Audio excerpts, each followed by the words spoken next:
Hey, what's up everyone? It's Vincenzo, bringing all some more Legends content. Now, today, doing something different, as you can see here. We're doing a tier list. Woo. Um, I don't know, several months ago I had the idea to create like a definitive tier list for every single card in the game. And I just really wanted to do that because no one's really made a tier list that includes like pretty much like every card in the game. You would have people do like just the legendaries and just epics, or they would just kind of rate like a set as it came out. But I kind of wanted to mash it all together, see how the whole game basically blends together. And very early on, the first thing I did was I counted up like how many cards there were going to be so I could find the easiest way to tackle it.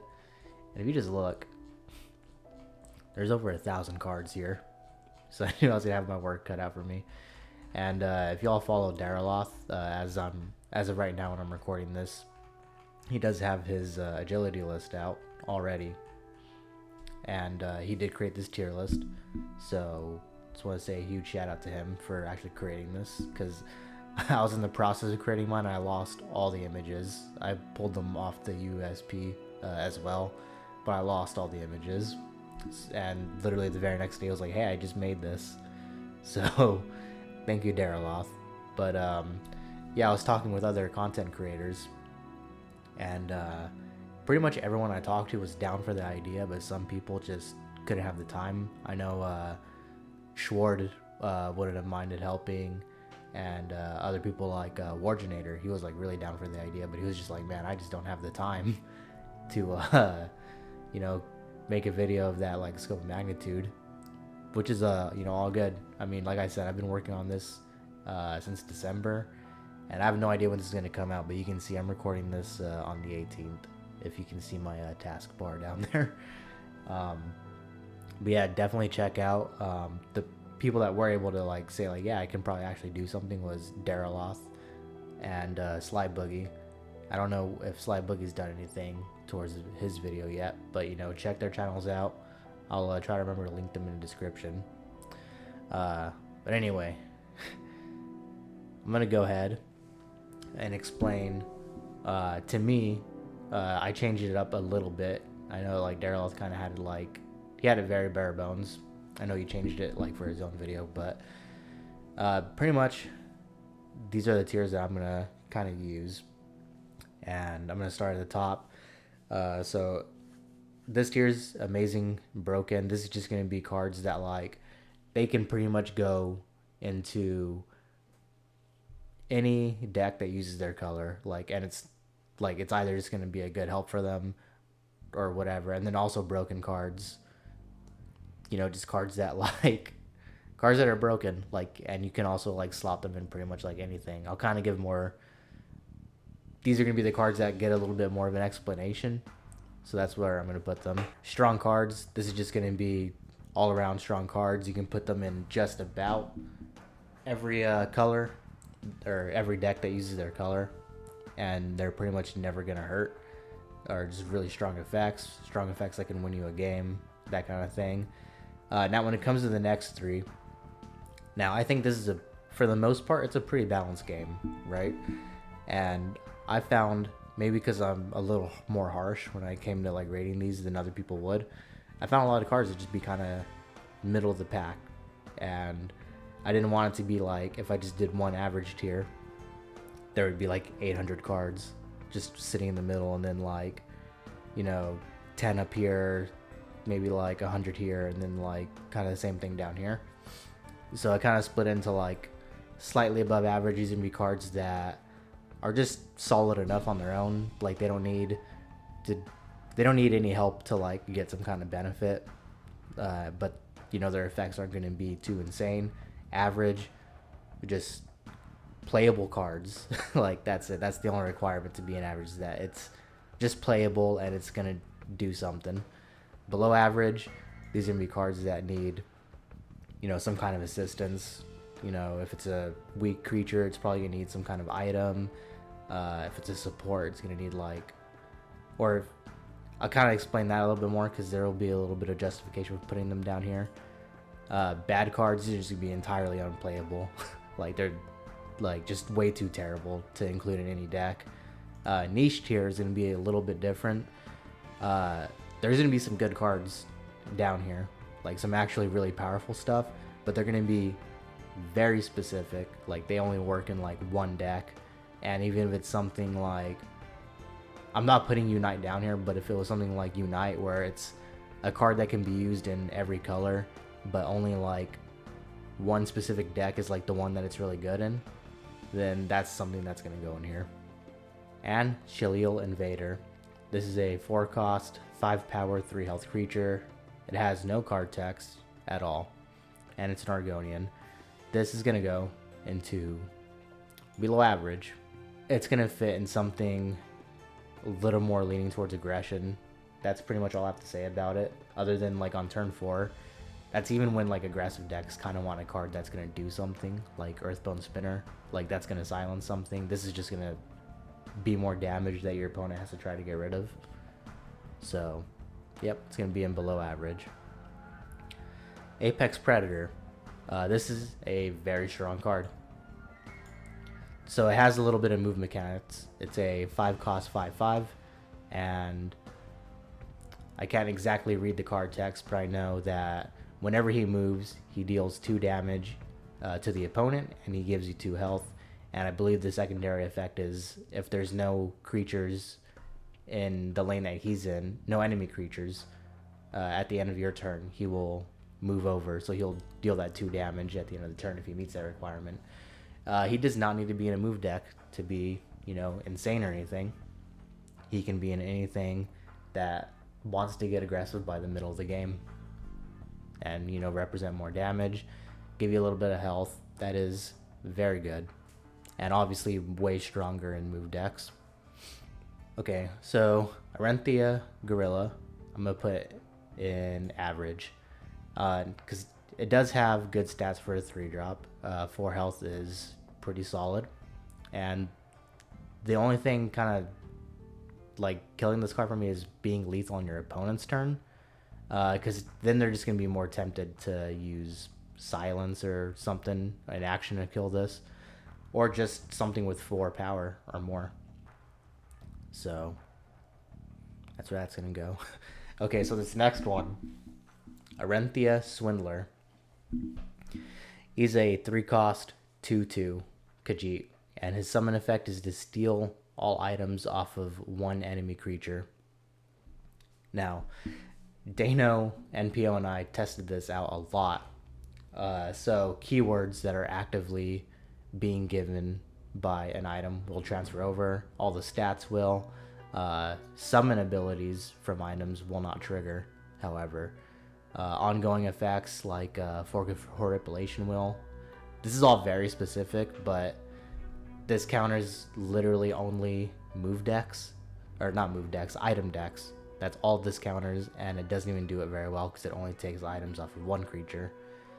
And you don't even know what the value is going to be on that. Like, that's just really bad. Arrow to the Knee. Cost 1 Magicka, it's an action. Shackle an enemy creature and deal 1 damage to it. This is entirely average. It is good. It has good synergies.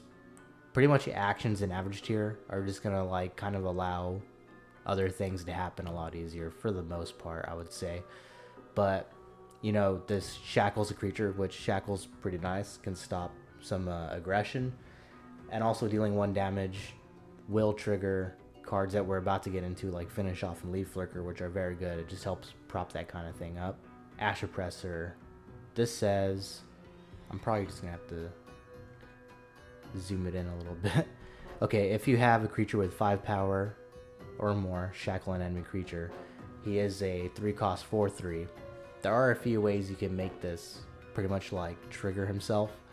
Not super easy, especially if you want to really go with like the Dagoth colors. But yeah, I mean, I think this is below average because, I mean, being aggressively statted helps, but this is like super conditional and a lot harder to get off like earlier on in the game. Later on, you know, you could argue that it would be a little bit more towards average, but that's where I would put it. Okay, Assassin Beetle. It's a 5 cost 2/2, so it has really terrible stats. and it does have prophecy, but its summon ability is play a prophecy from your hand. This is incredibly inconsistent. Like, the only time it's ever going to be good is if you literally like get this off of prophecy. Otherwise, you're playing like 2 cards just for 5, and the 2/2 body I don't think is valuable enough to like do that. I mean, it's a unique effect, but it's not super great. Okay, Astrid is a 3 cost 2/3 Nord with 2 power 3 health. She has lethal, and she has an ongoing ability of friendly lethal creatures have slay, put a completed contract into your hand. This is gonna go just so I don't have to scroll up. She is strong. The completed contract is a 0 cost action that just gives you 1 magicka for that turn. That is pretty good. It can allow you to pull off combos a lot earlier. If not, just 1 magicka lets you get out more powerful creatures actions a lot earlier. It's even better if you have the ring, because you could basically get like 2 magicka that one turn. But you know, that's only going to be 50% of the time if it ever goes off. Alright, next up is Awakened Dreamer. She is a 2 cost 2/3, and her text says, at the end of your turn, if you have a creature with 5 power or more, give Awakened Dreamer +1 attack, +1 health. This is also, I'm going to say it's above average. See, this is not a super hard effect to proc even early, like I would say like turns 3 or 4 with, you know, some items and just some generally more powerful creatures. But the good thing is that when she gets to 5 power, a lot of people like kind of forget that she can just proc herself, so she will just continue to grow, and that's just great. And then like if you factor in like move decks that can like also buffer and get her there like surprisingly fast, that's just, I don't know, people sleep on her a little bit. At least when I play her in decks, people kind of ignore her, and she ends up doing a lot of work for me. Bandaria Bruiser is a Khajiit 3 cost, has 3 power 2 health, and he has the Pilfer ability of gain +3 attack. So Pilfer has to happen when you damage your opponent's face. Like, this creature is dealing damage to the face, whether through an attack or an item or whatever. That's a lot of attack power to get up to, but what really just kills me about this card is just the low health. Like, this thing's just gonna die to like so much. I mean, if it starts like triggering, then sure, like that's good, but I don't think that's ever gonna happen very often. Bandari Opportunist. So this is a 1 cost 1/1 Khajiit with charge, and on Pilfer, they summon, or no, they don't summon. They put another Bandari Opportunist into your deck and shuffles it in. But those ones that get shuffled in have summon, draw a card. This is pretty strong. Reason for that being, once you do it like 3 or 4 times, you start having a really good chance of just drawing a lot of cycle cards, especially in decks that can kind of cycle through their, you know, through the deck very quickly. That's a pretty strong effect that can get out of hand really fast. I mean, obviously on their own, they don't do a whole lot, but you're never hurting anything by trying to get that effect off. Black Alley Footpad is a 0 cost card, and it has 1 attack, 1 health, and on summon, give a friendly creature cover. So I'm gonna get into a few cards, like what is that, like 10 more cards, but my problem was 0 and 1 cost. Giving a friendly creature cover is very powerful. There's not a whole lot of ways to do that, at least consistently, so just having a card that straight up does that is good, but I don't think it's really a good idea to run too many 0 or 1 cost cards in your deck most of the time. So that's what's going to sit below average for me. Back Alley Rogue, 4 cost, 5 power, 3 health.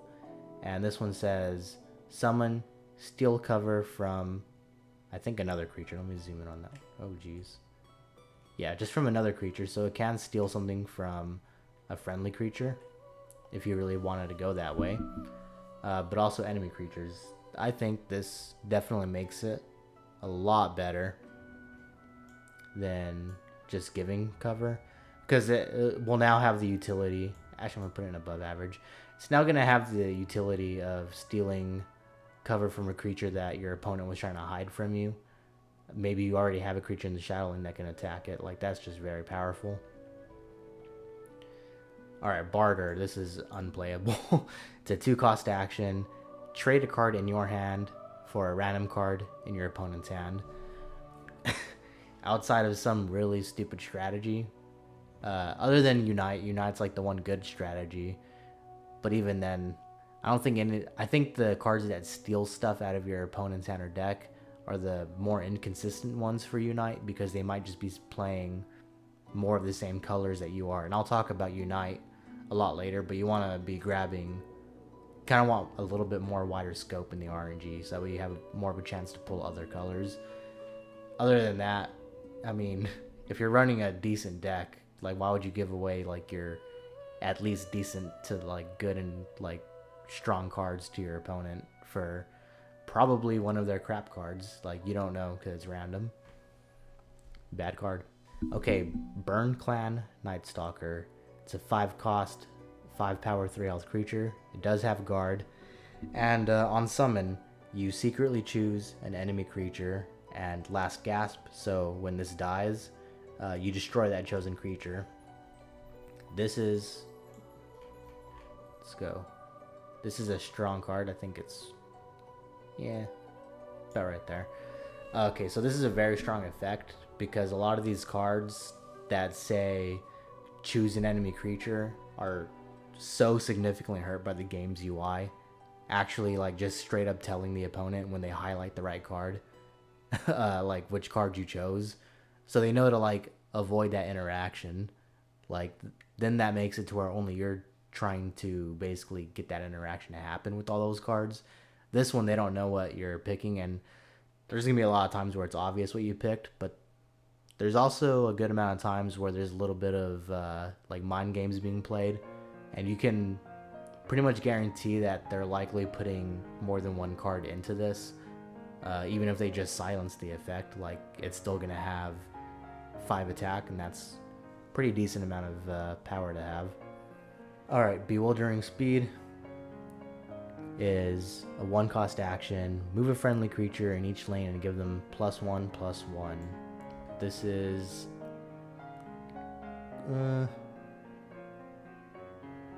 say it's above average, but it's going to be like on the low end once we start getting some more cards in here. I mean, it's good in move decks, but you need a lot of the other move synergies that give additional buffs for this to be like, you know, off the walls crazy. But it can also be good at just starting it since it's so cheap. Bitterfish Witch is a 3-cost 2/2 goblin. It has prophecy, and on summon, give a creature -1/-1. I'm gonna say this is average. It's not the most insane goblin. Pretty much it's just, you know, giving them a prophecy that does what their whole shtick is, reducing creatures' stats. We'll talk more about goblins once we get to the M's, because that's where pretty much all of them are in agility. Black Sap Protector. This is pretty straightforward, just 3-cost, 3/3 prophecy guard. Just a really nice, I would say, you know, you don't mind drawing this early. The stat line is completely fair, and if you get it like off a really early prophecy, like before, somehow if they broke your rune before your turn 3, then sure, it'll be good. Just a all around average card. Next up is Blades Flanker. It's a 4-cost 4/3 and has summon, give a friendly creature, or no, actually it's just give a creature in the other lane +2 attack. This is gonna be below average. Unless you're really doing that like double lane kind of strategy. I mean, +2 power is okay. That's not like anything crazy, and it has slightly lower stats than like average, but yeah, you know, you can do some stuff with it, I think. Blighted Werebat, 5-cost 4/4 with drain, and at the end of your turn, if you have a creature with 5 power or more, deal 2 damage to your opponent. This is gonna go into, say, it's like almost a very strong card. It just really depends on your board state. It's not too hard, you know, kind of in the later stages of the game to get this to give you a little bit of health and deal some like chip damage at the opponent. But there's also going to be a lot of answers to it. Even aggro decks will have some way to deal with this if they really don't want you to drain for 4 health. And the two health gain against an aggro opponent probably isn't going to help significantly. Alright, Blood Sacrament is a 3-cost action. It does have Betray, so Betray, you sacrifice one of your own creatures to get the effect to happen again. But the effect is deal 2 damage to your opponent and gain 2 health. This is also almost like a very strong card, but it needs to fit in just it has to have very good setups and decks that can take advantage of this, like Burn Assassin does very well. But also in Burn Assassin, there's cards like, can't remember the name, House Kinsman, and his Last Gasp also deals damage, so you can deal like tons of damage with this card. It also has a bunch of creatures that just give you more damage just for sacrificing them, so it synergizes really well with that. So I'm gonna put it above average. Okay, Bloody Hand Chef is a 2-cost 2/2 goblin, and its text says, when you reduce an enemy creature's power or health with an effect, Bloody Hand Chef gains that much power or health. So this is gonna be... Okay, so it obviously only really goes in goblins, right? Because that's pretty much their whole deal, reducing stats, and then you buff this guy. There are a few cards in willpower. Specifically, they only reduce, for the most part, just power. So that's one way. But, or like, one way you can buff this guy. But, he's not the main thing carrying that deck. I mean, he's kind of one of the win conditions if he starts snowballing out of control. But he's definitely a lot easier to manage than the actual ones. I'm going to put him in high average. Brotherhood Sanctuary. This is our first support, I believe. Yeah, it looks like it. Anyway, so it's an ongoing support.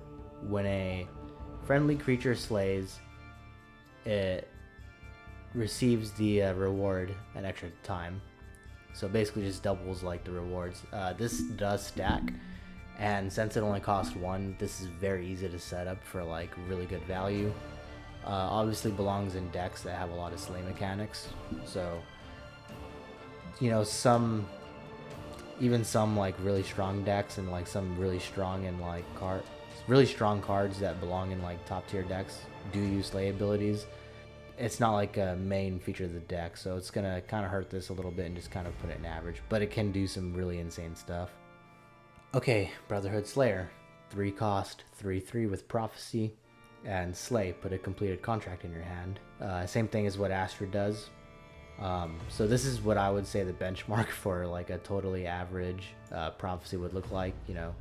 It has passable stats and like good ability that might be able to trigger, and it having Prophecy may make it easier to trigger.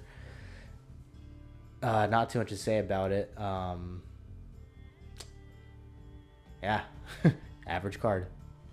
So Brotherhood Suspect is a 1-cost, 2-attack, 4-health creature, and Last Gasp, your opponent gains a completed contract. Okay, so this is gonna be this card pretty much is gonna exemplify my issue with almost every single 1-cost creature. Now, the direct comparison with this card is like Mournhold Trader, where it's a very overstated creature that has a downside that will benefit your opponent when it does die. So let's just say you have both of them in your deck, or even just like any other 2-cost, like, I don't know, Windkeep Spellsword or this Daring Cut Purse, right? And let's say you play 100 games and 10 of the times you drew both Brotherhood Suspect and Mournhold Trader, or Daring Cut Purse, whatever 2-cost, in your opening hand. Statistically, you would get the ring about half the time, so really half the time it would just be better to ring out the Mournhold Trader or whatever else you're running. And that's just going to push a lot more damage. So, like, and it's also like a lot of those are just harder to deal with like right out the gate than this dies to execute. Like, this is why I'm gonna say it's maybe not absolutely terrible, but it's gonna be like, it's gonna hang down here on the verge of being like down a tier. I will say I'm kind of, for the most part, putting like the stronger cards towards the left, and the weaker ones like are gonna be towards the bottom. But there'll be a lot of like, you know, they're gonna ebb and flow a little bit there. Anyway, moving on. Brynjolf, he is a 5 cost, 4 health, 5 power creature with Drain, and when a friendly creature pilfers or drains, you gain 1 magic at that turn. This is a very strong effect. Say it's about on par with Astra's, but sometimes you want the Drain more. Yeah, gaining extra magicka in a turn, especially if you are going heavy. Like, the thing is, you don't even have to really play this in a pilfer or drain heavy deck for that to be like super useful. Sometimes you just need 4 health, and you know, 5 health is gonna eat up some damage if they want to take it out that badly. So yeah, it's a strong card. Okay, Cameron, Scout Leader is a 5 cost 2/2 summon a 2/2 Wood Elf Scout with charge in each lane with a wounded enemy creature. This is gonna be bad. This is just way too hard to set up, and like, if you think about it, sure, it's 5 cost for 6/6 of stats if you get both of them, but you can't even like do anything with all the stats because she doesn't have charge, and it's 5 magicka. That's like a lot. That's just a lot for like dealing 2 damage in each lane. Like, you might not even be able to kill whatever's in those lanes that's wounded. So yeah, that card's bad. Alright, Caravan Enforcer is 2 cost Khajiit, 2 power, 2 health, and when he moves, he gains +1/+1. I'll be the first to admit that I'm not the biggest fan of move decks, but this one can go pretty crazy, pretty fast, if you have the other ones that give a buff while moving. Those decks are a bit gimmicky, and I will say that this does help that out a lot, so I'm going to put it like, yeah, kind of like this. These both can like snowball, but yeah, higher end of average. Okay, Cartel Bruiser, 5 cost, 4/4 with Pilfer ability, gain +2/+2. I think this is perfectly average. Like, it doesn't really need to be in a Pilfer deck to kind of represent a threat. If it pilfers once, it becomes a 6/6, and that's when, you know, people want to start taking something out with that kind of stat line. So yeah, Charis is a 4 cost 4/4 with no text. This is going to be below average. I think it's going to be worse than these guys, because at least these guys are about the same cost with, you know, similar stats, but I mean, he just doesn't do anything. He's just going to sit there. Okay, Charis Breeding Pit is a 10 cost action, and you summon a Charis Reaper in each lane. Conveniently, the Charis Reaper's right here, so I'll just talk about this card first. So it's a 7 cost creature with 5 power, 4 health, and on summon you give every enemy creature in that lane -1/-1. So on its own, I think this is a pretty, like, it's almost very strong. It can be a little situational, but that is a pretty good effect. And the body's like, you know, the stats on it are like fine enough.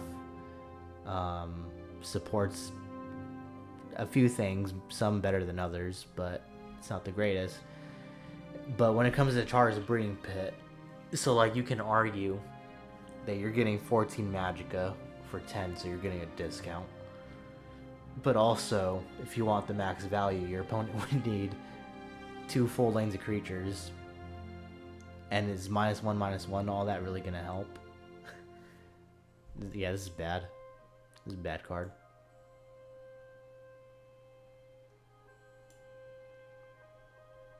I'm gonna move Barter up here because it at least can be used in some decks. These guys just can't. Yeah, Bard is probably better than that. All right. Cliff Racer.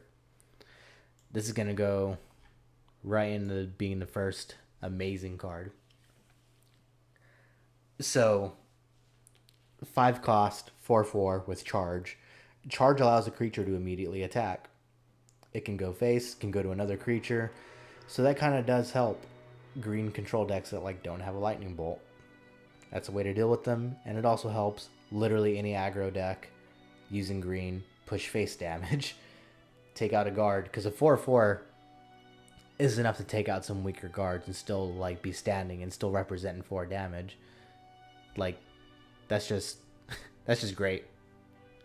Universally just a great card for a green. Okay, Cliff Racer Onslaught. Oh my god, this is another bad one, I think. Okay, so it's a 9 cost action. You summon a 4/4 Cliff Racer with charge in each lane, so the card we just went over. But your opponent summons a 0/1 guard in each lane.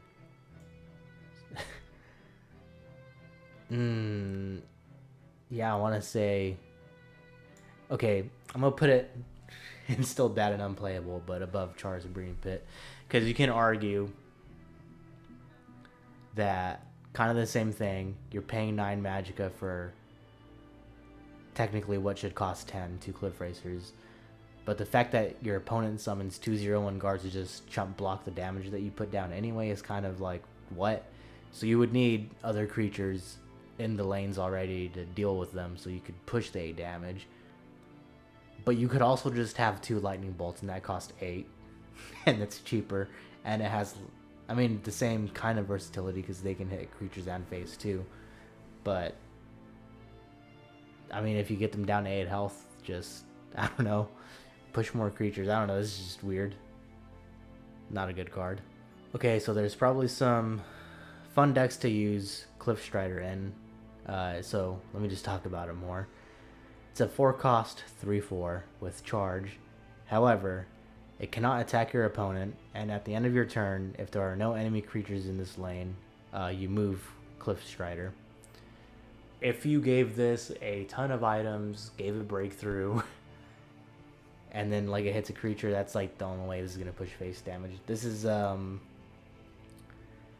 this is bad. I mean, this requires way too much setup, and it's inconsistent.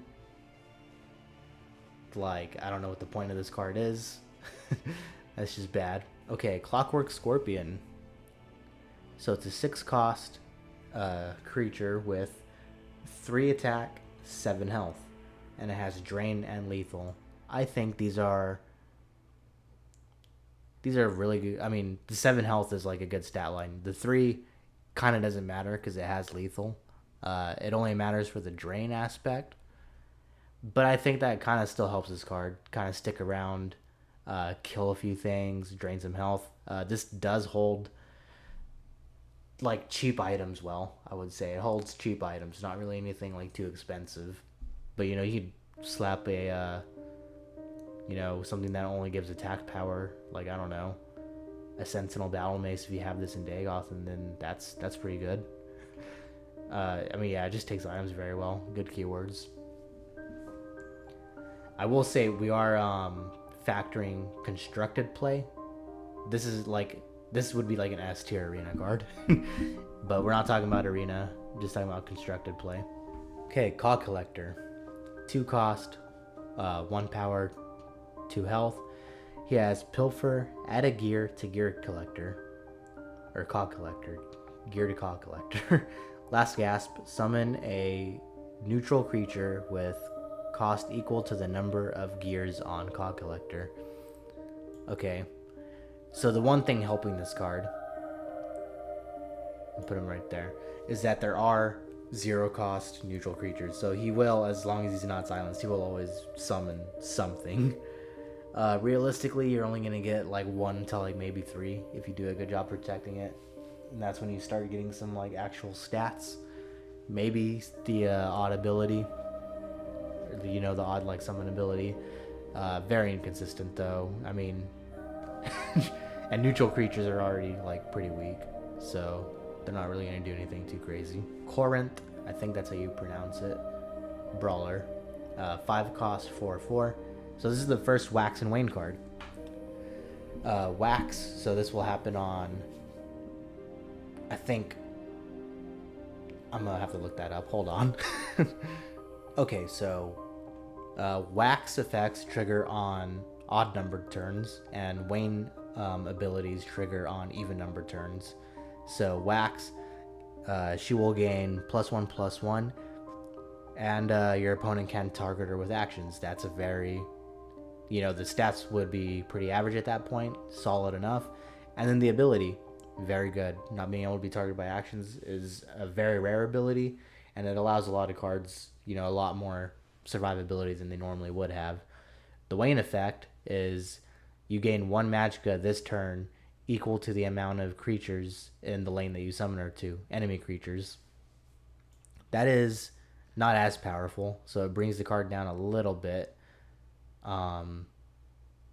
It's kind of like a niche ability, but I'm not going to put it in niche tier just for that, because a 5/5 on its own that is immune to actions, that's pretty strong. Corner Club Gambler is a 3 cost, 4 power, 3 health creature. So on summon, you must discard a card. At the end of your turn, you draw 2 cards, and then she loses the ability. So you won't be able to re-trigger it with summon effects, but I know Daraloth said this in his ability, or not his ability, his video. You don't need any cards in your hand, and like the draw 2 will still trigger on the next turn. This is a very strong card, like almost on the verge of being amazing, because not quite every deck would. Actually, I'm gonna put her up there. More card draw is just great. This is so early. On curve, the only thing that deals with it like directly on turn 3 is Crushing Blow and like Silence, like the very cheap silence options that there are. And if you ring it out on turn 2, like Negation and like the 0/1 cost silence cards are the only thing that are going to deal with this.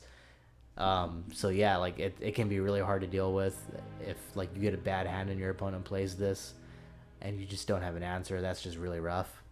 Okay, Crazed Hunger is a 2 cost 0/2 creature. It has charge, and on your turn it has +2 attack. So it's basically on your turn a 2/2. So you can deal 2 damage immediately. But this is so weak to like silence and kind of stuff like that. Your opponent can just kill it for free. So I guess if you just want, I mean, it's good in like that, what's it called, the Charger deck, where it's just Archer with every single charge creature in it. Like I guess it's fine there, but then it's just allowing your opponent to kill stuff without, taking any damage. So they're still keeping stuff on board. Almost tempted to put it in bad, but I won't. It has a use. Curse. Okay, so it's a 0 cost action, and it's just very simple. Give a creature -1/-1. So I'm gonna rate this as like you putting it in your deck, because there's a lot of cards that just generate this for like, a lot of the goblins, and a lot of goblins that just do the same thing. So with that being said, I'm gonna put it in below average. You can definitely put like 1 or 2 in your deck, and it's not really gonna hurt, but you're gonna be kind of triggering a lot of the stuff that it synergizes well with anyway. Like a lot of cards give -1/-1, even -2/-2. Actually, I'll just put it like on the very low end. So that's my justification.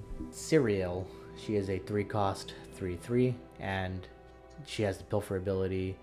Reduce the top card of your deck by 3, the cost of it by 3. I think so. That's a pretty good ability. She just is so prone to removal. Like some decks want that, but not every deck is necessarily going to care. And you could also use her to eat up some removal, I guess. I mean, it's powerful if you can continually get it to happen, but it won't be game winning every single time. Daedric Titan is a 5 cost, 6 power, 4 health creature, and the text says, when you have another creature in each lane, Daedric Titan has Drain, and your opponent can't target it with actions. So this is very conditional. And as we said, like, not being able to be targeted by actions, that is a very powerful ability. But if you need creatures in each lane, there's probably a good chance that they might also just have something that can kill one of the other creatures. You know, especially if you only have one in the other lane, and then they can just target this with an action. 6 power is very decent, especially with Drain. That's a good chunk of health gain. So it's not absolutely terrible. It's like, it's at least playable. Like, you can also just play it for the stat line if you really wanted to. 6 power, like I said, that's decent enough. Daring Cut Purse is a 2 cost 2/2 with Prophecy and Pilfer +1/+1. I think this is like a slightly above average card, especially for like a common with Prophecy. Obviously better the earlier it comes down, because like later on it'll be answered by a lot of stuff, but as long as it can continue pilfering, like it can kind of help you get out of hand really fast with a lot of pilfer synergy. Daring Heist, this is gonna be a fun one. Okay, so it's a 3 cost action, and it does start off by just saying draw 2 cards. That would be very powerful. But Daring Heist can't be played unless a creature in each lane damages your opponent this turn. That makes it really bad. So Agility already has like the most just like card draw in general, but also just the most like, here, just draw some cards, or draw a bunch of cards with like a small like little like bit of sacrifice. This isn't like sacrifice, you have to like really set this up. It's probably not going to be easy to do so, and I mean, there's just better draw options. We'll get to one of them later. I mean, a couple of them, really. But yeah. Okay, Dead Drop is a 0 cost action, and it says, give a friendly creature Slay, put a completed contract in your hand, and on this turn, it may also move to the other lane to attack creatures. So moving lanes is a very powerful ability. And, you know, also getting the completed contract, that's also pretty average. I would probably still put like 1 or 2 of these in my deck, so it's kind of like Curse in that regard, but it has just kind of different utility and supports different decks. Debilitate is a 7 cost action, and it just says give all creatures -2/-2, but then it also has Empower, reduce the cost by 1. So Empower happens whenever you deal any kind of damage to the opponent that turn. So on its own, it's like kind of comparable to Ice Storm, but it's worse because Ice Storm costs 1 less and it deals 1 more damage. This reduces by 2, so it's not exactly like the same. It has a different application of like damage, but I don't know, man. The fact that it also reduces like your own power, like I don't think any of the decks that care about Ice Storm really care about like damaging their own creatures as much as like, I mean, reducing like their power would be even worse. People are probably gonna hate me for that, but whatever. I'm gonna put it there. I don't think it's that good. Alright, Deepwood Trapper is a 1 cost 1/3 with guard, and has the ability of shackle creatures that are damaged by Deepwood Trapper. I think that this is actually a pretty above average card, especially for a 1-drop. It's one of the few ones that are just kind of good at. It's one of the few 1-drops that I wouldn't feel quite as bad playing a little bit later on in the game, just for kind of, you know, helping slow down aggro a little bit. It's not like the easiest ability to bypass without just straight up removing this. I mean, that's just good. Deranged Corpus is a 2 cost 0/1. Deranged Corpus has +5 on your turn, +5 attack. That is, there is some use. Very little. Very little use. It's like on the border of being unplayable. If you really need a cheap Dagoth ability trigger, because all the Dagoth triggers, they are based off having fewer than 5 power or more health, or 5 or more power. Sorry, I can't talk. This is a cheap way to do that, but there's also like 1 cost items that can do the same thing, or 2 cost items that can like just boost an actual creature to that point. Yeah, you know, I'm gonna put it in bad.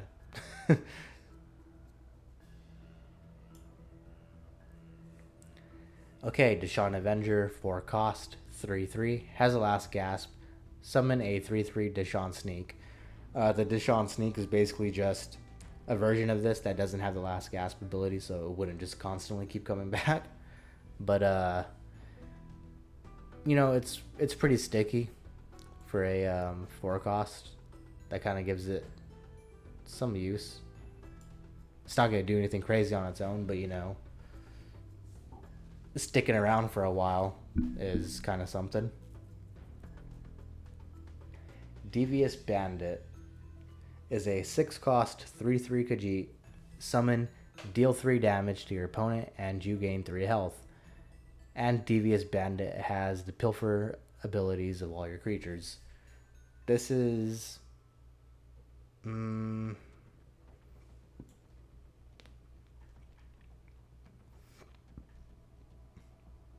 gonna go ahead and just slot it in average, but like.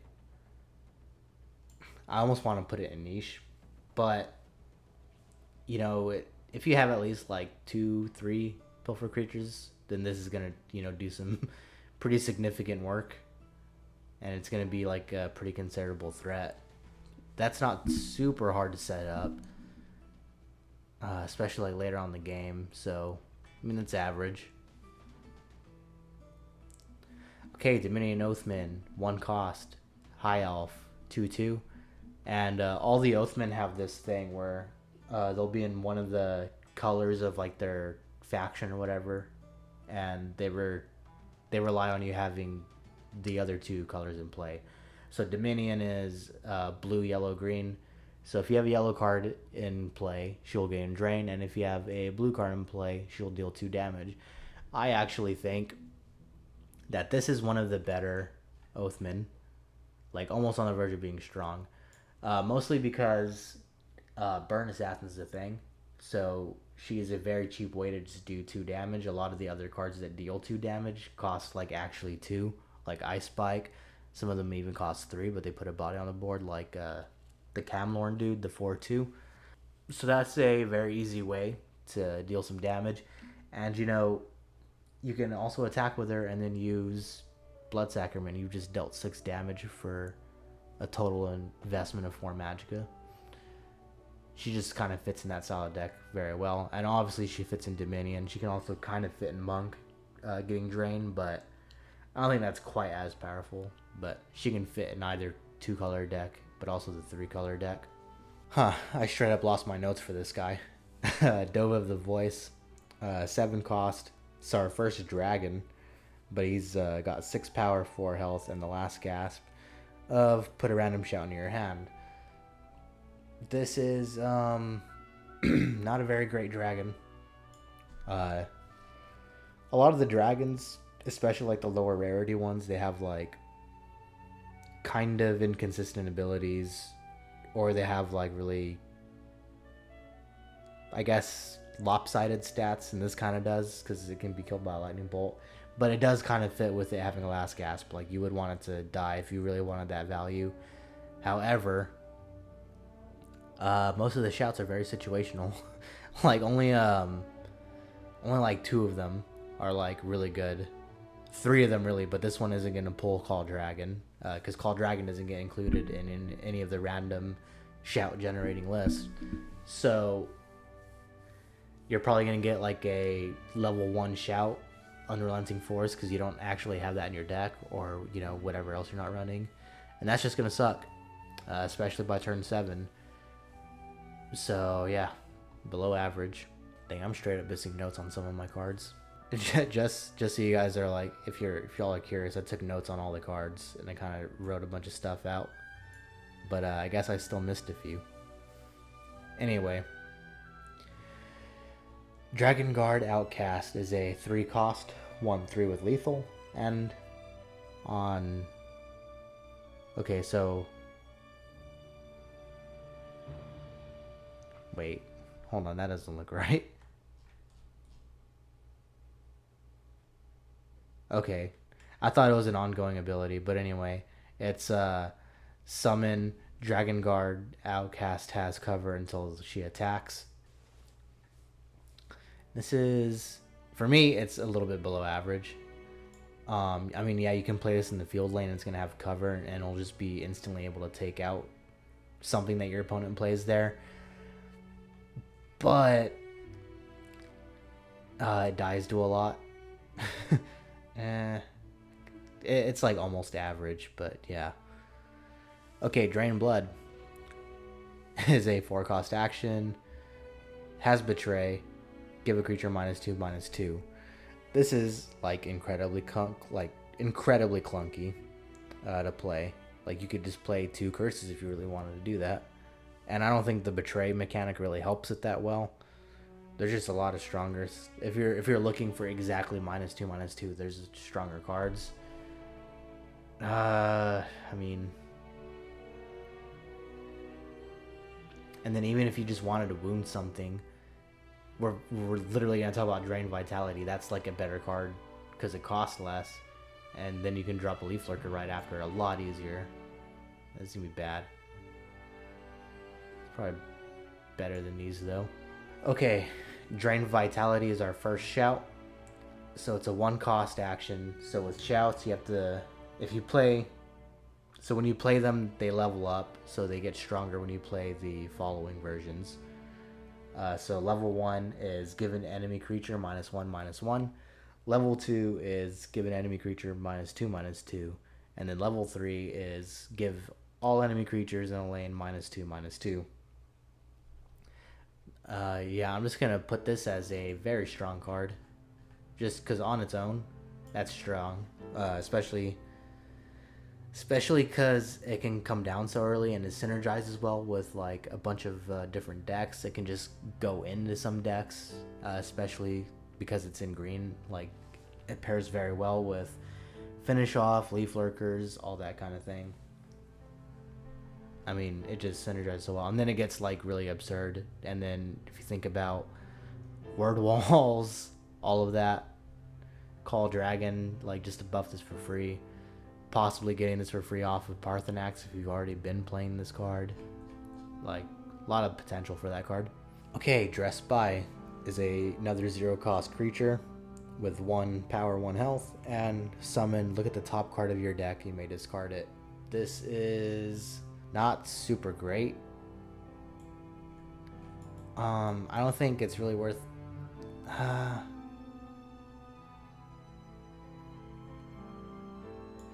I don't really have like too much of a good explanation for this. Like, looking at the top card of your deck and discarding it can be useful, but you're not even... Yeah, you know what? You're not even drawing the card, so it's going to be like more like down here. You're just removing something from the top of your deck. And you can't even see like where it replaces it, so you don't even know if it was a good decision or not. Okay, Dune Smuggler is a 3-cost 3/1.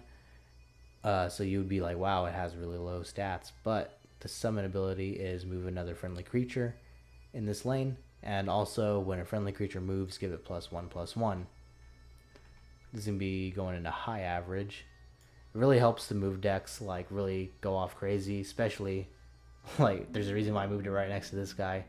You move this guy, he gets +2/+2. So now you have a turn 3, 4, 4 that can get bigger. You probably have other ways to make it even bigger, a lot easier. This card, yeah, just really helps those decks snowball. Dune Stalker is a 2-cost 3/1 with Prophecy, and also has Summon. Move another friendly creature in this lane. So it's a very similar. Let me just move him up like next to him. Very similar to Dune Smuggler. Dune Smuggler just costs 1 and gives a buff, whereas Dune Stalker costs 1 less and has Prophecy. I think that makes it at least average because it's still going to help that archetype out a little bit, but maybe not as much. I mean, having Prophecy in the move gives it a little bit of different utility. Like maybe you could use it defensively to move a creature somewhere. Okay, Dunmertiro.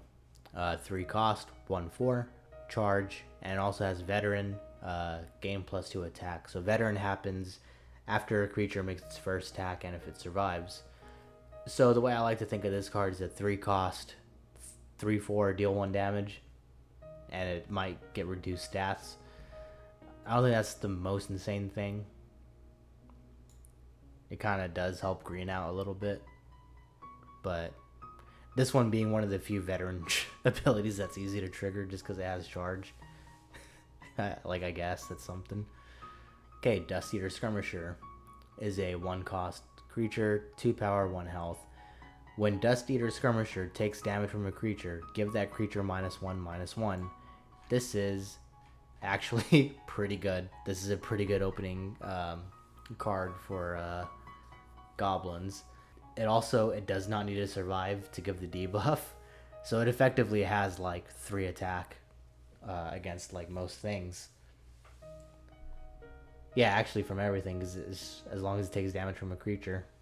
That's actually a surprisingly strong ability, and I'm glad they gave it to such a weak creature. Eager Torturer is a 3 cost 2/2. When you sacrifice a creature, Eager Torturer gains +2/+2. This is very, very situational. Like Telvanni kills a lot of its own creatures. A lot of its cards are like good at that, and they have like a lot of synergy because they have like last gasp effects, but they don't necessarily do it because they want to buff like one of their guys already on the board. They want to, use Alter. We'll talk about that card later, or use cards like Balmora Spymaster, like to get value that way. This is just gonna be like flat, just bam, 2/2. You're 4/4 now. Did it again. You're a 6/6. Like, I guess, but you're using so many cards to like fuel that, and it might not even survive for very long. That's like that's what's making me put it down here. Is just like you have to play a creature, then do something that's gonna like sacrifice it, and that's like 2 cards right there. You don't even know if you're getting any like good value off of that, because I'm just kind of saying random creatures at that point.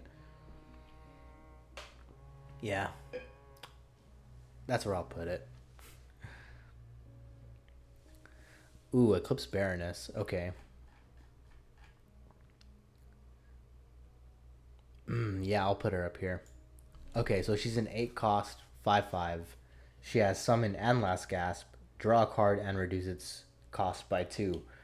That is so insanely strong. If both of them do happen, you've drawn 2 cards and reduced the total cost of them by 4. That's like so strong.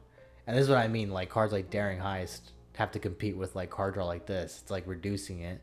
Granted, it's really expensive and but it has a body attached to it, like a decent enough body. Like it provides value. So much value. Okay, Elder Centaur is a 5 cost 5/4 creature, and after he attacks, give him cover. I think this is funny, but it's a weird card. It can be kind of hard to deal with. It's definitely better than the Invader, just because it has like this weird ability that makes it hard for like creature focused cards, creatures to just deal with it. That's what I should have just said. But this can get really annoying as long as they don't have an action to just straight up kill this guy or silence it. Like if he can just keep doing his own thing. Okay, Elder Gleam Matron, 3 cost 4/2 creature. Summon, put a random animal in your hand. Okay, so most of the animals in the game, I would say, are aggressively statted. So the fact that this is also aggressively statted kind of helps that, and you also see a lot of the animal decks be pretty freaking aggressive. So it kind of just fits in that very nicely. But there are quite a few duds. Just like pretty much like anything that has put random whatever into your hand is gonna have some pretty like bad draws. But I'll put it like right there. Especially because when you think about animals, there's a lot of neutral animals, and a lot of the neutral animals are pretty bad. Okay, Elixir of Light Feet is a 2 cost support with 3 uses, and when you activate it, you give a creature cover. I mean, it can be an annoying way to keep your creatures safe, but it won't save them from actions. Like, it'll just help them avoid other creatures. That's about it. I mean, it does help that it's cheap, but it's not the best thing. Elytra Noble Okay, where's Feldu? Okay, so this is the first double card we're talking about. I think this one has like the most polarizing cost. So double cards, like in your deck, they count as one, and then when you draw them, they expand into the two cards. So they kind of help fill up your hand a little bit, but there's only there's only so many of them, so they can probably your opponent can probably easily guess which one you're running. But anyway, so I'll do a Feldu first because it's actually a pretty. I think it's a pretty solid. Um, I think it's a pretty solid action. Not the best though, because yeah, actually it only gives lethal for a turn. But that has a use. It's kind of like if I can find her, she is. I know she's a green card.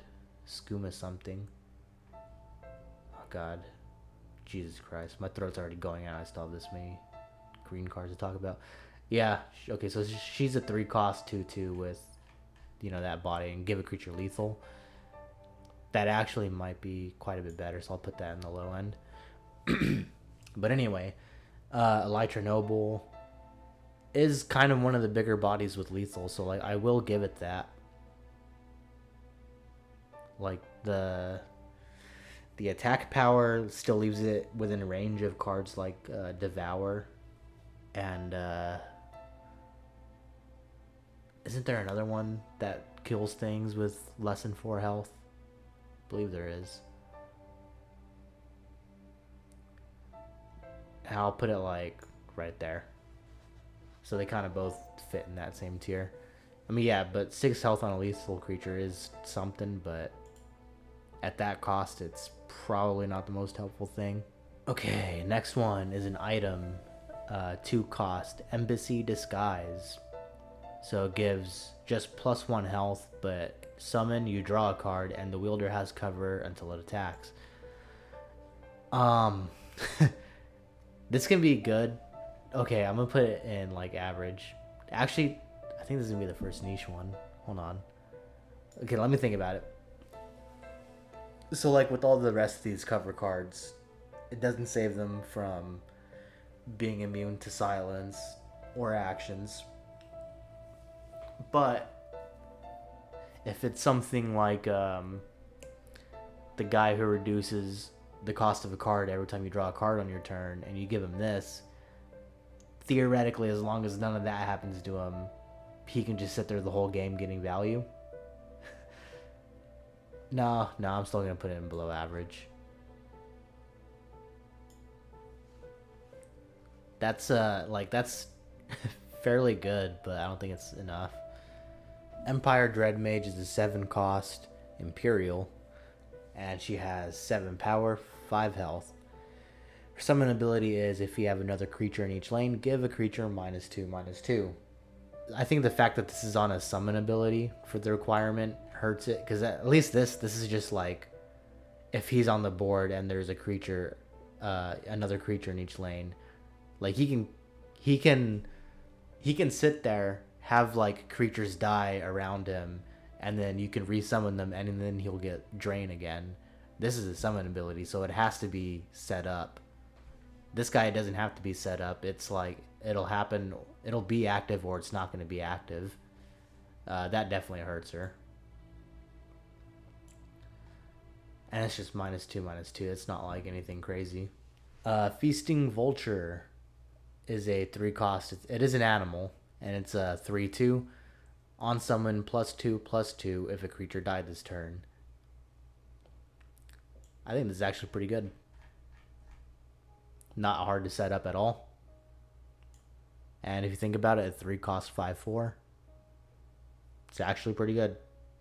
I mean, like nothing else to say about that. All right, Fighters Guild Recruit is a 2 cost 1/2 Argonian. He has Prophecy, Guard, and Lethal. Guard and Lethal is so annoying because Guard, basically, for anyone who happens to be watching this and doesn't play, Guard means that creatures in that lane can't attack past that creature. They have to attack a guarded creature first. Lethal means that when this creature damages anything, it instantly kills it. As long as it deals damage to that creature's health, it will kill it. So this is just very good at like stalling. This can kill some really stupid things that it shouldn't be able to, but it's just a solid prophecy. Every green deck should probably have this guy in it. It's not like broken or anything, but it's just really good. Finish off is a 2-cost action. Very simple, destroy a wounded enemy creature. This can like basically be the cheapest removal in the game. Like that's and so wounded counts as anything that has had its stats reduced by an effect or from a creature damage. So drain vitality reduces their health. You can finish it off. Getting hit by just 1 damage, you can finish it off. It can be Alduin. He can have 11 health and you can kill him for 2 magicka. Very strong. And also, another thing about it is just creatures are constantly fighting each other. So, it's not hard to set up at all. Unless I already said that. Okay, Fleeting Apparition is a 5-cost action. It has Betray and says, summon a random creature from your deck that costs 3 or less to a random lane, unsummon it at the end of your turn. This is... So I'll be honest, I've not really used it too much, but I know that this is a very powerful ability from when it's been used on me, because it's just basically pulling up to 2 creatures out of your deck. Sure, it's a little random, but since it's within your deck, it's a little bit of that like controlled variance. And some decks can really abuse this, especially the fact that you unsummon the creatures, so you're getting... if something has a powerful summon ability like Black Hand Messenger, like you can just re-trigger it again for free. Like that's really strong. Put that in strong. Okay, fresh start. So this is going to be an interesting one. I have an interesting opinion on this one. So I think, first, it's a 6-cost action, draw 3 cards. That's it. Now, 6 magicka is quite a bit. If you're not ramping, that's, more so like half your magicka. If you only get to like 12 magicka for your max. And that's a pretty huge investment to just draw 3 cards. So like, in those decks that don't have any kind of ramp, I think it's pretty bad. You shouldn't use it in those. But if you're playing in a deck that, like Ebonheart, Telvanni, probably even Empire, that's going to get up to like 15, 16, 17 magicka anyway, then this doesn't hurt nearly as bad. So it's going to be the first niche tier, because like literally only in that deck is it good. But you're like drawing 3 cards is powerful anyway, even if it does cost a lot, I think. Again, it's my list. I don't care what y'all think. I'm just kidding. Tell me what y'all think in the comments. Let me know how wrong I am. Gentleman Jim Stacy, 7 cost, 5/4 red guard. On summon, your opponent chooses a card in their hand and gives it to you. I think that this is a somewhat overrated card.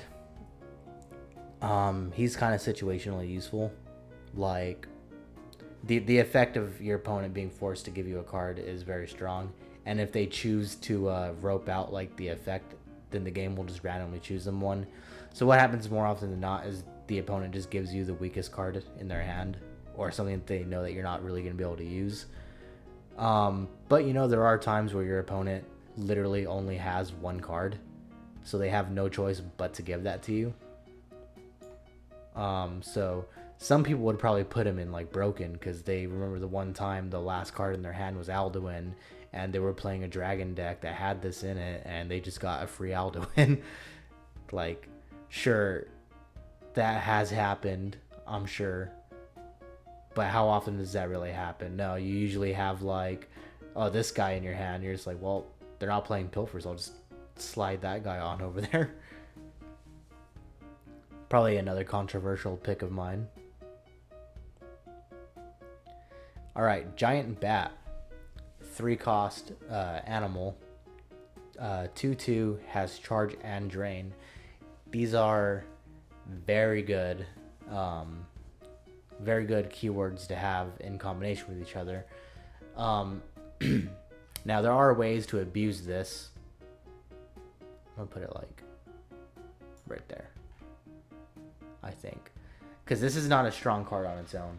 It'll run into something and usually die. This gets propped up by other cards that can buff it, especially like items and select few actions, which we'll talk about, and I'll try to remember to reference this card when I talk about it. But like, it's also just decent like on its own, so that's where it's gonna go. Okay, Giant Snake is a 5-cost. It's another animal, 3/3, and on summon shekel all enemy creatures in this lane. If you are getting beat down like really hard, this is really good at like just buying you a turn. And I think what really helps this card is that it costs 5. So if you're like literally waiting on an ice storm, like this is just gonna get you there. I mean, yeah, it's a very strong ability. I mean, you could argue putting it as like strong, but I think it like so like the way I probably should have explained this a little bit more, but you know, like these like top level cards like that are at the top of their tier, they could also be seen like maybe even up to like the middle of the tier above them. You know, there's a little bit of give and take. Like I said, I think it's a very balanced game. Most of them are going to fall into this average tier anyway, like they kind of are right now. Glass Greaves, 1-cost item, +1/+1, and it also has plot. Reduce the cost of a random card in your hand by 1. So plot triggers as long as you've played one, like any type of card before you play something with plot on it, then the plot will trigger. This is kind of one of those cards it's like the 1/1 rally or like the 1/1 invade. You kind of just need like a very quick like generator for these things. And you know, reducing cost by 1 kind of helps plot kind of keep its thing going like a little bit, but +1/+1 isn't like insane stats, so I'm just gonna put it below average. Okay, Gloomlurker is a 2-cost creature with 3 power and 1 health. Prophecy, summon, give a creature cover. This is only going to be situationally useful, I think. Probably about like on par with that guy, but a little bit better. It has 3 health, which is or 3 attack, which is something. But giving a creature cover, like I said, like the creature is still susceptible to actions. Like you're only buying them another turn from creatures. If they want to kill it that bad, then they're just gonna find an action. Goblin Skulk is a 3-cost 2/3 creature, and he has Pilfer. Draw a random 0-cost card from your deck. This is actually a very strong ability. There are specific 2-cost, or not 2-cost, 0-cost actions that you would put for this. One of them is actually Curse, because that fits the Goblin package. And what is Goblin Skulk? He's a freaking goblin. Could you imagine? That synergizes very well with each other. But also in other decks, you know, Cruel Firebloom is a pretty strong action for a 0-cost. He can just pull that, you know. This is one of those cards where you will have a very limited amount of 0 costs, and when you play this guy, it's because you just want that like in your hand now, and that's just powerful to do. Pull things out of your deck. Okay, Grand Ball is a 2-cost action, and it's very simple. You just move all friendly creatures to the other lane. Okay, I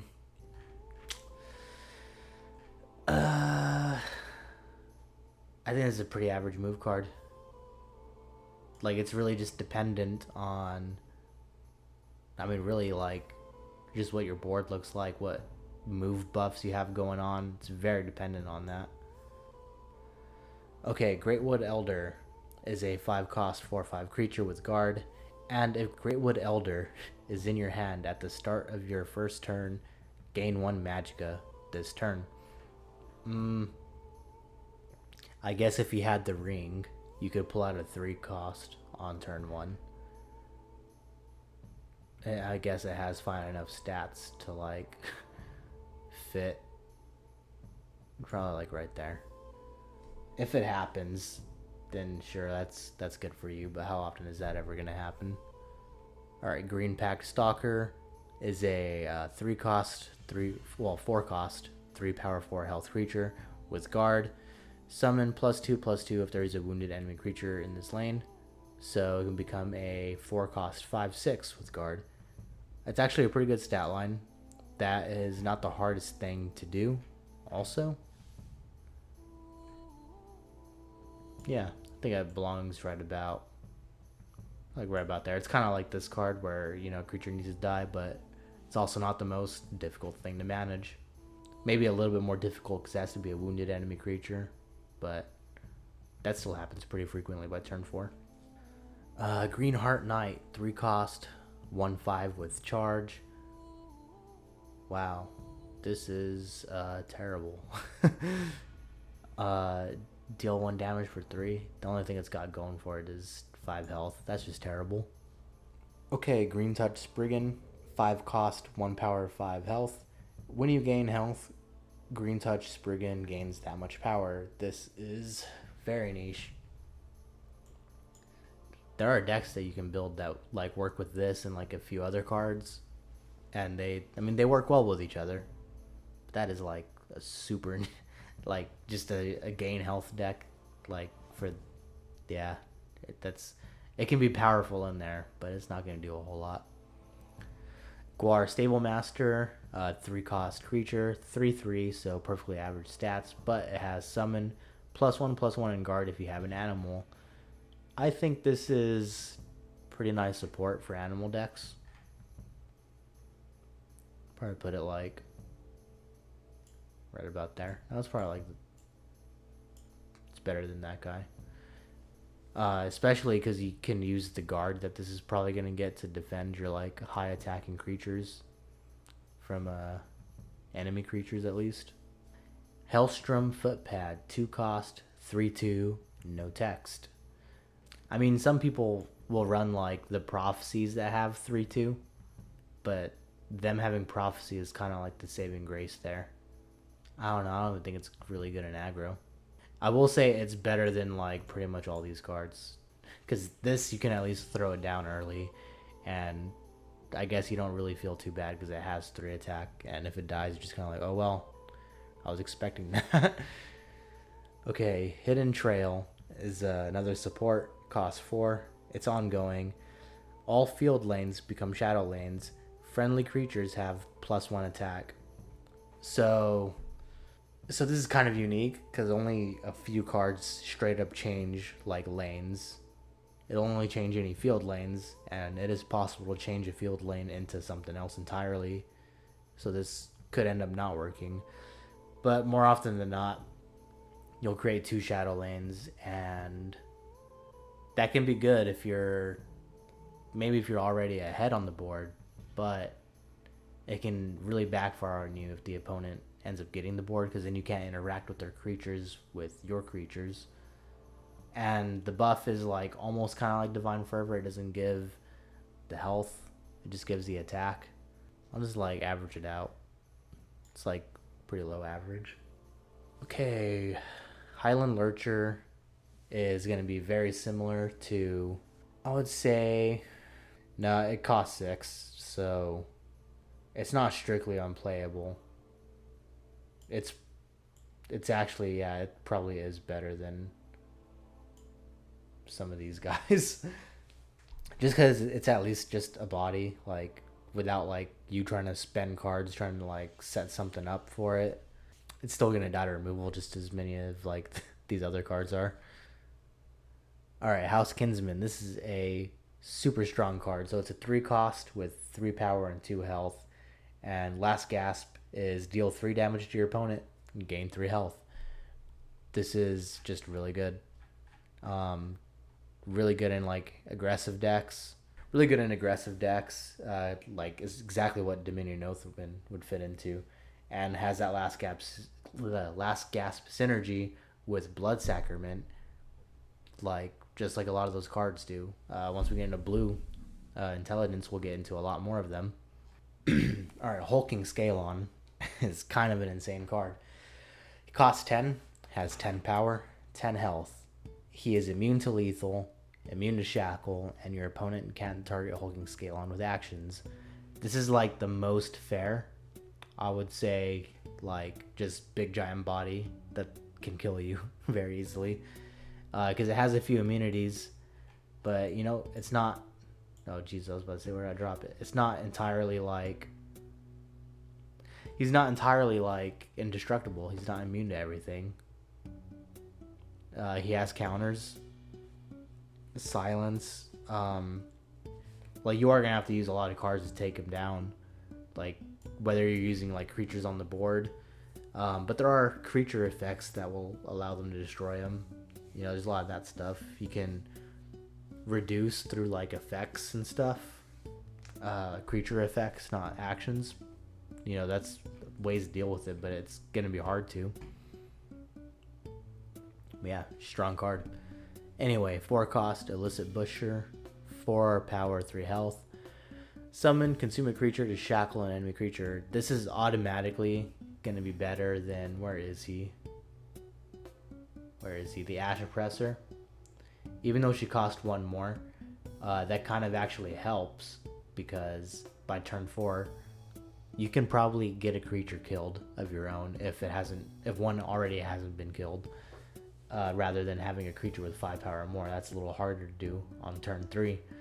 But that's going to land this in average. Because Shackle's a consistent ability. Stopping a creature from attacking for a turn. Just solid. And it's not going to be too hard to, happen. Okay, Imbued Bosmer is a 1 cost, 1/1 lethal. When Imbued Bosmer is consumed, give the consuming creature +1/+1 and lethal. I think other than just being a 1-drop, that makes it like really like low. But lethal's a powerful keyword, especially like on a cheap creature. The consume mechanics give like a lot of synergy. And then also, she fits in like all the decks that would want to run a Quicksilver Crossbow to take advantage of lethal pings, even squish the wimpy pings. Not the best card for it, but she's not going to hurt it like pretty much at all. Inspiring Soldier, 2 cost, 3/2, and has Veteran. Summon a 1/1 recruit. I don't think this is the best way to generate a veteran. The main thing that this has going for it is that it's aggressively statted. That's pretty much all it's really got going for it. I think it's probably like a little better than that. Invoker of the Hist is a 6 cost, 3/6 creature, and it has Veteran, Restore Your Magicka. Okay, it's a very powerful veteran ability, but no one is ever going to let this go off. I don't think I've ever really seen anyone pull this off. It has, I would say it has decent enough health to try to get it to trigger this. That's really about it. I mean, it would be really insane, but also, if you're restoring all your Magicka, that means that you've spent a lot of your Magicka, so you probably played quite a few cards, and then you're giving yourself more Magicka to just like really empty your hand. I don't know, actually. I might put him below average. Lady Soul's Cruelty is a 2 cost action. Sacrifice a creature to gain Magicka this turn equal to its power. This is a freaking weird one. I mean, I'm going to put it in like the lowest part of average because I'm very tempted to put it in bad. But I think the easiest way you could use it is if you have something like, I don't know, you're a Hulking Scalon and it's down to like 1 health, it's going to die anyway. So then you sacrifice and you get 10 more Magicka that turn. that could be something, but I think I would just rather like do something with the creature. Who is calling me? Ruining my video. Anyway, yeah. That's what I think of it. Alright, Leaf Lurker. 5 cost, 4/3 creature. Summon, destroy a wounded creature. Just like Finish Off. This is just an amazing card. Even aggressive decks, like, can use this. Like, it's not got the best stats for a 5 cost like aggressive creature, but it's gonna probably remove something really freaking annoying, like a guard or something out of the way. And that's just helpful. And since it's destroying stuff, it's gonna control, just all that stuff. Okay, Leafwater Blessing is a 2 cost action. Give a creature +1/+1. When you gain health, draw Leafwater Blessing from your discard pile. This is a niche card. There are ways to consistently get it, like running a ton of Drain. And kind of ways to cheat more of them in. And just really like abuse the hell out of this card. But yeah, it requires like a very specific kind of build around. Lockpick is... oh boy.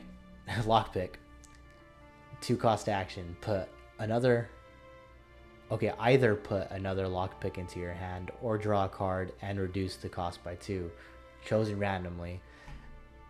Terrible. Every time I see someone play this, I just find it so funny when they're at 12 match cut and like it's like their only card and they're just like lockpick, lockpick, lockpick, lockpick, lockpick, and it's like the last one that they play, they finally get a card. Yeah, it's bad. That's such a bad card. Mad Dash is another 2 cost action, and it says move a friendly creature, then give it +1/+1 for each enemy creature in this lane. I think this is the one move card that can more easily fit into some other type of decks. Primarily the ones that, probably like a Slay deck where you want to move this into a lane with like some creatures and you want to like buff up your Slay dude so he can like kill a bunch of creatures. Or even like just a mid-range strategy where you want to take out some high value creatures, make some good trades. But then obviously it's also good in move. Malefic Wreath is a 3 cost, give a creature -2/-2. I don't think this is a good card. I'm gonna put it like right there. Because, okay, so like, if you think about -2 as like kind of dealing 2 damage, Firebolt cost 1 and it does 2 damage. That's already not good. And yeah, you can argue, well, it's also reducing the power, but nah, it's not selling me on this one. Okay, Mausoleum Delver is a 4 cost creature with 2 power 5 health that has charge and pilfer. Steal a card from your opponent's discard pile to yours. This is okay, so like on one hand, I would see this as being a card where you're entering a tournament and you slotted this in like a couple of your decks because you're trying to like, you know, specifically counter something like, I don't know, Parth Loop or something. That's like extremely niche and it requires you like knowing what your opponent's doing. But you know, the effect of just stealing something from the discard pile, it's only good against, like, another reason why I'm putting this in niche is because it's only good against decks that are going to be making the discard pile a resource for themselves. So, you know, yeah, the Parth Loop decks, but also literally anything using like Soul Tear, the Necromancers, literally extremely situational. And it does have decent enough health on its own, so I mean, it's not terrible. And that's going to be the thing with these niche cards. There's, like I said, there's going to be some really strong cards in here, some average ones, probably even some bad ones, but I just can't like rate them as fair to me. I don't know, y'all tell me I'm stupid. Okay, Moonlight Werebat. I think this is a very solid prophecy. I'm gonna put it up with the other Werebat. If this is like broken on a super early first rune, this can like really help you claw back in. I mean, the only downside is that it has 2 health, so it's probably not going to survive against whatever it's trading. But a lot of aggressive creatures only have about 4 health, so it's probably a justified trade. Alright, Moon Sugar Smuggler is a 1 cost 1/1 creature, and it has Last Gasp. Gain 2 magic this turn. Okay, there's a lot to unpack with this card. So, this is requiring you to kill it on your own turn. The problem is, you're not always gonna have control over that. Sure. See, my problem is like you can. The best case scenario is you play this and then you play full Cruel Fire Bloom. So, sure, you're taking out a creature, and you gain 1 magicka back. No, it would be better if this stuck around for a turn, right? So that way the next turn you get 2 extra magicka. That is actually kind of good. The problem is that if your opponent sees that you have this and they kill it, it's dying on their turn. So you don't get the 2 magicka. You get the 2 magicka on their turn, and it goes away when your next turn starts. Not a lot of the Betray cards are really helped by this. By like, let me see if I can find it again. Like, okay, Fleeting Apparition. So say even if the 1/1 guy was there already on the start of the turn, and you sacrifice him to do this again. Like, okay, cool, you made it cost 3 effectively because you gained a little bit of the magicka back. Like, that's good. Blood Sacrament is probably like the one card where it's really good with. Other than that, like, jeez, I have to find it.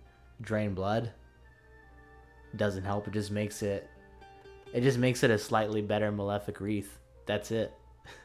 Because it makes it cost 2. That'd be more justified than playing 4 or 3 for that card. But yeah, that has to like line up that way. And if you're playing it alongside those cards, then it's not giving you even that value.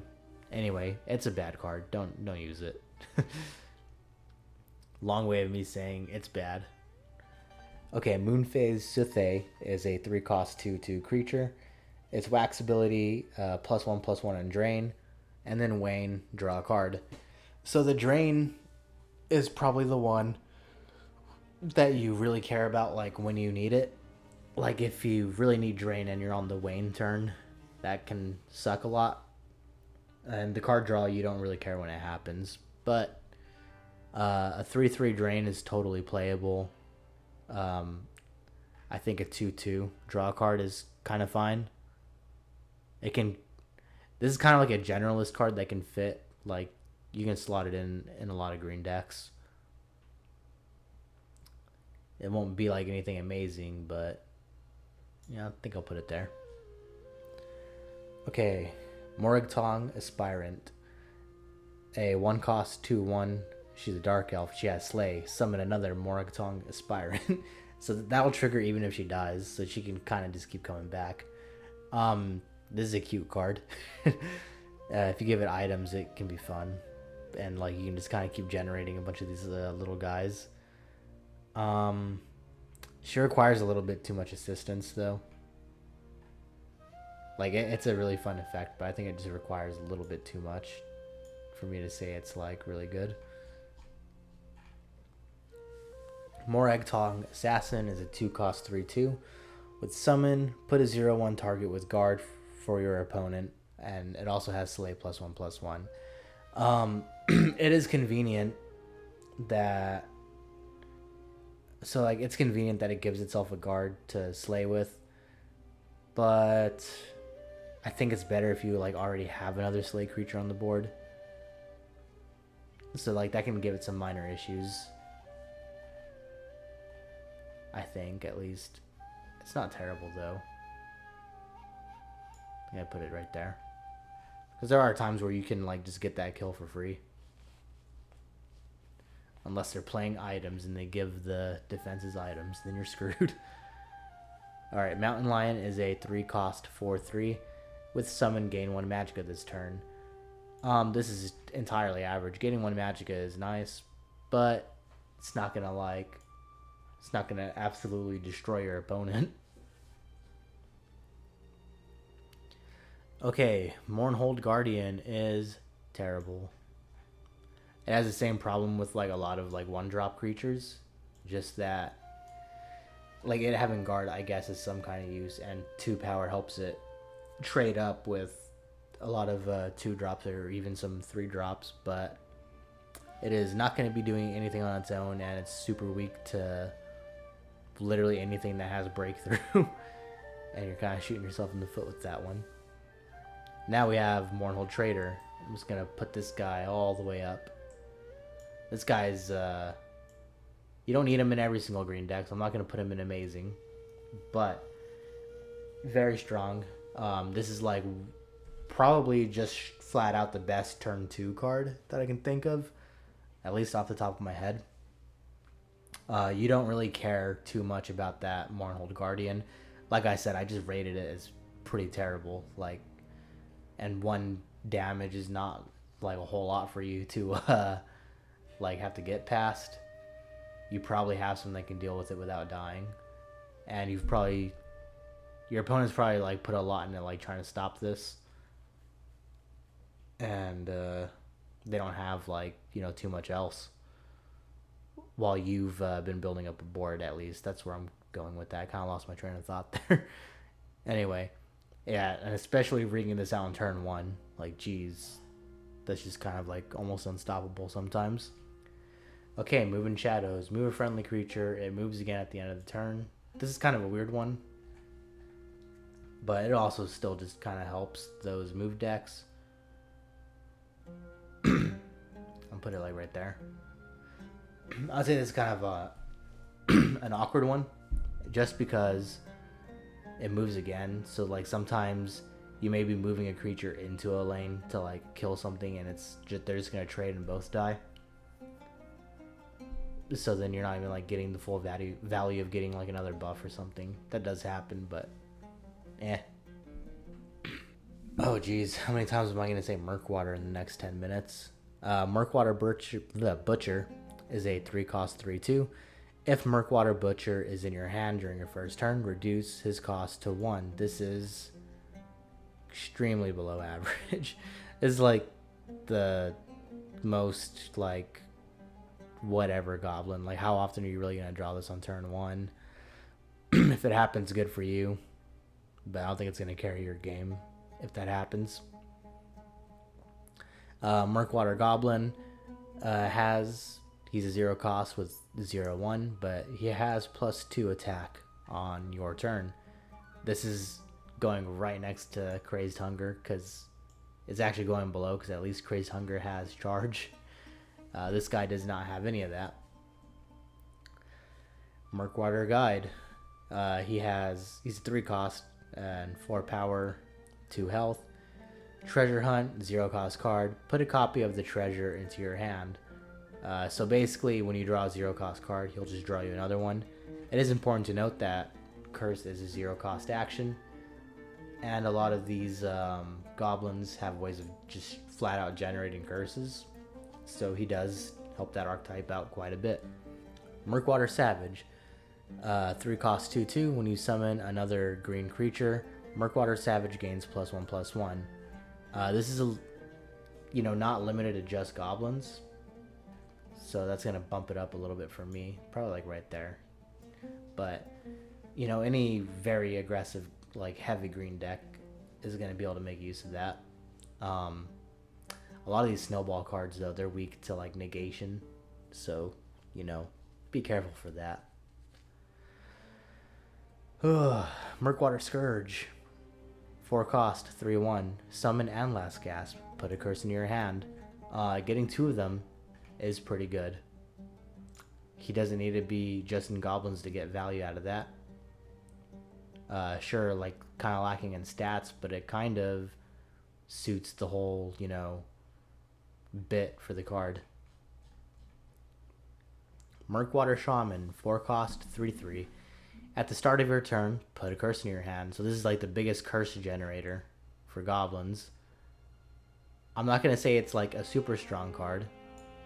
It is weak to quite a few things. But I am going to put it like pretty high up. Like on the verge from being past average to being like a really strong card, because it is weak to a lot, but it's also like once it gets rolling, it's very hard to stop, especially in the goblin decks that are reducing all your creature stats. Oh boy. Alright, I'm about to rant. So Murkwater Skirmisher is a 4-cost 4/4. He has summon, give all other friendly goblins +2/+2. I'm going to compare this to another card. Hold on.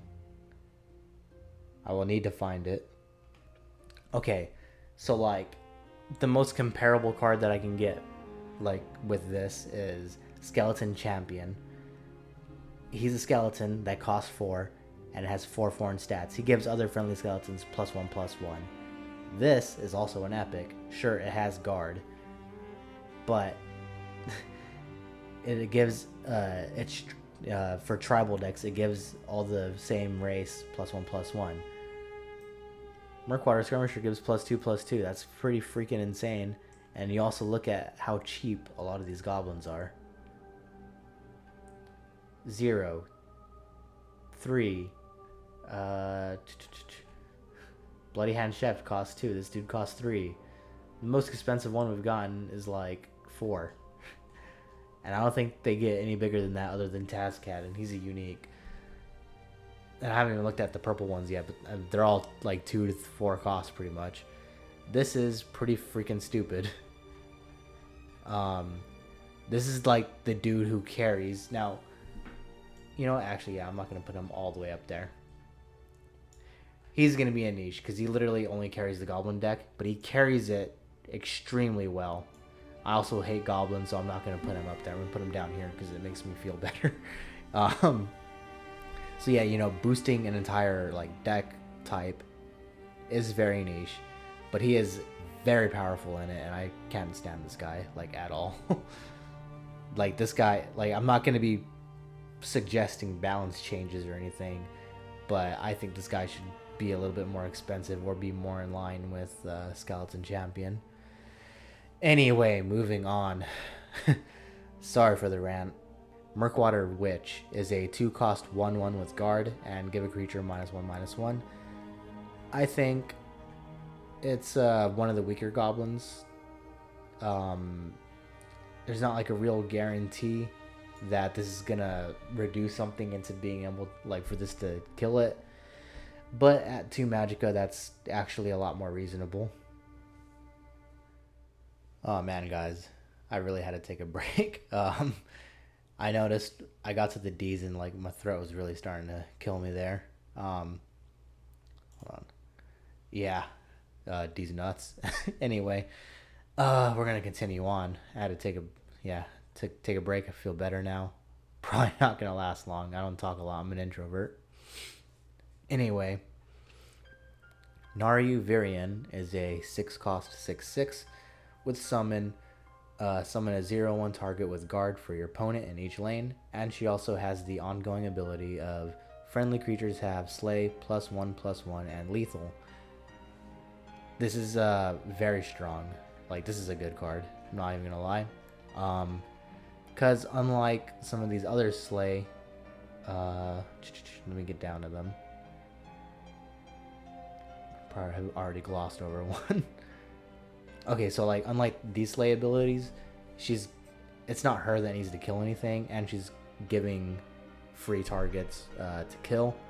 So you can, by turn 6, you probably have a creature in each lane, and you're more than likely able to kill a 0/1 body with them, and you know, get a buff, give them lethal, and yeah, she'll probably get removed right after. But now you have 2 slightly stronger and also pretty dangerous threats because they have lethal on the board. That's just really good. Okay, Necron Mastermind. Okay, so it's a 5-cost 5/4, and on summon he triggers the last gasp of each friendly creature. Now normally I would be tempted to put this in a niche, because you would think like, oh well, if you just have literally only last gasp effects, then yeah, he'll be powerful.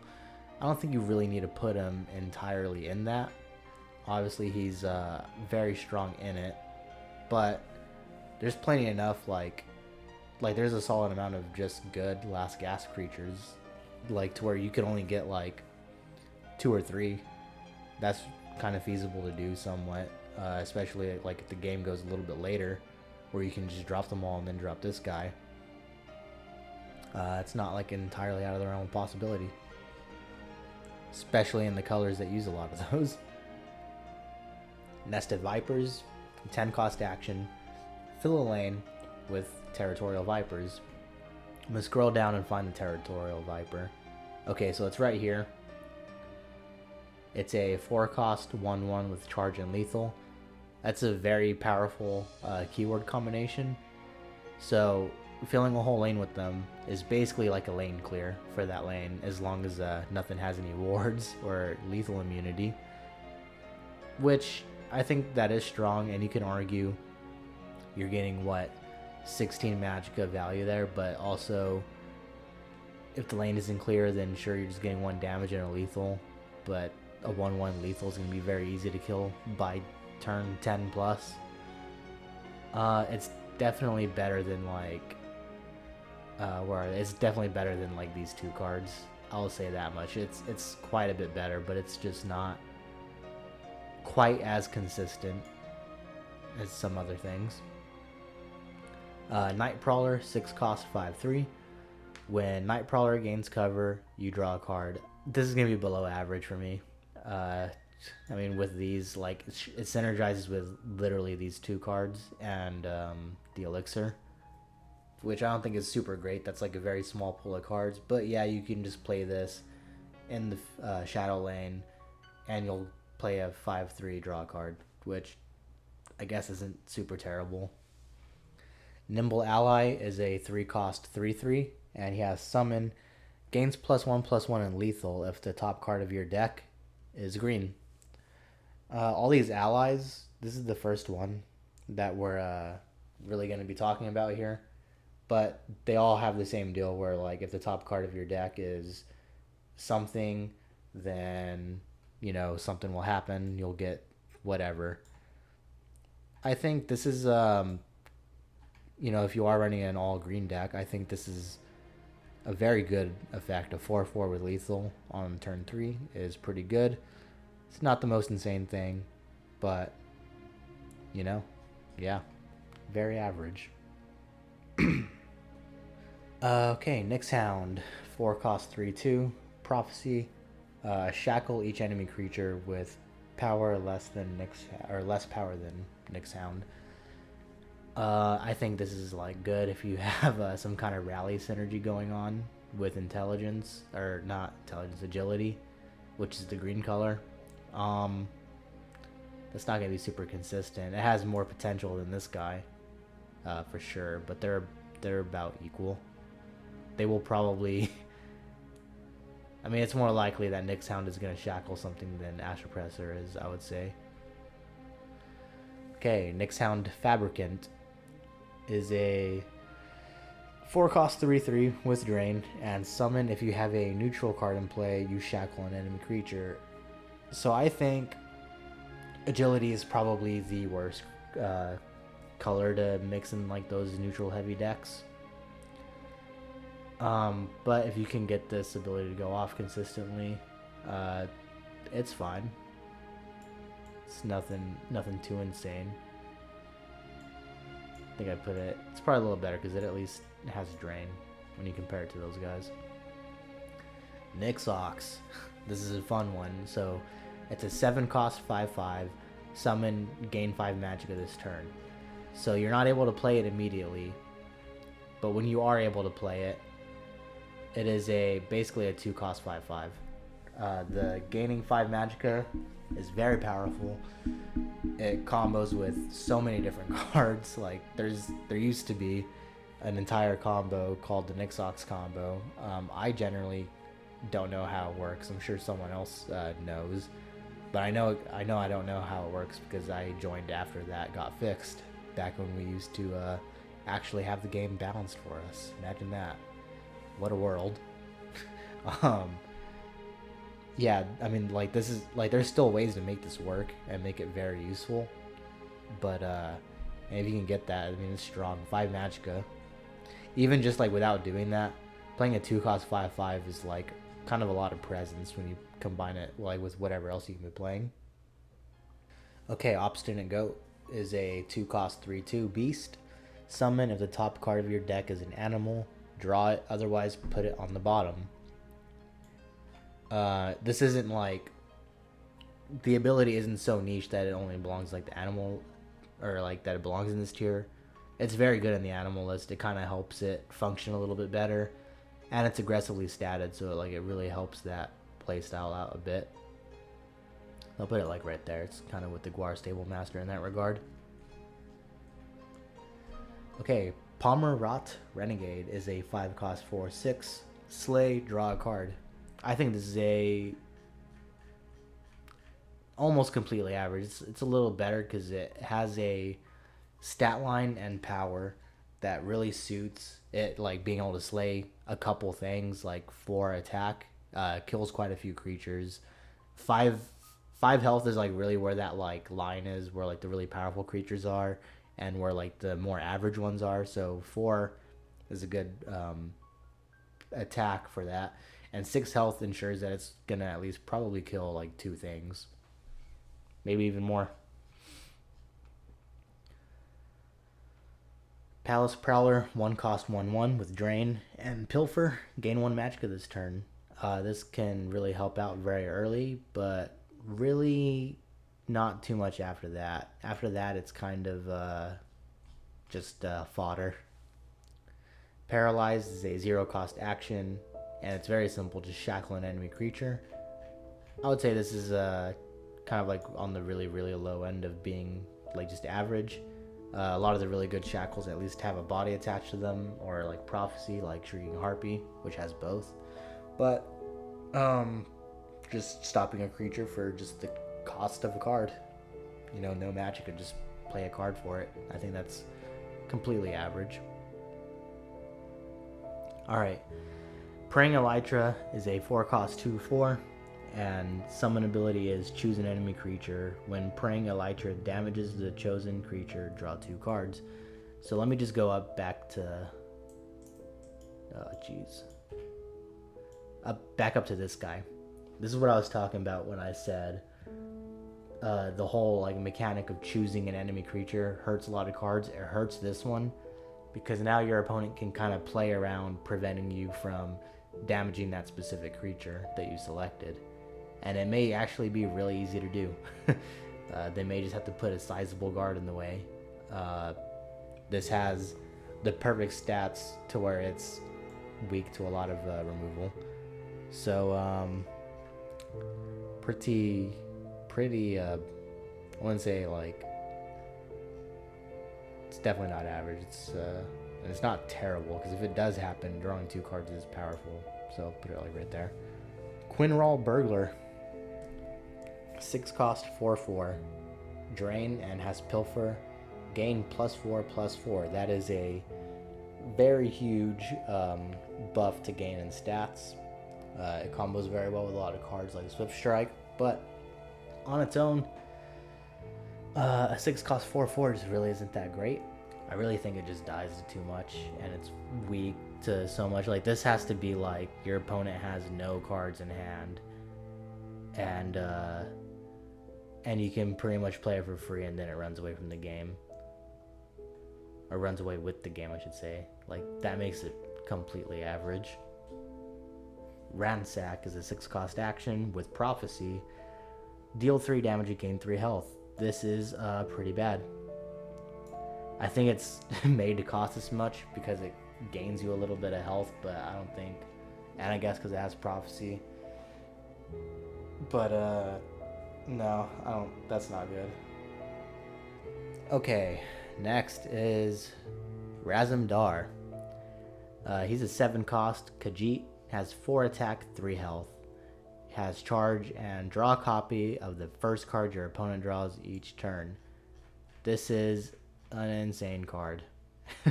Like, just truly insane. Okay, so by turn 7, 4 damage is likely going to break a rune. Like, that's just like the way most games play out. You probably did deal some kind of damage to your opponent, unless they gain a lot of health. Then you just wouldn't play Razumdar. But you'll hit them, break the rune.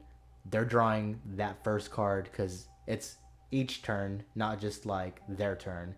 So it's your turn, they're drawing their first card on your turn. So you do that, get their card, end the turn, they immediately draw another card, and you draw that card too. This card can just generate like a lot of value. Sure, there's like times where like he just, maybe your opponent's playing some weird stupid combo and like none of it's gonna help you. But at that point, you're pretty much using their own cards to. If you're drawing the exact same thing as they are, then you can probably use those cards to deal with exactly what they have. I guess it's like my best way of wording it. But also, it's like Cliff Racer. It's just 4 damage to the face. It suits the aggressive playstyle. It even suits control playstyle like just a little bit, especially in control mirrors where you hit them and they get like a Manticora and like bam, now you have one too. So it I don't know, it's just a lot of value. And it's just a really strong ability. Okay, Rebellion General is a 4-cost 4/4. Has Wax, gain +1 attack, and trigger the Wax of each non-Rebellion General friendly creature. And then Wane, +1 health, and trigger the Wane of each non-Rebellion General friendly creature. So basically anything that doesn't have the same name as it. They really should have just put that. But this is... Okay, so this is like one of the most powerful Wax Wane cards. But it's really not used in anything except for Wax Wane Monk. Because the yellow version has the Alphic Illusionist, and the blue version, or Assassin, I guess, really it only has Frazzle Defeat, and I don't know. So it's really powerful, and when you combine it with like Moon Gates and stuff, it gets really out of hand. But that's mostly because in the yellow version with Monk, you're playing the Alphic Illusionist, so they summon like other versions of themselves and they buff themselves, and then this guy triggers them again and they get like really big. So he's really only seen in the Monk version, which is why I'm going to say he's a little too limited in his scope that he's actually used in. Like, sure, he's fine in the other ones, but he's not going to do quite as insane things. Like, he is a good card, I'll say that. He's a good card, but only being limited to Wax Wane decks and primarily being only in the Monk one is going to make him niche. Y'all can fight me on that one, I don't care. Not as good as y'all think he is. Okay, Rimmen Purveyor is a 4-cost 4/4 with summon, consume a creature, reduce the cost of each creature in your deck that shares the type with that creature by 1. So like the race, so like this is a Dark Elf, so if you're playing all Dark Elves, the rest of the Dark Elves in your deck would be reduced by 1. And that is actually kind of, it's not like a terrible ability, but I would say got average stats. I mean, cost reduction, like, this is like one of the cards that make tribal decks work, like with training grounds and stuff. It also does have the cute synergy of consuming Reflective Automaton, who we'll talk about later, because he's technically just one of every creature type. So he'll just reduce the cost of everything anyway. Wouldn't recommend building your whole deck around that, but I mean, deck-wide cost reduction is pretty good. Okay, Ring of Namira. Man, I love this card. 7 cost ongoing support. When you gain health, deal that much damage to your opponent. So you're pretty much weaponizing the health gain you're gaining, or health you're gaining from drained creatures. This is really slow. It's really clunky. It's going to be like on the verge of being a bad card, because there are a lot of combo decks that use it, and also a lot of really slow attrition, like grindy kind of decks, like with Necromancer's Amulet kind of thing. That's where I'll put it.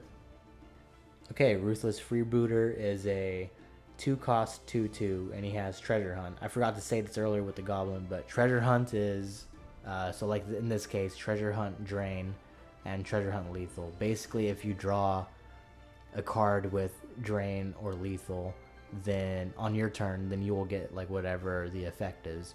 So if you draw a Drain, he will gain +1/+1 in Drain, and if you draw Lethal, he'll gain +1/+1 in Lethal.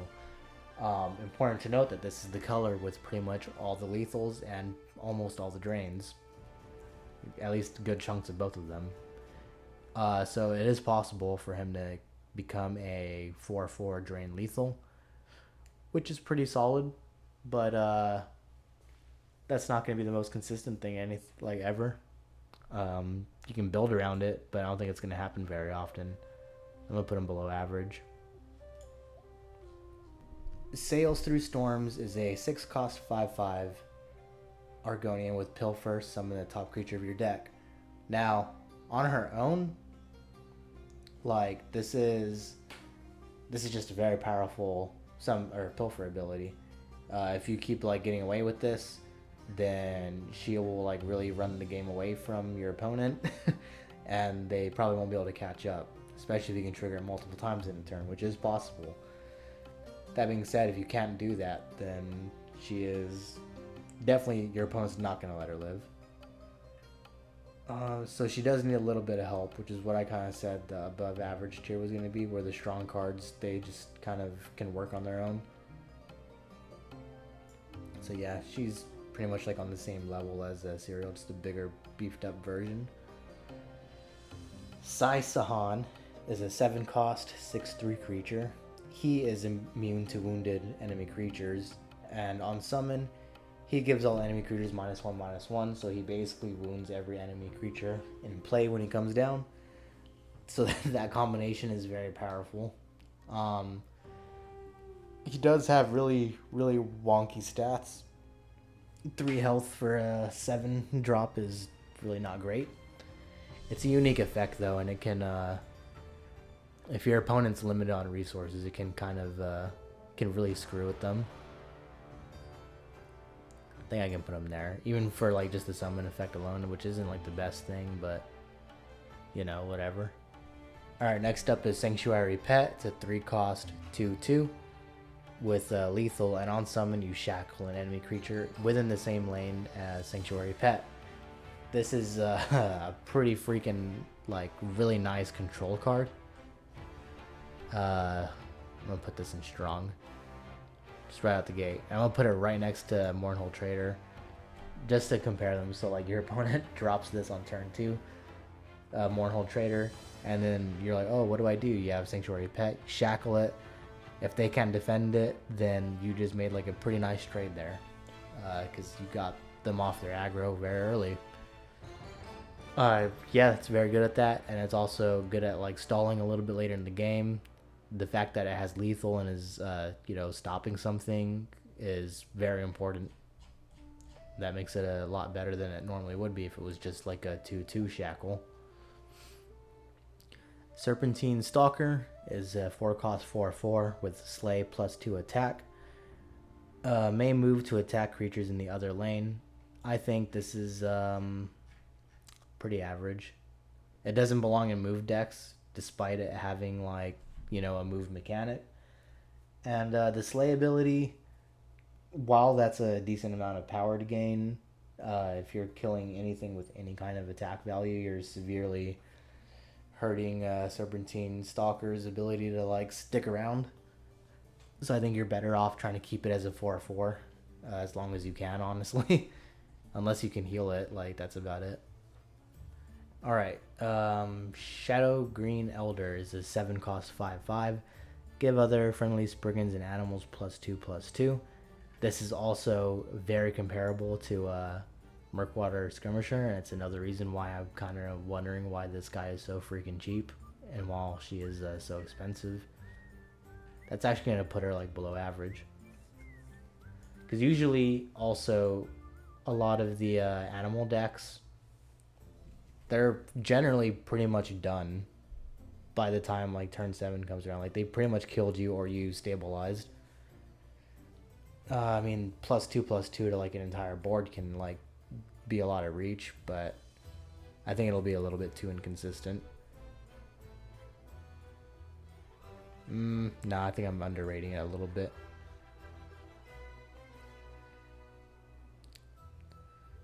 Put it like right there. One of those things where if it's like set up properly, kind of like her, then you're in a good spot and you'll probably win. Alright, shadow marking is a 3-cost action. Look at the top 3 cards of your deck. Choose one to put in your opponent's hand and draw the other 2. This is better draw than Daring Heist, I'll say that. Usually decks running this are playing some kind of combo to where they don't mind giving you, I don't know, something like they were just using to kind of stay alive because they're just trying to pull off some combo. But drawing 2 cards for 3 is not that bad. It doesn't really require any like major setup. You just have to be willing to get rid of a card. I think that makes it average. Okay, Shadow Shift is a 1-cost action. Move a friendly creature, draw a card. This is a very good ability. Or a very good card. Now, I said strong cards like are cards that you can include in pretty much any deck using that color. Shadow Shift is pretty much one of them. Like it's good in control for moving creatures around when you want to make like kind of trades. Same thing in like mid range, and for aggro decks, good for moving like your really high damage attacker out of the way, maybe moving into the shadow lane so that way your opponent can't attack it with another creature. Bunch of stuff like that. A bunch of applications. The card draw helps too, and like not as much as like other things like shadow marking, which we just talked about, but you know, it'll help you like kind of cycle through the deck. It only costs 1. It's super cheap. It's just a strong card. Shadow Master, 3-cost 3/3. Summon, give a friendly creature cover. Your opponent can't target it with actions until your next turn. This card is very strong. It's going to be like on the low end of strong, but like I'm kind of surprised you don't see this guy more. I mean, I kind of forget that he exists as well, and I don't use him, but giving them cover, you know, normally that would only make them immune to like direct damage from creatures, but then slapping on the immune actions until your next turn, that's just like even better, because now that creature is, for the most part, like outside of silence from a creature or an item, is gonna stick around for the next turn, and you can put that on some really powerful creatures that will probably win you the game. Shadow Scale Hunter is a 3-cost 4/3 with veteran move. I think that this is, you know, it has good aggressive stats, but I think the veteran ability doesn't really jive well with like the move mechanic all that well. And then I know because I watched Darylot's video and like I had the exact same thought. I was like, because I've had this happen to me before, where like you want to deal the 4 damage, but your opponent knows that you're gonna attack, so they just put like a Hive Defender in the other lane. So you do the attack, it moves over, and then the Hive Defender just kills it, and you lost your 4 damage. Yeah, I don't think it's that good. It's gonna go below average. Shadow Scale Partisan is a 3-cost 2/2 with lethal. Summon +0/+2 if you have another creature with lethal. This is kind of inconsistent. Oh man, where did I put him? There he is. It's kind of inconsistent, but it's not like the worst ability, like at all. That's not the worst summon ability to have, because if it does proc, then sure, he's a 2/4 on turn 3 with lethal. That's all right, you know. That's fine. Shearpoint Dragon, 6-cost 4/4. Summon, give the creature a -2/-2. When you reduce a creature's power or health with another effect, reduce it by an extra 1. This dude, let me just go ahead and come all the way up here with him. This dude is a very strong card. Now, could make a case that you could add him into like almost every agility deck, but not really, because some are so aggressive you may never even play this guy. But you can put him in a very high amount of them, especially goblins, a lot of the control lists that focus on the minus like curse effects, and you know, also finish off leaf lurkers.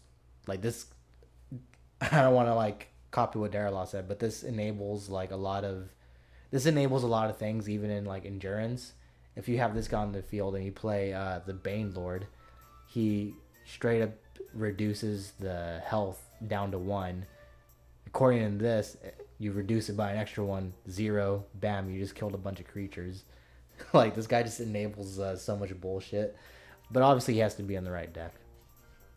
So he's not like super broken, just kind of frustrating. Sightless Skulk is a 4-cost 4/3. Summon, draw a card if you have 2 other agility creatures. I think agility has much better draw options. So, especially because they're all just like actions. They don't have like most of them, I should say, they don't have some stupid requirement. Looking at you, Daring Heist. Looking at you.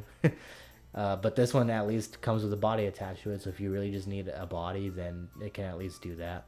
So it's not completely unplayable. Silt Strider is a 2-cost 0/4 prophecy with guard and summon. Move a friendly creature to this lane. The only application is if you know something's about to die and you want it to be defended by this, but honestly, like, how often is that going to happen? Most good players are going to make their trades before they actually hit you. So, and like give you the risk of running a prophecy. That's why that's done, to reduce the risk of a prophecy affecting their board before they make all their moves. Yeah, pretty much unplayable. Skooma Racketeer, 3-cost 2/2, and she gives a creature lethal on summon. You know, if you're playing a agility deck that doesn't have a lot of like lethals, because maybe it's like I don't know, like the more aggressive kind of archer, and you have like some of those 1-cost guys with like 1 attack, you just want to like get rid of something, that could be some utility. But also still, I mean, lethal's a powerful keyword. Where did I just drop her at? I lost her. I think she's more on like the lower end of average. Skooma Underboss, 2-cost 2/3. Friendly Pilfer abilities are also Slay abilities. My main issue with this guy, I'm going to put him like on the cusp of being like just straight up bad. My only problem with this guy is that a huge majority of the Pilfer creatures have like super low attack and like just low stats in general. So this only suits like the like all the snowball guys, but only if they've like already snowballed to a point where they could actually like trade. I'm talking about the Elsewhere Lookout, the Descendant of Alkosh. Like, they have to have already gained some stats in order for this to actually be relevant. And I don't know, it takes too much work, too inconsistent. Maybe you don't want hold on, I need to find like one of those really funny like pilfer abilities. Blood Pact Messenger. Oh, he's gonna be all the way down at the bottom. Jeez. So this guy, draw 2 cards and then sacrifice, but like you don't want to do that, I guess. Well, I mean, I don't know, something dumb like that. Like, a lot of them just aren't like super great to be slay abilities, you know? Okay. Kind of went off on a tangent there. Alright, Slinking Jackal is a 2-cost 4/2 creature, no text. So this is actually one of the few like no text creatures that I think is actually quite decent. So like these kind of like really lopsided stats aren't as bad in the early game. Like, yeah, sure, this dies to negation, but like a bunch of 2-drops die to negation. It's not as bad as, say, I'm gonna have to go down and find them. cast it. It's not as bad as, say, like the Charis, which would just die to like literally any removal available at that time, or even like the Highland Lurcher. The odds that they have like this specific removal are lessened like earlier on in the game, so this like suits aggro because of that. Like they may not be expecting you to be playing a 2 health 4 power creature that can just start really putting on some pressure immediately. So I don't know, I think it's a good card. And I feel the same way too about Slime Marshblade. So he's a 2 cost 3/2, has the last gasp. Draw a card if you have 7 or more max Magicka. I'm just gonna go ahead and put him kind of like right around there. So this has good stats for a 2-drop. Like it's gonna trade up very well. So if you really do need it for early defense, it has that function.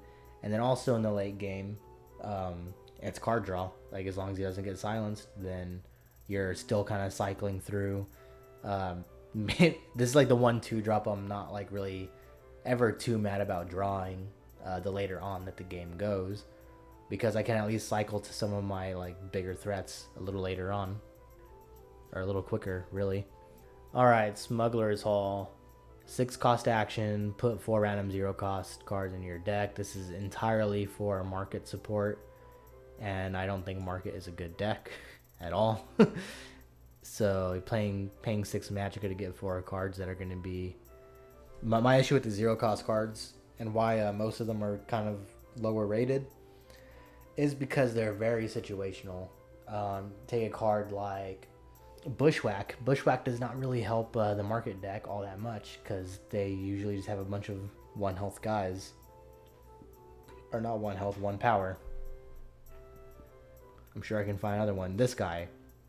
Moving Shadows. Okay, so you shuffle a guy around a couple of times. The Dress. Okay, Curse is like probably the best one. And then there was like the Dressed Spy or whatever. Oh, look at the top card of your deck. You may get rid of it. Like, a lot of these are very situational, and they cost 0 because they do like a very specific thing. And drawing 4 of them is like really terrible. We haven't gotten to like the willpower ones yet. Some of the willpower ones kind of suck. Anyway, the Snake Tooth Necklace. It's a 2 cost item that gives +1/+1, but summon, give the wielder drain this turn. So the stats are not really like the strong thing about this card. This is a card that is strong because you play it at the end of the game on like a really big creature that's going to gain you a ton of health and shut your opponent out of the game. I do it all the time. Sometimes I play it on a creature that's big and I play Rage on it and I gain 50 health and the opponent just quits because they can't possibly outmatch that. And also just get in a pinch with like, I don't know, something like a Hive Defender, gaining 4 health, killing something. Like, that's pretty solid. Okay, Snowy Saber Cat's a pretty interesting one. So it's a 5 cost 3/7. And it may attack an extra time each turn. That's a pretty rare ability. Usually you have to play some kind of action, which we'll get to one very soon. Or the creature has to like naturally have that ability, which only a handful do. I think only this one and one other one do. Yeah, I mean, it's fun, and it has decent stats for like trading, especially with like multiple weaker creatures. The only thing it's really weak to is like hard removal and Spirit Knife. I think if this is played in conjunction with other things, it's pretty good. Like other big threats, so I think this can actually like kind of squeak by a little bit and sneak some damage in. Alright, Soul Rest Marshal, 6 cost, 4/4. If you have more health than your opponent, the next card you play this turn will cost 6. This can create some pretty insane moments depending on when you play it. I would say this is kind of like the more, I don't want to say like broken, but like this, so every color has one of these cards that does something if you have more health than the opponent. And this one's like the more like dependent on what you have in your hand, but it can do some really broken stuff. And also when you play it, like if you play it on turn 12, you can make some of your cards cost like 8. But then you're knocking this down to, or you're knocking your magic down to 6. It's probably average actually, but like on the high end. All right, Spider Daedra.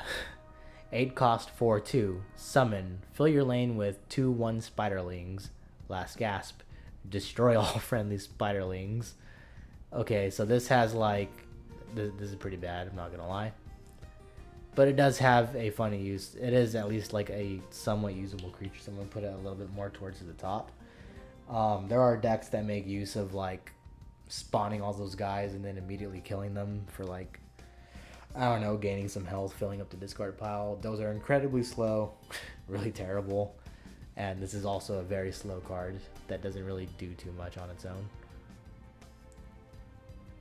Oh god, Spider's Lair. 7 cost, ongoing support. At the start of your turn, summon a random spider. Okay, so the spiders are a 1/1 with lethal, a 1/1 with guard, and then a 1/1 that can shackle a random creature. So literally, all this does is just slow your opponent down, like really annoyingly. And this is already a very slow card. This is probably one of the worst cards in the game. I'm not gonna lie. When it comes to which one's the worst ones in the game, it's gonna be like the bottom row in this tier. I'm gonna be really trying to like make it to where it fits that way. Anyway. Oh yeah, that's right. He forgot. He forgot this one. To the bottom. Spoils of War is the next one. Like, look at all these cards we have to get through. Jesus Christ. What have I done to myself? Anyway, Spoils of War. Now this is the best card draw that green has. So it's a 5 cost action, draw 2 cards, but it has Empower, cost 1 less. This is not hard at all to trigger. If you even just hit the opponent twice, it costs 3. It's already basically Spoils of War and like shadow marking, but you're not like sacrificing anything. You didn't have to do too much to set it up. Anything like more than that, you're just getting like a lot of bang for your buck if you have multiple of them in your hand, which has happened to me, and it felt so terrible because my opponent actually had all 3 of them, so you drew 6 cards for like 1 magicka a piece. Very upsetting. Yeah, that's just a very strong card. Really fits like the aggressive play styles too, and even some of the combo ones that use like a lot of like creatures that only deal 1 damage, because you can hit the opponent like quite a bit without risking too much. It's definitely in my Unrelenting Siege deck. So like, and I've been able to draw just an obscene amount of cards with it. Anyway, moving on. Saran Pawnbroker is a 2 cost 2/3 with plot. Put a random 0 cost action to your hand. This is perfectly average. This is a totally average plot, card, and good at keeping your plot going. It has good stats. I will give it that. It does have good enough stats for a 2-drop to be used outside of that. Other than that, it's not doing too much. So maybe I'll put it with this dude. They kind of do the same thing, just trigger their own thing. So with the Bootlegger, 2 cost, 1/5 with guard. Another friendly creature ignores guard's turn. This ability, just in general, is very good. And the fact that it's on a cheap body is also pretty interesting, because it can, it can be saved until later to basically allow you to bypass the guard to finish the opponent, which is a very powerful way to use it.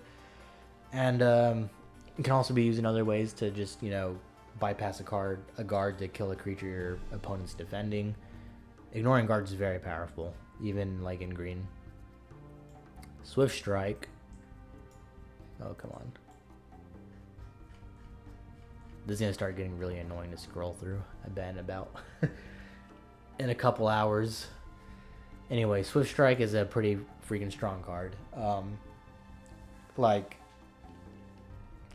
Actually, I'm just gonna put it in strong. Because obviously, like, more control green decks aren't really gonna use it, but pretty much every aggressive green list is going to use it, and for good reason. There's like no restriction on what creature can attack twice. All that has to happen is that they survive to make all attacks. Like, that's it. This can, like, if you use this on, let me scroll down to him, on TASCAD, like, you're dealing 12 damage that turn. That's kind of absurd. And there's a lot of other creatures that have a lot of power, can get up to a really high power level that just really works well with. Swims at Night is a 4-cost 2/2. On summon, he'll put a random 0-cost card into your hand, and after you play a 0-cost card, Swims at Night will gain +1/+1. Terrible. We're about to get into the whole Swindler's Market thing anyway. Actually, I'm willing... No, he's not even niche. No, he's bad. Because like I said, 0-cost cards, they just aren't good most of the time. And a little +1/+1 buff on a weak little body like that for 4, just not great. Now, Swindler's Market, I'm sure a lot of y'all are just ready to hear my opinion on this. So it's a 3-cost ongoing support. When you play a 0-cost card, deal 1 damage to your opponent and gain 1 health. This is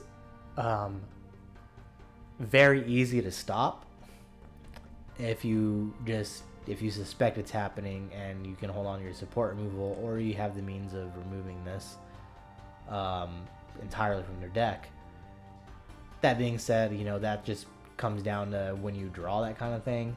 I've had games where where I'm playing against Market, and I literally, like, am running, because I usually run a lot of support removal, and I just don't draw it. Like, otherwise I would have shut them down because they only played 1 Market.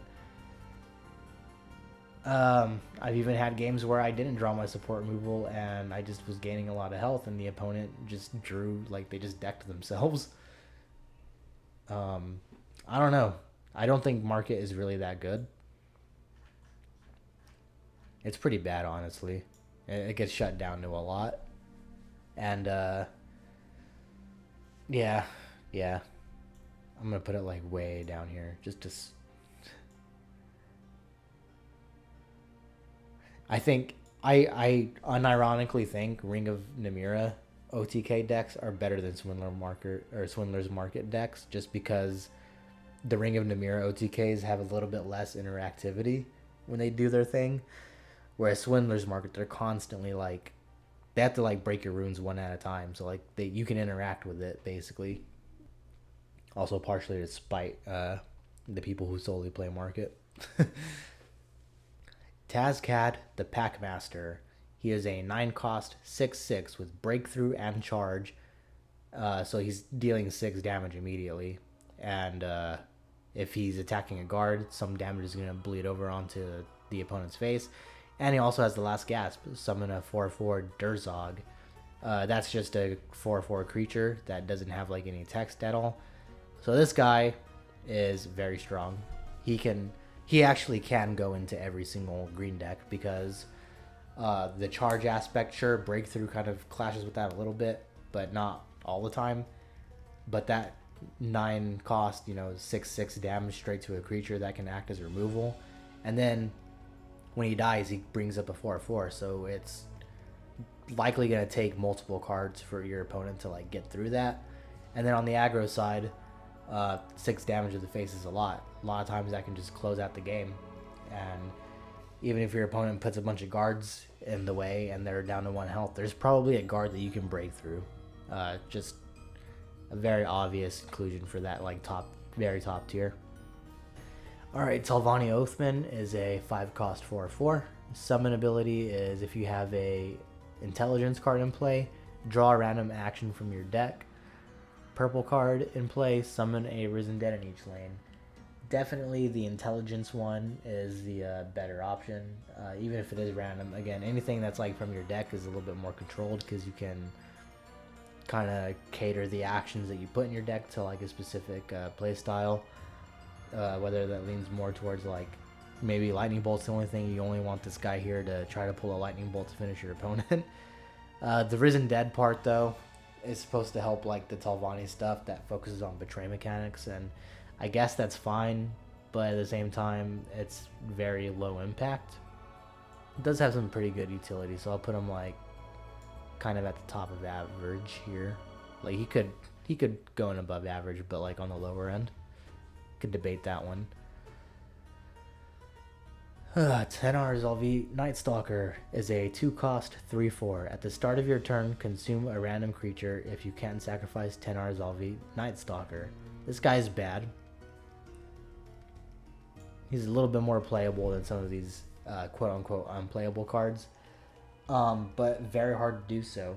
I've tried to do it before, and it's not easy. You have to... It's kind of... It's like the word I can use for this. I don't know, it's very wasteful to be trying to like send creatures into your discard pile just so this guy can stick around, which, yeah, he has good stats for a 2-drop, but it's not gonna do much over the, like, what, 2 or 3 more turns. I would say probably only good, like, if you have a 1-drop that died and you can get this guy to get at least a decent trade, and that's about it. Alright, 10 Mar Swiftclaw, 4 cost 2/2, Pilfer +1/+1. And she is one of the very few creatures that can attack twice a turn. This card can snowball pretty quickly, but kind of like, where is she? This guy? This gal, I should say. They're very easily answered by, like, more so the Quinwall Burglar rather than 10 Mar Swiftclaw. But, she at least like has a little bit of a chance to like get going and kind of force a response, whereas this one, like, there could already be a response in hand, so I think she's slightly better. Alright, Territorial Viper is going to go into above average because it's just like kind of removal for green. Like, that's pretty much what it's played as. The low stats pretty much gear it towards that, but it also gives it a few unique like properties to where it can be pulled by the O'Durner and Necromancer, who we'll be talking about in probably, I don't know, like 2 or 3 hours. But yeah, like, it has synergy with that, and like it'll go to the discard pile easily. So this is like a card that a lot of Telvanni players pull out of the discard pile when they don't like that you have a big creature and they don't have an answer for it. Anything else to say? No, that's about it. Wards stop it. That's kind of a downside to it, but that's not too bad. Okay, the Gray Fox, 5 cost 4/4, and summon, draw a card from your opponent's discard pile. Pilfer ability, reveal a random unrevealed card from your opponent's hand. So this has a good amount of utility.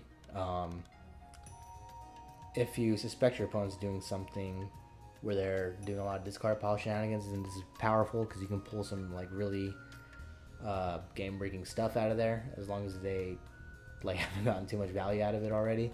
But also, like, you can pull just like any strong card, like whatever the highest cost card they played is probably like gonna be good enough.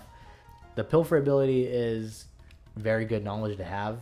Most people aren't gonna allow the Gray Fox to live long enough to get that off, but he's definitely, of the strong cards, he's probably the best one so far, because you can make a case that he can fit in some like aggressive list, but probably not gonna be the best fit in there. It's definitely geared more towards control, but even some like mid-troll decks could use it. Alright, the Ultimate Heist is a 12 cost action, but it costs 3 less each time you pilfer or drain in 1 turn. And it deals damage to your opponent, destroying their front rune, and you draw the card from the rune. If it's a prophecy, then you can play it. I don't think the card draw part of it is too important. I mean, the prophecy aspect of that can be huge, but also very inconsistent. The main use I have for this card is especially against the decks where people like you get them down to like less than 5 health, but you didn't kill them, and they gain like 1,000 health, which is not possible, I know, but like, stay with me here. I've had a game end this way where I just draw the ultimate heist and I win, or a very close one where we're both pretty much like on the turn where they've killed all my stuff and like they're gonna kill me the next turn, but I broke all the runes, so I top deck this and I win. Because if your opponent doesn't have any runes, it counts it as 0 being like where it's gonna damage them. So it has that function. Otherwise, it can be a little slow. It doesn't necessarily have to be in a Pilfer or Drain deck, but I do use it also in the Unrelenting Siege deck. And it does a lot of work in there too, helping you push just a little bit more damage while also getting maybe some options, you know, to keep yourself alive a little bit. Thievery is a 3-cost action, and it deals 3 damage to your opponent and you gain 3 health. This is... I mean, it's reach, but it's not the best reach. It has a function, sure. It's definitely worse than Lightning Bolt, which I know where I'm going to put Lightning Bolt, but like the fact that this can hit creatures means it's going to go like right there. Actually, I think it should just go below average, because it doesn't even have prophecy. Anyway, Thieves' Den. Thieves' Den. 4-cost support, ongoing.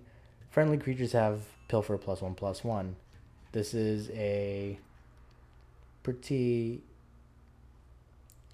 strong card, because you don't really necessarily need it to be in like a Pilfer heavy deck, but especially with the creatures like Daring Cutpurse, who already have a +1/+1 Pilfer ability. Cards like Master of Thieves that let those Pilfer creatures attack again, or like 10 more Swiftclaw. This just really like lets them snowball even faster. Granted, it's a little slow, but even in non-Pilfer decks, it can be a way for like once you switch to aggression, it's just a way to make your creatures a little bit one hit harder and also a little bit harder to deal with. I think that puts it there pretty easily. Thieves Guild Fence is a 3-cost 3/2, and when you draw a card on your turn, you reduce its cost by 1. This is just kind of a good effect. Cost reduction like this is very nice, and it does help combo decks, but that's not really the main use for it. It can help a lot of things out. Thieves Guild Recruit is a 2-cost 1/2, summon, draw a card. If it costs 7 or more, reduce its cost by 1. This is almost an auto include in every green deck except for like the most aggressive ones.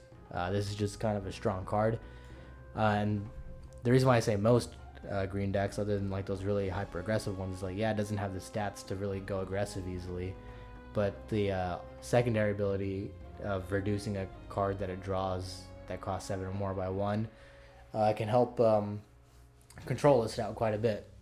You know, they may draw like some of their end game, but you know that really sucks when that happens, so that helps you get it out a little bit earlier. Yeah, I mean, I did say strong cards were going to be cards that can go into just about every green deck, but maybe not every single one. Okay, Torval Crook is a 4-cost 1/4 with charge and Pilfer. Gain 2 Magicka this turn. This is a totally average card. It really needs support from a lot of the other Pilfer synergies, especially like Master of Thieves, to allow it to attack twice as soon as it's played, and it's basically like replenished its cost just for playing it. And then if it sticks around, then it starts doing some really insane things. But again, it needs a lot of support. Torval Extortionist is a 5-cost 7/5, and it has Slay. Gain Magicka this turn equal to the slain creature's cost. Now, personally, I really like this card. I am surprised that more people don't play it. This is absolutely a strong effect, primarily because 7 damage kills a lot. If we just look at the list so far, we'll take a good... I'm going to scroll down like relatively slowly.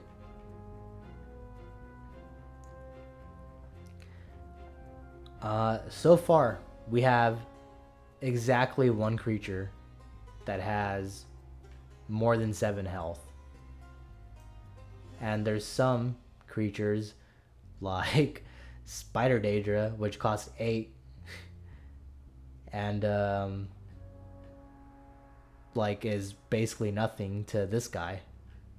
We have a card like Tazcad, which while it would kill this guy, you would still get 9 magicka for killing that, and that's like a huge amount of magicka to just gain for a turn. Like it does need a little bit of help, like just a little bit. It needs the smallest amount because sure you can play it on turn 5 and it might get javelined. No one's gonna try to let this like stay alive, but this is the kind of card where if it sticks around for a turn, it just carries you. Especially if you get a really good kill. Twin Lamps Consul is a 3-cost 2/4. It has the plot ability of gaining lethal and guard, just like the Fighter's Guild Recruit. That's a very powerful combination of keywords. It is a little bit conditional, but it's not super hard to trigger. It's going to kind of go down here with like these guys that don't need a whole lot of help to be helpful. And now we have On Golem the Listener. He's a 1-cost 1/1. And on summon, shuffle 3 Brotherhood Assassins into your deck. The Assassins are 1-cost 3/3s with lethal, and when you play them, they draw you a card. So this guy, like, you actually literally can put him in every green deck and he wouldn't hurt. Sure, it can suck sometimes. You might get him. Actually, you know what? I'm gonna put him in like strong. That because it's entirely dependent on how fast you get the Brotherhood Assassins. I've literally had people play On Golem, and they play their turn, I play my turn, and then the very next card they draw is one of the Brotherhood Assassins. That's like the worst case scenario, and I've never had that happen on my end, but I've had it pretty close where I draw them within 2 or 3 turns, and that's still pretty good, because it only costs 1 and it's 3/3 of stats. Cycling through your deck is always good. Okay, the Unicorn is a 3-cost 2/3. Friendly creatures in this lane with less power than Unicorn have charge. This is pretty good in the Unrelenting Siege deck, but this can also work kind of like the one card I'm forgetting that I already put on this list. I can't remember, but it was a card that I said would also function very well in a rally deck. This is also one if you ever went with like a rally Halalu or some kind of weird hand buff deck where you're buffing this like before, because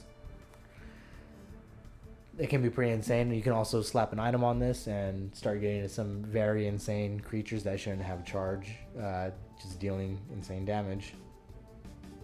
Alright, Unrelenting Siege, I mentioned it a couple times. It's a 4-cost ongoing support. Friendly creatures with 1 power may attack an extra time each turn. This is, honestly, this is a very niche card because you have to build around it. And, like, yeah, there's a whole combo built around it. And, it's not like the most inconsistent thing ever, but it either goes off really hard or it gets shut down extremely early.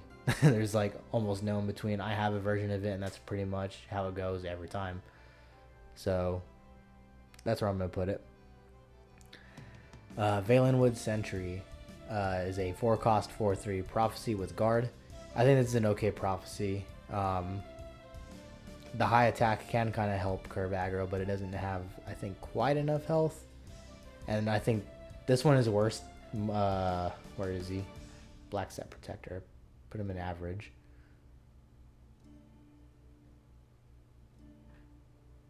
Did put him in average, right? Yeah. I think this one is worse to play. Valenwood Sentry is worse to play from hand than Black Set Protector, because at least you're getting all the stats with Black Set Protector. You're not necessarily getting that with Valenwood Sentry. Varanus Courier is a 3-cost 1/3 with guard and last gasp, draw a card.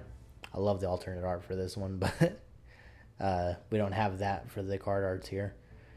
It doesn't do that great of a job for stopping aggro. Um, just doesn't deal enough damage back. It doesn't absorb a whole lot. So I'm honestly going to kind of just put it below average. I mean, the card draw is nice, but if you're in a slower deck getting rushed on by aggro, you're going to get a lot of cards anyway. Voracious Brigand is kind of really hard to use as a 1-drop. 2 health isn't a whole lot, I think. Say it's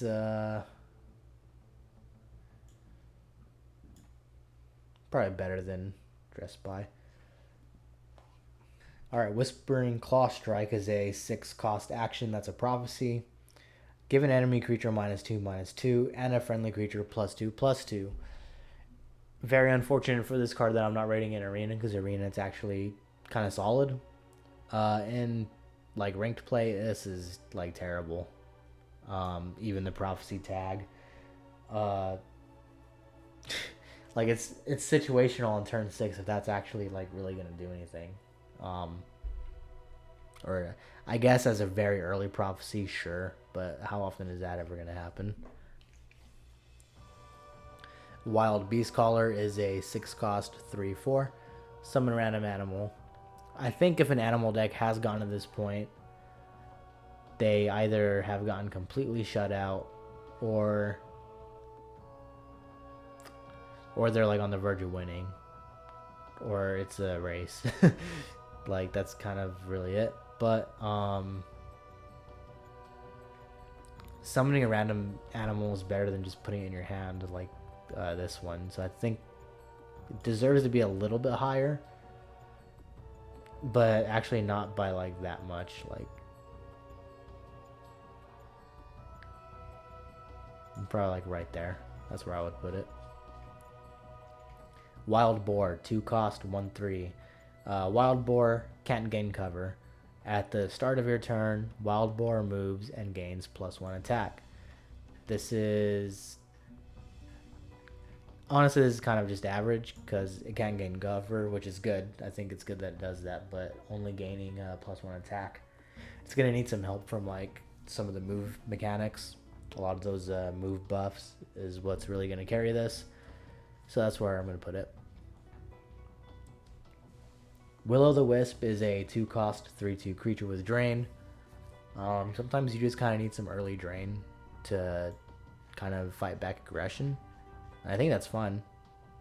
Put it like on par with that. Like it doesn't have prophecy, but it comes down a little earlier. Can trade with a 1 or 2 drop and gaining some health. Woodland Lookout is probably the best lookout outside of the strength one.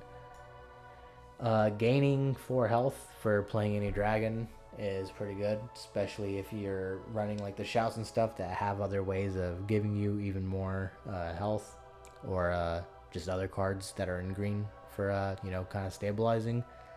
And Woodland Lookout kind of helps that, especially since dragon decks are typically pretty slow. Okay, everyone, we'll be moving on to the endurance cards. And starting up, we have Ald Velothi Assassin. This is a 2-cost, 1 power, 2 health creature with Rally Unlethal. And just going to go ahead and plop this right about where Slime Marshblade is. It's very good to use in the field lane, especially if it's one of the first creatures to come down. It's really only weak to cards like Wardcrafter and Daggerfall Mage, but a lot of cards are going to be weak to those anyway, especially 1 and 2 drops, so seems totally fine there. Next one up is Almalexia. She is a 7-cost 6/6 with Exalt 3, +6/+6, and the ongoing ability of friendly exalted creatures are immune to damage. So Exalt basically works like she costs 7 on her own, but if you pay 3 extra to make her a 10 cost, then that extra stat buff will come in. So she'd be a 10 cost 12/12, which is fine. The stats are fine, and being immune to damage is kind of a powerful ability, but she is still very weak to silence, hard removal, being unsummoned. It's not like she's immune to actions, so she can be just flat out destroyed. There are a lot of answers to her at that point, so put her like on the very low end of like being a strong card. Almalexia's Disciple is a 2 cost 2/3 with Exalt 2, heal all friendly creatures. This is kind of a card that I would say helps some decks. You don't really need it in like the Exalt deck because that deck is already going to be like kind of really already bricked most of the time if you actually want to take advantage of the Exalt mechanics. But this can fit in like, you know, Soul Farm Warrior decks pretty nicely, and it has some kind of function there. Ancestral Dead is a 3 cost 2/4 with Slay, Summon a Risen Dead, which is just a 1/1 skeleton, and I think it has Guard. This kind of just helps the skeleton tribal deck, and it's kind of okay there, but the stats are okay, but it's going to be on like the very low end of average. Ancient Lookout is a 2 cost 2/3. When you summon a dragon, summon a 1/1 Draugr Sentry with Guard. This is probably one of the worst lookouts, I would say. The 1/1 with Guard isn't really going to do too much by the time you start summoning dragons, because those cost pretty much, the good ones start costing about 5 or 6 really, but I'll put it like here-ish. Angry Grawl is a 4 cost 2/4 troll with Regenerate, which is probably the worst keyword. Has Summon +2/+2 if your opponent has more cards in hand. I feel like this was made to like try to somewhat counter control decks or something, because if you've been aggressive, then you've likely broken a rune or two, which means they have more cards due to that. So it could be a turn 4, 4, 6, which isn't bad, but hard removal comes out like pretty much like right after this, so it's really likely that it's not going to do too much. Arcane Elite is a 4 cost 3/5 with lethal.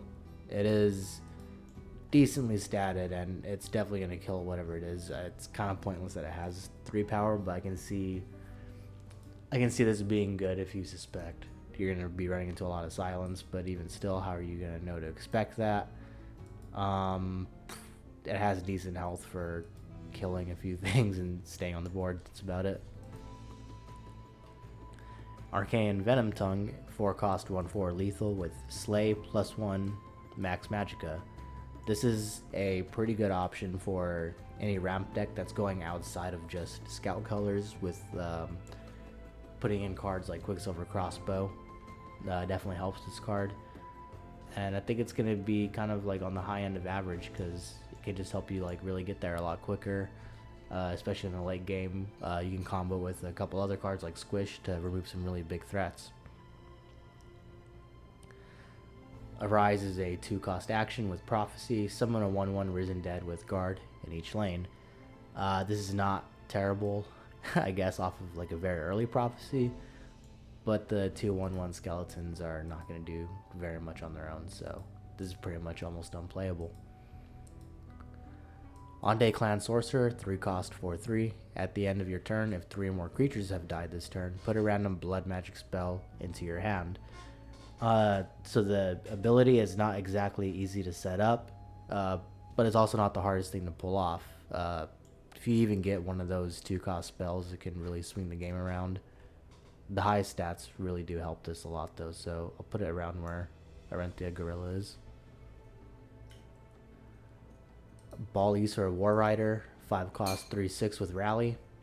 Stats on this just really like are okay, but I feel like you want to do most of your rallying kind of like early on in the game, where it's a little bit more impactful potentially. So I'm just gonna kind of put this like along where Highland Lurcher is. It's about where I see it. Okay, Bollywog, Tidecrawlers. I would scroll down to where the second part of this card is, but I'm not going to do all that. This on its own, kind of an okay defensive body, but really not the best. I'll explain it a little bit more when I'm going to place it a little bit higher, like not super low here. But the item that comes with it can kind of supplement that a little bit. Barrow Stalker is a 2-cost 2/3 with Drain and Guard. This is actually a pretty good 2-drop. Having 3 health definitely helps, and having Drain means like it can not only be used defensively, but if you're a little bit behind and you maybe just cleared up the board a little bit and you want to get a little bit of health gain going, this can kind of fit in there a little bit. Betty Netch is a 5-cost 0/5. While she's in play, your max magicka is increased by 2. So straight up permanent ramp is a lot better than temporary. We haven't talked about the other purple card that does something similar like this, but this is just bad. Like, it doesn't even have like any kind of defensive value. It's just gonna sit there if your opponent decides to not kill it, which they probably will because they don't want you to have that much magicka. Bishop of the Hour, 6-cost 5/5. Summon if you have another creature in each lane. Give the top creature of your deck +5/+5. This is a pretty decent top deck buff, and the initial stats aren't terrible. It just really kind of hurts to like not be doing anything on the board when you play it. So put it average. Black Marsh Centurion is a 6-cost 4/8 with Veteran, gains guard. So the 8 health on like getting guard is actually kind of useful. There's some situations where you can play this in the shadow lane and maybe try to get guard to defend against whatever may already be there. I still don't think it's gonna really do too much though. I'd probably put it on par with about Elytra Noble. Black Marsh Prodigy, 3-cost 1/1 with Veteran, +4/+4. This is pretty bad. You have to like be able to guarantee the Veteran trigger, and having 1 power and 1 health just means it really is not gonna do that very often. Probably put it right about here. If it does, good for you, but even still, it's not that great. Black Marsh Warden is a 4-cost 2/2. At the end of your turn, you summon a 1/1 Argonian Recruit. If you have 7 or more max magicka, you summon a 3/3 Argonian Veteran instead. Can only really be useful once you've gotten to that point, but once you get past 7 max magicka, you really don't have any reason to be playing this. You should be definitely playing other things unless you're playing something really slow and attrition based with Necromancer's Amulet and something really annoying like that. Black Soul Gem is a 4-cost support that's ongoing. When a friendly creature dies, you give a random creature in your hand +1/+1. So this is one of the engines that allow Hound buff decks to continue getting value outside of just rally and, you know, direct immediate buffs. It's still very slow though, so it will go in niche tier because it has this like whole deck, like, and outside of that, it's okay, just slow. Blackworm Necromancer, 6-cost 4/4. Summon if you have more health than your opponent. Summon a random creature from your discard pile. There is a little bit of controlled variance here, but it's still very unreliable. You might be getting one of your really early creatures rather than, you know, your 5-drop that probably got killed.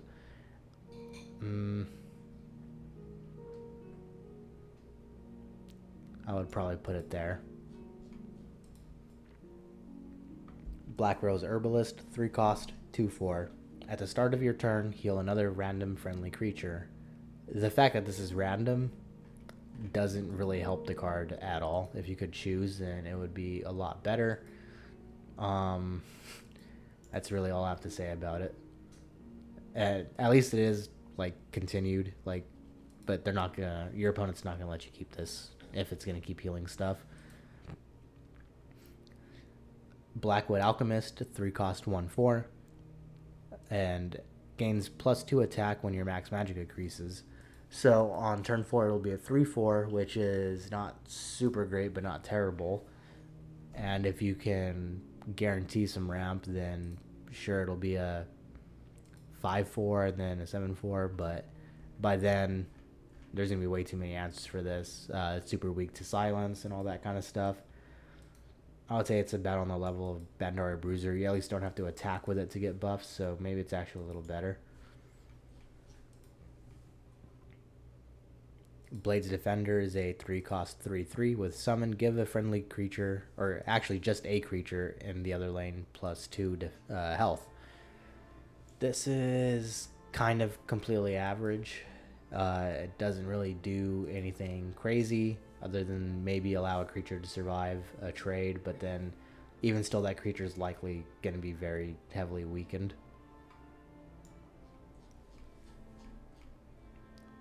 Bleak Coast Troll. Okay, so this is a 4 cost 5/5 with Slay +1/+1. This is actually a pretty good card. The only thing that really can immediately answer this is some like ringing out of hard removal. And if you're already ahead on board, like that, there just isn't enough answers. Like if you've been playing Young Mammoth and cards like that, it can really just help you kind of get ahead and stay ahead against like people actually trying to fight like the board against you. I think it's on par with like Nick Sox. It's a very strong card. Bloodline Outcast, 7 cost 7/7. When a creature dies, Bloodline Outcast gains Drain this turn. This is kind of really just way too slow and weak to removal. If your opponent couldn't deal with it, then sure, it can be nice to gain some health. So put it like right there. Blood Magic Lord, 9 cost 6/6. Summon and slay. Put a random blood magic spell in your hand. This is actually very good. This can provide insane value, even just on the summon. There is a little bit of RNG between the spells you can get with this, but they all cost 2. Let me just go ahead and slot it somewhere so I can talk about the cards that it can draw. So there's Corpse Curse, which will shackle an entire lane, a 2 cost 5/5 with guard. Summon one creature from each player's discard pile on your side, and then deal 5 damage to the opponent and gain 5 health. Some of them are a little situational, but most of them are going to help you stabilize in some kind of way. And that's just very powerful, and especially when it gets played later on in the game and you can like squish something that's like really annoying, you can get even more value out of it. Bone Armor is a 2 cost item with summon. The wielder consumes a creature and gains its health. This is like completely dependent on whatever you're running. You really need to be running more of like the high health creatures, and hopefully they died. And even then, like, you need, this card is going to need something like Ring of Imaginary Might, which we'll be talking about kind of soon here, to really get like some kind of insane value out of it. Next up is Bone Colossus. He is a 7 cost 5/5 with summon. Fill this lane with 1/1 skeletons. Also, other friendly skeletons have +1/+1. This is just a very solid kind of, I would say, mid-range finishing kind of card. No other card really like kind of generates stuff like at this level and buffs them. It's very hard to answer with just one card very easily, especially like in a cost-efficient way. Let's see. Actually, I think it can be stronger than some of these guys. Bonewalker, 4 cost 1/2 with Prophecy and Guard. Summon +1/+1 for each enemy creature in this lane. So if you're getting beat down immediately by aggro and this procs like on a full lane on the first rune, then it's great. It not starting off with 1 health kind of helps it survive cards like Earthbone Spinner, but it's still just going to be a little bit too unreliable. I'm going to put it at the bottom of, I'd say, it's actually more like, it's more like right there. Okay, Bone Weaver, 5 cost 5/5, guard, summon, consume a creature, draw a creature with the same name from your discard pile. Not bad for getting like valuable creatures back, but you have to have lost more than one of them. And I think Endurance already kind of has pretty easy ways of doing that. This is kind of like one of the most average kind of cards. Like, it at least has good defensive value. I'll give it that, but really dependent on what has died so far.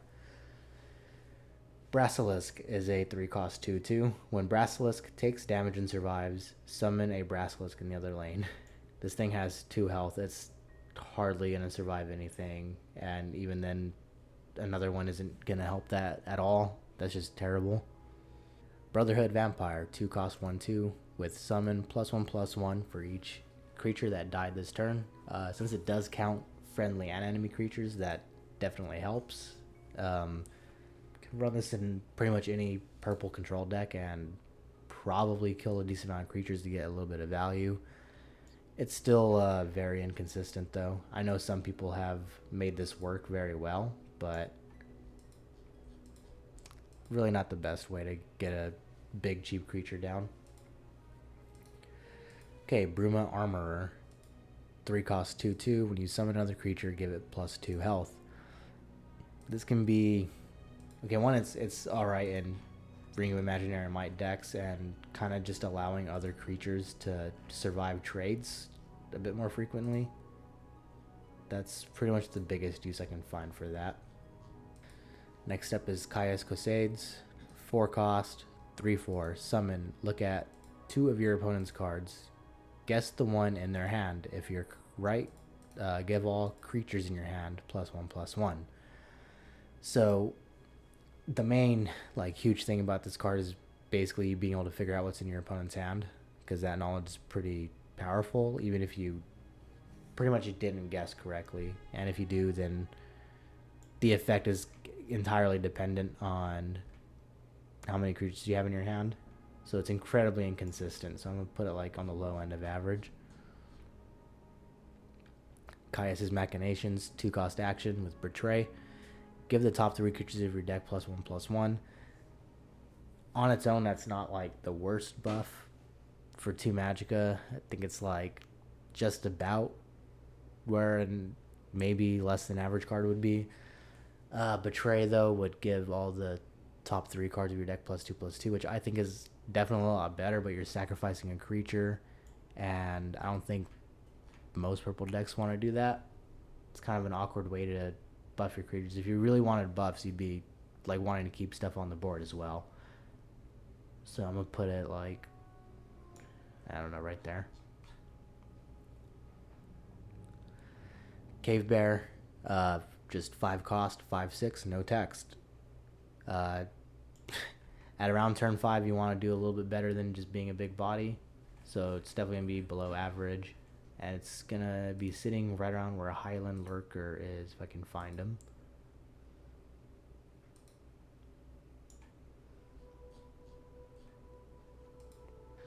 Alright, Chieftain's Banner, 3 cost support, ongoing. Friendly orcs have +2 health.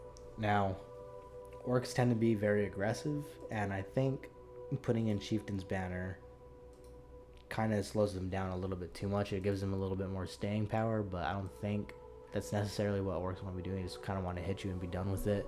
They get most of their health bonuses by having other orcs on the board anyway. I don't think it's bad. I just think it's really niche, especially because it only supports one deck type. Cicero the Betrayer. He's a 6 cost 1/6 with lethal and slay. Draw 2 cards. Cicero can also attack friendly creatures. He is very good for cycling, especially if you have an immediate way to proc the effect with Squish or Quicksilver Crossbow. And even if he sticks around for a turn, if your opponent doesn't have anything for him to kill, he can just kill one of your chump guys and draw you some more cards. Typically, I don't ever use it that way, but even if your opponent just doesn't have an answer for him, then he can put in some work if you have creatures. I think he can belong right around there. Alright, City Guard. 2 cost, 2/3 with Prophecy and Guard. It's about comparable to Barrow Stalker. Let me go and scroll up and find her. Yeah, you're really just trading off the drain for having Prophecy, which I think is a good inclusion. You might be running a deck where you want more prophecies in it rather than the health gain, and vice versa. So they're very comparable, but drain can be more universally helpful because you can give Barrow Stalker an item or something to make her a little bit more powerful, give you a little bit more healing. All this can really do is just kind of get in the way and block some damage for you, which is still fine. It's going to go on average. Companion Harbinger, 3 cost 3/3, has Beast Form. Give friendly werewolves +1/+1. Beast Form triggers every time you break an opponent's rune. Beast Form cards will transform into a werewolf and likely have some other ability. So this being something that gives all your other werewolves more attack and health is actually pretty average, and it has just basic stats on its own. So we will put this in definitely average, but I'm trying to see where I would compare it with, or what I would. Kind of like Obstinate Goat, yeah. Alright, Corrupted Shade is a 4 cost 5/5. It has Ward. At the end of your turn, if Corrupted Shade doesn't have a ward, you sacrifice it. So this card can be pretty tricky to use. It's possible to reward this before the end of your turn. You can also silence it. It being a 5/5 is pretty useful. It's a pretty average card though. If you don't have the ability to ward this or silence this, and your opponent can just very easily like break the ward too, that's gonna kind of suck. Okay, Covenant Mail. Very defensive. Prophecy is nice. So this is a 3 cost with Prophecy, Immobilize, and Guard, and it's an item, so it gives +1/+3. Mobilize basically functions as if you have an empty lane, you play an item there. The item will summon a 1/1 recruit. So actually, if you play it that way, it becomes basically a 3 cost 2/4 with Guard, which is kind of alright for a Prophecy. It's not the best thing. I think you're better off maybe playing it on like a creature that's already in the lane to, it's going to have more stats. So it's going to require a little bit of work to be really useful. So it'll be below average. I have another Mobilize item here, 2 cost Cruel Axe. This one has Mobilize, Summon, +1/+1 for each enemy creature in this lane. Entirely like unpredictable. You don't know what you're going to get off of this. It just really depends on what your opponent's playing and how good of a job you've been, or really how poorly of a job you've been doing at killing their creatures. Cursed Spectre, 4 cost 2/2. Prophecy, Summon, Silence another creature. This is an entirely average Prophecy. Silence is powerful, so it having slightly lower stats is kind of fine. But there are better silences out there. So I can find a good spot to put this. I think it goes right around here. Daedric Crescent is a 3 cost item with +2/+2 and Slay +1/+1. This really does need a lot of support to be pretty good. It does pair well with creatures that have ward, and like if you've been like stacking a bunch of items on something, which I don't recommend, but all of that really isn't too hard to do in Endurance. So I'd say it also has a home in Slay deck, so it can kind of be a little bit better than average. Daedric Dagger is a 2 cost item, gives lethal and +1/+1, which is not too bad. It doesn't give much in the way of stats, but lethal is a very powerful keyword. So you can even give something that has 0 attack, like the ability to kill something really annoying. But other than like some fun synergies, it's just alright. Dark Anchor is a 5 cost 0/8 creature. It says your Daedra costs 1 less. When you draw a creature, transform it into a random Daedra. This is really only useful in Unite decks. I originally wanted to say that this was below average, but there being a ton of shitty Daedra because of the invade mechanic, they're now all pretty much in red, blue, and yellow, which is not purple. So you have a pretty good chance of getting like those kind of Daedra if you're running Unite. That's about the best use I can find for it. No, I'm still gonna say it's bad. It's bad. It's also super weak. Okay, on the flip side, I think we have a couple of really good ones coming up. Dark Guardian is a 3-cost 2/5 with guard, and when your opponent draws a prophecy from a rune being destroyed, you draw a card. This is very solid for a 3-drop. Can kind of slot into anything like that wants to switch to being aggressive relatively early, and getting that extra card draw off of prophecy is just very nice. And it has decent stats for a guard, so I'd say yeah, that's about where it should go. Dark Seducer, 8 cost 7/7 with drain and guard, and she drains on both turns. This card is really fucking stupid. Basically, I would say literally as long as this doesn't get answered, you're gonna get value out of it, and it's just a very strong effect. It pretty much shuts down any aggro not running any silence. In control mirrors, it's a little more iffy, so I'll say it's like right around there. It's kind of a noob crutch card, I would say. If you're bad at the game, you probably run that because you fall behind very fast because you don't know how to actually play the game. But anyway, moving on. Deathly Draugr is just a 1/1 lethal. This is totally just a whatever kind of card. It has, lethal synergies, but that's about it. Deathhound is a 5-cost 6/6 with guard. Deathhound's power is equal to its health. This is a really interesting card. The ability doesn't hurt the card too much, but it's also going to be very dependent on what the opponent's board state is.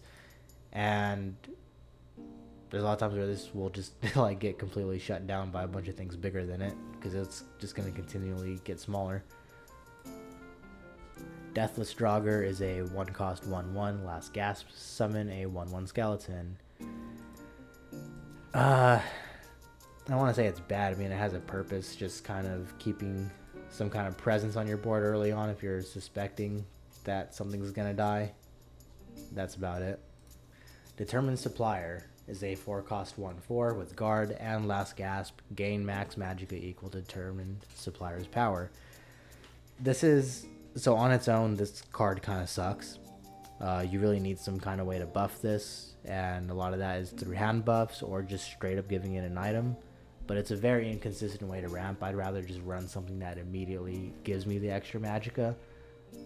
Playing something like this that is so weak to silence because it wants to die to get the bonus, and it might get silenced before then, is pretty likely. But it's like almost there to where it can be a little bit more playable. Disciple of Namira, 5-cost 3/3. When another friendly creature in this lane dies, draw a card. This is, I don't think that's how that card is now. Hold on. Okay, so that is in fact how the card just is. So when another friendly creature dies, in this lane dies, draw a card. Now, I don't use this card at all, so I asked my good friend Knight Darkwolf about this because he does play a lot of Doomcrag Vampire, and this is playing that. He said this card really can't be played outside of it. It's really like a very average card, but I mean, we have Doomcrag here next, so we're going to talk a little bit more about the deck. This is a very niche ability, and if it really does only support that one kind of like deck, then, which it kind of does, but it's also just way too hard to set this up to like get you good value against the opponent. Now, Doomcrag Vampire. Now this is Knight Darkwolf. I'm quoting him on this. He said, "Doomcrag itself is the best deck in Legend because I said so, not based on any facts." Would you ask anyone else? It's in the lowest of tiers. Doomcrag is strong against. He lists a few like decks is strong against.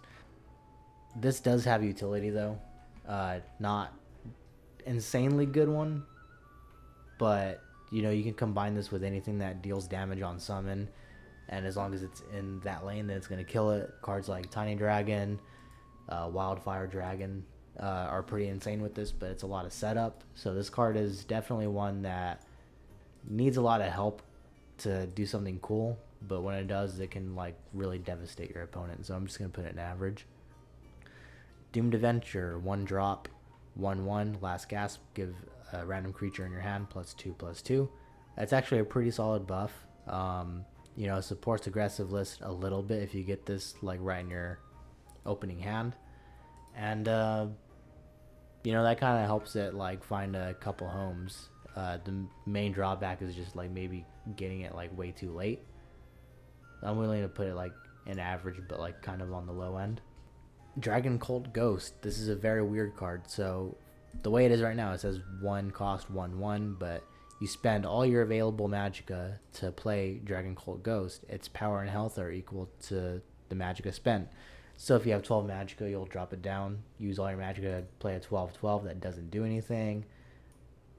Pretty much, I can pretty much say that anything that's just going to be a blank whatever, like when I say blank, I mean no card text, is just going to be below average anyway. And it's pretty much just going to be where Charis is. It sure has some other kind of use, like you could ramp up a lot and just create a big thing, but that's also just weak to like Piercing Javelin and stuff like that, so it's not very good. Dragonplay Armor, 4 cost item, +2/+2, and summon +2/+2 if you have a dragon in your discard pile. So you can give up to +4/+4, but obviously it can only, literally can only be in a dragon deck, and those are already going to be really slow. They're not going to want to play a 4 cost item. It's just going to be really bad for those. Since it does have a home, though, I'll put it like more on the higher end of it. Dragon Tail Savior is a 2 cost 2/3 with summon +1 attack for every enemy creature in this lane. Pretty situational, but it's an orc, so it has that synergy. As is, it has you know, decent health, which can help you know, keep some staying power for your other orc synergies that are going to be coming up in the following turns. So I'll put it at below average. I think Inspiring Kinsman is probably better. Dromothra Reaper is a 2 cost 3/2, and it says summon consume a creature. When a creature leaves your discard pile, Dromothra Reaper gains +1 health and you gain +1 health. This is niche because there's an entire deck built around it. Try to find, I put Ring of Venir in bad, but there's an entire deck built around this, and actually a couple. You can do the Ring of Nimira's. Basically, you play Ring of Nimira. You play this, and then you play Journey to Sovngarde when you have like 50 creatures in your discard pile. They all leave, so you deal 50 damage to your opponent with Ring of Nimira. The other option is you consume somehow or you basically do the same thing. You pull out a bunch of creatures, get this thing to have really insane health, and then you give it a Ring of Imaginary Might, and you just deal 50 damage to your opponent with the Reaper himself. Extremely niche. That's going to be very hard to pull off, but it is possible. East Empire Crafter is a 3 cost 2/4. When you summon another creature with 5 health or more, you give it +1/+1 in guard. It's okay enough stats for a 3 drop, even if it is kind of weak to like execute. The ongoing effect though is not very great unless you're just trying to stall for a very long time, and that's not generally like the best strategy. At least it's not very like proactive unless you're really trying to get to the late game. You can get rushed down by aggro very easily still, so it's probably still better than Angry Grawl, I think. Elixir of Vigor, 2 cost support, 3 uses. Every time you activate it, you give a creature 1 more health. This is pretty bad. It's just so low impact. A lot of things have more than 1 power, so it's really not going to do much to actually keep a creature alive. Emperor Titus Mead II, 4 cost 1/4.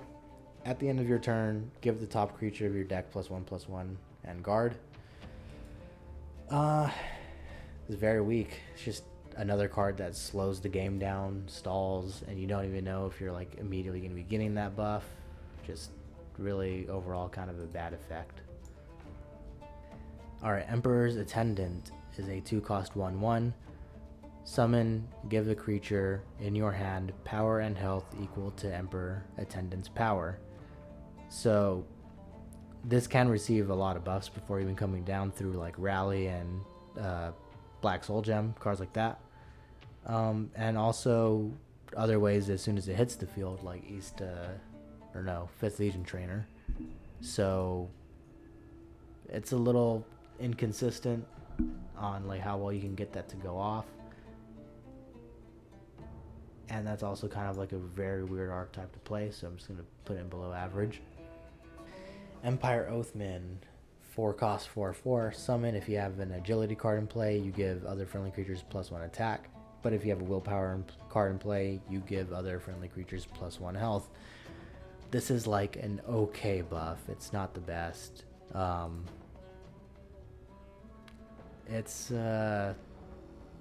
It's not very great, and it's like 2 color versions, so Scout or Spell Sword, really not great at that. Yeah, there's just more consistent buffs, like especially with Resolute Ally and Divine Fervor. Like that's just constant. This is just whatever creatures are on the board, and if you even have a yellow and green creature, still can do some like cool stuff every now and then though.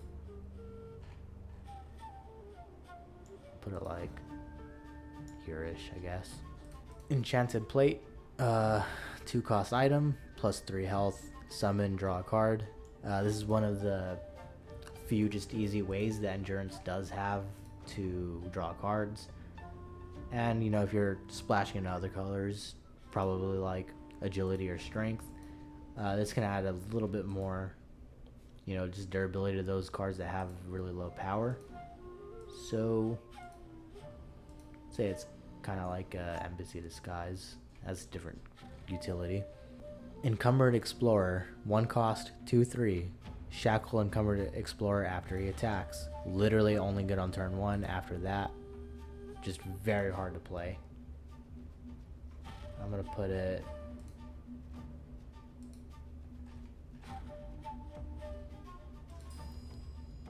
where did I put Brotherhood Suspect?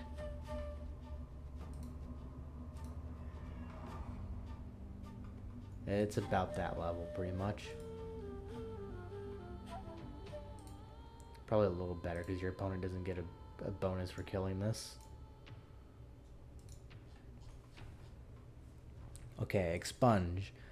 2 cost action. Heal a creature and give it immune to Shackle this turn and draw a card. Honestly, this is a pretty strong card.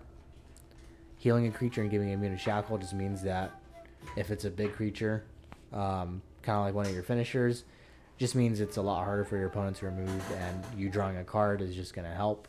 So, see, I would say this is pretty underrated. It's a very good card. Maybe not good enough to be placed with some of these, but I can see it being like around the strength of Twin Lapse Console. Okay, Fated Wraith. This obviously, okay, so it's a 5 cost 1/3 with summon, draw cards equal to Fated Wraith's power. As is, that would only be drawing 1 card, which is absolutely terrible. So obviously, it really needs to be in a deck that's going to be buffing it before it even gets played, or right as it gets played. He can do some insane stuff in those decks. I have seen this guy draw like A cards before, and I will say if you've kind of gotten to that point, you probably already won the game or lost, depending on what side of that you're on. It being 5 costs kind of helps it. It's going to give it some time to soak up some of the buffs, and it's kind of a snowball card. You know, if you draw 5 cards and you put down a, what would it be? It'd be a 5/8 body. You're probably doing pretty good at that point, and that's just like an off-the-cuff like example. Falkreath Defiler, he's a 4 cost 3/3 with Slay, draw a creature from your discard pile. I don't know if I've mentioned exactly what Slay is, but Slay is when this creature kills a creature on your turn. I don't think it necessarily has to survive, but drawing a creature from your discard pile is very good utility for this card, even though Endurance does have a ton of ways to do that already. It does kind of suck that you have to like draw it first. You don't get to just like play it for free. but that's still kind of fair for its cost. Fallen Dragon is a 5 cost, 5/10, but when you summon Fallen Dragon, he deals 5 damage to himself, so he knocks him down to a 5/5, knocks himself down to that. Basically just a big vanilla card. You have to do some healing on this guy, and that's probably just kind of a little bit too much to do for this. Like, it doesn't even have like a good ongoing effect or anything, so it's probably about on par with Dova the Voice. Faroon Defender, 2 cost, 1 for an orc with Prophecy and Guard. Purely a defensive card for orcs, which is kind of nice because you can, use this to protect your more valuable orcs that are providing like better synergies. Other than that, it's just not going to be doing too much to help their game plan out, other than just sit there and be defensive. But it does hold items well. That's about it. So I'll put him below average. Flesh Atronach, 6 cost, 1/1, but on summon it gains +1/+1 for each creature in your discard pile. This is, I'm going to put this at the top of being bad. It's actually better than Titus Mead, because there are gimmicky ways to make this thing massive. The problem is that it's got 1 health as is, so if anything silences it and then deals damage to it, like Earthbound Spinner, Halalu Sharpshooter, Negation, it's just dead. And you spend 6 magicka to get completely cocked like that, so. Frostbite Spider is a 3 cost, 3/2 with Prophecy and Lethal. I think this is even if it has slightly lower stats, this is kind of just an average card. And I'm kind of going to compare this to Black Sat Protector. It's probably a little worse, because there's cases where either one's better, but really it's kind of a whatever one. Okay, Frost Giant is an 8 cost 10/10 with Regenerate, and when a creature heals, you gain that much health. This is an extremely gimmicky way to heal. Very inconsistent, very weak to removal, all that kind of stuff. I'm going to be saying weak to removal a lot, but there's just some cards that are even more so, because they just don't do anything. And this is one of the cards that just doesn't do anything. I'm going to put this like on the low end of the average. It's almost just straight up bad. Alright, Frost Troll is a 1/6 Regenerate. When Frost Troll takes damage, it gains that much power. This would be amazing in Arena, but we're not doing this based off Arena. Weak to execute. It can be annoying if a deck can't deal with it, but it's also not the hardest thing to deal with at all.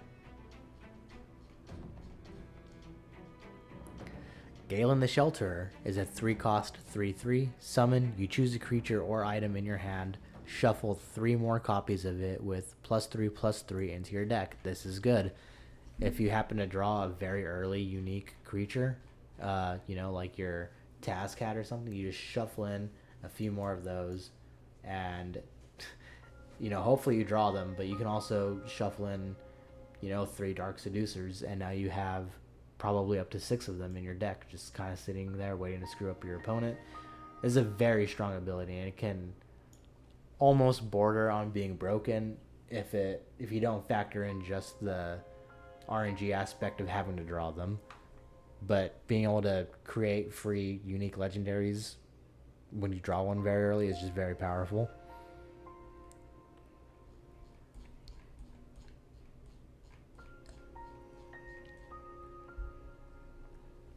Next up is Gloomwraith, 4 cost 3/3, has Breakthrough and summon +1/+1 for each other friendly creature. The Breakthrough is worth noting, I guess. You would literally have to curve out like a Windkeep Spellsword, then a Young Mammoth, and then this, like back to back, and then then it's kind of good, I guess, maybe. And if your opponent didn't interact with your board at all, yeah, it's pretty bad. It's definitely worse than Frost Giant though. Gravesinger, 10 cost 6/6. At the start of your turn, you summon the highest cost creature from your discard pile and give it charge. At the end of the turn, you put it at the bottom of your deck. So this is an interesting one. I'm just gonna start off with putting it where I think it sits. I think this is a perfectly average card. By this state in the game, let me see. It's definitely better than like quite a few of these. It has like a higher ceiling, right? It has a higher ceiling than a lot of these. The problem is the consistency. This has to stay for a turn. And sure, by turn 10 or whenever you're playing this, you might have some very powerful creatures in there. But then you're putting them on the bottom of your deck. So this is expecting you to play like an extremely slow and extremely long game to ever see those creatures again. Unless you have another way to draw them out. But that's making it even more variance heavy because you need to then also have the cards to pull things out of your deck, which there are not a whole lot of. Yeah, it's just a very slow card, but it's very, very powerful. Great Moot Squire. 1 cost, 1/2. Veteran, +1/+1. This is because it's a 1-drop that, like, I guess it can become a 2/3. That's, like, fine. But you have to get it like exactly on turn 1, and it has to be able to attack. So, yeah. Grim Champion, 4 cost 2/2. When a creature in this lane dies, Grim Champion gains +1/+1. This is bad. Just terrible. It's too slow, and your opponent's gonna focus it down. Grim Shield Brother, 3 cost 2/3. Beast form, +1/+1, and drain. This is not a bad way to race other aggro decks, I think. It becomes a 3/4, which is an alright stat line. Typically with these beast form creatures, you want to play them the turn that you can break a rune, so you get like the max benefit. So say it's turn 6, you can break a rune, you drop both of these guys. Now you have a 4/4 and a 4/5 with drain. It's much better. Much better investment of 6 magicka. Hackwing Feather is a 3 cost item with regenerate, +1/+3. The getting more health and regenerate, I guess, is supposed to like make it a bit cohesive, but regenerate is like literally the worst keyword in the game.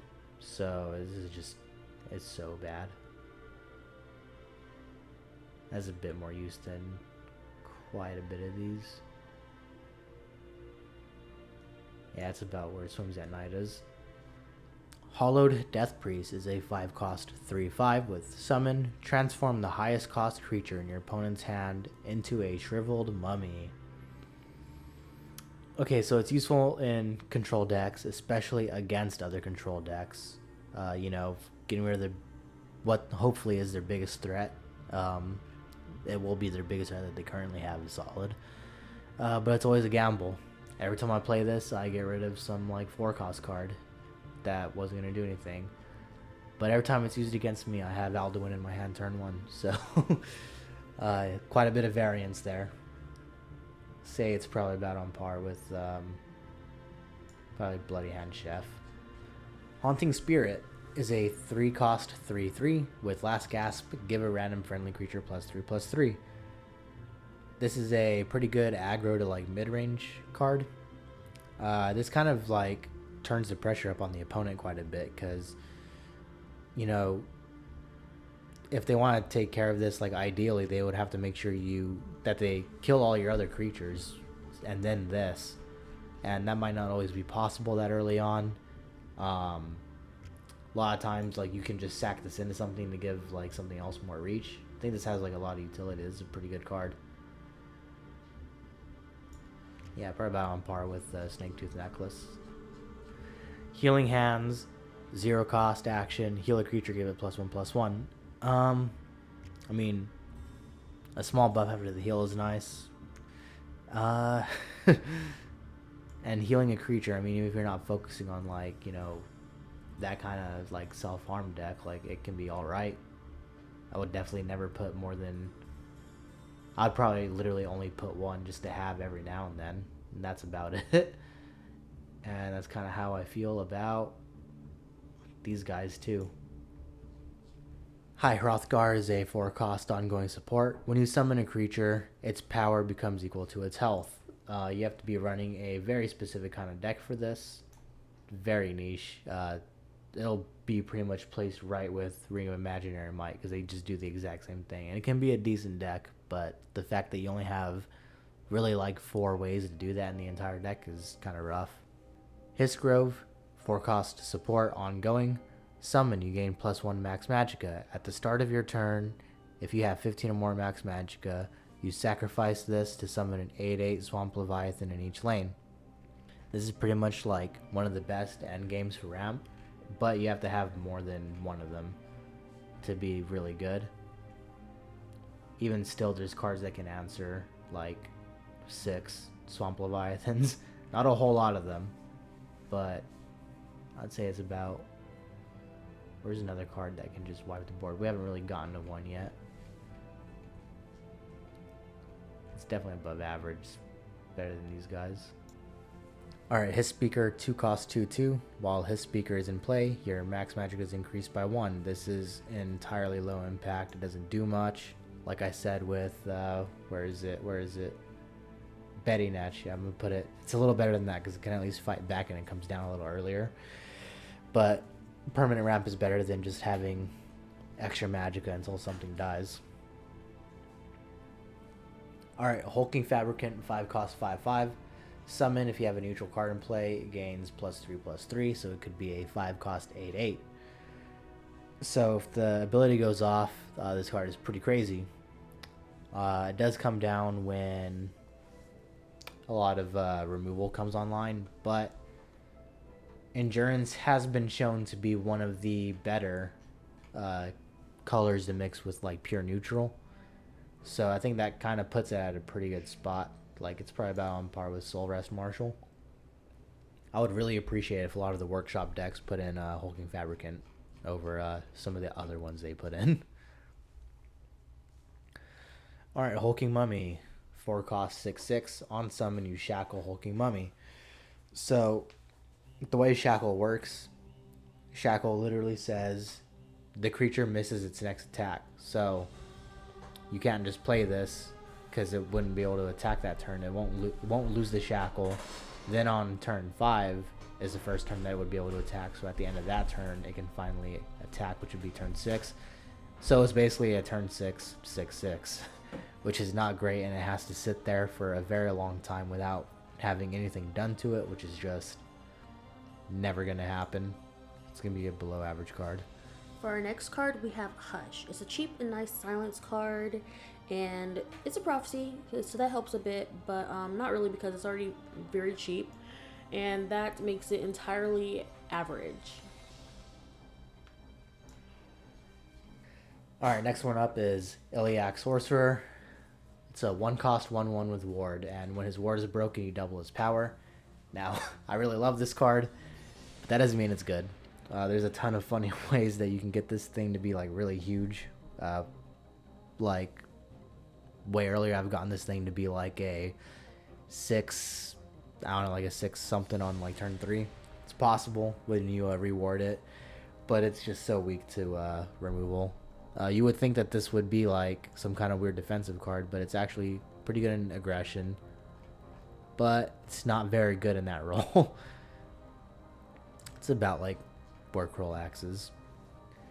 Imbued Argonian, 1-cost 1/3. Guard. When Imbued Argonian is consumed, give the consuming creature +1/+1 in guard. So on its own, it has pretty good stats for a 1-drop. I mean, I gave Deepwood Trapper a pretty good rating for being a 1/3 with guard. The consume part is fine, and the guard helps it die to the point where it could be consumed. So I'm just gonna say that this is kind of an average card. Okay, Imperial Armor, 3-cost item, gives +6 health, nothing else, no attack. I guess if you really wanted some kind of really beefy creature hanging around, or you wanted to give something with 0 power and a lot of health that has guard even more health, and you really wanted to just be annoying, sure. But people can just kill things without having to interact with it directly. And by that I mean actions, so not the best thing. Our Imperial Lackey, 2 cost 2/2 with the last gasp. If you have another creature in each lane, summon a 1/1 recruit in each lane. This is pretty hard to pull off. There's just better ways to generate tokens, I think. Yeah, it's definitely worse than, it's way worse than like a lot of those. Imprisoned Deathlord is a 4 cost, 7 attack, 7 health creature. When an enemy creature is summoned, you shackle Imprisoned Deathlord. This is so bad. You literally have to silence this yourself.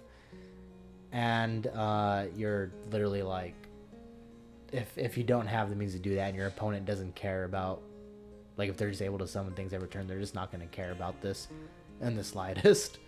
So that is a bad card. Alright, Indomitable Ordinator is a 5 cost 5/5 with guard and exalt, so you can pay 1 more, pay 6 to give it. Your opponent can't target him with actions. This is very strong, and it has guard, so it means that your opponent's field, you know, their board, whatever lane you put it in, they're gonna have to directly interact with this. That's very strong. Might actually be better than Dark Seducer. Just a little bit though. Alright, Indorel Mastermind is a 3 cost 2/1 with summon, draw a card. Nothing really too crazy here. I mean, just another way for purple to draw cards. Where did I put that purple draw option? That's like pretty much the same thing, basically. Innkeeper Delphine. So, in a dedicated list for it, probably not the worst if you can do it very quickly. So it's a 3 cost 2/3. After you play a dragon or a shout, you change her into Grandmaster Delphine, so she becomes a 5/5. And I think she's immune to dragons or something like that. I can't remember off the top of my head. But I don't think that's really going to be too relevant. You're mostly going to be wanting to do this. I would say the best way to do this is with Drain Vitality, because then it's just a 1 cost action or 1 cost shout. That's still not going to be very consistent, so she's going to be below average. She does have potential though. Okay, Iron Atronach is a 12 cost 12/12 with Breakthrough, Regenerate, and Guard. Your opponent can't target him with actions, so that being like its main ability is kind of huge.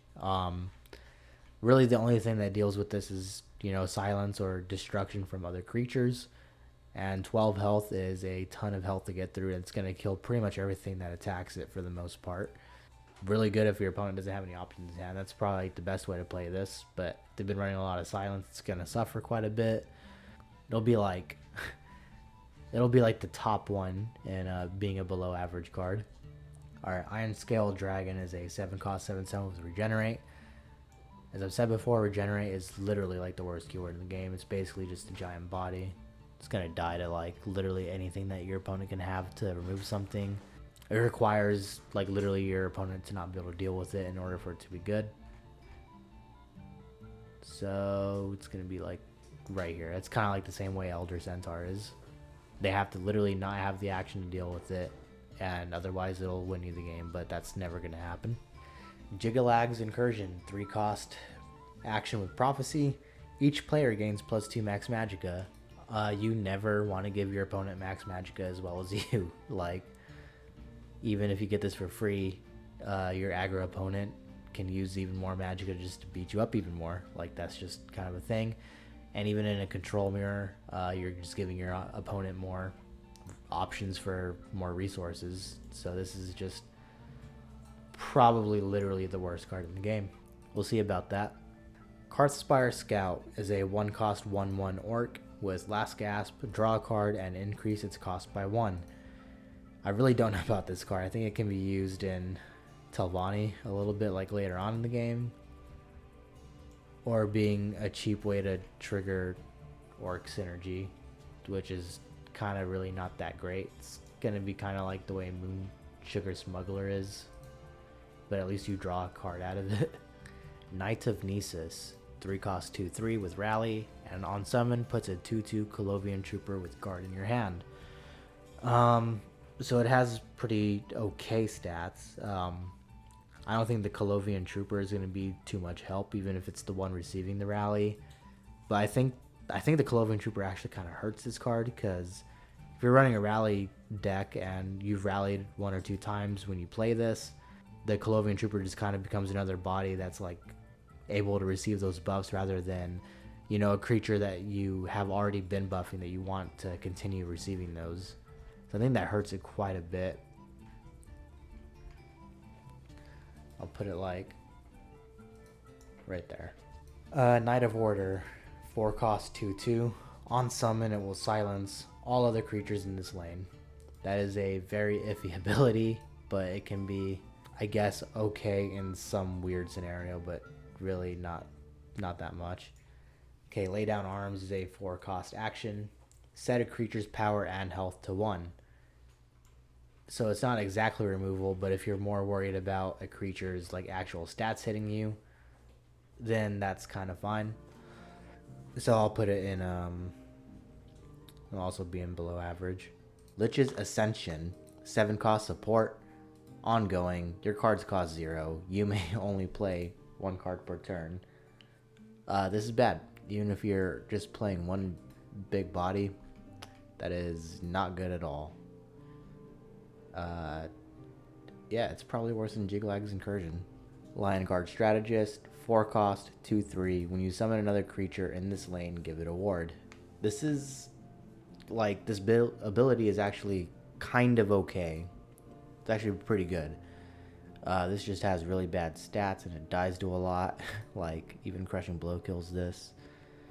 And if your opponent's just going, like, you know, full aggro, the wards aren't really going to do much to help. So I'm going to put this below average. Fire about like right there. Little Girl, 4 cost, 0/2. At the start of your turn, Little Girl changes into a 5/5 ageless vampire with Drain. Exactly what it sounds like. Turns into that. So this is going to have to live for a turn, and it's extremely weak before that. This is probably like one of the better cards if you were fighting for control of the field lane and you lost control of that lane. This is probably like the best first card to play into the shadow lane, because at least it'll, you know, outside of actions, live. But the odds of that aren't too high. What would it be better than? Probably better than like some of these. Lowland Troll, 7/4/8 with Regenerate. Pretty bad. Yeah. Doesn't even have like any kind of like cool ability. I almost want to say it's unplayable, but it's probably the worst below average card I've gotten so far.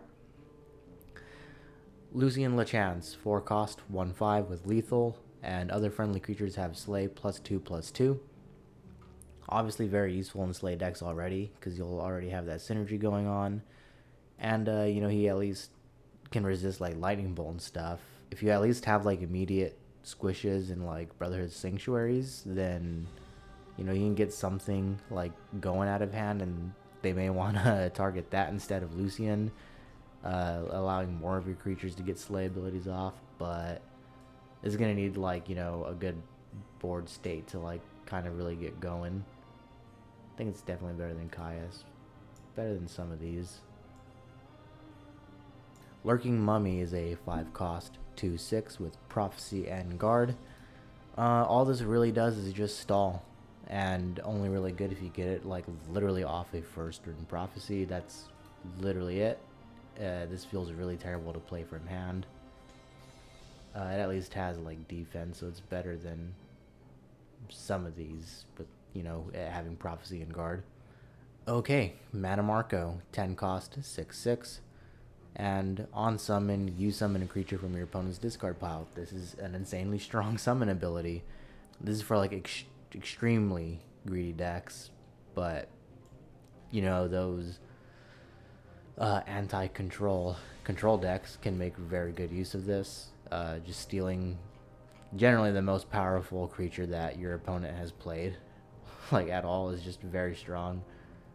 Since it actually just straight up summons the creature, it's probably better than the Gray Fox, and by turn 10, you know, there's a lot more of a window for more powerful cards to have been played, so definitely a lot better in that case. Mentor of the Watch, 3 cost, 2/2 with Prophecy and Guard. Summon, give a creature in your hand guard. This is not bad. It's not terrible. Like, it's not unplayable, but it's not gonna do very much when it comes down, other than just be a little chump, kind of chump block basically. Okay, Midnight Burial. 1 cost, action, betray.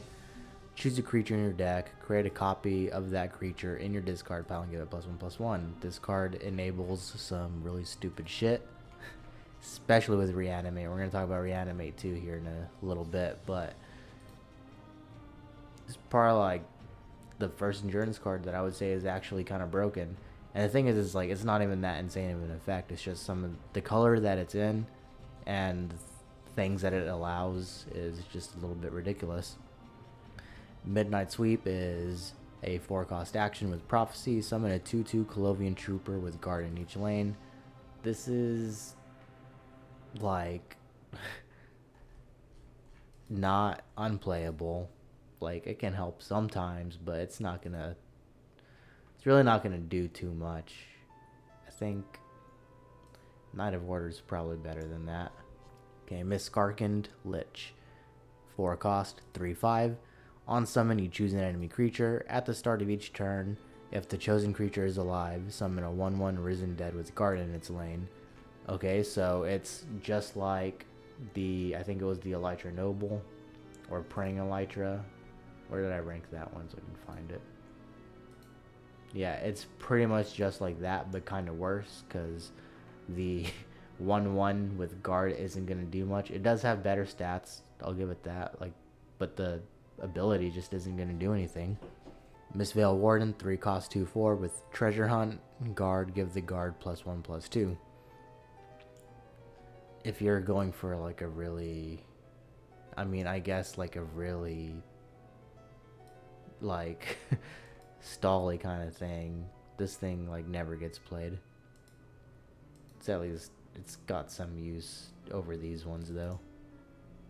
Moontouch Guardian, 4 cost, 3/3. Wax, give a creature in your hand +2/+2, and Wane gains guard and ward on itself. So those are very good keywords for defense, and also the Wax ability allows it to fit into a few like more different kind of decks. So it actually is not too bad.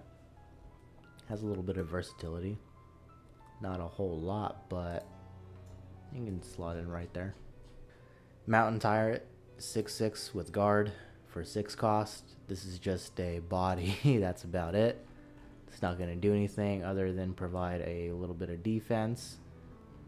It's about on par with Bloodline Outcast. Okay, Mournhold Pilgrim is a 4 cost 4/4 with Regenerate and Exalt. I think it's +2/+2. Yep, Exalt 3 +2/+2. For 7, you can get a 6/6 with Regenerate. The worst keyword. This is pretty bad. It's at least the most playable bad card so far. Mummify, 3 cost action with Prophecy. Transform a creature into a 2/2 Shriveled Mummy. So this is not like typical removal. It doesn't just straight up remove a creature, but if you are lacking those because you're not playing in those kind of colors like willpower or intelligence, this is a good way to just remove a very strong effect from happening. But if you're getting beat down with just a bunch of bodies, then it's not going to help as much because they're still going to have a 2/2. It's just not going to be doing anything, and it's kind of weak against items because they can just put an item on the 2/2 and kill you that way. Mushroom Tower, 9 cost support, ongoing. Your actions have Betray, so this card can actually allow for some pretty insane things to happen. It's very expensive though. 9 magicka is a lot, so it can be very hard to play, and this is a card that you build a deck around like big time. It's good, it's strong, but like in the singleton list that I use, you never want to draw. You actually kind of lose if you actually draw it. I'm gonna put it in niche.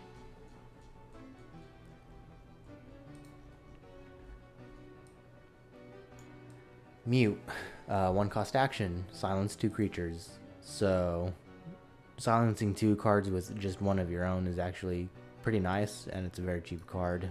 I would say any decent deck that needs silence can use this as a way to lower your curve a little bit, but I think you're better off using silence when it comes attached to a body. It's about on par with the Cursed Spectre, I would say. Unless I actually put that in average. No way I put it in above average. No, put it right there. Okay, Nahegleave.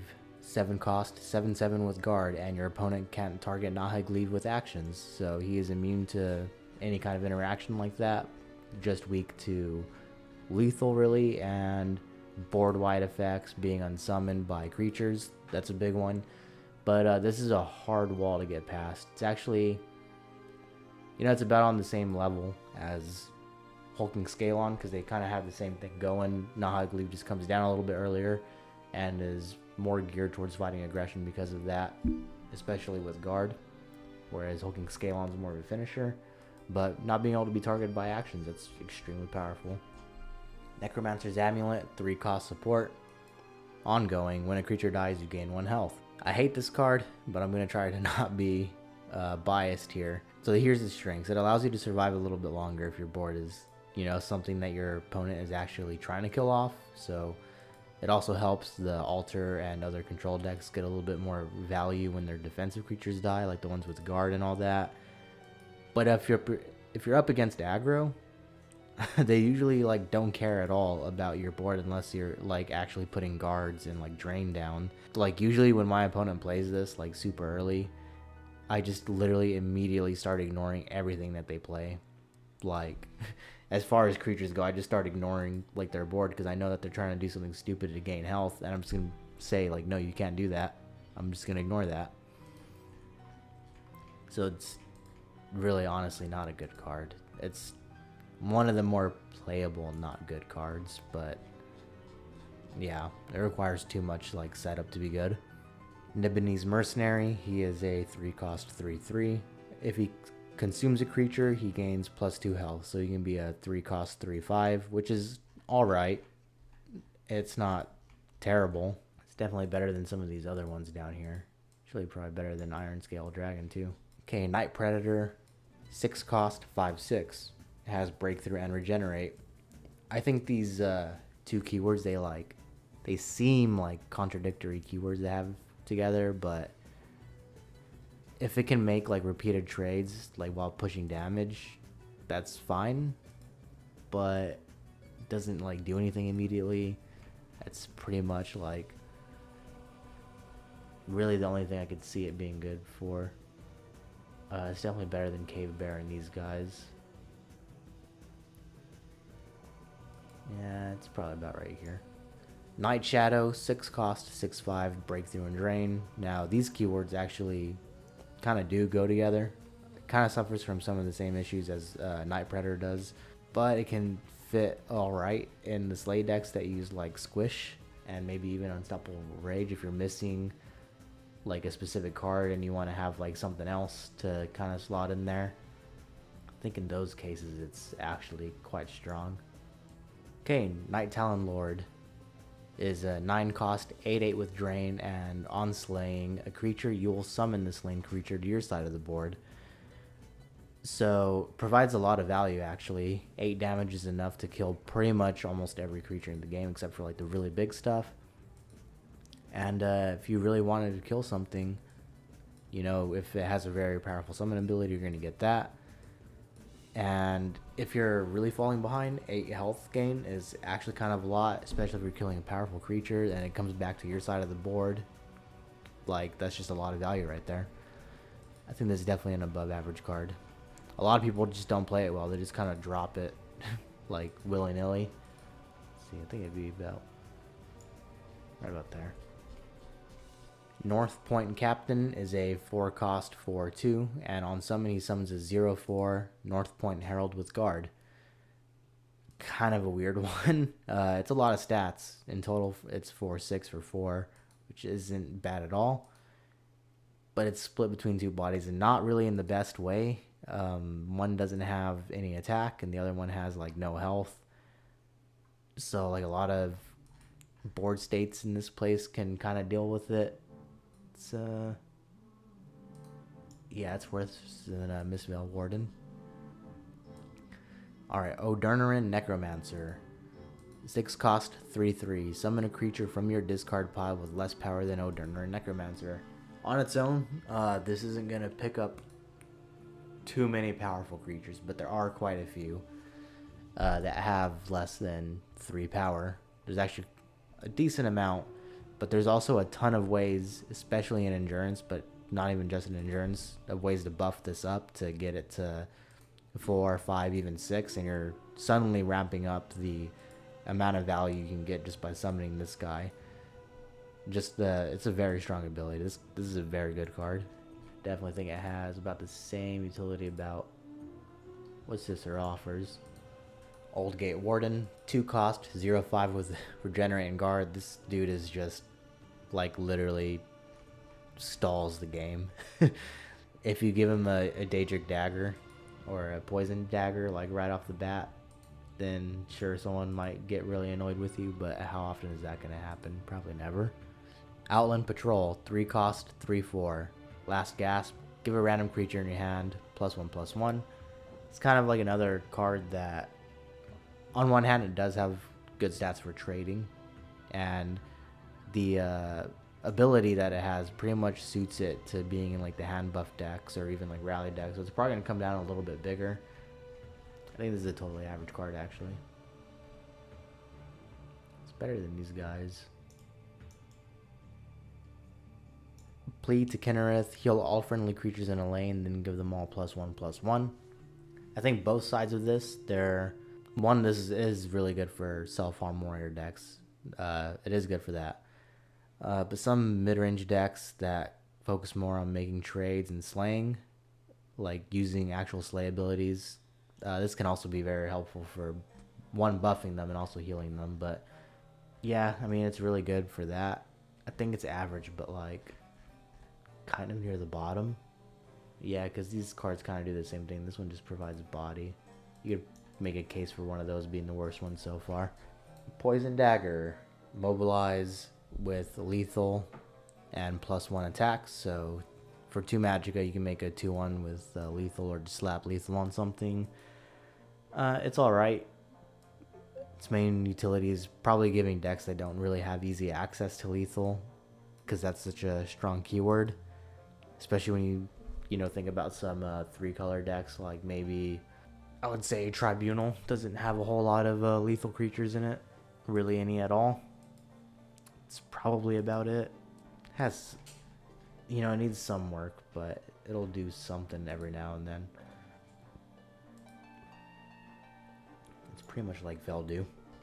Preserver of the Root, 4 cost, 4/4, and gains +2/+2 in guard while you have 7 or more max magicka. This card used to be great. I think it's still fine though. I think a lot more of the 4 cost slot, especially like in Endurance, and all the decks that use Endurance, like, got a lot more powerful ones. Like Bleak Coast Troll starts off just bigger. Even on turn 7, there's probably like a lot of just generally bigger stuff.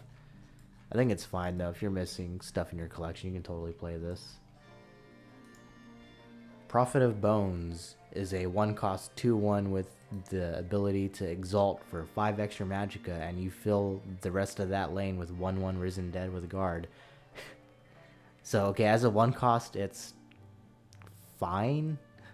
Barely. It's barely fine. At 6 though, it's insanely weak. Like, I wouldn't ever even place this into a skeleton tribal deck. It's just terrible. 6 magicka for what, 3 1/1s and a 2/1 at max if you don't have anything else in the lane. Terrible. Okay, Pureblood Elder is a 7 cost 8/8. When you gain max magicka, you double the amount you gain. While you have 18 or more max magicka, Pureblood Elder has +8/+8 in breakthrough, so she becomes a 16/16 with breakthrough. There is an entire deck built around her that I love. It's one of my favorites. The doubling max magicka can be alright in a pinch if you really did boost your magicka up that fast. I don't think that's going to happen very often, but typically this is a card that you hold on to until you can, do an unstoppable rage with her and just kill an entire lane and kill your opponent. That's a fun thing to do. I think it has about the same usability as Night Talon Lord, but Night Talon Lord is going to be a little bit more consistent because you don't really need a ramp to get insane value out of them. Whereas with Pure Blood Elder, you do need to wait, but she can literally just kill the opponent in one shot. It's pretty good. Quara Clan Bloodkin, 2 cost 1/5 with Drain. Really not much to say. It's just a filler card for the set that she's in, and it's not really going to do anything. Yeah, probably worse than all of these. Okay, Reanimate, 9 cost action. Summon a creature from your discard pile. So this is a very powerful action, and it synergizes well with cards like Merchant's Camel, Midnight Burial, and even some of the pretty bad Endurance cards that we're going to... I can see it right here, Secret of the Black Arts, where just a bunch of cards that just load up your discard pile, like with stuff that you don't even really have full control over, but some you do, like Merchant's Camel. So you can very early put a very powerful creature in your discard pile, like, I don't know, a Parthenax, Ayleid Guardians, things that cost more than 9, and then you can summon them on turn 9. That's pretty fucking stupid. I wouldn't say this is broken. It's other cards that kind of make it broken.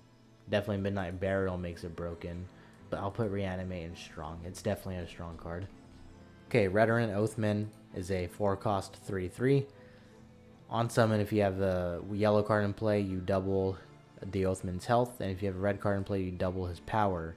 So in an ideal situation, he will be a 4 cost 6/6. However, this is also, you know, the deck that rallies a lot, has access to a lot of hand buff stuff, and a good chunk of them are in the other colors, although a lot of them are in purple. It's very inconsistent, though, on what you're actually going to get with them. Definitely say he's better than Necromancer's Amulet, though. Restless Templar, 4 cost, 5 power, 2 health, with a last gasp of gain 5 health. This is kind of an interesting one. Like, it may require multiple options to deal with this and also not allow you the health gain. You know, like, you might have to have the opponent silence this and then throw a card into it, because 5 health is a lot. 2 health is easy enough to kill to where they might want to throw something cheap at it. I don't know too much. I mean, or I don't really know how I feel about this. I use it in some decks, but it's usually not the most standout thing. It's usually just a quick way to gain some health. It's definitely below average. It's definitely worse than a lot of these. Right around there. Restoration Tutor is at 3 cost, or 4 cost, 3 power, 4 health, and has summon heal a creature. I think a flat out heal is completely fine. You know, she isn't gonna fight or anything, but you know, healing a creature sometimes is extremely powerful while also putting a okay enough body down. Ring of Imaginary Might, been mentioning this card here and there a little bit, but it's a 4 cost item. It gives the creature +2 health, but on summon, the wielder's power becomes equal to its health. So there's a ton of decks that rely on cards that literally have like 5 health and no attack, and you slap this on it and suddenly it's a 7/7. A bunch of really big stuff too is kind of like that. I know there's Portcullis at the 0/9. A bunch of really stupid combos, but I'm going to put it right next to High Hrothgar because they do the exact same thing. One is just a unique support and the other one's an item. But they literally have an entire deck built around them, so they go into the same spot in niche. Okay, Rising of Bones is a 4 cost action with Betray, and you summon a 3/3 Risen Horror with Guard. So this is obviously only good at all if you have a creature to actually betray, because then you're getting 2 3/3s with Guard for 4 Magicka, so a total of 6/6 in stats, which is pretty good. That's solid. But if you don't have a creature to betray, it kind of sucks, because otherwise, if it was just always summon 2 of them, I'd put it in above average for sure. But I'm going to go ahead and put it with Rising of Bones. It kind of has the same, I want to say like the same level of inconsistency as Preserve of the Root, but they kind of have the same thing going on there, where they need something to happen to, you know, be a better defensive option. Ruin Shambler, 4 cost 1/1, summon, you discard the top 3 cards of your deck, then consume all of the creatures that entered your discard pile this turn. Ruin Shambler gains +1/+1 for each creature consumed. If you can kill a bunch of your creatures before you play this, then sure. But that is pretty terrible. It doesn't even synergize with... Where's that card? The one that I just mentioned, like, not too long ago. Well, Reanimate. It doesn't even synergize with Reanimate because he consumes the creatures, so you can't even, like, use them as, like, discard pile, like, resources, basically, at all. That's terrible. Seeker of the Black Arts is a 2-cost 2/3, and every time she pilfers, you discard the top 3 cards of your deck. Now this is at least slightly a little better, because it does synergize with Reanimate, then, you know, whereas Ruin Chandler doesn't. But that's still very iffy, because you might actually be discarding cards like Reanimate, and you now can't use them, because they're in your discard pile.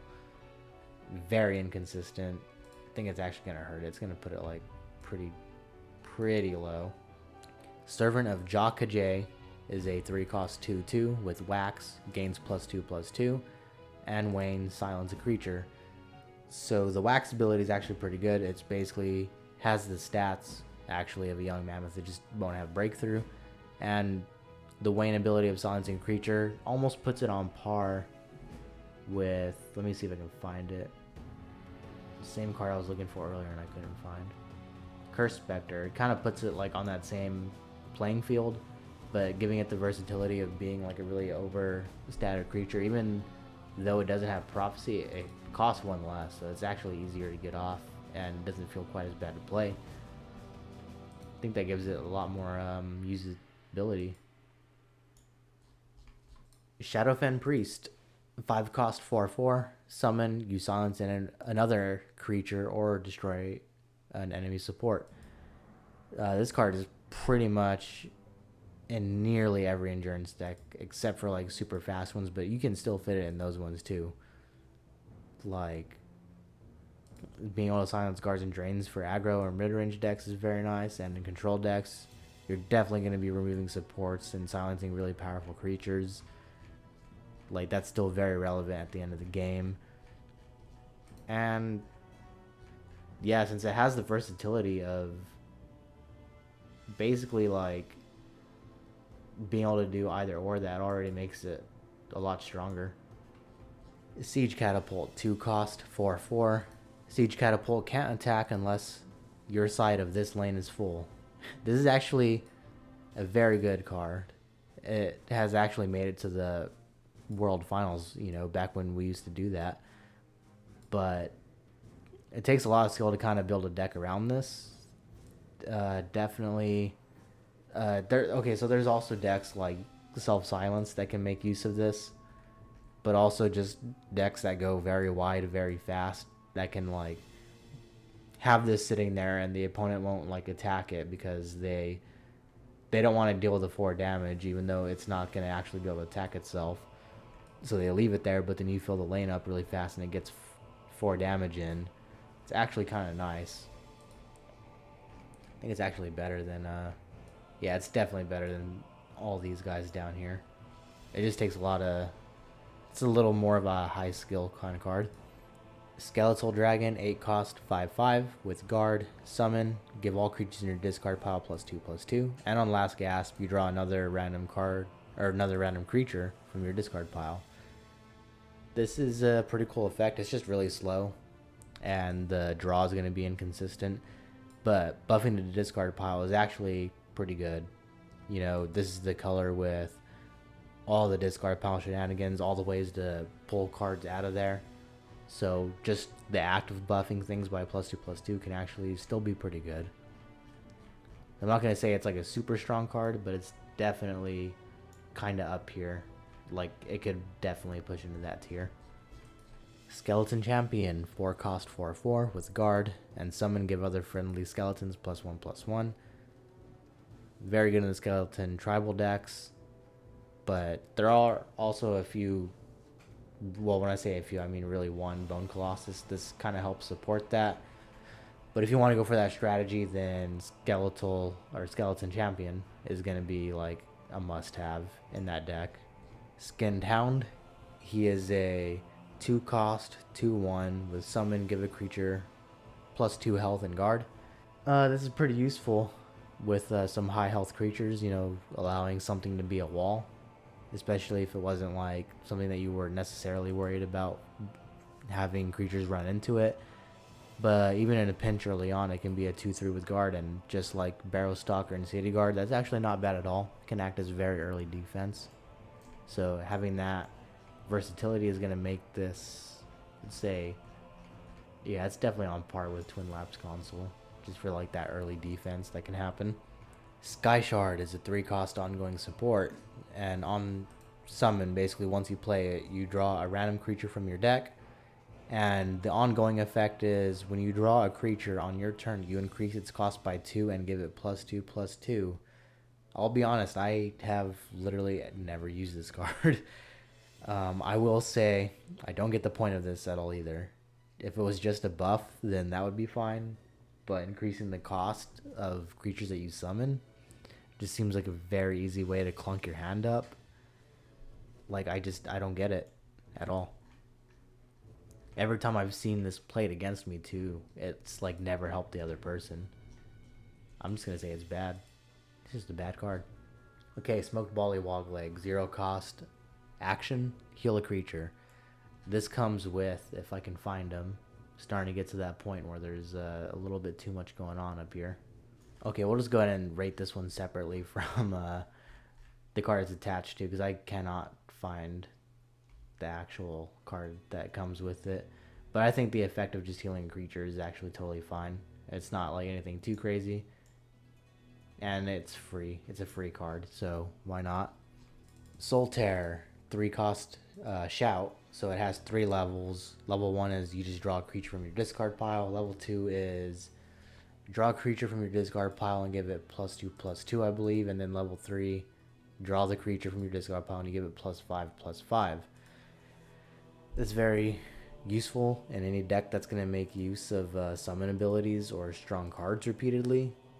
Like, literally, even the level 1 version of it is good enough. And the buffs that happen afterwards is just kind of insane. I think, so when you look at Giant Bat, which is the card I said I was going to kind of talk about with this a little bit later. Oh boy, where's Giant Bat? I think I definitely put it in above average.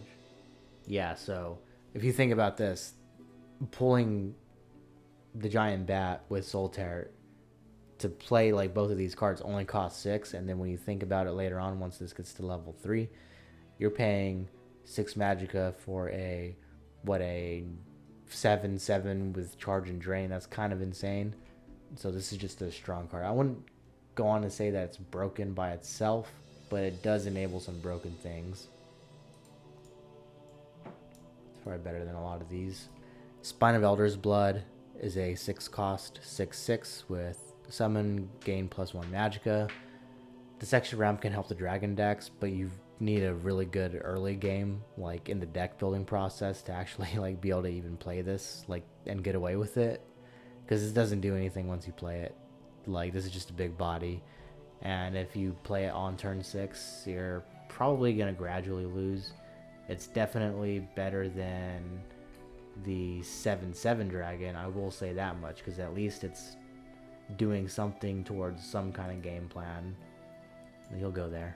Spiny Hajmota, 4-cost 4/4, and on summon gains +4/+4 for each one of these guys that you have in your discard pile. There's ways to create more of them. That's not a very good strategy. I've tried it before, and it worked exactly one time, and I got him to be a 32/32. Wasn't really the most consistent strategy, so it definitely needs a lot of help. That actually might make it just a bad card.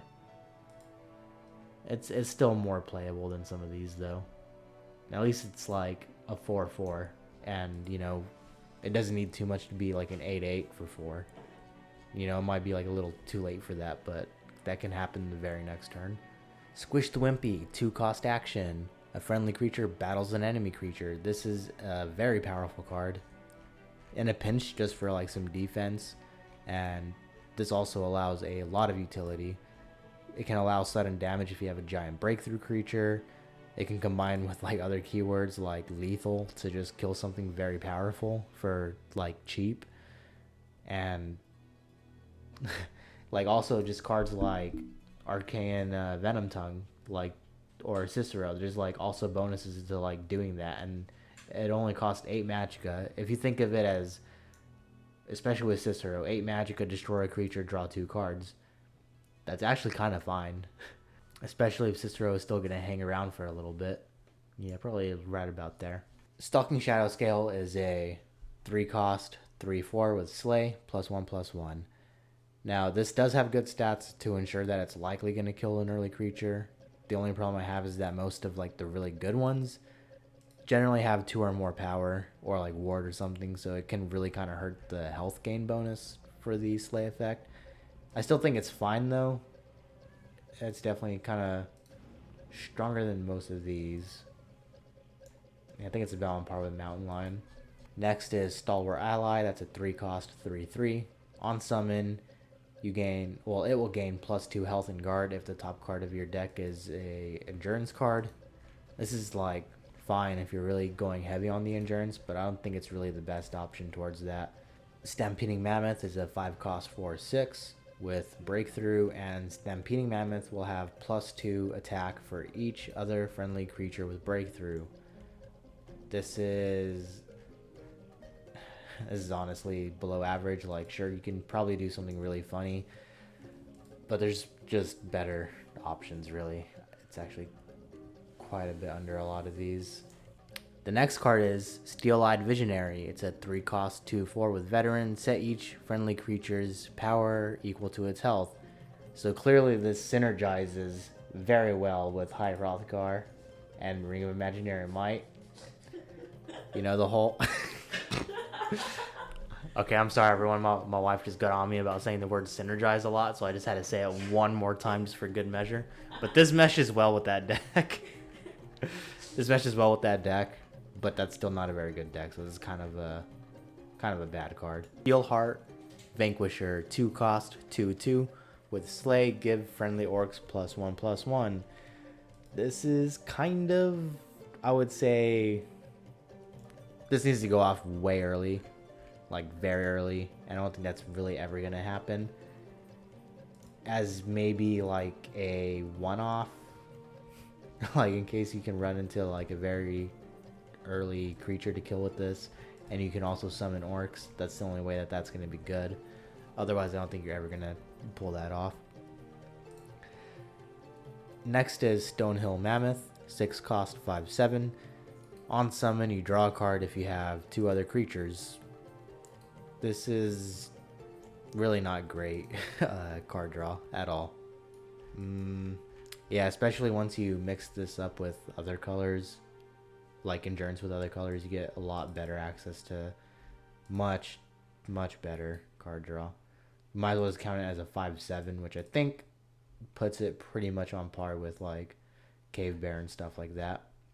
Stonetooth Scrapper, 4 cost 4/5, no text, just a very average card. I mean, the 5 health kind of helps it a little bit, and you know there could be orc synergies, but really isn't going to do too much on its own. Okay, Stormhold Henchman is a 2 cost 2/2, but will become a 4/4 if you have 7 more max magicka. So I would say, like, so it's interesting because when you think about it, a 2 cost 4/4 with no drawback like later in the game can kind of, how do I phrase this, can kind of add up. It's kind of like when you play some of the werewolf cards and you play a bunch of cheap creatures and they instantly become a lot more powerful just because you broke a rune. That can actually be kind of good, but this guy coming down like really early really hurts it. I feel like this guy should be seen a little bit more.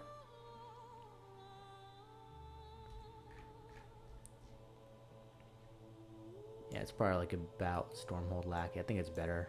Strategic Deployment is a 4 cost action. You summon 2 1/1 recruits in each lane. Yeah, this is this isn't gonna do much even if they're split up. It's pretty much like Imperial Reinforcements, but it just doesn't really do much. I think splitting them up actually kind of makes it worse, unless you're doing those very specific other lane strategies. Supply Runner, 3 cost, 3/1, summon if you have another creature in each lane, you gain +1 max magicka. This card does not have good stats. The ramp isn't very great because most of the decks that want to ramp, they may not be able to play like creatures in both lanes very early on. Later on, when the summon effect the summon effect is easier to trigger, the extra magic has actually become less useful. It's more useful when you do it like in the opening turns because you can get to some of the defensive options that endurance has a little bit faster. Once you get to the late game, you're already like dropping just big bombs anyway, or you're just drawing a bunch of cards anyway to get to that kind of stuff. Definitely think this is a pretty bad card. It's on the verge of being unplayable. Like, it has a use, but it's pretty bad. Suppress, 0 cost action, silence creature. This is fine. Literally just spending a card to silence something. Kind of like Paralyze. That's the best comparison, actually. I'm glad I saw that. Swamp Leviathan, 7 cost 8/8. Does nothing. On its own, this is terrible. It's just a giant body that's not going to do anything. Okay, Taviar the Knight is actually a double card. Boy, am I going to have fun finding him when I get down to the rest of the intelligence here. So he comes with Rayvat the Mage, who gives you a ward, but Taviar the Knight is a 5 cost 3/5 with guard, and your opponent can target other friendly creatures with actions. It's actually pretty good, especially if you have quite a few cards that your opponent might want to get rid of. Then they suddenly have to focus on this, and if those creatures don't have guard, they might have to spend a lot of creatures into this. This is actually a fairly solid option. Maybe not the best at like what it does, but a good substitute if you're missing like a cheaper card.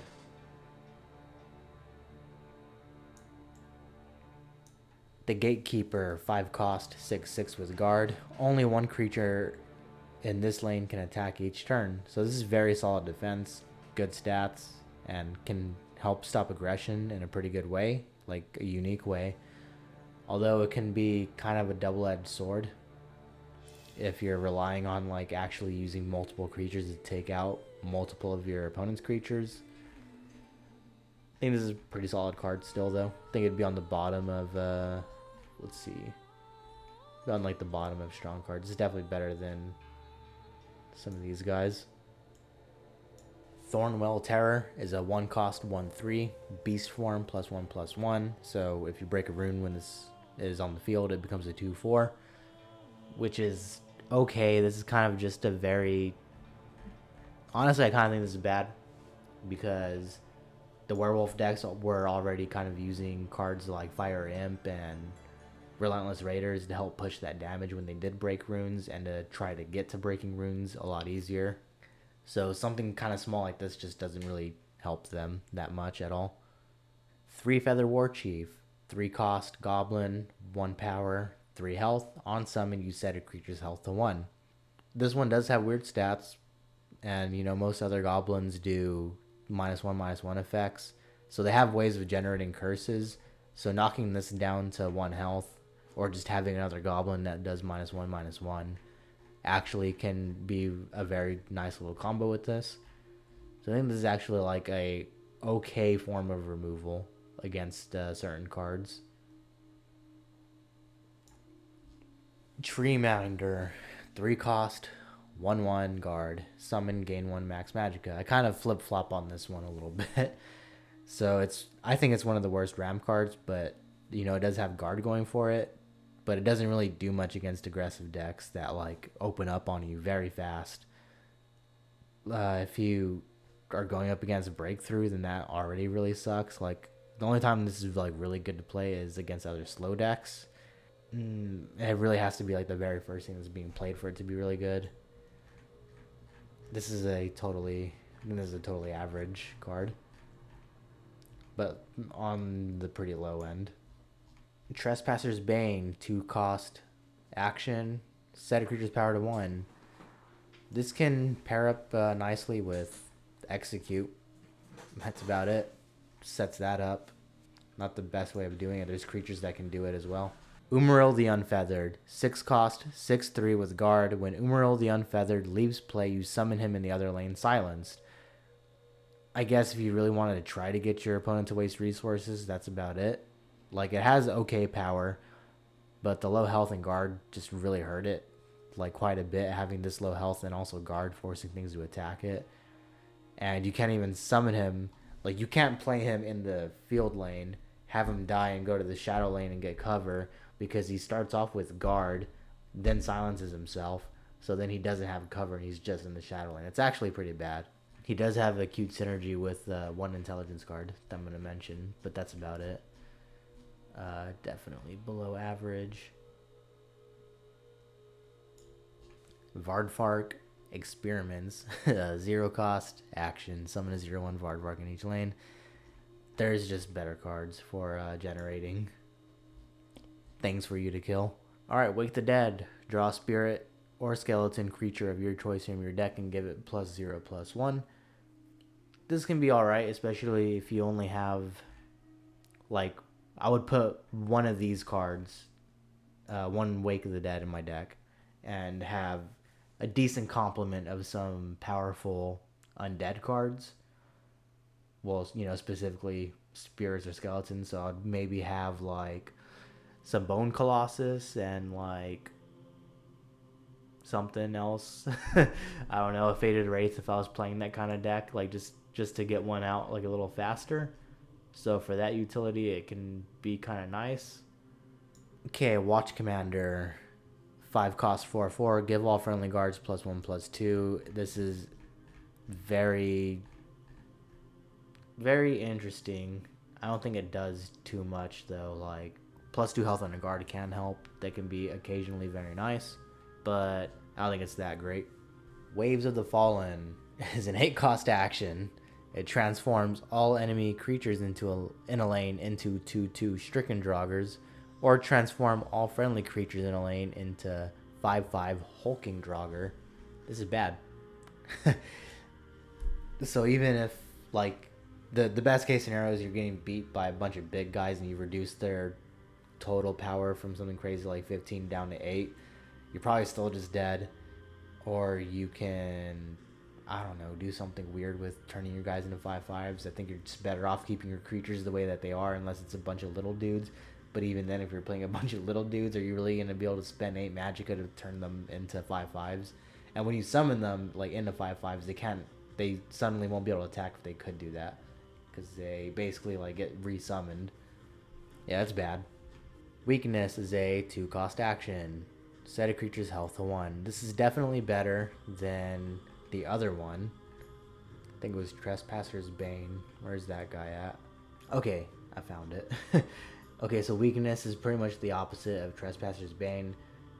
Setting a creature's power to 1 is Trespasser's Bane. Weakness is setting it to the health to 1.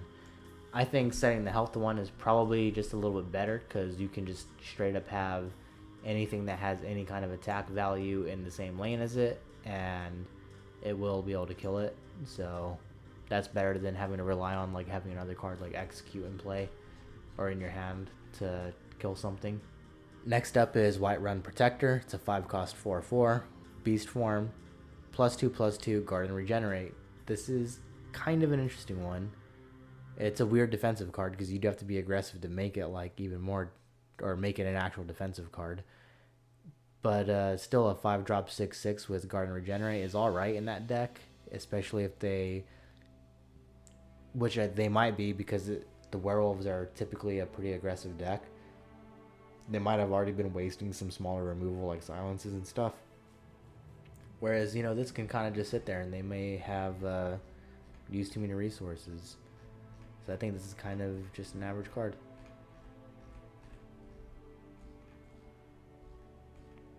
Let's see.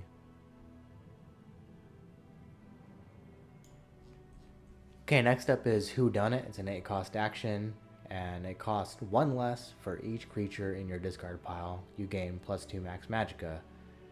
This is I mean, okay, for one, I love this card. Whodunit is, like, the best quest in Oblivion, I will say that much. But for decks that are going to take their really sweet time getting to the finish line of the game, I guess it's fine in that. I would never put more than one of these because it can really break your hand if you try to fit 3 of these into your deck. And it will take a very long time to get this to actually be at a cost where you feel good using it. And on top of that, by the time you get to that point, like the magic of game, it's just the same thing as I said with the last ramp card. It's just not that good at that point in the game when it's like usable. I'm gonna actually want to say it's low average, but I think it might just be a bad card. I think it's about as playable as some of these. Windkeep Spellsword is a 2-cost 2/2 with ward. This is pretty good and durable for a 2-cost. Like, it's literally only weak to like literally execute. The ward allows it to trade pretty favorably. Like, this is a pretty solid card. It's about on par with Skin and Helm, I think. Wrath of Sithis is a 6-cost 5/6 with summon. Your opponent's cards cost 1 more next turn. Very interesting effect. It's not bad. You know, it can really limit the opponent's options, but I think you have to either have a decent board or be kind of already pressuring your opponent with some, you know, by being ahead on board for this to be really good. And, you know, playing this, if they're especially one of those really slow control kind of decks that like really need to spend their magical wisely, this can really screw them up. I think this is on the top of average, like the actual average. I think it could really put some good work in. Okay, Hrothgar Artisan is an orc who costs 3 and he has 2/3, and on something can give a creature +1/+1. It's not a terrible quick buff to give. It, you know, it does have implications when you're trying to get a favorable trade early on, or just making this a 3-drop 3/4, which isn't bad. Pretty much on the low end of average, I think. Okay, Hrothgar Kingpin, 2-cost, also an orc with 1/1. And when you summon an orc, Hrothgar Kingpin gains +1/+1. Honestly, so this is like the orc deck snowball card, and I think it's okay in it, especially because they do run quite a few orcs, and those are just beefy creatures. Honestly, I think it's just better to use the more consistent 2-drops in that. You know, like even the 4/1. Like, at least it's pushing some damage out. This is just not going to do too much on its own. I can see, like, you know, maybe on, like, turn 7, you have this and literally Wood Orc Headhunter, which we'll get into. But, nah, I don't like this card. It's definitely a low average. It's probably, like, Iliac Sorcerer level. These both, like, also are just super weak, and they just die to, like, the same things. I don't know how to pronounce this, so I'm just going to call it what it is in Oblivion, the Flash Atronach. It's a 3-cost 3/3, and on summon you may sacrifice another creature to give Flesh Atronach its power and health. This could be a very weird way in like an item deck to transfer a huge burst of damage to this, or like huge burst of health. That could be interesting. Other than that, it's pretty much just a 3/3, and maybe every now and then it'll like swap stat, or you know, take the stats of a creature that's gonna die anyway. Maybe something with guard, so you just give this like the rest of its health or something, or the rest of its power. Don't think that's really the best thing. I think it's better than that guy. Chivkin Banelord is a 7-cost 1/7 with guard, and on summon you set the health of each enemy creature in this lane to 1. This is actually kind of a, pardon my language, this is kind of a super dick card because he has a lot of health, 1 attack, and he sets everything's health down to 1. So you know he's just going to kill a bunch of things if they just want to trade into him. But this is just really awkward to play with a high cost. And he does combo with like Shearpoint Dragon. This is kind of just an average card. It can catch your opponent off guard, I think. Okay, U Shield is a 2-cost item, has guard, and +1/+1 for each enemy creature in that lane. This is gonna just entirely depend on what is in the opponent's side of the board. So it's basically just like Cruel Axe, but the more defensive version of it. So that's pretty much the same thing, except the Cruel Axe has the benefit of having Mobilize, so you can play it in a pinch without any creatures in the board. Young Mammoth is a 3-cost 4/4 with Breakthrough. This is an all-around great card. So generally, and I haven't really explained how like I factor in the stats really too much, but For most people, a 3 cost 4/4 is good because you expect to have, when you pay 3 magicka for something, you would on average expect it to have 3 attack and 3 health. 3 for 3. This has over that, and it also has a keyword in breakthrough, which does help it very immensely fit into certain kinds of decks, being aggro and mid-grow, or mid-range, not just mid-grow, but it suits those very well, and that's why a lot of the cards up here, so I get there, this is just going to be a strong card, but it'll be why cards like the Gatekeeper is strong, because it's slightly overstated. It's why I need to find even more of them. I know I have more of them. Basically, cards like that, I think we'll get to quite a few more once we get to the other colors. But there's a lot of cards like that that have a specific set of stats that are just beneficial at that cost. And Young Mammoth is just one of them. And our final endurance card, Zumog Foom. He is a 6 cost 4/6. On summon, he chooses another enemy creature, or just really another creature in general. And when the chosen creature dies, he summons it as a 1/1. This is actually a pretty good card if you can get that creature killed relatively quickly without Zumog Foom being silenced. I think it's about on that level. Yeah, because you can re-trigger summon abilities, even if it's just something that the opponent has or something on your side of the board, and you can kill your creature easily. And endurance fits in that kind of role very easily. Oh boy, that's all the endurance cards. Alright everyone, we're starting back up with Intelligence, Abyssian Navigator. He's a 2 cost, 3 power, 1 health creature. And summon ability, if the top card of your deck is in action, draw it, otherwise put it on the bottom. It'd be really cool if there was some kind of, mechanic that did something with these cards that put things on the bottom of your deck. That'd be really interesting. But even still, if you're playing a control deck with a decent amount of actions in it, more than likely he's gonna draw you something. I'd say he's really not gonna be like the best thing for those decks, but he's an early creature that can. He's got good power for a 2-drop, so he can trade up a little easier. He just not gonna really do anything too amazing, but still gonna be quite solid. I'm gonna put him in below average. Next up, we have like a lot of well, not like a lot, but most of the next few are gonna be pretty freaking good cards. But next up we have Abner Tharn, 6 cost, 5 power, 5 health. And on summon, Abner Tharn will use a summon ability of another creature.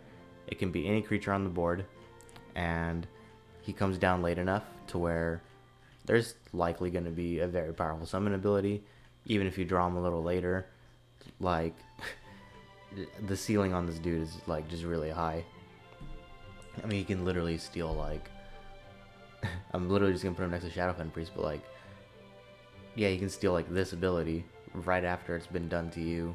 The amount of versatility that this guy has just makes him really good. The only time he's bad is if you ever like have a bricked hand, because there isn't a good summon ability to pick, but a good summon ability is going to come up at some point in the game, and he'll be able to swing some tempo back to you.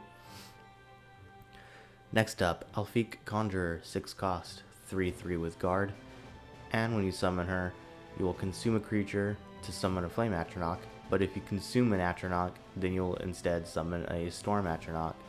This card is also extremely good. Once we get all the way up here, I'm willing to say that it's about on par here. This is just a super good way to flood the board a little bit, and obviously Intelligence has all the cards that summon Atronachs, so it just fits very well into there, especially because Breton Conjurer comes down on turn 4, then Temple Conjurer Exalted comes down on turn 5, now she comes down on turn 6, and then right after that, Mighty Conjuring comes down. So there's just tons of opportunities to get like a lot of momentum going in those pretty much like mid-range blue decks, running like all those cards. and people don't like letting you keep your Atronachs alive. People usually try to kill them pretty quickly. So yeah, that's why I'm gonna just put her all the way up there at the top. Alright, Altmer Flameslinger, 2 cost, 1/3 with ward. At the start of all your turns, Altmer Flameslinger will deal 1 damage to your opponent. This is alright. It's a nice way to kind of chip your opponent down a little bit.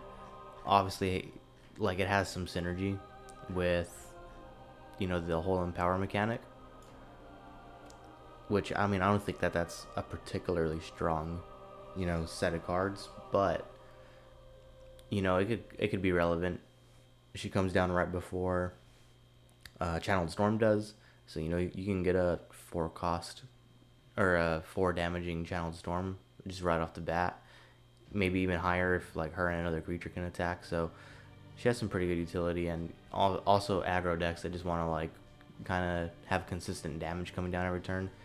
She's an okay way to do that. Next up is Onkano. He is an 8 cost, 5/5 with breakthrough, and on summon he'll deal 5 damage, and also has the ongoing ability of your actions have breakthrough. I don't think I've really explained what breakthrough is, but for anyone who maybe is just watching this and doesn't actually play the game, you totally should. But basically breakthrough is just every time you deal damage, like say Onkano attacks Razmandar, the extra 2 damage that would be bleeding over from his 5 going against the 3 health would pretty much damage the opponent. And he's also in the color that has a lot of straight up damaging actions like Lightning Bolt, Ice Storm, Spirit Knife, things like that. So it works well, but that doesn't come up too often. Really, the main reason why this guy is strong is because he can fit as the top end in an aggro deck. Like, literally, this could be like your most expensive card other than like maybe Tazcad, as a way of just dealing direct damage to the face when a Lightning Bolt just isn't going to be enough to do it. But also, he can deal 5 damage to a creature, so he can act as some kind of mid-range or control, I would say, to focus on taking out a creature while also still, putting down a considerable threat on the board. So yeah, Onkano, just amazing card. Arcanium Librarian is a 2 cost 0/2. He gains +1 attack when you draw a card during your turn. Really, really not a good card. You really need to be running a lot of like card draw, obviously, because if you don't, he's literally just gonna gain like 1 power every turn, and that's just way too slow. This dude's gonna die to like any kind of removal. Just takes way too much work to even make him like kind of playable. Alright, Arcane Enchanter is a 3 cost support, ongoing. Whenever you draw an item, you give it a random keyword. And as far as I know, I think that this works also on your opponent's turn if you happen to draw cards. It doesn't say when you draw an item on your turn, give it a random keyword, so that makes it probably a little better than some of those other cards, but I think this kind of can slow the game down. Oh jeez, what just happened?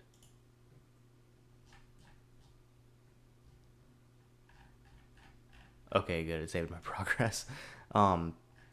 This can sorry, that threw me off. This can kind of slow down, I think, a lot of momentum that those item decks kind of use, or that they kind of need, because they tend to be a little bit more on the aggressive side. Still, I guess for the more combo oriented ones, you can get drain on something like a Sentinel Battle Mace, or lethal on like literally any dagger that you pull. So I think it's gonna have quite a bit of variance, and you'd need to be running like a lot of items to really make this work. But it'll do stuff every now and then, especially if you can get multiple of them down on the board. So I'm just gonna say it's average. Ash Piercer is a 5 cost 3/4. On summon, you'll deal 3 damage to a creature if you have a creature with 5 power or more. Okay, so this is gonna be once I can find them. It's been a few days since I've done the rest of this, you know, the green and purple cards. It's been a few days by the time I've gotten to this part. Ash Servant, where is he? Oh, okay, Ash Oppressor. Now I'm gonna say he's only slightly better than the Ash Oppressor, because at least on turn 5 there's a much higher chance that you can, you know, do this if you're playing these guys like on curve, but really only slightly better. Like not by much, because he still costs 5, so you know, even like later on, that's a pretty decent chunk. He's got a really weak body, and 3 damage is alright, but it's not like anything amazing, so I'm just gonna say he's a little below average. Alright, Ash Servant is a 4-cost 2/2 with summon, deal 2 damage to a creature. Really just a smaller Shocking Wamasu. We haven't gotten to that guy yet, but really, yeah, he's really understated. Probably almost unplayable. Just because you really need, like, yeah, 2 damage is gonna kill a couple things, but this only having 2 attack and 2 health is just really hurting it. Attuned to Dremora is a 5-cost, 4 power, 5 health creature with summon. Gain all keywords that friendly creatures have. This could be like a really crazy card, right? Like there's a lot of things that this works well with, especially in blue. I think that whole keyword deck is just a little too gimmicky, so I'm just gonna put it in niche. Like, it's good that it's intelligence, or in intelligence I should say, because there's a good chunk of, you know, there's a lot of ward creatures, but blue is one of the colors that just kind of works well with most of the other ones because of like all the wards.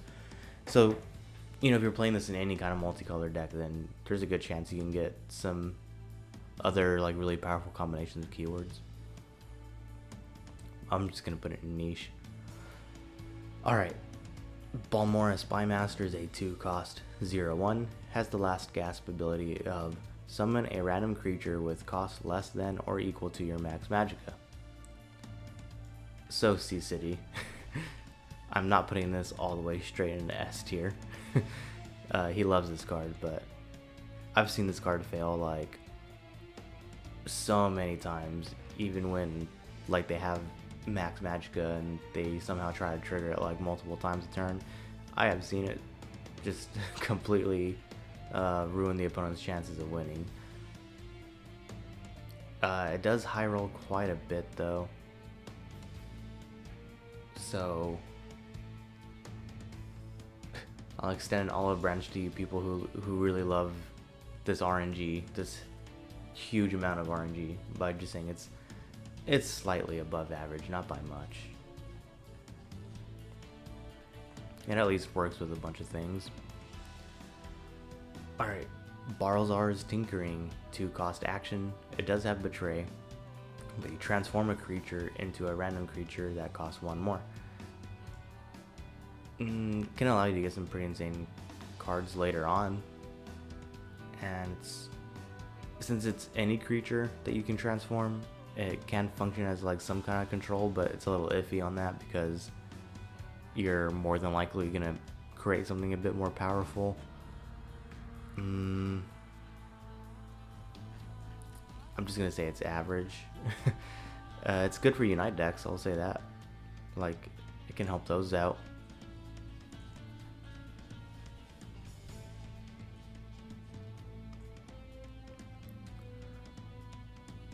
Alright, Baron of Tyr, 4-cost 3/3. You give all other friendly intelligence creatures +1 attack and guard. In mono blue decks, this guy is very strong. Honestly, he's kind of underrated. Even if you're just kind of going like blue heavy, so it can be like a decent amount of reach. Not like an insane amount, but it's kind of like the blue defensive Bruma, and that's going to be a good card once we get to it. So I'll definitely be willing to say that he's above average. You need to put him in the right deck, but he is never going to be a bad inclusion, I don't think.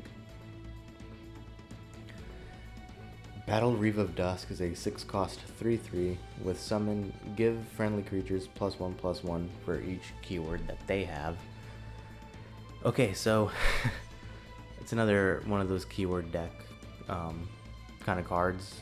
This honestly I don't think is very good. It has really bad stats.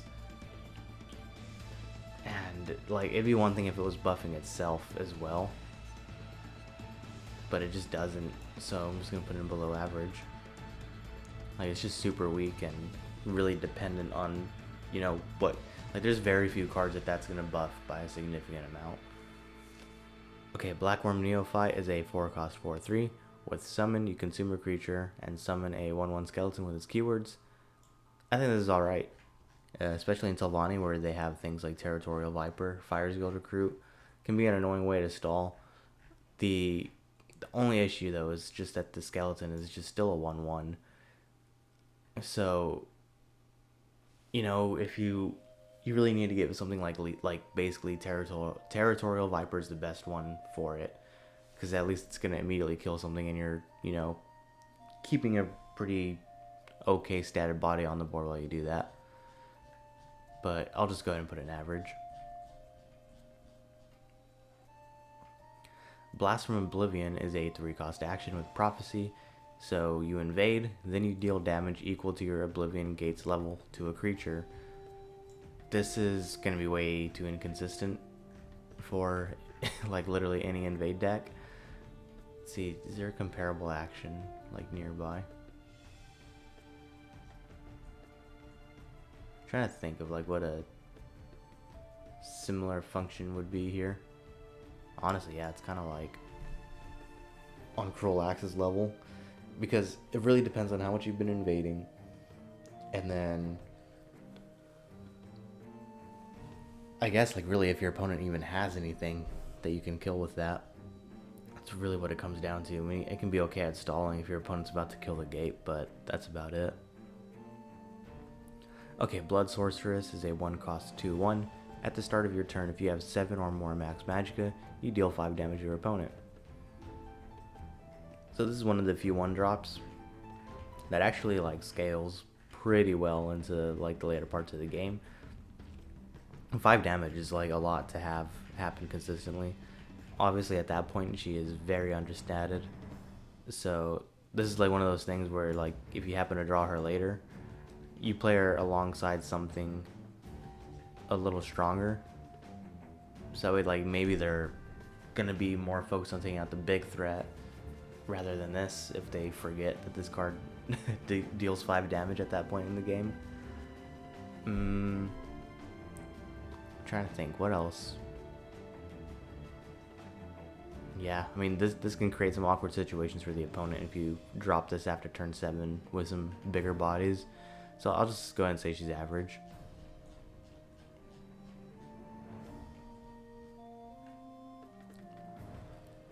Alright, Breton Conjurer is a 4 cost 1/1 with Ward, and when his ward is broken you'll summon a 5/5 Frost Atronach with Guard. I really love this guy. You can really combo grab the wrong card. You can combo him with things like Rapid Shot and Firebolt, and then like a Ward Crafter just to reward it and get even more value. Let's see, I think so he is weak to like negation and all that, Earthbone Spinner, but I still think he's pretty strong, because if you can keep like proccing him like without, like if you can play him and immediately proc him and then potentially reward him, you're probably going to be in a really good spot, because that's just going to be an awkward position for your opponent to be in, having a 5/5 with Guard. And if they play anything, across from it, then you can probably just break your ward again and, create another one. So it's just a nice way to pretty much create like a lot of consistent pressure if he stays, sticking around is the hardest thing for him to do, but if he does, man, he can carry a game.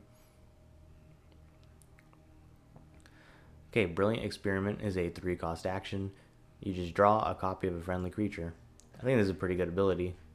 It allows you, if something like a unique legendary sticks around for a turn, now you can get multiple procs off of that. and that's really good. I'm going to say it's definitely a strong card. I'll be willing to put it right there. Dark Rebirth is going to be really similar once we get to that card. Alright, Bringer of Nightmares is a 7 cost 4/4.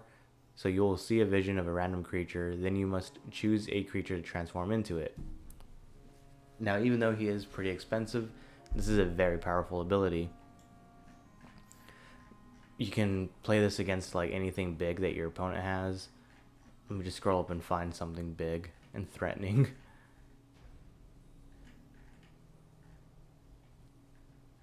Something like their Sails Through Storms.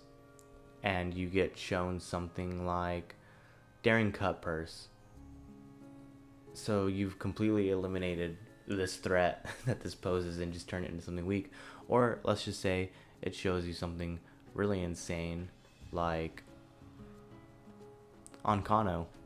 That's okay because you can transform one of your own guys into it, since it's not just limited to, you know, either your opponent's creatures or yours. Is just choose a creature to transform into. You can even transform him into it. So yeah, a lot of versatility there. Obviously the variance is going to be really huge, but I think he's definitely one of the stronger RNG cards because at least he's attached to an okay body, and you have you get foresight in what the effect is going to be, and then you can choose where you want that to happen. So that's very powerful. Alright, Brutal Ashlander is a 1 cost 1/1. Last Gasp, deal 3 damage to a random enemy. This is like okay. That's really all I have to say about it. The Last Gasp is fine. It works in some decks, not others, but when it says deal 3 damage to a random enemy, your opponent's also included in that. So I don't know, there's some interesting ways to like go about it, but it's still just a 1/1.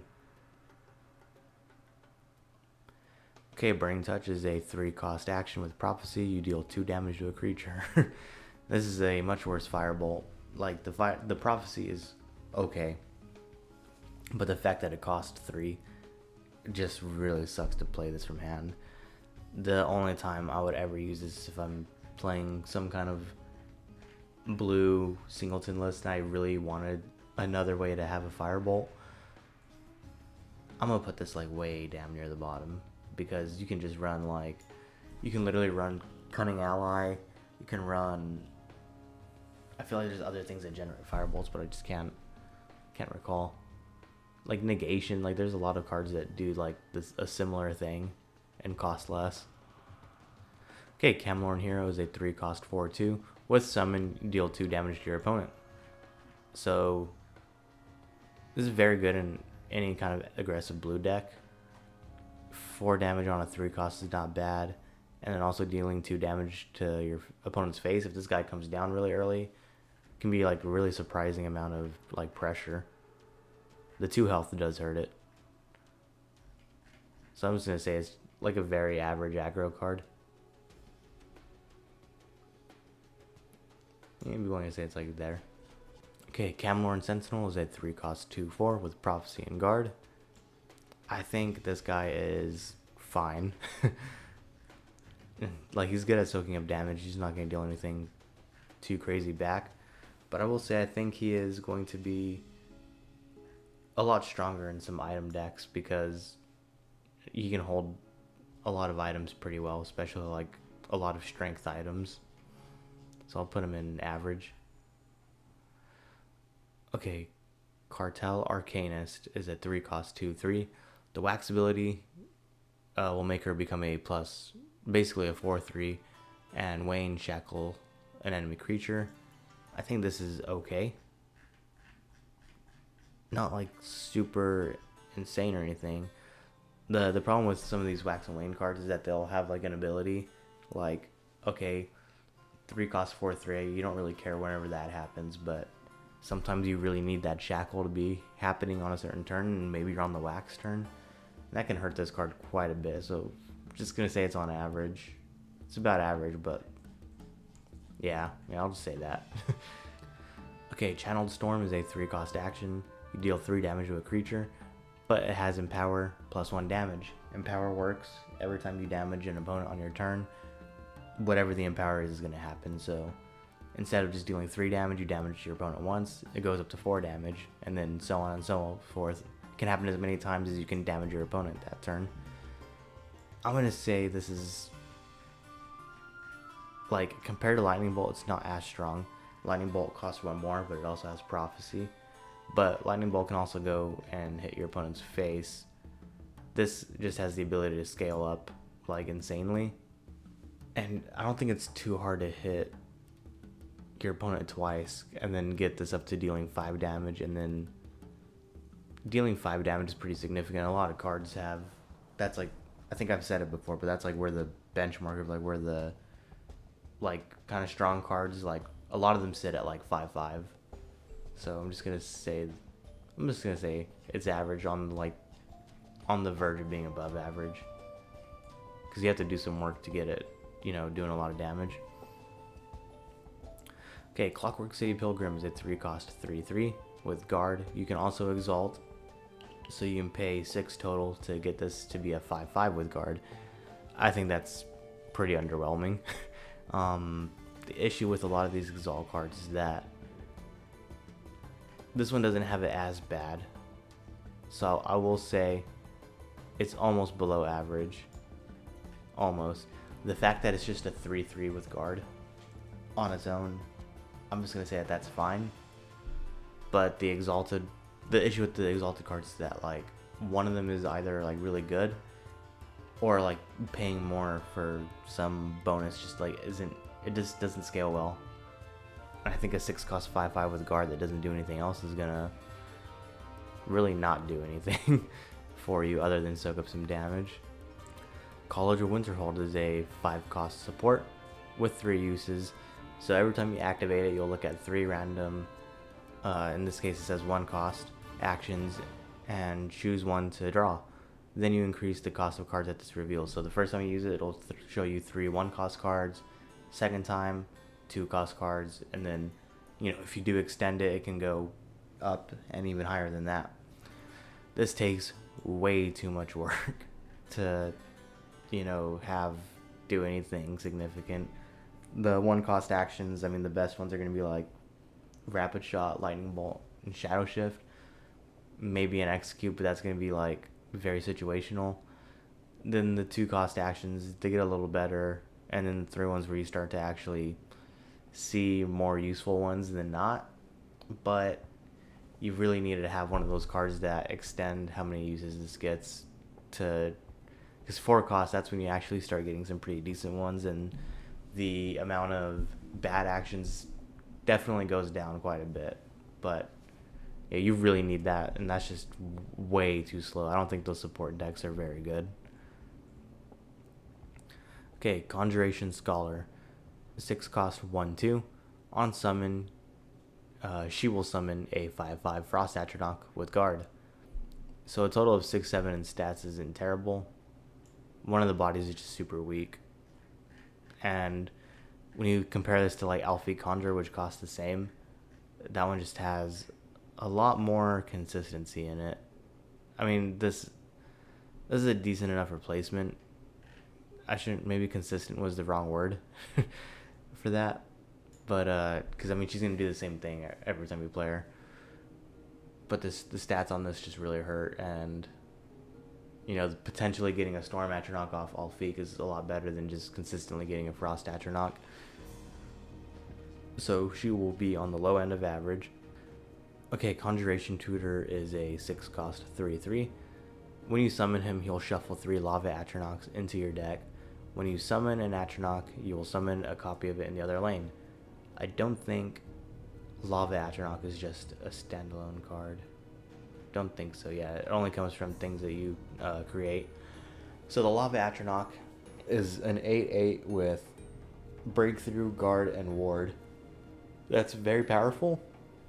But the fact that they just get shuffled into your deck makes this extremely slow. The only way that this guy is like really good is if you hold him until you can play like an Alfiq or a Temple Conjurer, or Papa Brett and Conjurer's Ward alongside playing this guy, because then he's going to generate a lot of value. And I think that's really where the stronger ability is, because sure, like whenever a Lava Atronach shows up, it'll be nice, but they still, I think they cost like 7 Magicka, so they're still quite expensive to play. Even if they have like all those really nice defensive keywords. And then this guy being so understated means that like that's basically how you have to play him, because this dude's not, he is not sticking around for any considerable length of time. So I'll put him on like above average, but he's gonna be pretty low there. Corsair ship is a 4-cost support. Ongoing, so when you do play it, you will summon a 1/1 Corsair, but the ongoing effect is when you summon a creature, you equip it with a steel dagger, which I think is okay. It's just really low impact. It needs to stick around for a while to really give you some kind of good value. I'm going to say it's below average, but it's going to be like on the top of it, because it's going to be an okay boost for some aggro decks. It just really slows them down a bit, I think. Alright, Court Wizard is a 5-cost 3/5. Summon, draw a card if you have 2 other intelligence creatures. I think intelligence probably doesn't really need card draw all that often. Intelligence is kind of like the really, I would say like the best color for making your opponent, you know, like 2-for-1ing your opponent, because a lot of the creatures have ward, so they usually have to find a way to pop the ward and then kill the creature.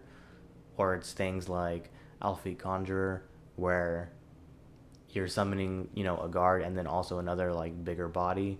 A lot of the cards do that in intelligence, so I don't think intelligence really needs it. I mean, some of them probably wouldn't be hurt by it, but I'll just say it's below average. Okay, Covenant Oathman is a 4-cost 2/4. Summon, if you have a strength card in play, you draw a random item from your deck, and if you have an endurance card in play, you give an item in your hand +2/+2. So obviously this would work in any kind of item heavy deck, but I think it's better. So the way I run this guy, let me just go ahead and slot where I think he's going to go. The way I play this guy is I'll have like 2 items in my deck. Specifically, in my Covenant, I have only Cloak and Dagger and Sentinel Battle Mace.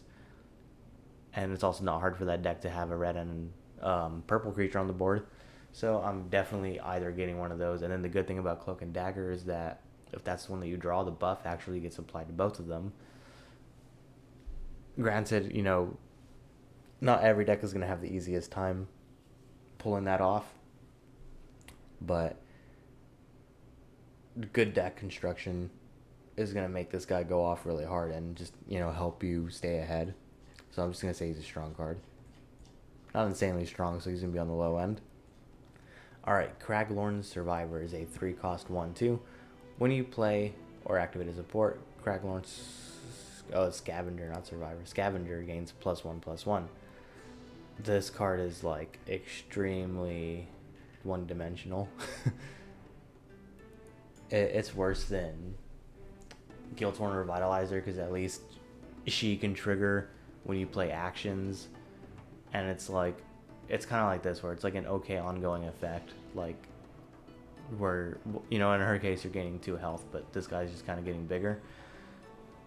I don't think that even the support decks really just do like really a couple uses per turn, because they actually try to like keep their supports going until they have, I can't think, like Tower Alchemist and then the other like lady that gives you like 2 triggers a turn.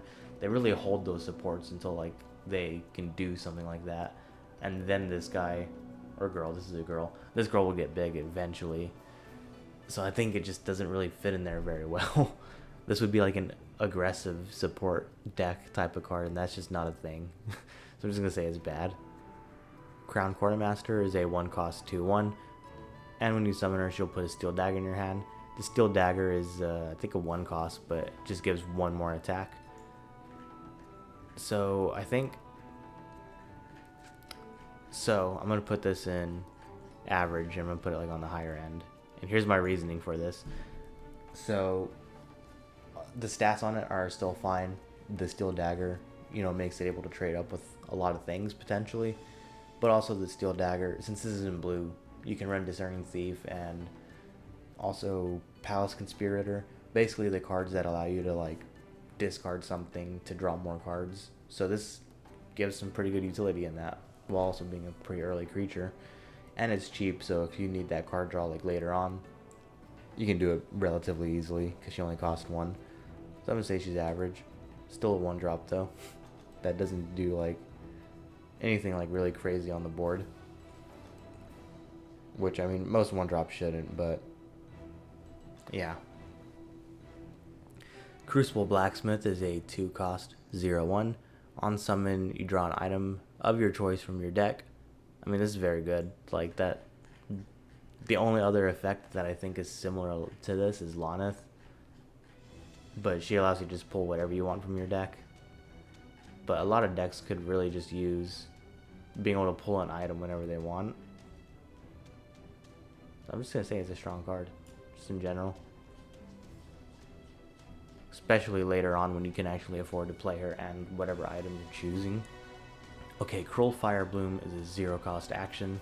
So you sacrifice a creature to deal 5 damage to a random enemy creature. Honestly, this is like a really strong control card. So I'm just gonna scroll all the way to the top and put this up there. And then I'll explain why. Okay. So I think this card is very strong. One, it's searchable by a Goblin Skulk. So a lot of those control decks that have that can pull this out pretty much easily and for free. It's probably the only 0-cost card you're running. Then, so like there is a random component to it, but most of the time, it's not hard for a blue deck to kind of set it up to where there's only 1 or 2 creatures that this would hit and kill. Especially earlier on. Like sometimes someone will just play something annoying and someone will just Cruel Firebloom it away just because they don't want to deal with it that fast. Yeah, I think it's just a strong card. Like 5 damage, potentially, this early. The only sacrifice being a creature.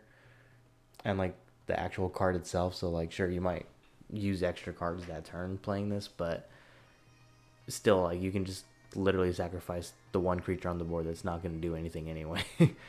Like, this just synergizes so well with a lot of things in blue. So I'm just going to say it's a strong card. It's not broken or anything. It's just a really strong control tool. Alright, Crystal Tower Crafter is a 2-cost 1/1. After you play an action, she gains +1/+1. This is a very snowball heavy card, but I do not think it's good at all. I know it used to be insane back like when the game first came out, but being a 1/1 means it just dies to like literally everything. If it gets silenced, then like it's not really gonna fight well at all. Yeah, it's on the verge of being bad, because I'm sure there's some deck that can make that thing work, but it'd be some kind of deck, huh? Alright, Cunning Ally is a 3-cost 3/3. Summon, put a Firebolt into your hand if the top card of your deck is Intelligence. I think this is a pretty good one. It's a pretty good ally. Might... let's see, where did I put Nimble Ally? I think it's about on par with them. I think the purple one's what? Resolute Ally or something? Something like that. I think that guy is definitely worse, so it'll say something to the soundness of my ranking system here. Okay, I couldn't find whatever card I was just talking about. So, moving on. Next up we have Daggerfall Mage. She is a 3-cost 2/2 with Ward, and when her ward is broken, you'll put a Tome of Alteration in your hand. Luckily, that one is just a card that you can also include in your deck. Once I find it, there it is. Tome of Alteration gives +2/+2. It costs 4, and when you play it, you draw a card. So I think this is very easily a very strong card. Really, early on in the game, it's only weak to like negation and execute. That's literally it. It's gonna do like a lot of really solid trading early on, and even like later on, the ward being broken, giving you the Tome of Alteration, that can also allow for some trades. And since the tomes allow you to draw a card, you can kind of keep cycling through your deck for, I wouldn't say cycling because they're kind of expensive, but you know, you can dig through a little deeper than you normally would have been. So I think, yeah, Daggerfall Mage is a pretty strong card. Daggers in the Dark, 0 cost action. You equip a steel dagger to a random friendly creature in each lane. Honestly, I mean, like, I know it's a 0 cost action, but like, this just does not, this just not do anything. It adds 2 damage onto the board. Like, I don't, like, I guess in some dumb item deck combo, but yeah, nah. I'm just not feeling it. It's bad. Alright, Dark Rebirth. 3 cost action. You sacrifice a creature to summon a copy of it. Now this one, once I find Brilliant Experiment, this one is very similar to it in that, you know, you're allowing yourself to have, oh, not in this case multiple instances, but you're able to trigger some, you know, very powerful, you know, summon effects very early. The main difference is that you're drawing a copy while still like leaving the other one on the field. This one you're putting one in your discard to put another one in play, and that has its own implications. You know, literally any deck that interacts with its own discard pile as a resource is going to make use of this, especially later on. Later on, this is a relatively cheap action. So yeah, I think it's a pretty strong card. Okay, Dark Rift is a 3 cost support with 5 uses. Every time you activate it, it deals 1 damage to your opponent. And then there's kind of an ongoing effect, sort of. If Dark Rift has dealt 5 damage, you sacrifice it to summon a Storm Atronach. This is pretty bad. Basically just having like a really long way for your opponent to disrupt this, because it has to stay alive. Or it has to stay on board for 5 turns and, you know, be able to deal 1 damage to your opponent every turn. That's a little bit too much to set up, and it's really slow just for a Storm Atronach, which isn't like, they're not bad, but that's a little bit too much effort to go through for one. So, bad card. Okay, Destruction Tutor is a 5 cost 3/5, and her text says your actions that deal damage cost 2 less. I think this is a perfectly fine card. It's not great. The main thing it's got going for it is that it's in the color, kind of like with Onkano. It's in the color with all the actions that just deal like straight damage rather than just hard removal. So, you know, she can fit in some of those lists, but the low stats do kind of hurt her, but not significantly, I don't think. So, average. Okay, Discerning Thief is a 3 cost 3/4 with Pilfer. You draw a card and then you discard one. I'm gonna go ahead and just say it. This is a good card.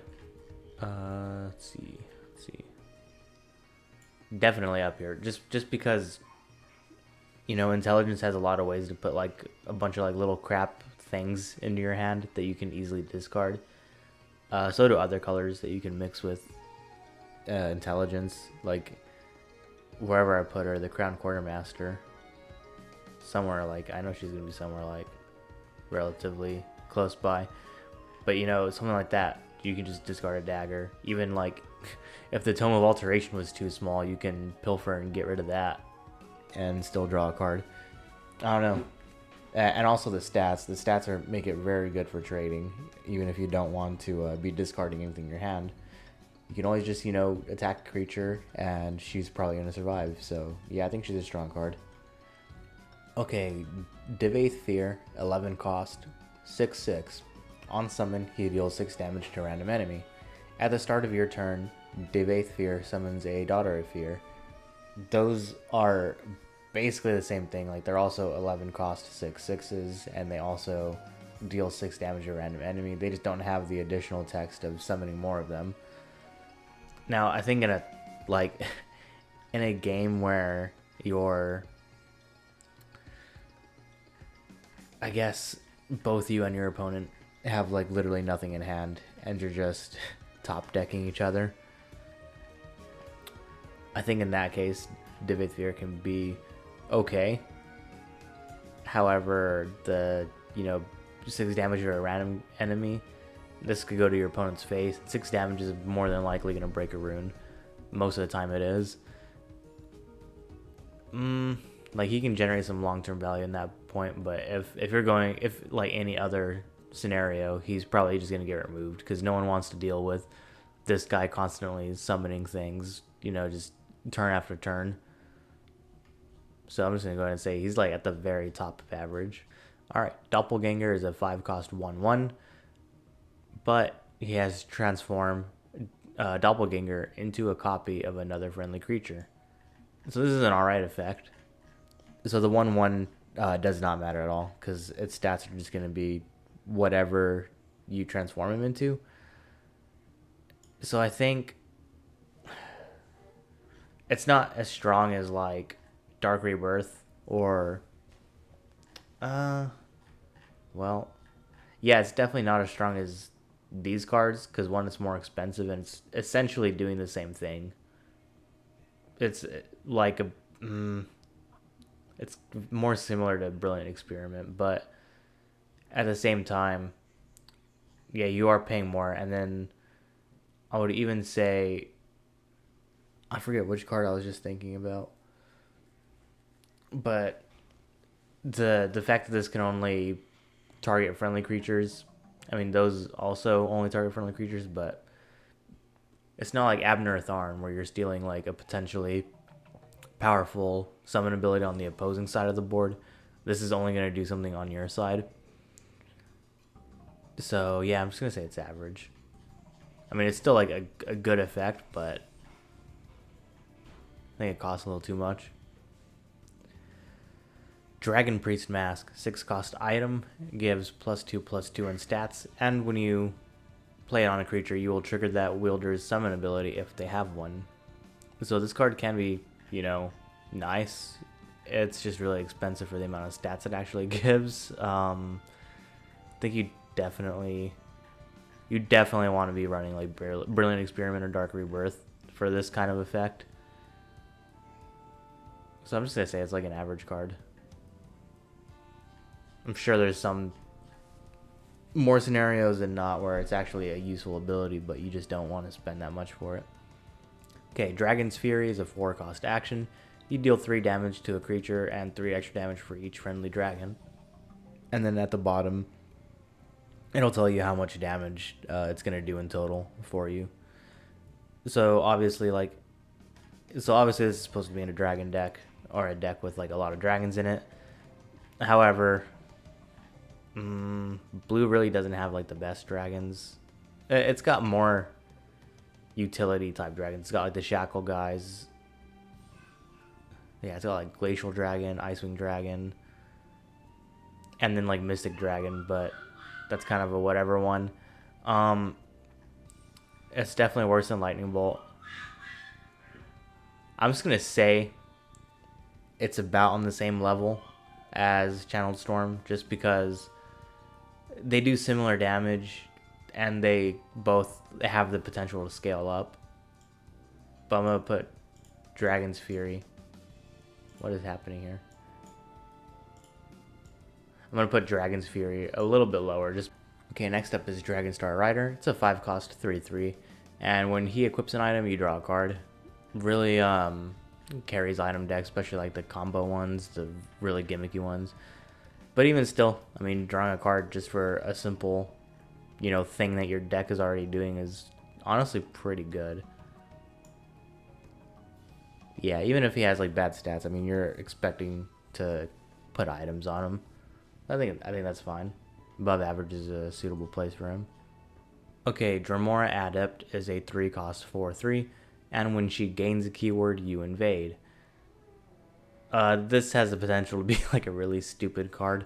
So like early on, it's not going to help invade at all. Other than, if there is a gate, it's going to get some buffs. But if you're at the point where you're already getting like 2 or 3 keywords, then playing this, you're just going to probably like snowball out of control for your opponent just like from that one turn.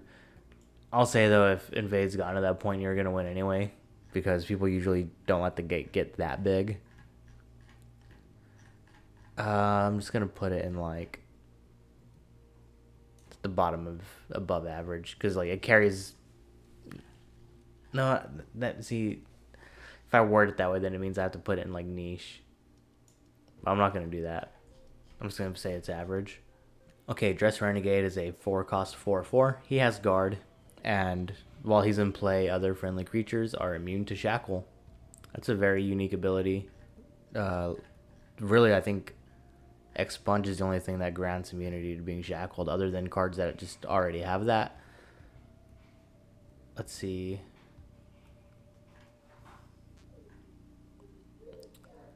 Yeah, this is a card that can allow you to win a game that you really like shouldn't have won. I wouldn't say it's like insane. It also, I think the fact that it also doubles as like a defensive card gives it a lot more utility too. So I'll just say it's above average. All right, Dress Tormentor. He is a 4-cost 3/4. When an enemy creature becomes shackled, you deal 3 damage to it. I'm not sure whether I should call this a meme card or not. Like there's funny ways to just have this like kill a whole bunch of stuff, but that takes a little bit too much setup. Oh my god, this below average tier is getting quite wide. I'll say he's below average, but he doesn't require nearly as much work. At least you can just run a bunch of shackles, and it'll probably work out. Dunmer Nightblade is a 2-cost 2/1.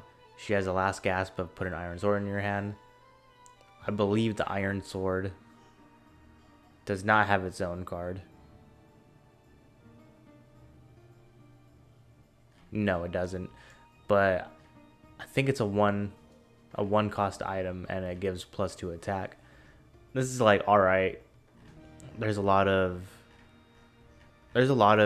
ways to trigger this like early on in a nice way. But yeah, I'm just gonna say it's below average. I mean, it's just a decent early card that can maybe synergize with some things in your deck. Okay, Echo of Akatosh is a 6-cost 5/5. When you draw a creature, you give it a random keyword. This is okay. So the stats are fine. The complication with this card is just how slow that effect is. Like, I've literally had to like, I only own 1 copy of this, and anytime I've tried using it, I have to run like a way to duplicate them multiple times. That way, just I draw 1 creature and then it gains like 3 or 4 keywords. But that's never really gonna happen. That also just takes an extreme amount of setup.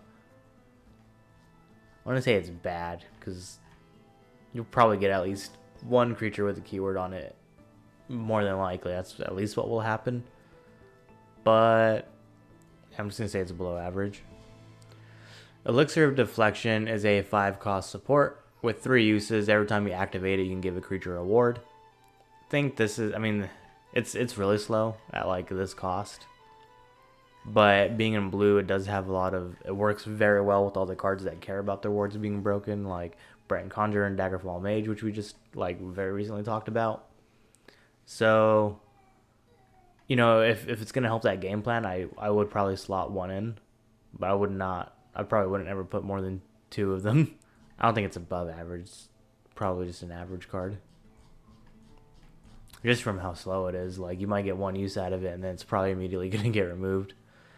Anyway, Elixir of Potency, 2-cost support with 3 uses. Every time you activate it, you give a creature a random keyword.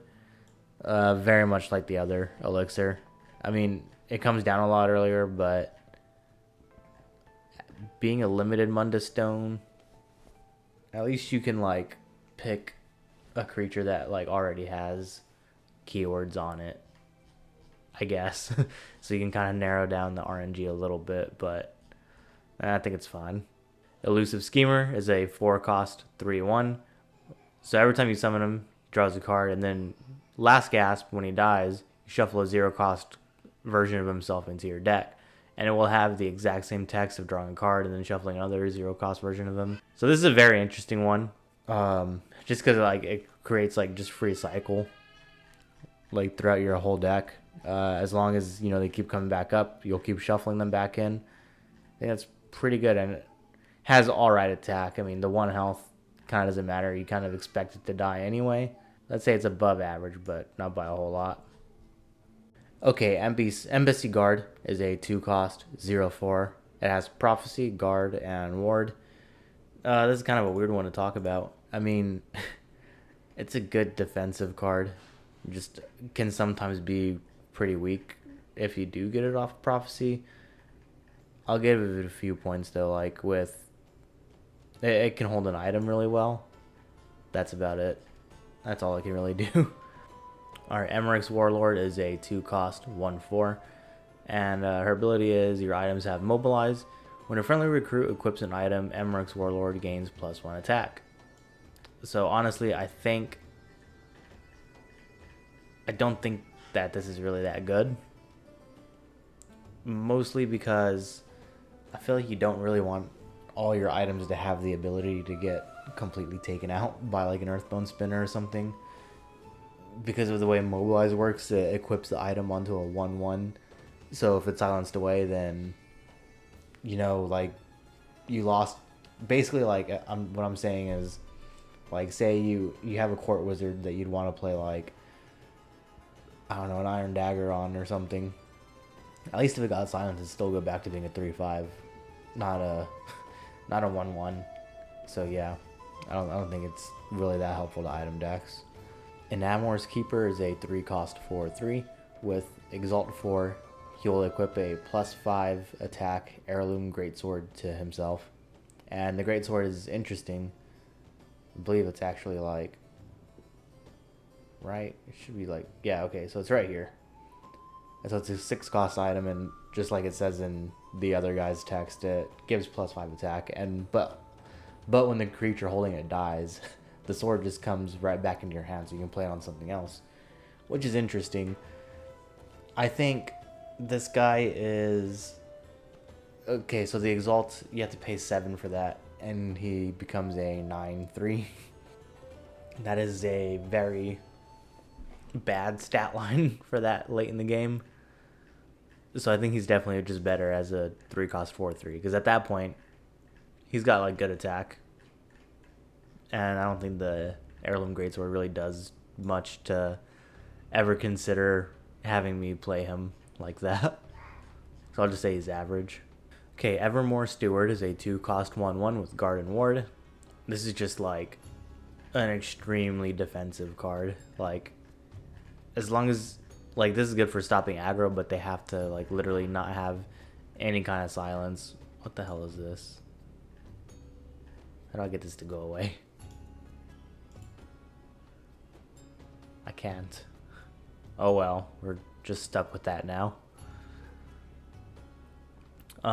So yeah, I'm gonna go ahead and just say that yeah, there's better options. I'm just gonna say it's on like the extremely low end of average. Oh good, the thing went away. Alright, next up is Excavate. It's a 3-cost action, so you can draw an item or a support from your discard pile. So this is a huge boost to the support decks, like Support Mage and all that, because especially like when a unique support like College of Winterhold, High Hrothgar, or Goldbrand gets taken out, you just never have a way to pull it back. So this is a nice way of, being able to do that. Get really good continued use out of your, one-ofs. But that's, yeah, literally just for that one deck, so I'm putting it in niche for that reason. Okay, Falling Wizard is a 2-cost 5/5. He deals 5 damage to himself, so he kills himself immediately, and then he has the last gasp of putting an experimental scroll into your hand. So I'm not going to talk about the scrolls too much yet, because I had this video structured in a different way where I was talking about Jizargo before I got to this guy, but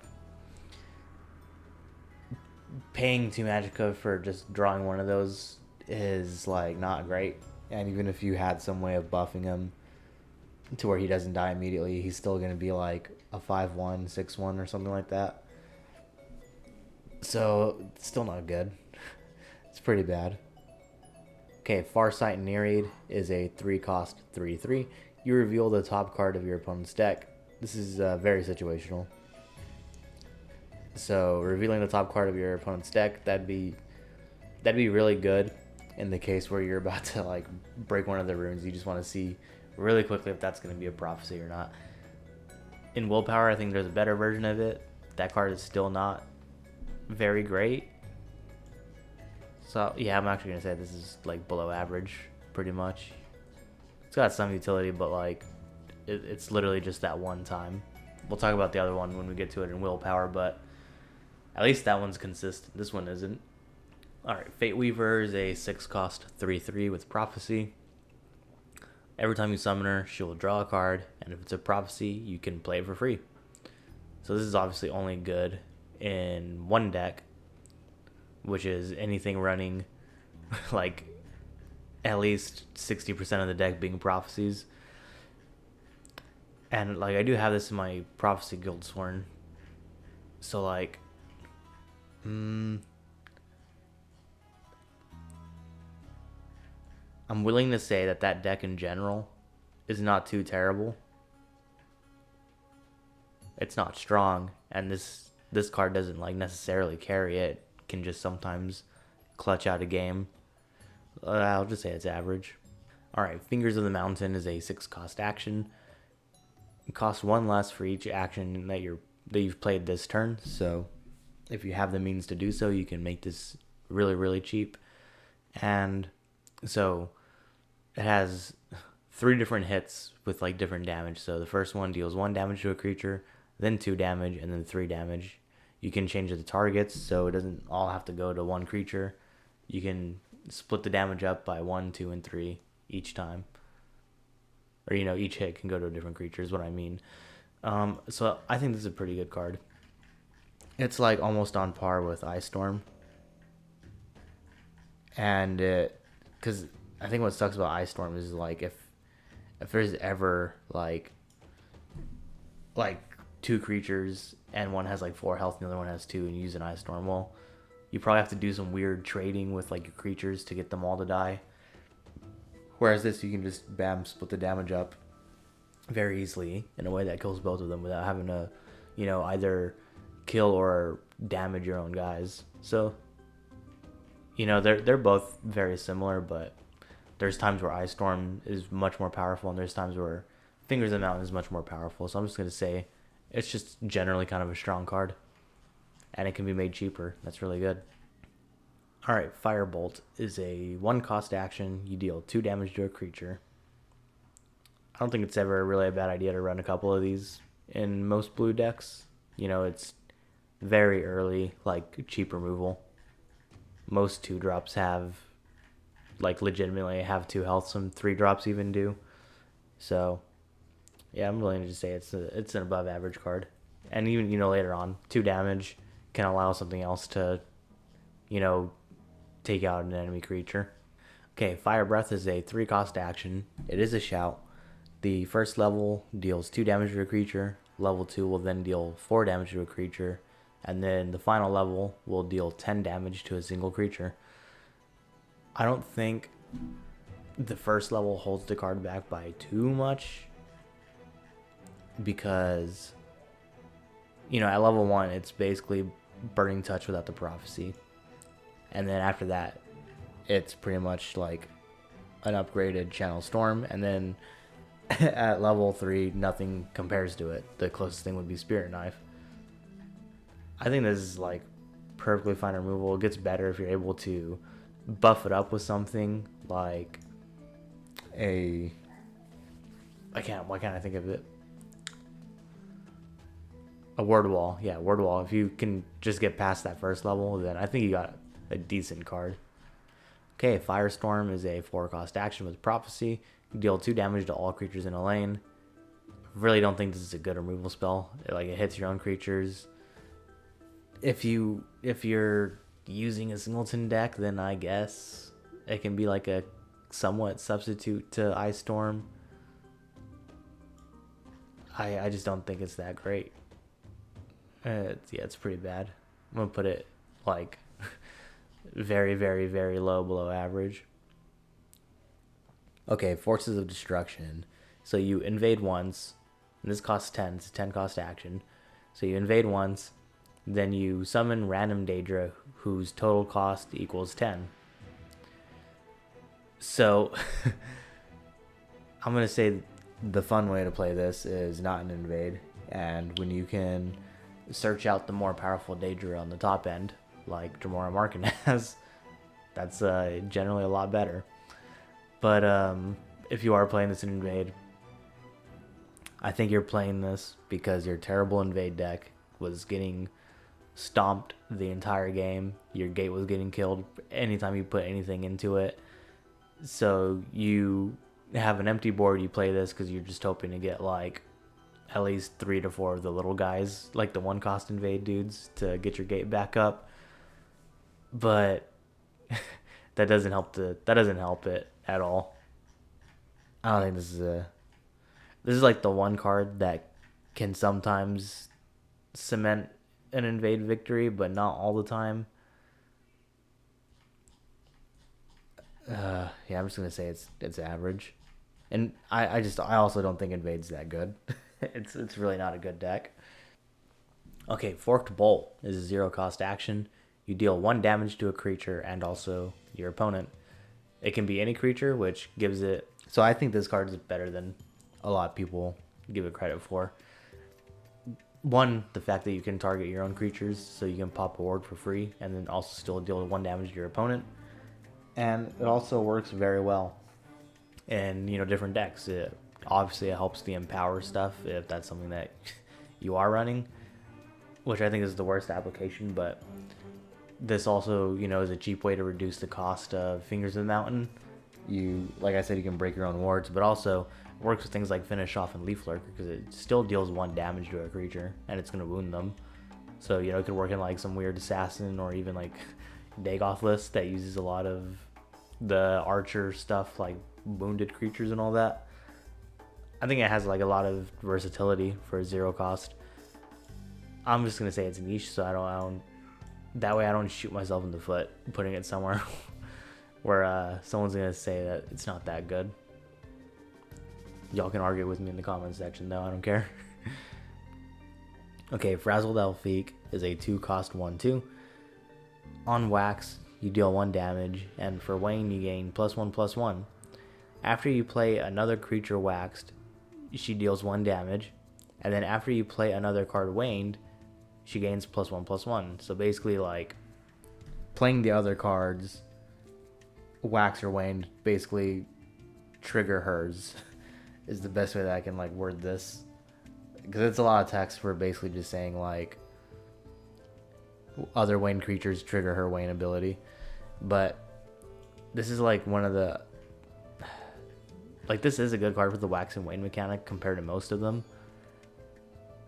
It's like one of the ones that kind of just synergizes with itself very well. Okay, so I mean, I have gotten this to like work one time where you have like 2 of them and then you have Moon Gates and Rebellion in general. You just kind of like stack a bunch of stuff, but I don't think Assassin's the best Wax Wayne deck. That's obviously going to be Monk. That's why we put Rebellion General in niche tier as well. In fact, they can just go right next to each other. Okay, Gardener of Swords is a 3-cost 1/1. When you equip an item to another creature, you equip a copy of it to Gardener of Swords. So this guy just helps you do some really disgusting things with item combos. Like, what's like the best way I can think of this? Like, with like Dragonstar Rider, just like drawing things.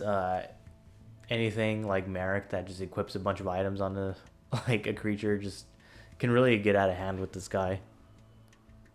I don't think item decks are that powerful. They either steamroll you or you can kind of fight them off. So I'm just going to say it's an average card. Okay, Gardener's Harvest is a... well, okay, so it's an item. And this version of the item gives +1/+1. But at the end of your turn, if Gardener's Harvest is in your hand, it changes into a random item and then it keeps this ability. So as long as like this card is in your hand, it's just going to keep swapping to random items. I kind of don't know what to say about it. It's very heavy RNG for items, which I think is fine. But the main plus side of this card is that you can at least hold it until you get something really useful. And it's like the right time to play it. Otherwise, you can just keep letting it, sit in your hand until you just get something that's okay. I think I'm just going to say it's like... I mean, this is a hard one to rate. Like, I think the fact that you can hold on to it for a while, like, I'm gonna give it some credit there. I'm gonna say it's average. Okay, Genius Path Mage is a 7 cost 4/4, and when you play him, you will summon a random creature from your deck with cost equal to your current Magicka. So if you play this on turn 7, you're not going to get anything out unless you have a 0 cost creature. But obviously I would say this is supposed to help like slower Telvanni decks that use a lot of RAM. But you can also use this to search out specific cards, which is very interesting. He also is one of those cards that enables a lot of cool combos. Yeah, and you can also just boost your Magicka very easily in this, in like the decks that would want this. It takes a little bit of skill, like in the deck building, to like ensure that you will usually have a strong creature to pull out. But even if it's a little bit clunky, I'm gonna say it's definitely above average. Yeah, I'd put it like right there. Okay, Go See Lookout is a 3 cost 4/2. Whenever you summon a dragon, she will gain a ward. I think so. This Lookout is actually like for dragon decks. I think it's actually pretty good.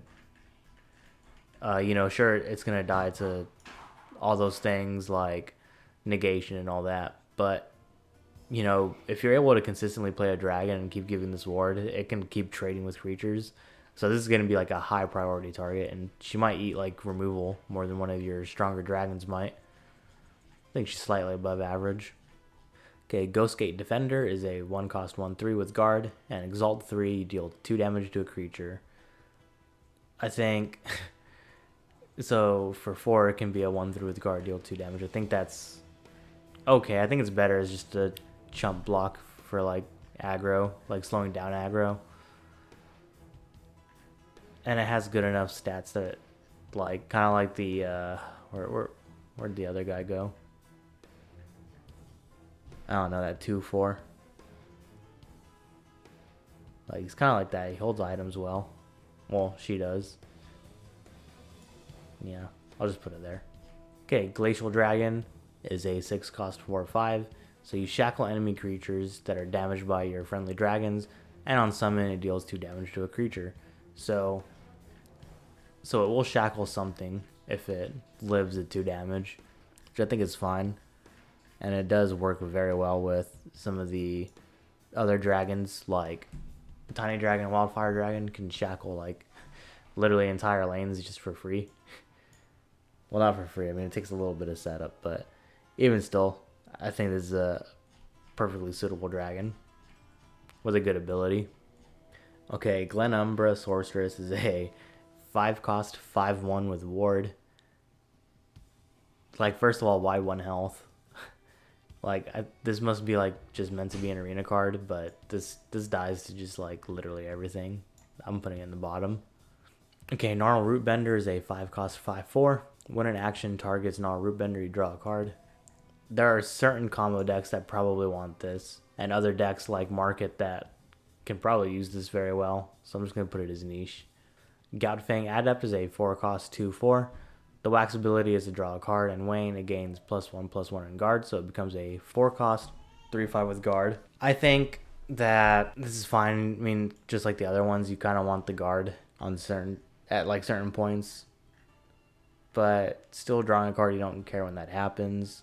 I don't think 4 cost 2/4 draw a card is that bad. I don't think it's bad at all. I'm gonna put it like pretty much like with this. I think drawing a card is better.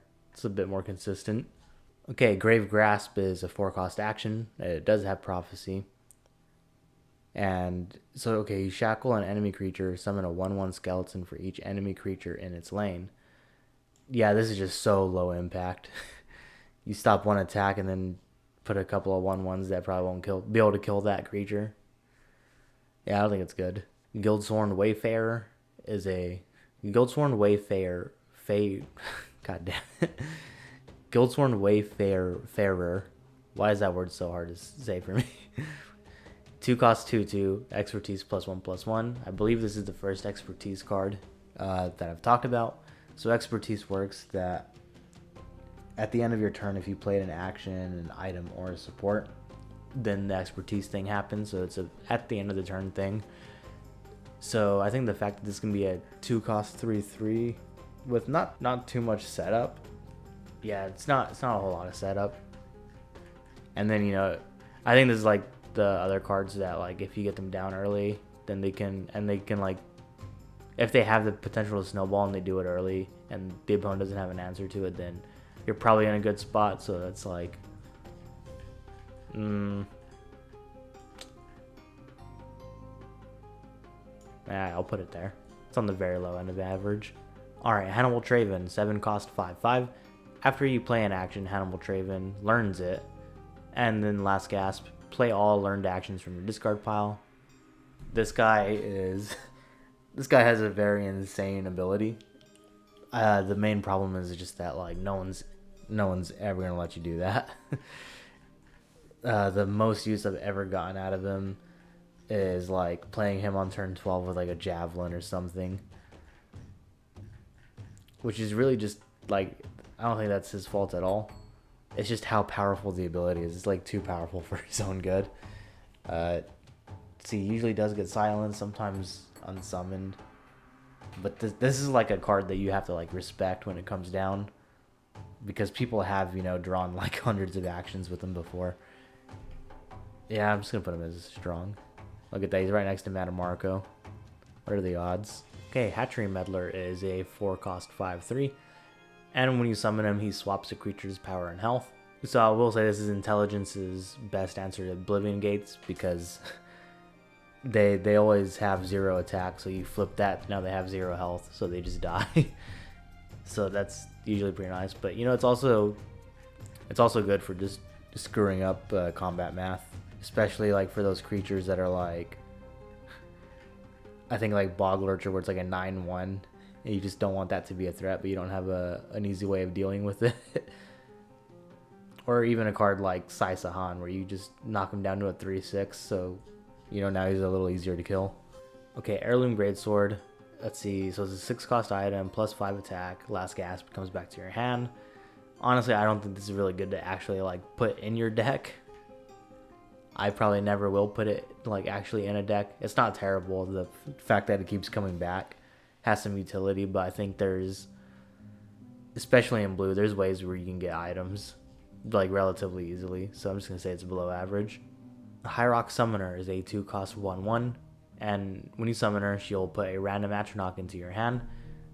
So generally, when these cards say random Atronach, it literally only means Flame, Frost, or Storm Atronach. One of those 3.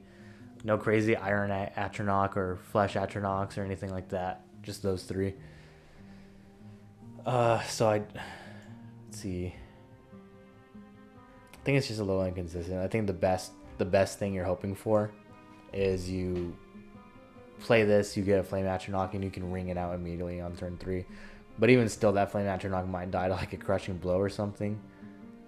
And then the other one is maybe you get a Storm Atronach for like much later on. I mean, like, the Atronachs are fine, but I think the fact that like she just puts them into your hand, so you have to actually like pay for them, is pretty bad. Like, pay for them separately, I mean. It just seems like a really slow way to do it. Okay, Ice Spike is a 2-cost action. It deals 2 damage to your opponent, and then you draw a card. Honestly, I really love this card, but it's very average. 2 damage and draw a card isn't bad for 2 Magicka. I think usually, yeah, there's better things you can do on curve. Later in the game, though, it can help you, like, you know, cycle through a little faster. So I think that's fine for a common average. Alright, Ice Storm is a 6-cost action. You deal 3 damage to all creatures in the field. So this card has been a staple, like, ever since the game first came out. I remember Charmer in one video saying that, like, most matchups with aggro against any kind of control blue deck just really depends on if Ice Storm gets played. Like, this card shuts down so much. Like, obviously it doesn't kill everything. 3 damage isn't like a whole lot, but 3 damage to an entire board is a lot. And it's definitely going to kill some things. Like, I wouldn't say it's broken. It's definitely not broken, but it's just an amazing card. Like every blue controlling deck like uses them or uses 3 Ice Storms. Okay, Icewing Dragon is a 6 cost 6/4, and when you summon it, you shackle an enemy creature. This is just kind of like a giant Shrieking Harpy, but without prophecy, which good thing it doesn't. But yeah, I think this is just a little too weak to removal. I mean, shackling something is always nice, but I don't think it's like gonna be the best ability out there. Yeah, I think it's about on par with those other guys, so I'm just gonna put an average. Okay, Ice Wraith is a 4 cost 2/2. At the start of your turn, you put an Ice Spike in your hand. This is honestly just not very good. I don't want to say it's unplayable, but it's like damn near unplayable. Like, it's just kind of like, what's the point of having just endless Ice Spikes come in your hand? You still have to pay for them.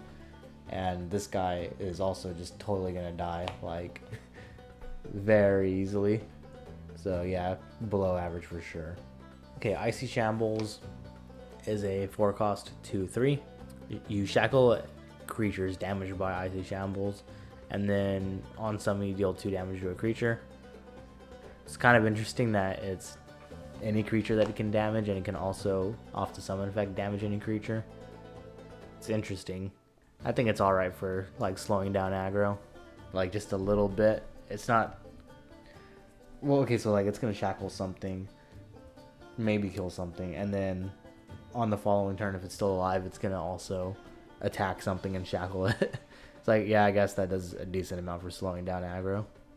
Okay, Imbued Breton is a 5 cost 4/4 with ward, and when she is consumed, you give the consuming creature +1/+1 in ward.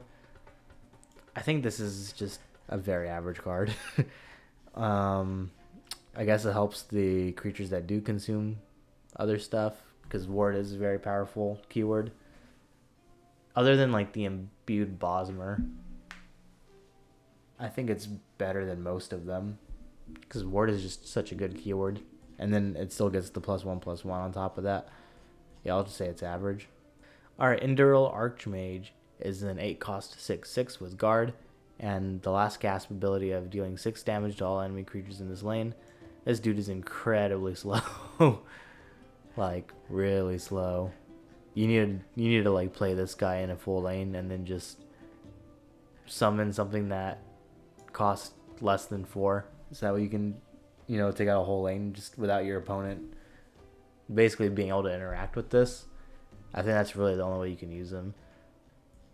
He might be a little better than average though, because that's 6 damage is a lot to deal to the entire opposing lane.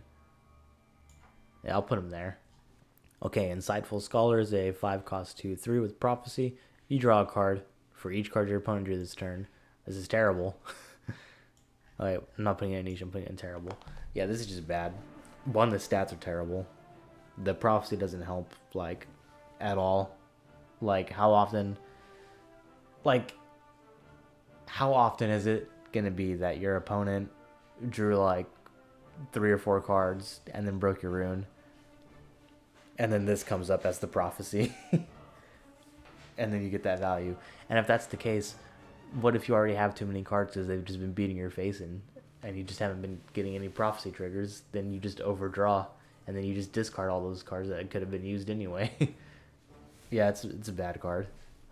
Alright, Invasion Vanguard is a 2 cost 1/4 and just has summon, invade. This is just a totally... It's a little weak. But, you kind of need these early invade creatures, because every deck that has some kind of gimmick like that, it's like the 2/2 expertise guy. Like, you kind of need those early triggers to get those kind of things rolling. Jizargo's a 4 cost, 3 power 4 health creature. And when you summon him, he puts an experimental scroll into your hand. So I like when I said Falling Wizard gives you experimental scrolls, it's the exact same ones that Jizargo gives you, which there's 3 of them. There's the Enlightenment Scroll. It'll give all friendly creatures 2 random keywords, which is going to be really solid most of the time.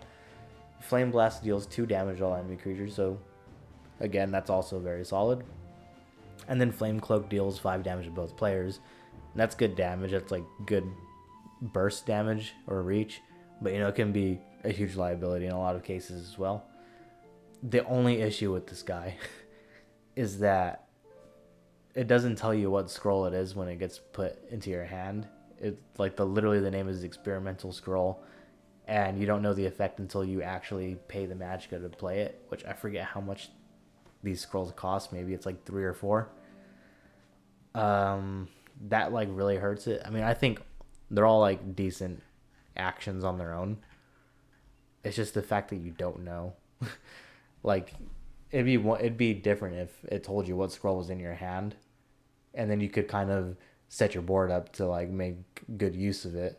Like if you knew that you had to deal 5 damage to both players, you could knock your opponent down to 5 health and then play it, and then you could be like, okay, well now I'm just gonna kill them. But then you might screw yourself and just get like keywords that aren't gonna do anything for helping you finish that. Finish your opponent off that turn. So I'm just gonna put him in below average. All right, Keeper of Secrets is a 3 cost 3/4, and other friendly creatures are immune to silence. I think it's just a really good effect. Like, especially if you have something that you really like maybe it's just got a whole bunch of items on it. This is just really good for allowing you to keep that kind of pressure on the board, other than like hard removal. And on her own, she has pretty good stats. 3 cost 3/4. That's good. She'll trade with most 3 and even some 4 drops. Alright, Khajiit Warhelm is a 2 cost item. It gives +1 attack, +3 health, and on summon, so like when the creature equips it, they will deal 1 damage to your opponent. This is incredibly niche. You really need this to be working with like Pilfer or like Empower or something, and those are just 2 kind of like very, really gimmicky kinds of decks. So I'm just going to say it's niche. Alright, Loneth is a 9 cost 6/6. When you summon her, you get to draw a card of your choice from your deck. This is a stupidly powerful ability. So I'm just going to go ahead, slap her all the way up here. This is like the only card that allows you to just look through your whole deck and just, pick something for free. I mean, not for free, you still have to like pay the Magicka to play it. So I think, and then also she has just, good enough stats. The 6/6 is still pretty respectable. You still have to throw at least a creature or 2 into it. And, at this point in the game, at 9, you're probably picking something that you're going to be able to use either this turn or like the very next turn. Yeah. She's a good card. She's great. Okay, Lame Corporus is a 6 cost 5/6. Has no text. Just doesn't do anything on the board. Let's see. Okay, I guess below average. Well, he's got like... Yeah, he actually just straight up has less stats than the other guy. So I was going to put him in bad. Like, for a 6 cost, you definitely want it to be doing something. It's the same thing I've said with like Swamp Leviathan and stuff. Actually, I'm going to move that guy down here, because this guy does not do anything when you play him. Alright, Lesser Ward. 0 cost action. You just give a creature a ward. And this is just really good. Like, I'll run like 2 at the most in my decks. But, I mean, this is just a really nice way to allow a creature to kill something without, like losing it. Especially if it's a creature that's like a little lower in power, or like maybe it's like a Sanctuary Pet right here where it's lethal, and maybe your opponent just played something else that you're going to want to kill with it. So you slap a ward on it, let it kill something, and it's still alive, representing lethal damage. That's just good. Alright, next up is Lightning Bolt. 4 cost action with Prophecy, and it's very simple. Deal 4 damage. But I mean, what can be said about this card? I'm sure everyone here has lost to the last room Prophecy of your opponent, and you have 4 health, and they just lightning bolt you in the face and sweep the victory from under you. But I mean, the fact that this can just do damage to either face or to a creature allows it to fit in just so many decks. Pretty much every blue deck wants this in there for one reason or another. So it's gonna go straight to the top. Yeah, I'd say it's about on the level of like Razmdar. I mean, it's like 4 damage directly to the face. It's a bit more aggressive, but yeah. Lightning Bolt's a good card. Alright, Lilandril Hexmage is a 5-cost 5/4. After you play an action, you deal 1 damage to your opponent. This isn't like a niche card, but it does help some things. You know, it can help the Empower. It can help the more aggressive, like, burn type lists, you know, push some damage. So I'm just going to say it's average. Lion Guard Armaments is a 5-cost item. It does have Mobilize, and it gives +3/+4. Really don't think this is that good of a card. This is definitely like one of the items you want from like random effects, like playing just random items and putting them onto the field. Definitely don't want this like actually in your deck. Does not give good enough stats. If you mobilize this, then it's a 4 or 5 for 5, and that's still not very great. So yeah, that's where I'm gonna put it. Luzra Groshar is a 2-cost 2/3. When you summon a creature with 6 cost or more, both Luzra and that creature gain +1/+1. I think this is a very solid card. One, like just on its own, a 2-drop 2/3 is pretty solid.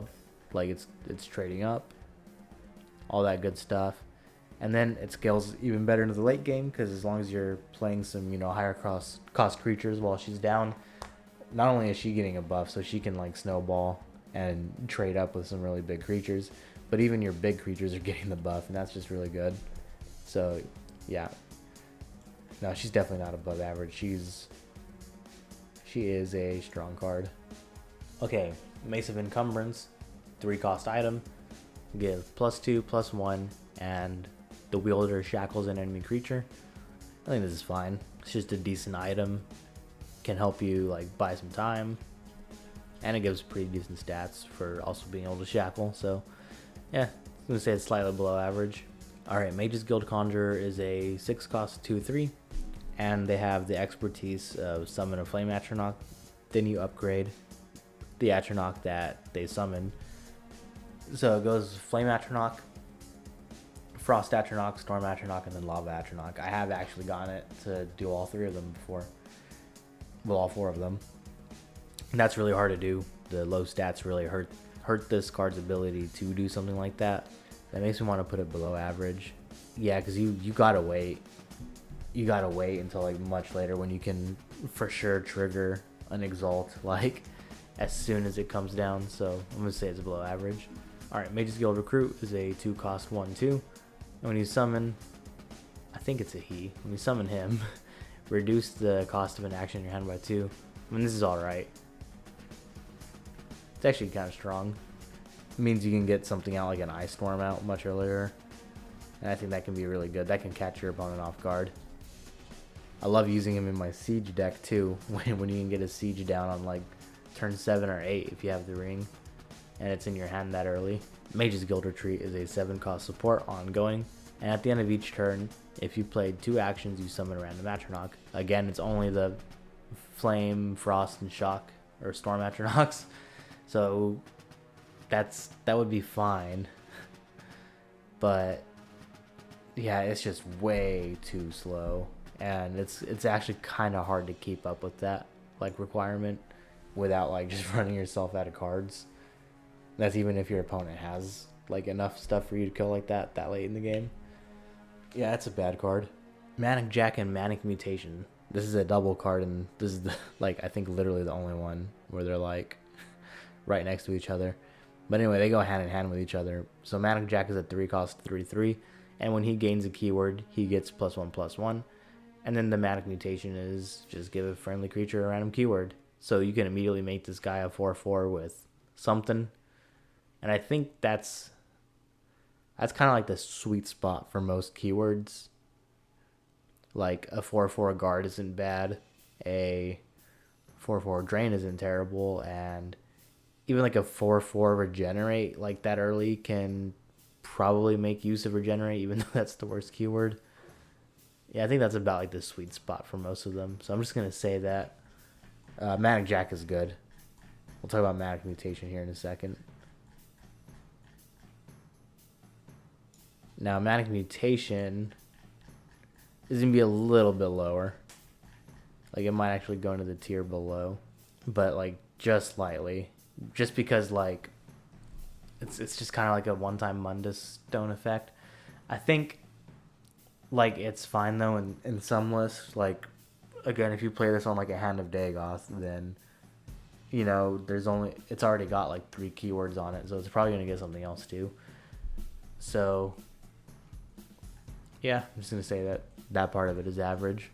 Okay, Master of Arms is a 6 cost 4/4, and when you summon him, he equips the 2 highest cost items in your discard pile. This guy is very strong. Let me just get up there. Yeah, this is a good effect. I mean, by turn 6, you're bound to have some items in your discard pile that can like really be very powerful, like even some tomes. Like that just becomes really insane very fast. That's a good effect. Alright, Master Swordsmith is a 3 cost 2/3. At the start of your turn, you give an item in your deck +1/+1. Alright, so not quite as strong as the other dude we just talked about. But if your opponent does not respect this guy for like, I would say like 2 to 3 turns, then it's probably already gotten out of hand, especially if you do have a considerable amount of items in your deck. Every time they come up, they'll just be giving so much value.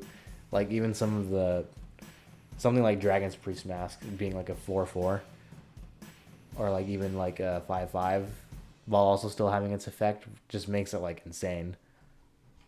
So yeah, I'm gonna say he's above average because he does need to stick around for a bit, which is not very easy for him to do.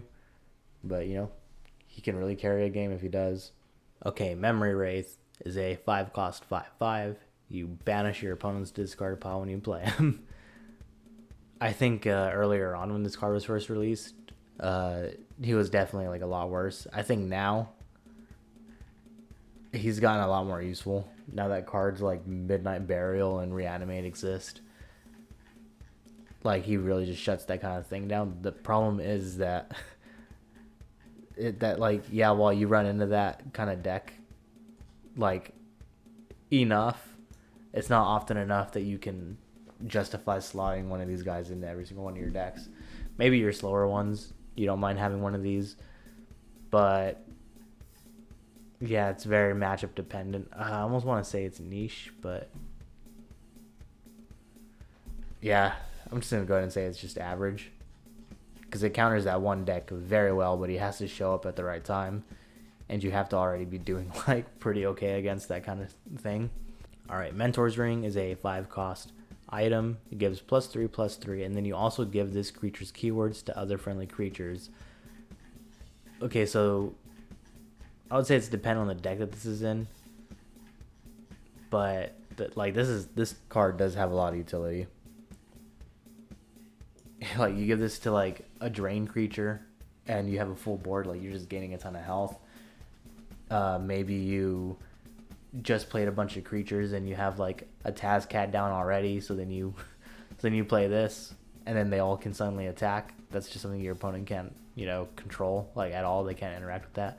Or like a guard, something that has guard and ward, and now you just created like a giant impenetrable wall with all your creatures. That's a strong card. Alright, Midnight Trespasser. So 1 cost 2/2. If you consume a creature, he gains +1/+1. So you can be a 1 cost 3/3. I think like even a little bit later on, that's actually kind of fine, because I think there comes a point in the game when things are kind of switching, and I've noticed a lot of times if you have a lot of these cards like Young Mammoth as a 3/4/4, I believe there's a Mournful Trader, it's a 2/4/4, and then this guy, if he's able to consume something, that's like what, 7 magicka, and it's like kind of an insane amount of stats for that amount of magicka. So he definitely is better at that stage of the game when you're just kind of dropping down a bunch of stats that can be kind of collectively hard to deal with. And early on, if something dies and like say it's like turn 4, you have a 3-drop to play with him, then like that's also still pretty fine, I think. So I'm just gonna put him in average. All right, Mighty Conjuring is a 7 cost action. So you summon a random Atronach. Again, it's just one of the 3. But if you have a creature with 5 power or more like in play, then you summon a Lava Atronach instead. Again, that's the 8/8 with breakthrough, guard, and ward, and that's very strong. I think this is a great card. Let's see, we're gonna put it just in strong, mostly because not every single blue deck is gonna need that. A lot of them wouldn't be like hurt by it, but yeah, I mean that's the Lava Atronachs are really like strong, especially like I said with Alfiq and Breton Conjurer, like the curve of Atronachs that can be summoned in blue is just kind of insane. So yeah, we'll put Mighty Conjuring in strong. Okay, Mistveil or Mistveil Enchanter is a 4-cost 2/2 with ward, and if you have another creature with ward, he'll become a 4/2. I don't think that's very good at all. Those are very terrible stats, even if he does have ward and he does have like all those synergies with those guys. I mean, that's just not going to do enough, really. Okay, Moment of Clarity is a 2-cost action. So you're shown 3 random cards and then you choose one to draw. So it's just another complete RNG card. I think, so I can give this one the credit in the fact that you're shown 3 cards. One of them is probably going to be alright. So you're just going to pick the best one anyway. So at least there's like a little bit of that. You can draw something that you can make a plan for in the future. I still don't think it's very good. I don't think any of these RNG cards are. So I'm just going to put it in below average. Okay, Mystic Dragon is a 4-cost 4/4 with Prophecy. I think this is just, I mean, if this is gotten off of a Prophecy, then great. I think this definitely goes in any blue dragon deck because those tend to be a lot slower. Most dragon decks are quite slow. So, you know, you are going to want a Prophecy, and this is a solid body for one. I think other than Tyr, and he's a 5/4, I think the Mystic Dragon's one of the bigger bodies with Prophecy. So I think this is good. It's going to go like right by Black Sap Protector and all those other cards that I said were basically like the pinnacle of being average. Alright, Mythic Dawn Acolyte is a 5-cost 5/4, and at the end of each turn, if you invaded, you deal 2 damage. I really don't think this card helps invade much at all. Like, it just, to me, this feels like a card that just doesn't jive well with them. The dealing 2 damage if you invaded, it's only a flat 2 damage, no matter how many times if you invaded. That's the only thing it checks, is that if you invaded, then you deal 2 damage. It would probably be different if it could, like, snowball. Then it would probably be too good. But it also just feeds into that, like, the whole issue that invade has is where they kind of want to get their gate up to being really huge, so they just play a bunch of invade cards, and this also doesn't really mix well with that because of what I just said. Like, the damage doesn't scale up at all.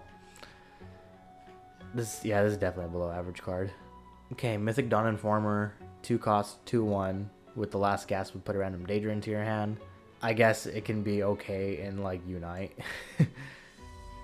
Like it doesn't at least need to be an invade deck, so I'll say that. But if you don't put it in invade, it has to pretty much be like you have to put her in Unite, because at least at that point you probably have a mostly even chance of getting something in a different color. I'll say that much, so I'm just gonna say it's below average. Nakrin, the Dragon Priest. I don't know why I like saying Nakrin like that. Anyway, 9-cost 5/5. Summon, you draw a card and reduce its cost to 0. I have literally never gotten this to draw me anything insane, but I have had it happen to me before. If you get a really good card for free, then yeah, it's gonna seem really, really freaking busted. But I think it's fine. Like, at least the RNG is limited to cards that you put in your deck. So at 9 Magicka, I think it's a reasonable enough effect. Nereid Sister is a 5-cost 4/4.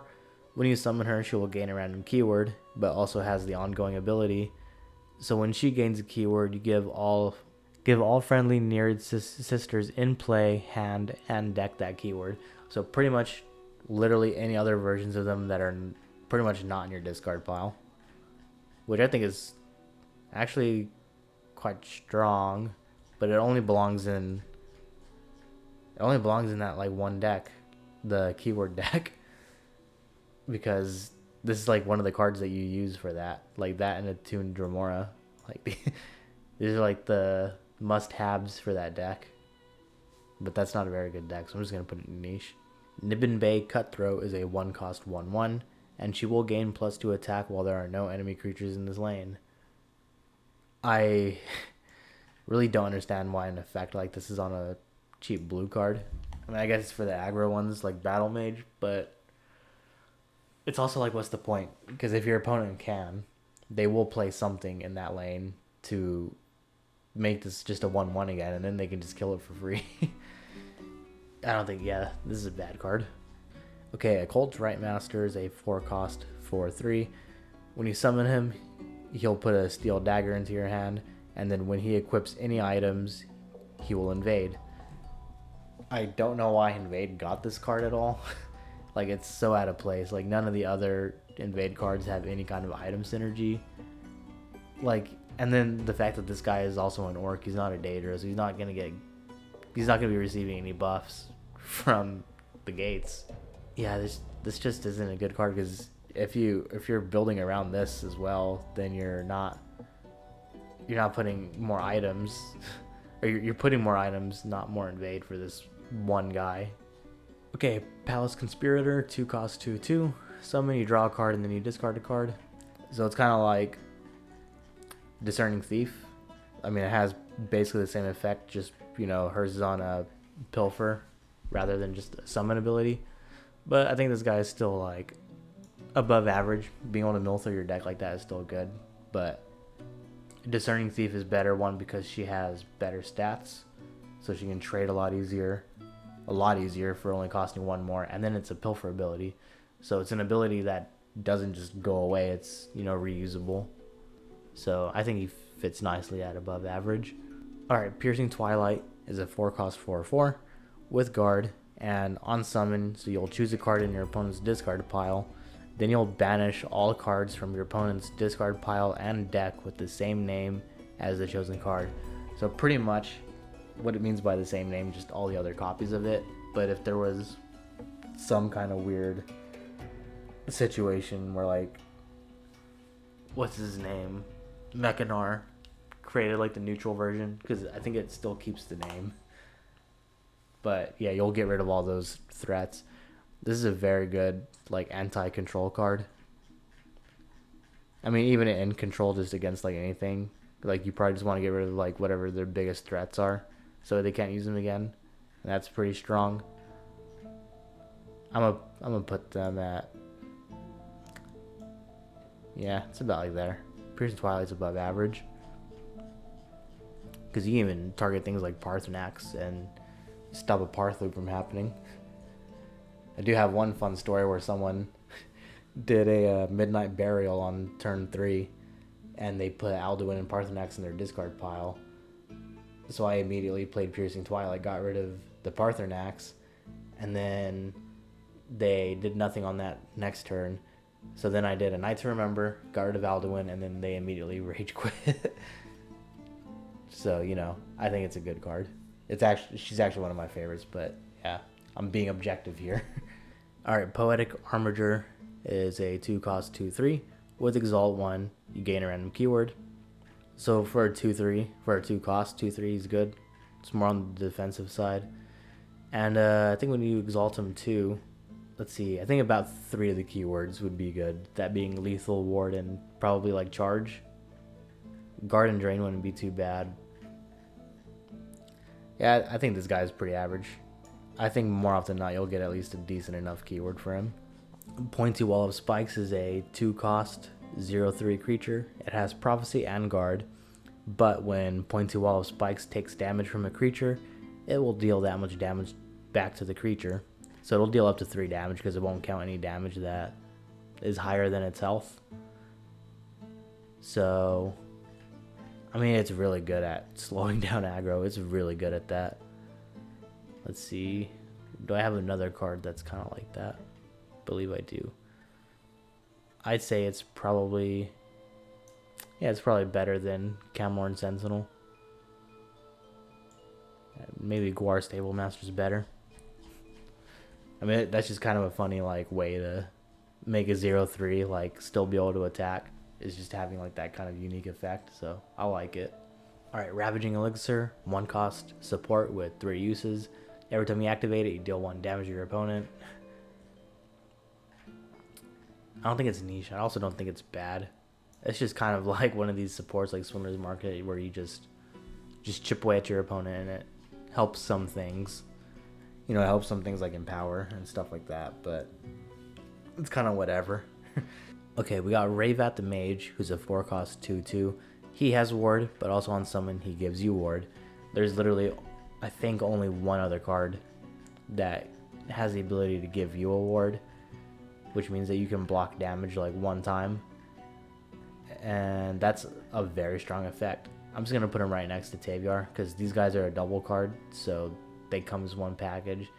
And they're both pretty solid abilities on their own. They also kind of work well together. So yeah, above average for sure. Okay, Veteran Enforcer is a 2-cost 2/3 with no text.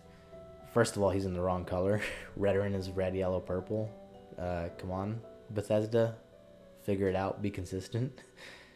Anyway, his stats aren't terrible, but I think blue has just a lot of other blue drops like Shrieking Harpy and just Wardcrafter, a lot of other things that you'd want to be running. So he's just going to be below average. Renegade Magister, 5-cost 5/5. After a friendly action damages an enemy creature, Renegade Magister deals that much damage back to that, or to that creature. This is a very strong ability. This guy's underrated.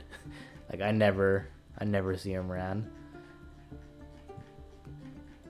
So I'm gonna put him. This is just kind of straight up a strong card. Especially because so I did say I'm not trying to rate these cards like based off of like other cards that make them good, but this is kind of one of those cards where that's like gonna be an exception, because like Ice Storm comes right after this. So that means that you can deal up to 6 damage to like your entire enemy's lane. That's really insane. I mean, it's a strong ability. It's a little too good on him because people see this guy and they immediately nuke him out of existence. Alright, Revealing the Unseen. You put 2 random actions into your hand. This is totally average. It's at least giving you... It's basically like spend 1 card and 3 magicka to draw another card, because it'll kind of replace itself, but not really. And there's also like a lot of not great actions and some that are only situational. So it can kind of screw you. Yeah, I'm actually going to say it's below average by a bit. Alright, Reverberating Strike is a 3-cost action. So you deal 3 damage to a creature, but also any other enemy creatures that have the same name. So this is really strong against, I don't know. It's actually really inconsistent. I'm just going to put it in below average because you really need your opponent to like literally drop multiple of whatever they're playing, and you have to be running that instead of some other more consistent removal. Like that's just going to be like, why wouldn't you just run Crushing Blow? Because you can at least go face with that as well. I don't know. Okay, Riften Pickpocket is a 4-cost 2/2. You will reveal 3 random cards in your opponent's deck, and then you choose one to draw a copy of. So this is okay in control decks. You know, you get to see 3 cards that your opponent is running for sure, and then you get to just choose the best one. Which I think, kind of like Revealing the Unseen, that usually really helps the randomness of this card, and maybe most of the time in those kinds of situations, you're probably going to get a pretty decent card. And it's also really good in Unite decks, as long as the opponent is running, multiple colors that you're not. So I'm going to put in an average because it's going to be used in, a decent variety of different decks. Just, it won't be particularly amazing in all of them. Okay, Royal Sage is a 4-cost 4/4. If you have more health than your opponent, then you give each friendly creature random keyword. You have to be going like really aggressive. Like you have to be going like really wide, really fast, I think. And then even still, you might just get really bad keywords. I'm going to honestly say that she is kind of below average. Alright, Scroll Seeker is a 1-cost 1/2 with Ward. and has the treasure hunt ability of drawing 2 actions. She'll gain +1 attack. I don't think she's a bad inclusion. Just really weak, and this is like one of the worst 1-drops to get like really early, so I'm just going to put her in below average. Or not really early, but like really late. Much later on in the game, she becomes way worse. Seething Flesh Golem, 8 cost 3/8. When Seething Flesh Golem attacks, he deals damage equal to his power to all enemy creatures in that lane. This is a cool ability. Especially if you get like Drainer Lethal on this, then you'll be wiping out the lane like very frequently. That's going to take like a lot to set up, and this guy costing 8 doesn't help. He also works in the Ring of Imaginary Might and High Hrothgar decks. Because if you can get him to be an 8/8 and he just deals 8 damage every time he attacks, that's pretty good. But yeah, that requires too much work, so I'm put him in below average.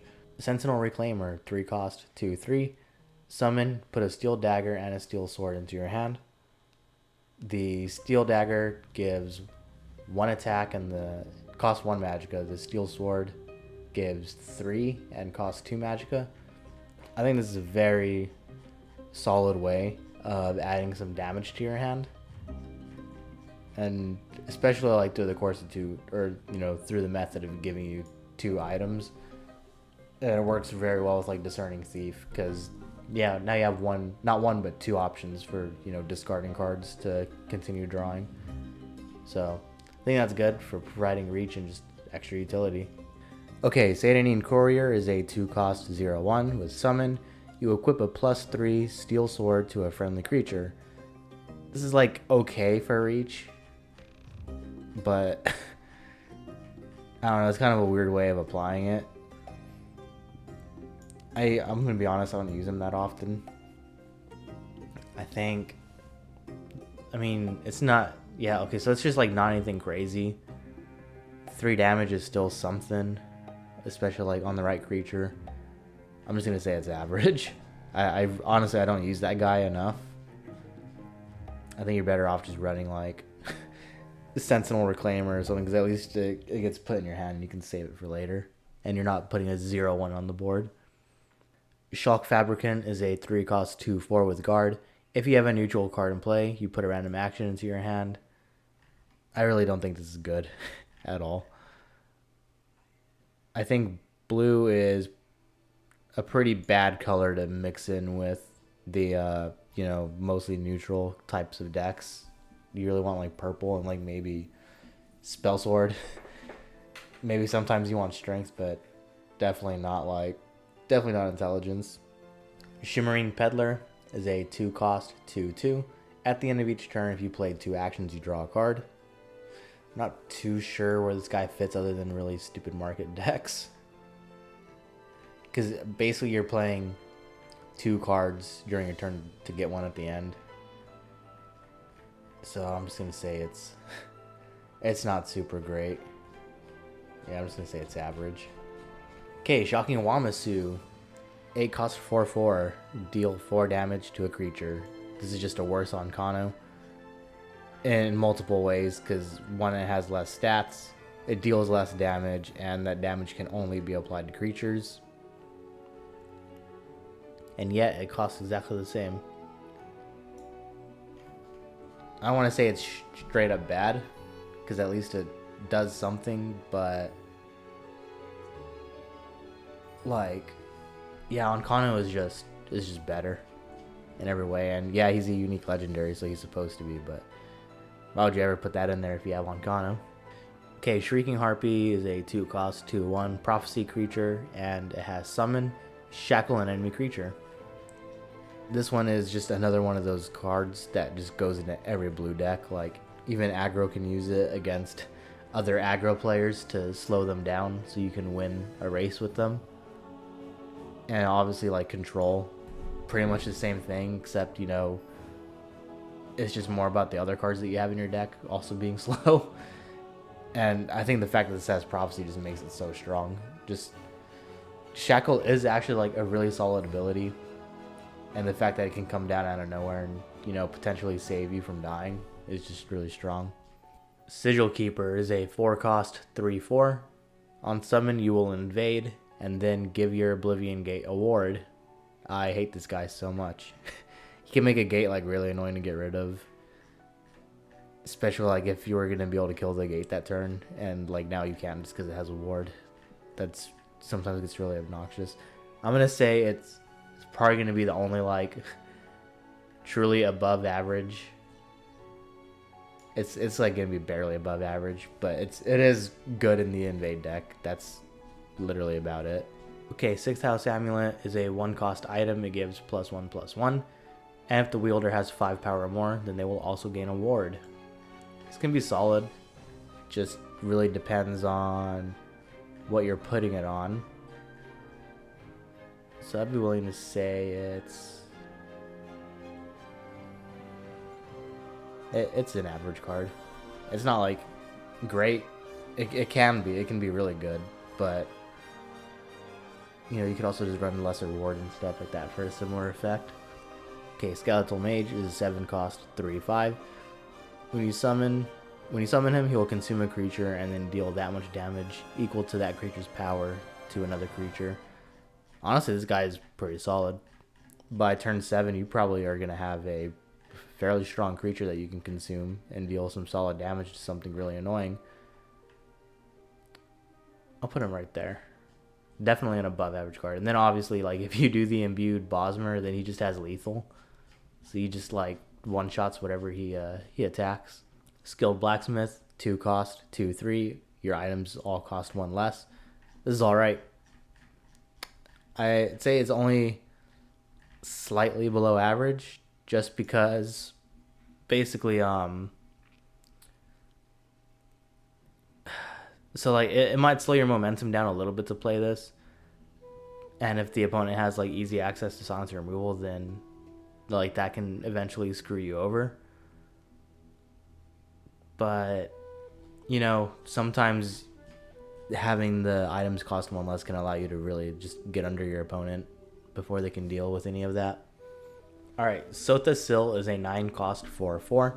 If you exalt him by 3, so if you make him cost 12, he'll become an 8/8. And at the end of your turn, if you have an exalted creature in play, you'll summon an Awakened Imperfect. And we haven't gone over that because that is a neutral card, but they are right here. There's 8/8s with Breakthrough and Guard. So the fact that he can generate one of these like every turn, if him or another card is exalted, can get really obnoxious really quickly. Definitely one of those cards that like needs to be answered immediately, or you are like completely screwed. I'd be willing to put him at the like top of above average, because it's kind of like Almalexia, but at least his is gonna do something to put something on the board like immediately, whereas like with Almalexia, so I'm actually gonna put him above her. I think I'm willing to knock her down to like the top of above average, because with hers, she doesn't do anything on the board other than just, you know, be a big body that's really hard to kill. Like you need a silencer or javelin her or something. Whereas with Sota Sil, I mean, he's gonna put 16 of stats on the board. That's kind of a lot to deal with. It's a lot. So yeah, definitely think he's better. Soul Shred is a 5-cost action.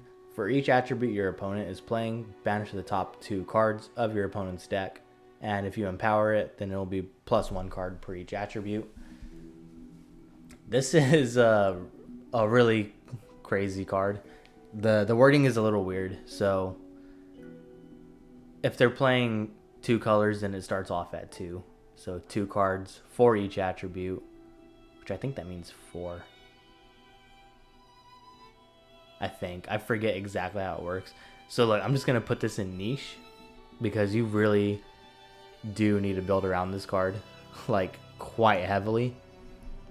It's really satisfying. I have banished like 40 cards out of someone's deck before, but I got really lucky doing that. And it's a lot of work to set up, especially with how much it costs. It's quite a lot. Anyway, Soul Split is a 2-cost action, and you sacrifice a creature to summon a 3/2 Sundered Shade in each lane.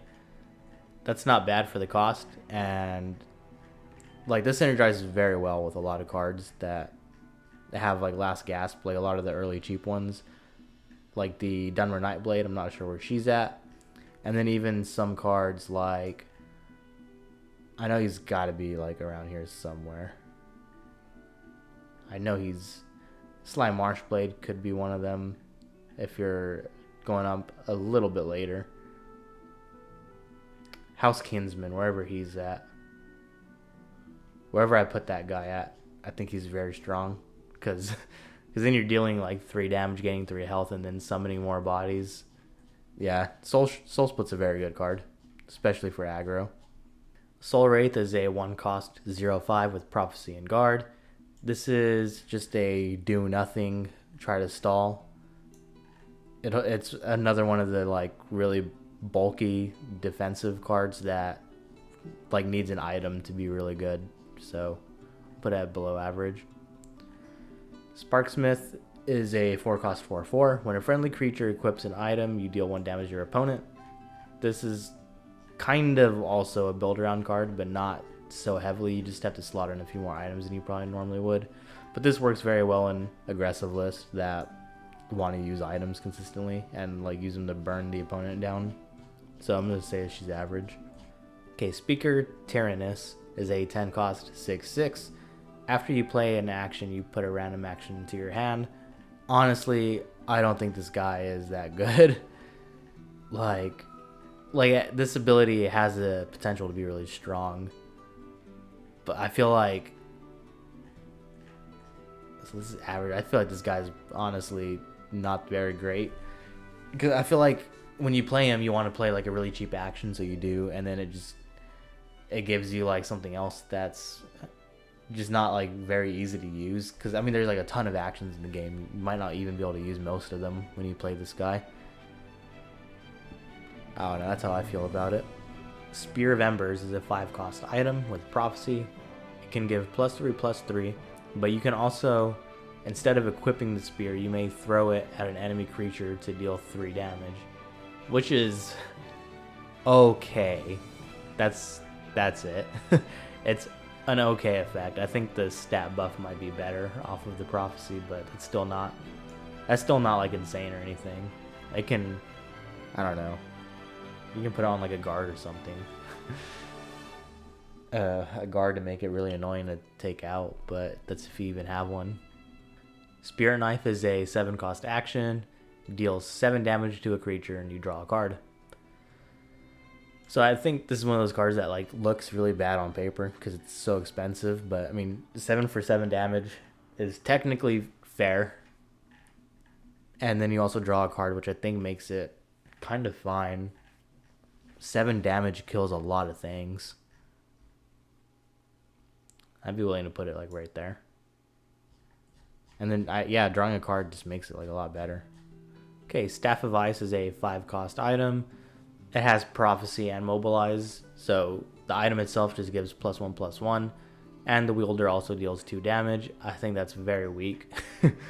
Like that just is not enough damage. If you get forced to play this mobilized, then it's putting like a 2/2 on the board, and that's just not going to do anything. Like, what is that really going to kill? Okay, next is okay, wait a minute, hold on. I totally forgot that Daraloth had he forgot Staff of Sparks, and I noticed it last time I was doing this. And I forgot that it gets moved all the way to the bottom of the list, which I thought I had moved it back up here, but apparently something must have reset. Anyway, Staff of Sparks. This is kind of a memey card if you put this like on a lethal. Anyway, it's a 6-cost item. It gives 3 attack, and when the wielder attacks, it deals 1 damage to all enemy creatures in that lane. So yeah, if you give it to a lethal creature, it'll just wipe out the lane every time it attacks. It's very gimmicky.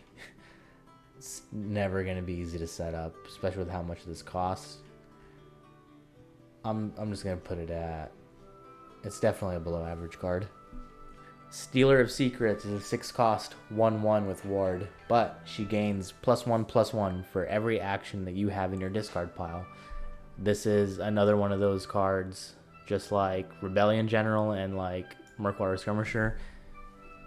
They literally only work in one deck, and it's literally her own OTK deck. and that's really slow and very hard to.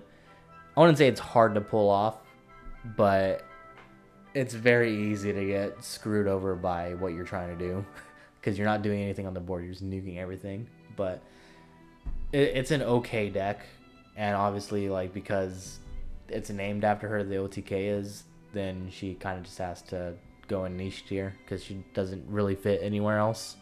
Steel Sword, 2 cost item, gives +3 attack.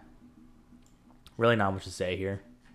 I think this is I wouldn't say it's below average. It's below average for like actually putting into your deck. Like I would just go with Sentinel Reclaimer if you really want Satanine Courier. Like just the other ways that you can generate that card are gonna be a lot better. So yep, it'll go in below average. Up next is Strange Brew, a 1 cost action. You transform a creature in your hand into a random creature that costs 2 more, and you reduce the cost by 2. Is this card has a few applications. I think mostly for Unite. Getting a creature that costs 2 more than the one that you transformed into it for the same price is kind of powerful once you get a lot higher up, like in the cost. I think once I find one of those other RNG generating cards, I'll get a better idea of where I want this. Yeah, I could say it's below average, about on like the same level as Rift and Pickpocket probably. Studious Greybeard, 1 cost, 0/4. At the start of your turn, look at the top card of your deck. You may discard it. Literally only good for combo decks that want to filter through their deck a lot faster than they normally would be able to. That's like literally it. Studium Headmaster is a 6 cost 6/3, and when you summon him, both players will draw 2 cards. I think this is one of the worst 6 drops for intelligence. So the stats seem to want this to be suited towards aggression, but why wouldn't you just run Triumphant Jarl? Because at least like if you go Battle Mage and you are running Jarl, like, and you're playing aggressively, so maybe you have more health more often than not when you play that. But at least you're drawing 2 cards and your opponent isn't. Like, you should never really try to give your opponent the opportunity to draw cards. If this had like, I don't know, 6/5, it'd probably be like an interesting. It'd be more interesting to talk about. But the fact that this is so weak, just yeah, it's almost damn near bad. Unlike Somerset Orrery, which is a 6 cost support, and it has 3 uses. Every time you activate it, you shuffle all prophecies from your hand into your deck, and then you draw that many cards. Yeah, this is unplayable. One, it's so expensive, and then and like you have to be really running like a lot of prophecies, right? Most of those decks are very aggressive, so I don't know. It just doesn't have any kind of use. It's too slow. It's too clunky. Like, yeah, no, it's not good. Sunken One is a 7 cost 5/7 with Ward. I don't know why I really used to love this card. I think it's just because of the reference to Oblivion. But it's basically just a reverse Storm Atronach, and I mean that by like its attack and health stats are just swapped. It at least has Ward going for it, so it's not like these, you know, all the way down here like kind of guys that just don't have like any text. It is kind of a late game card though. Well, you know, it has Ward, so I'm gonna let it have that going for it, because that is fine, I think. Supreme Atromancer is a 10 cost 3/3. When you summon her, she will summon a Flame Atronach in both lanes, and when you summon a creature, she will deal 2 damage to your opponent. So she's immediately putting 2 5/3s on the board, along with herself, and then also dealing 4 damage to the opponent. This is a pretty solid like finisher, as long as you have the means to like immediately burst the opponent down after you play this. I think she can go. No, I mean, she is a strong card. She definitely is a strong card. Yeah,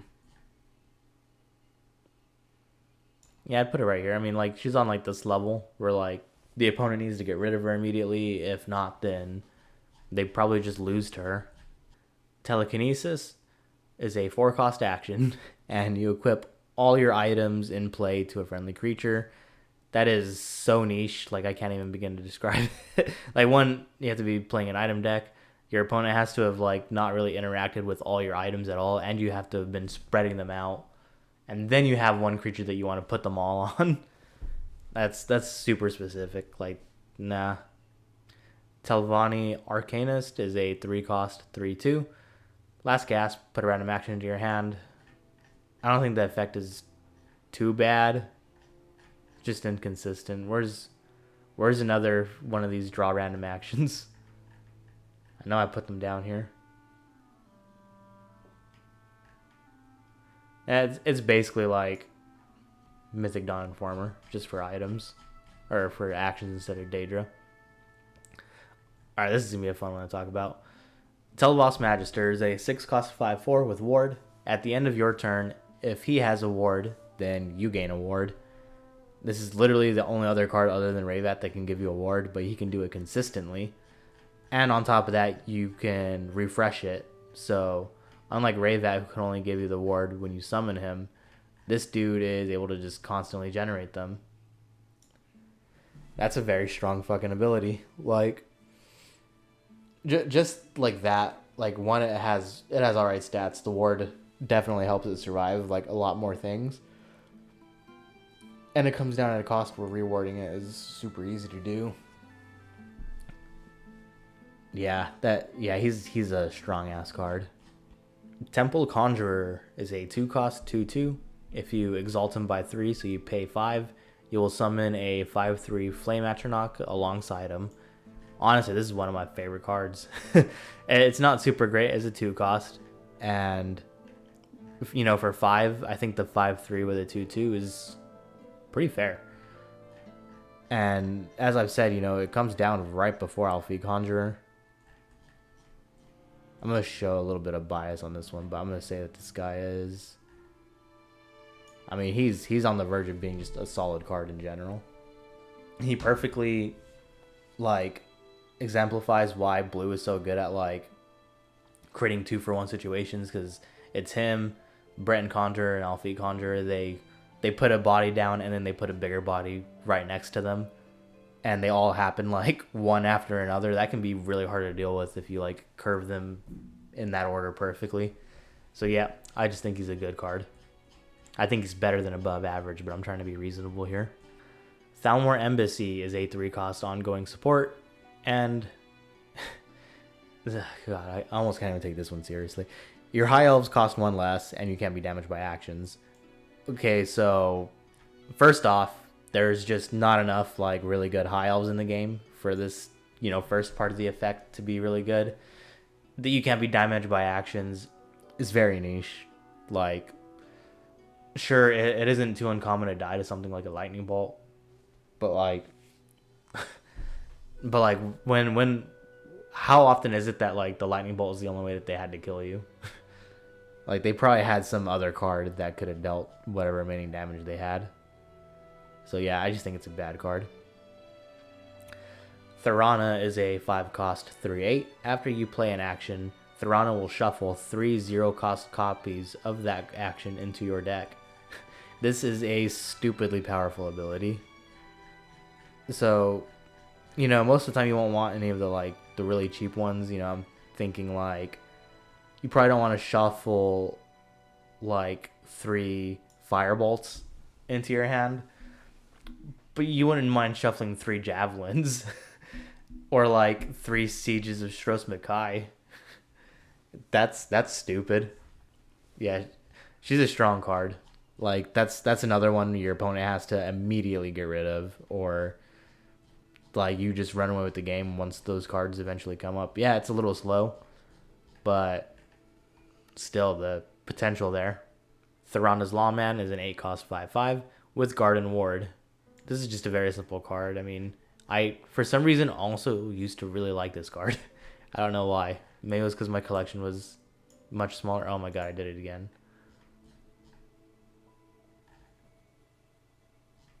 I am so glad it saves my progress. Okay, so there's Theranos Lawman.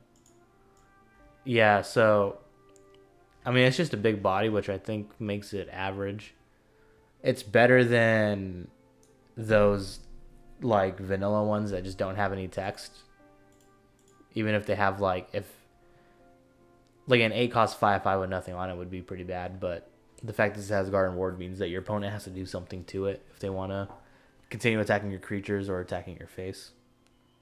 Okay, Thief of Dreams is a 5 cost 4/4. So when you summon him, you're shown a vision of 2 of your opponent's cards.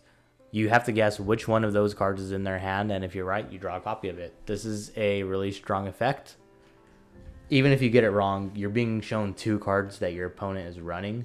So if you get it wrong, you know that the other one is in their hand. That's that knowledge is really good to have. I mean, sometimes it doesn't end up mattering, but yeah, it's definitely above. Yeah, I'd say right around there. That is a very strong ability to have. Even if he's a little understated, like, that's a strong card right there. Throne Aligned is a 2 cost action with guard, +3/+3, and you shackle the wielder once you equip it onto them. This is actually also a pretty good card. The shackling, your own creature really is not that big of a deal. Yeah, especially like the way that you want to use this card. You want to use this card as a wall, and it costs 2, so you can do it very cheaply. Giving it, guard and that much health and attack makes it potentially really hard to deal with, even like early on. So I'm gonna say it's above average. Tome of Alteration is a 4 cost item, gives +2/+2, and on summon you draw a card. I don't want to say this is a bad card. You're just better off running like the Daggerfall Mage, like herself, honestly. But I'll just put it in below average. Traitor's Flame is a 7 cost action. It does have Betray, but you deal 2 damage to all enemy creatures in a lane. So like, if you do Betray, you're dealing 4 damage to all your opponent's creatures in one lane. So it's kind of like a more expensive, more damage dealing Ice Storm, but it only works in one lane. And if you wanted to betray it and do it in both lanes, then it's just a weaker Ice Storm for the same cost, and you had to kill one of your own guys. Okay, so I already knew I was going to put this as like pretty low, but saying it like that definitely makes me think this is just a terrible card. I don't get what the point of that one is. Transmogrify is a 7 cost action. You sacrifice a creature to summon the top creature of your deck. This is stupidly niche. I really enjoy watching. I think it's Raxon or Riemann, one of them, and Brave. They always play like transmog games. It might even be Banana Schwab, but one of them always plays transmog with Brave, and their games are just so fun to watch. But those games drag on because you run like so few creatures in the list. So yeah, do with that information as you will. Tribunal Oathman is a 4 cost 3/3. If you have a willpower creature in play, you gain 4 health. And if you have an endurance card in play, then you gain +1 max magicka. I think I said creature for the first one. It just has to be a card. All these Oathmen, they only require that color is in the field in some way on your side. This is... I think if you can get both of these to happen, you're probably in a fine spot. 4 health is a pretty solid amount, and then gaining 1 magicka. Turn 4, that's still a reasonable enough turn to gain magicka.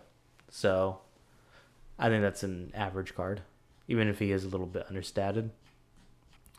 Trusty Sword, 0 cost item, gives +2 attack. I don't know what to say about this. I'm just gonna say it's low average. I mean, it's just more damage. Like, what do you want from it? Valkanaz Mage is a 1 cost 1/1. It has ward, and when the ward is broken, you invade. I think this one is definitely better than the Invasion Vanguard, and once we do talk about the Invasion Scout, it's also better than that one, because this is the only invade card really like this, these early ones, where you can re-trigger it very easily. And you know what? That's good, because maybe invade players should not just search invade in the like little toolbar and then just add all those cards. Maybe you should do a little bit of, thought. Add a ward crafter, some lesser wards. Put some thought into the deck. Don't just put everything with the same word in it. Anyway, yeah, it's still gonna only be an average card, barely. Vanis's Scribe is a 3-cost 4/3. With expertise, you reduce the cost of a random action in your hand by 1. I actually kind of like this guy. He's got good stats. Making actions cheaper is going to help your other expertise abilities, go off a lot easier. So I think he works very well in those kind of decks. I'll put him in average. Vistari is a 5-cost 1/4. So when you summon her, she'll fill the rest of that lane up with 1/1 skeletons, and she'll have +1 attack for each friendly spirit or skeleton. Well, spirits and skeletons. She is honestly not very good. Honestly, I think she's kind of bad. The 1/1 skeletons are so easy to deal with, so you can just knock her right back down to being a 1/4 pretty much. And even if you play her in an empty lane, she's just going to be a 5-cost 4/4 that summoned a few guys. That is not very hard to deal with. Yeah, she's bad. Vigilant Ancestor is a 3-cost 5/4 with guard, and he is permanently shackled. This is just a solid, honestly, just a solid wall. Like, a wall this big this early is just kind of really annoying to get past for aggro. So he's above average, not by much, but he's got a role. He's got a role in some decks, and I think he fills it very nicely. Vigilant of Stendar is a 3-cost 5/2. This is so bad. This is so bad. Where's the Glenumbra Sorceress? Like, these two are pretty much the same card. The main difference being that one at least has ward, but she's still super weak to freaking removal. I don't know why that's a stat line that they made. It's so terrible. Wandering Skeleton is a 2-cost 2/2 with the last gasp of summon a 1/1 skeleton. It's alright to keep some presence on the board. I think its better use is giving Unite decks that aren't using purple an easy way to just get a purple card. So I'll put it in average. Wardcrafter is a 2-cost 2/1. On summon, you give a creature ward. I mean, this is another one it's like Shrieking Harpy. It's been around since the beginning, and it's kind of always stuck around a little bit because giving a creature ward, especially really early on, is kind of really powerful. Like, getting those early trades and getting your, if you're aggressive, keeping your, let me start with the aggressive, keeping your, like, I don't know, your Relentless Raid or something that's like really powerful for attacking but only has like 1 health, like the Afflicted Elites and stuff like that. Keeping them alive when your opponent wants to trade stuff into them is very powerful. And then you're also throwing down this creature down, with it. And then even in like control, mid-range stuff, you're wanting to do valuable trades. So you're wanting to do trades where your creatures are still alive. And if you can do it without even hurting them, that's even better. So Wardcrafter is just a super strong card. Okay, Wild Clumsiness is a 3-cost action with Betray. You shackle a random enemy creature in each lane. It's really only going to be a high impact if you're literally shackling 4 creatures. Otherwise, it's just really not going to do much. It having Prophecy does kind of help, but not really. Winter's Grasp is a 5-cost action. You shackle all enemy creatures. This is fine. If you have Ice Storm in hand for the next turn and you're just trying to stall until you can like kill everything with that, then sure. But I'm just going to say it's an average card. Wisdom of the Ancients is a 2-cost action with Prophecy. You give each friendly creature a random keyword. I honestly cannot ever say that I've seen this card get played. I think having Prophecy can help, but I don't know, random keywords can like be really good or really bad and actually screw you over. So I'm just gonna say it's below average. Wisp Mother is a 7 cost 5/5. When you summon a creature that costs 2 or less, you summon a copy of that creature in the other lane. Honestly, I'm gonna say this is slightly above average because it has a lot of implications for quite a few decks. Like, I'd say some of the better ones would be the ones where like this is near the top end of the curve, and they lean a lot on like the early aggression, so they have a lot of like 2 and 1 cost creatures anyway. But it would have to be really valuable ones like the infamous, you set up 5 Relentless Raiders with Wisp Mother, and then you hit your opponent once, and you probably just kill your opponent if they don't get a nice prophecy. That kind of stuff is fun, but not very consistent. I think you're just better off with like just generally stronger creatures being duplicated off of that. And finally, for intelligence, we have Yokuden Nightblade. She is a 1 cost 1/4. Friendly equipped creatures are immune to silence. So I think this having, or only costing 1 magicka gives it some solid utility. I'll say that much. Definitely helps the item decks, not get so hard countered by all the silence and stuff. They're still weak to removal though, but she only costs 1. She can also hold an item very well. So I'm just gonna say she's like below average, but she definitely has potential in the right like circumstances. So neutral cards are gonna be kind of interesting to talk about, since neutral cards can be included in like every deck. Their general power level is a lot lower than most other cards, so it'll be interesting to talk about them. But we have our first one, A Night to Remember, and I'm gonna be honest, we're already kind of starting off with a banger. This is actually a pretty decent one. I would say this is like the most balanced like re-trigger summon effects type card.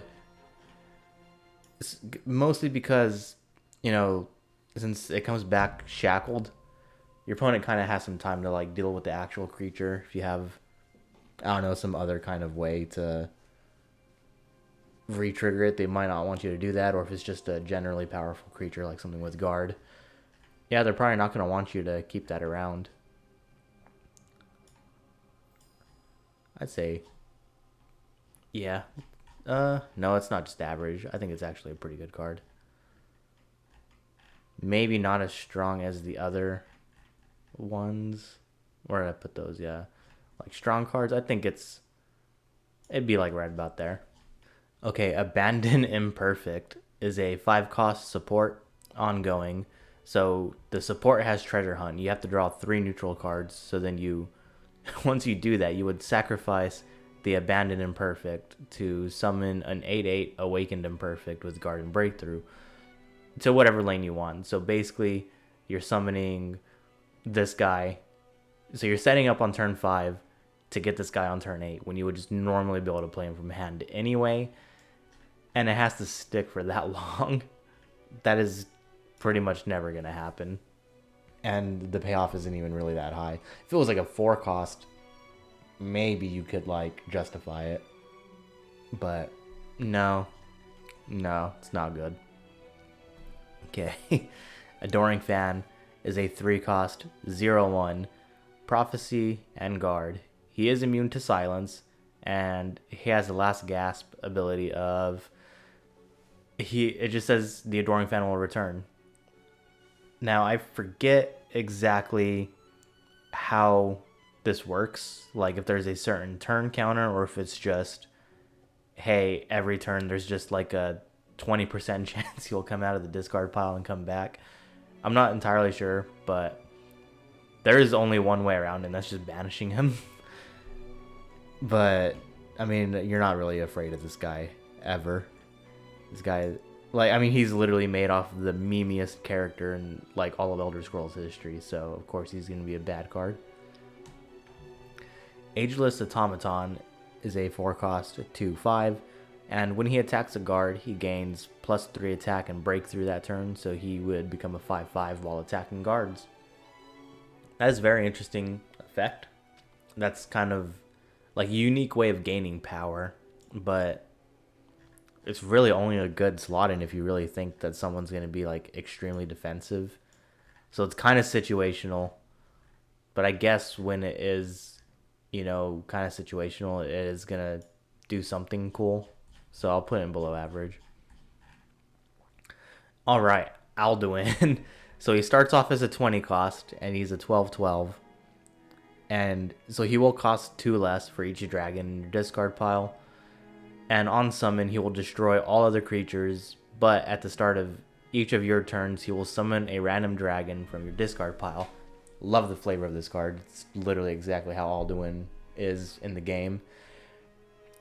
Now, this guy is super hard to build for.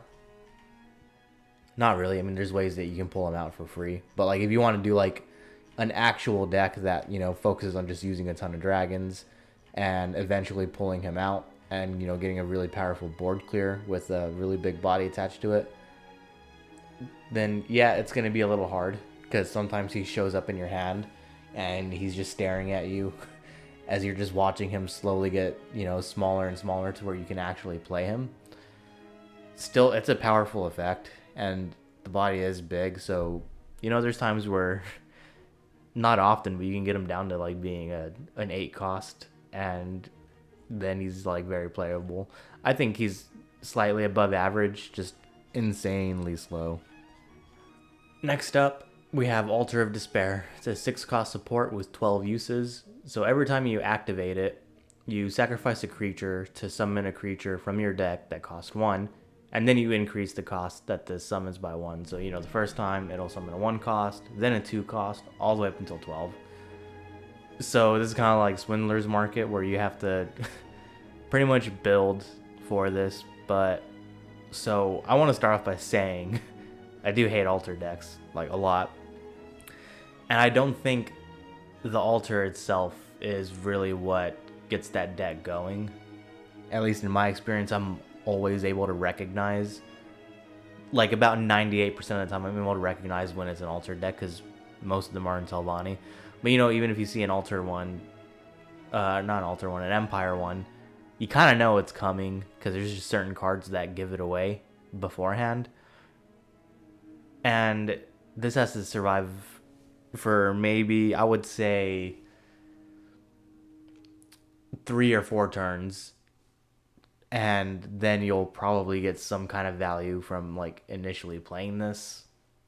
I still don't think it's, like, very good, because it just has to stay on the field for so long. And my main way of countering this is they spend their turn 6 playing this and, like, nothing else. So I immediately just start ignoring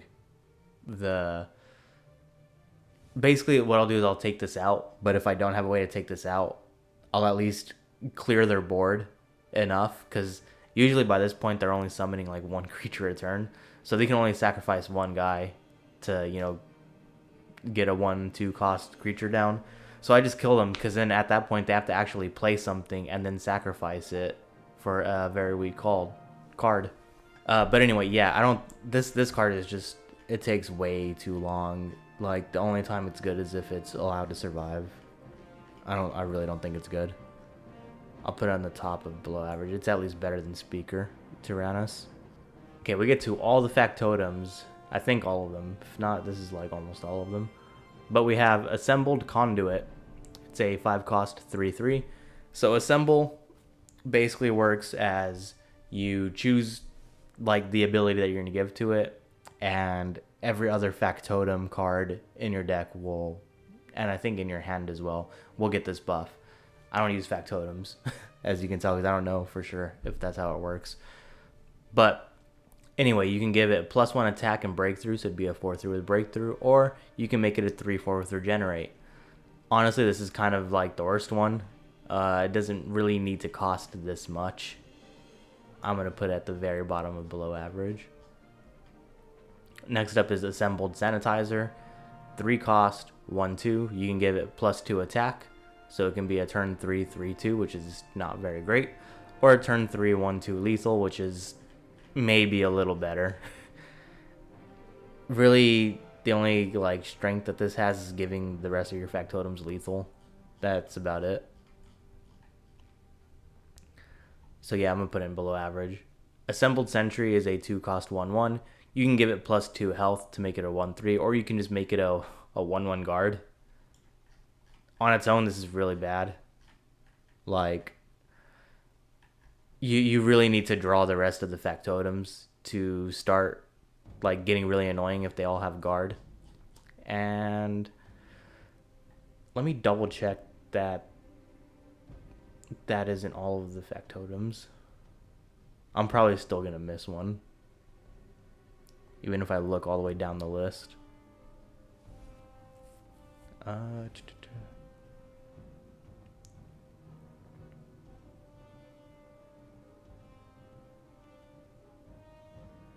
I mean, there's Reflective Automaton, but he doesn't really do anything to, further that.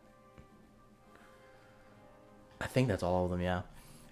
So, Assembled Titan is the unique legendary factotum. He's a 6-cost 4/4. So, for his assemble ability, you get presented 4 options and you get to choose 2 of them. You can give him +2 attack, +2 health, you can deal 2 damage to your opponent, or you can gain 2 health. This is, on its own, still not very good. You really need to be running some kind of shenanigan with like discard pile stuff, putting more of maybe this guy, but also like other factotums into your deck, like more than what's already available. Because I know there is a combo where you scale this up because you can play multiple of the Assembled Titans and you just drop them all in one turn and your opponent can't do anything about it. But that's so inconsistent, and it's probably not the best way to actually play factotums. There's also, Workshop, which we're going to get to Workshop. But, yeah, it really needs a lot of other support to do anything great. So I'm just going to put it at the very, very top of...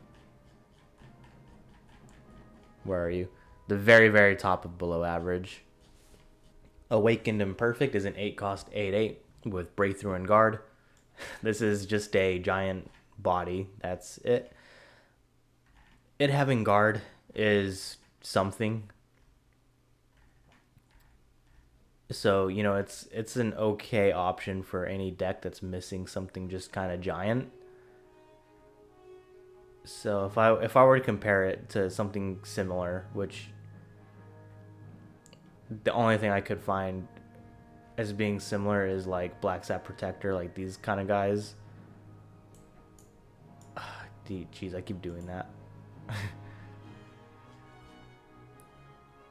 Now I'm gonna have to find Awaken Imperfect again. There it is.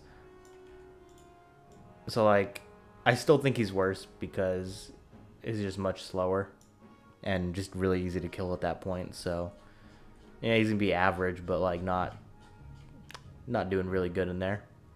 Okay, Barbas is a 5-cost 3/3, and he has Summon, choose one. You can pick Stay, where he gains +1/+1 in guard. Fetch, he'll put a random data into your hand, and roll over, he gains charge. Really, the best use, so he can be a 4/4 with guard that costs 5, which isn't really amazing. He can, if you're playing Unite, he can put, pretty much any color into your hand. And he can be an understated Cliff Racer. Yeah, he's also going to be like below average. Very interesting utility that he has 3 different options. That's like the only thing saving him, but I don't think any of those options are very good. Barded Guar, 3-cost 3/3. You give a creature guard. Actually, I think this is pretty alright. For a neutral common, it's actually not bad. I'm going to put it at the very bottom of average. Giving something else guard is probably like where it can be really strong, but I have not used that card in years. Battle of Chalman Keep is a 5-cost action. Each player will fill each lane with 1/1 recruits and give all creatures guard. This is such a joke card. However, I don't think it's completely unplayable. It's gonna be pretty low, but the fact that it's a bunch of 1/1s means, if you already if you have the means to play Rage with this and you already have someone with a breakthrough, it can be kind of funny. But that's really all about it. Like maybe a Mulamnir Slay OTK, that'd be funny, but yeah, it's really not going to do much, especially if you're already behind on board, because then it's just their turn and they just kill all your guards. Black Reach Rebuilder is a 1 cost to 0/1. It has Prophecy and Guard, and you gain 2 health. It's kind of an interesting 1 cost card. I don't think it's very good, but having Guard, even if it's just on 1 health and then gaining like some health, is just kind of like an annoying way to stall for a little bit. And it only costs 1 magicka, right? Scroll back up to that. Yeah, it only costs 1 magicka, so even if you play it from hand, it doesn't feel super terrible. It's just, it's not very good. Blue Claw Matron is a 7 cost 3/8. This thing has really weird stats, and it just does not do anything for how much it costs. Yeah, at least Lowland Troll has regenerates and more attack, so it's definitely better than Blue Claw Matron. Brass Arquebus is a 6 cost 3/3 with Last Gasp. You draw 3 different random 1 cost creatures from your deck. The stats really hurt this guy, but drawing a bunch of 1 cost guys is kind of interesting. I guess if you're like running some items, you could make them more dangerous or something. But I don't know, I'll put them in below average. Pretty low on it though. Alright, Cadwell the Betrayer and Cadwell the Soul Shriven. This is another double card, so they come as 1 package. So I'll go with the more straightforward one, which I actually think is Cadwell the Soul Shriven, because he starts off as a 1 cost 0/1. He's immune to Shackle, and when a rune is destroyed, he will gain +1 attack. That's pretty straightforward for the most part, until you realize that it just says when a rune is destroyed, so it can be your own runes. That is very interesting. I don't think it's very good, but it goes hand in hand with Cadwell the Betrayer. He's a 4 cost 3/5, and it says Cadwell can attack you. That is really interesting, because it means that like he can buff the other guy, and in some matchups you're probably gonna already have taken damage if you played the Soul Shriven Cadwell on turn 1. That's not a very good combo though. I'm actually just gonna go in and say that it's bad. It's very like, maybe if you were doing some weird singleton thing where you could keep regenerating your runes, then maybe like if you were using Moroke, that'd probably be like a really funny thing to do, but I really don't think that would ever work. Okay, Call Dragon. I'm sure everyone's been waiting for my opinion on this card. I need to take a drink before this one. Okay, so it's an 8 cost action. It's a shout, so it has 3 versions.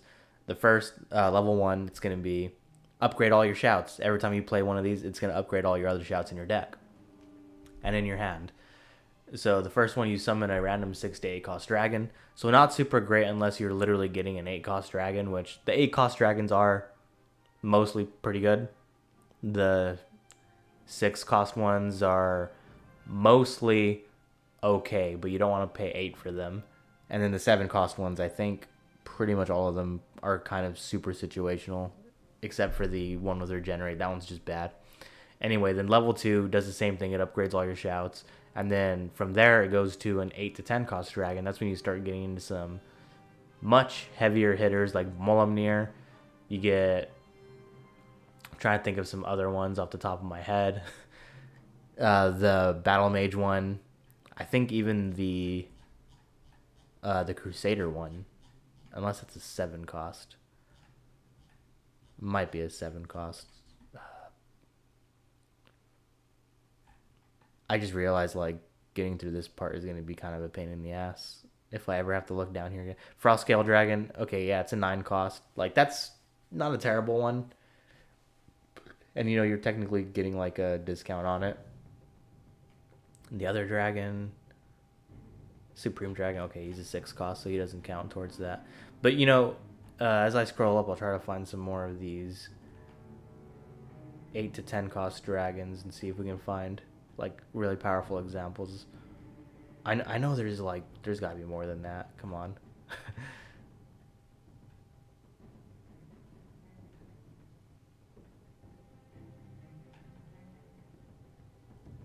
Okay, well, there's Swiftwing Dragon. 5 damage out of nowhere is a lot. So, you know, that can be a pretty good one to draw. And I would say more often than not, it'd be a better one. Of course, you have Molemnir. He's powerful. We'll talk about him when we get to Strength.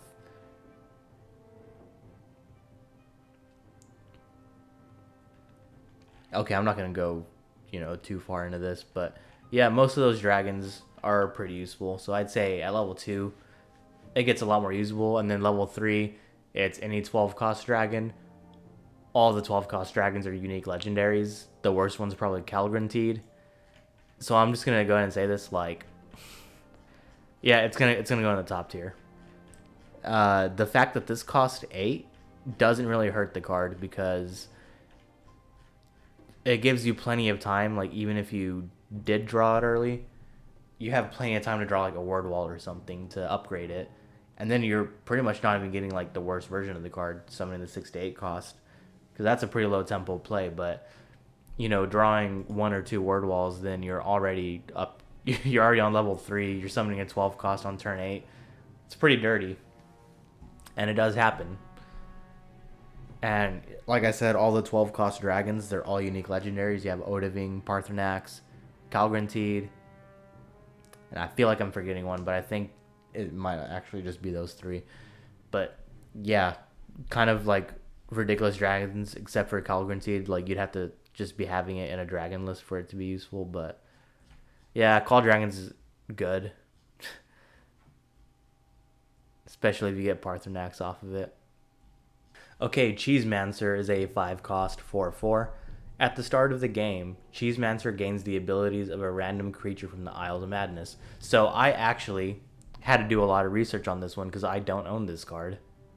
Somehow it's like one of the like 2 cards I don't own.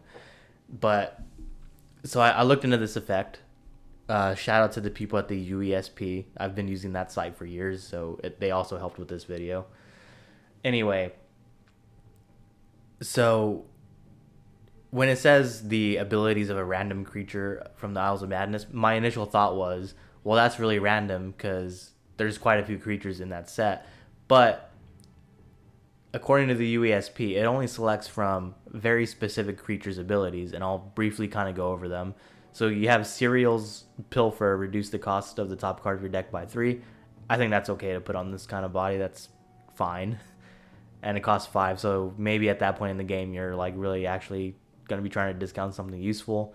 Then the next one's Crucible Blacksmith's Summon. You draw an item of your choice from your deck. That's going to be very good if you're running items. Then you have Hulking Scalon's immune to lethal, shackle, and can't be targeted by actions. I think on this body this early, that can be pretty strong, but if you're already kind of behind on the board, then it's not going to help that much. So that's kind of an interesting one. Then you have the Trouble Seeker, where his summon ability is you battle an enemy creature, and when he takes damage, they'll deal that much damage back to you. This is probably the worst one because you probably don't want to be taking that damage when you're already playing a, you know, random effect card like this. And then the Gatekeeper, the Gatekeeper's ability of only 1 creature in this lane can attack each turn. That can be clutch, but it can also kind of screw you if you're ahead. And, you know, that ability allows your opponent to kind of come back. So all in all, I think most of the effects are going to be fine most of the time, but it's just going to be so inconsistent. So I'm going to put it like in below average. Clockwork Dragon is an interesting one. So it's a 5 cost 4/4, but if you play it in the left lane, it'll gain +2 attack and drain, so it'll be a 6/4 drain. And if you play it in the right lane, then it'll be a 4/6 with guard. It checks it on summon, so you can't do any like funny switch it over.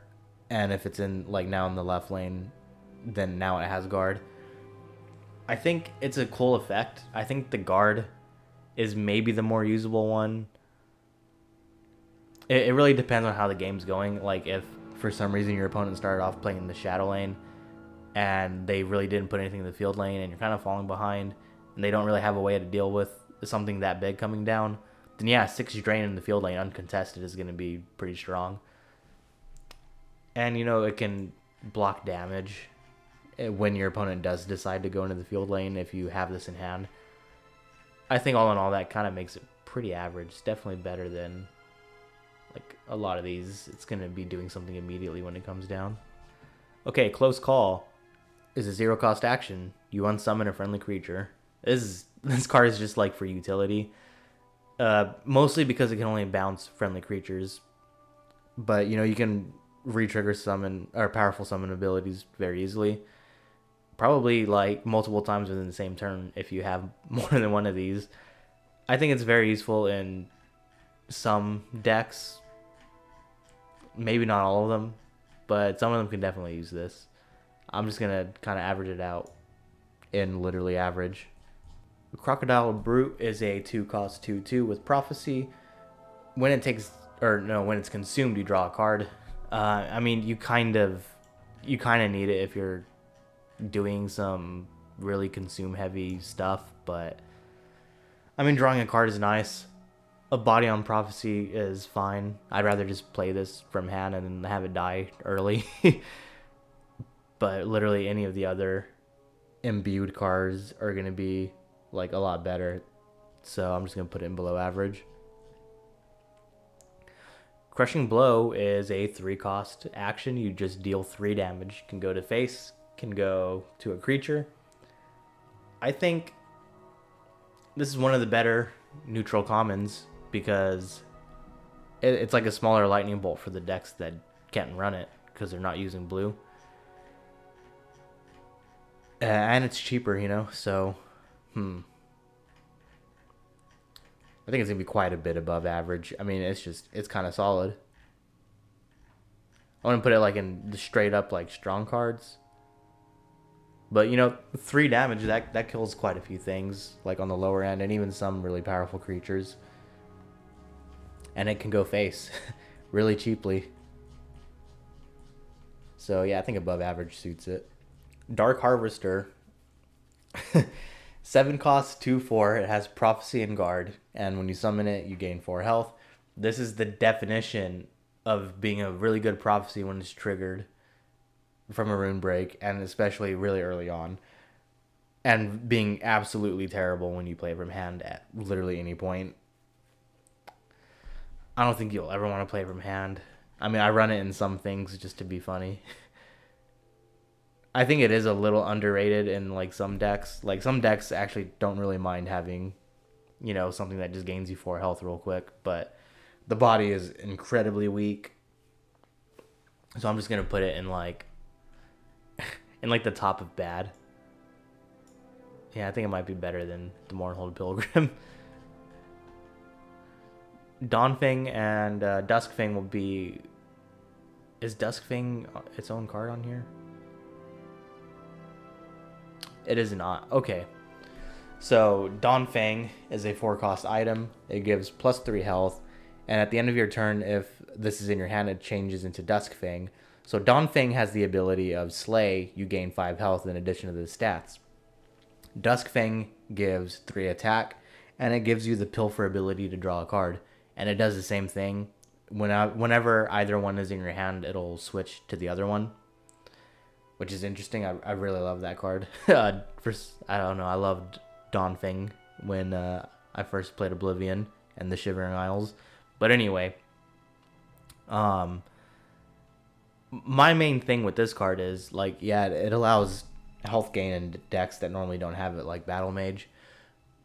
But what I find interesting is that they gave the Slay ability to the version that gives it more health, which I think is useful because, ideally you'd want the creature you put this on to survive at least a couple battles. So maybe 3 health is going to allow something to do that. But more interestingly, Duskfang gets the attack bonus side of it when it's a Pilfer. And I think most Pilfer cards want to be a bit lower in power so that way they're not risking breaking runes as often. But you're still drawing a card, which is pretty powerful.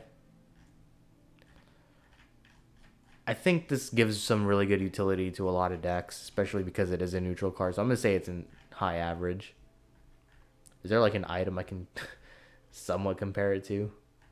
I don't think there really is. Kind of an interesting one. I'll put it up there. It'll be at... No, I'll put it...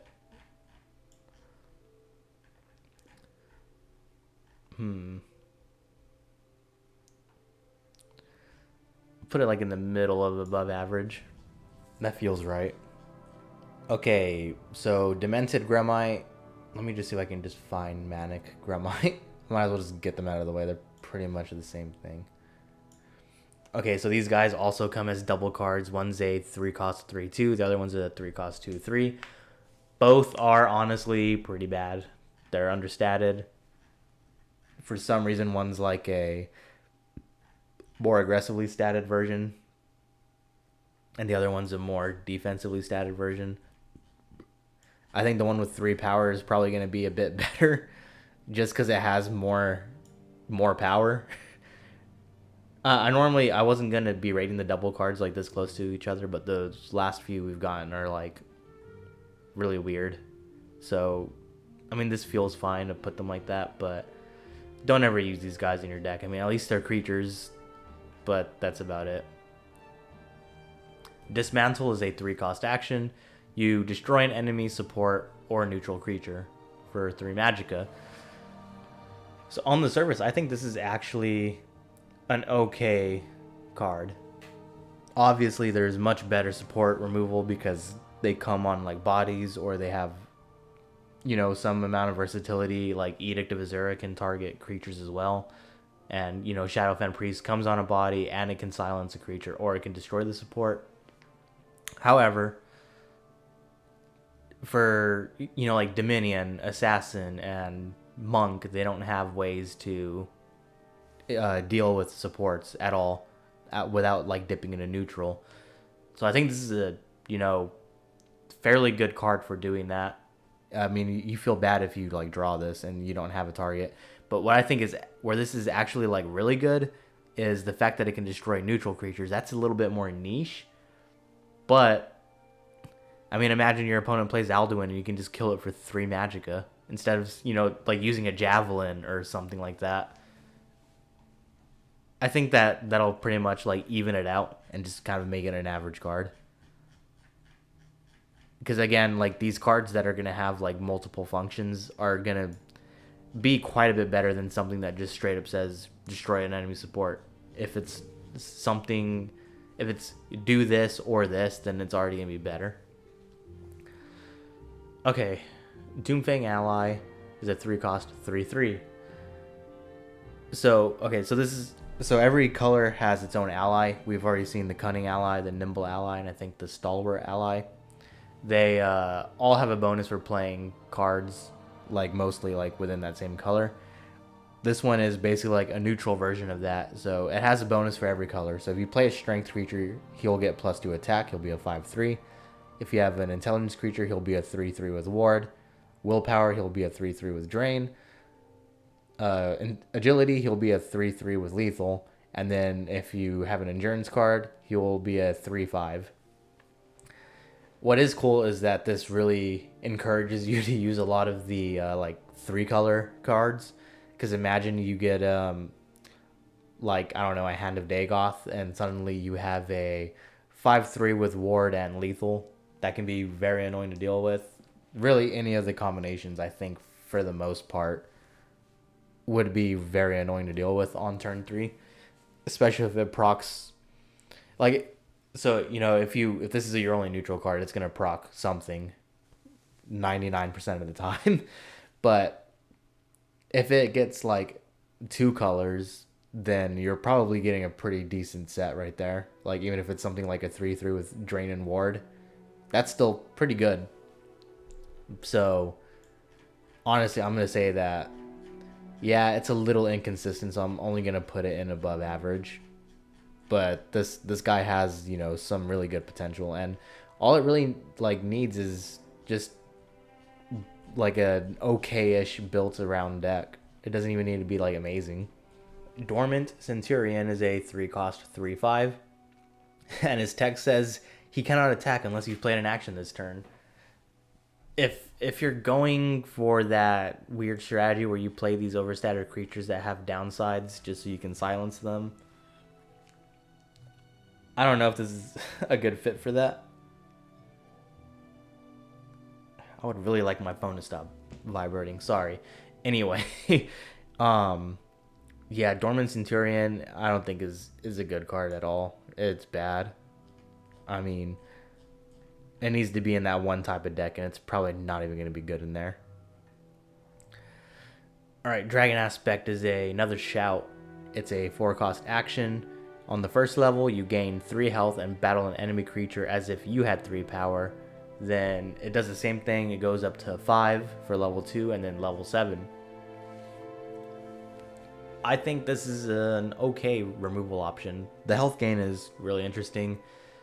The only time that this isn't good is if you're battling a Pilfer creature, because the Pilfer abilities will still go off, and that can be really crappy. But I think it's reasonably costed. I mean, even the level 1 version isn't too terrible for the health gain. You can probably kill like a 1/1 or a 2/2, and that's still something. I think this is a pretty decent card. Let's see. I'd say it's better than quite a few of these, yeah. I'll put it in average. Okay, Dragon Mound. Dragon Mound's an ongoing support that costs 6. So once you play it, your entire deck, all your cards, just get turned into random dragons, and your dragons cost 1 less. This is way too slow to be useful. The cost reduction does help with that, but you know, just playing giant dragons every turn just isn't gonna win you a game a lot of times. The only time I've seen this be really good is, well, technically, my opponent played it. They immediately drew an Odaving, but I killed it and I Piercing Twilighted it, and I saw that they had 7 more copies of Odaving in that deck. The pool of dragons is small enough to where crazy things like that can happen in particularly large decks, and that can be very annoying to have to deal with multiple Parthenaxes. But it's just so slow. I don't think it's bad. Well, okay, it's not like terrible. It's not unplayable. But it's gonna be like very low. It's very low on the the list here. Drake Shell Armor is a 4-cost item. It gives +3/+3. I think for a neutral item, this isn't really terrible at all.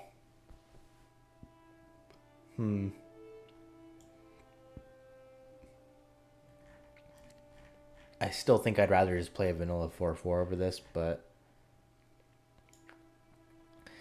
I think 3/3 in stats is actually like a pretty okay boost. I mean, you ideally don't want to pay 4 for it, but I mean, it's alright. I'm going to put it in below average.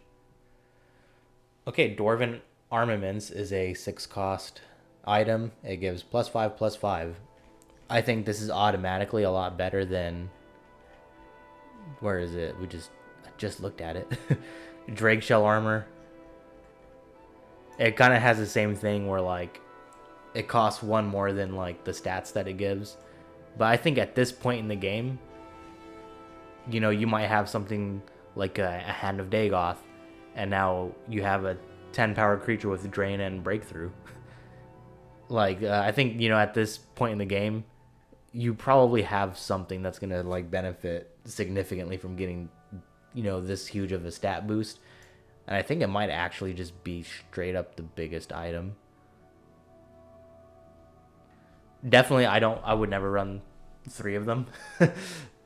Maybe just a 1 of, just to like get some reach. Because if you think about it, I believe it was Justin Larson or Charmer, but one of them said like items you can kind of trade as like a creature with charge, mostly because they provide reach in that way. and 5 power is a very significant one. And also, giving 5 health to something, it's going to survive a lot of trades. So yeah, I'll put it in like the higher end of average. Okay, Dwarven Ballista is a 6 cost 5/5 with breakthrough. I think it's okay, but it's not great. It's probably better than some of these, but not by much. I'll put him below average. Dwarven Centurion is a 7 cost 6/8 with breakthrough. When Dwarven Centurion takes damage, you put a 0/3 Dwarven Spider with guard into your hand. This guy can be pretty annoying to kill if you don't have like hard removal and lethal. The additional guards can be like really annoying fuel, especially if your opponent's playing Halls of the Dwemer.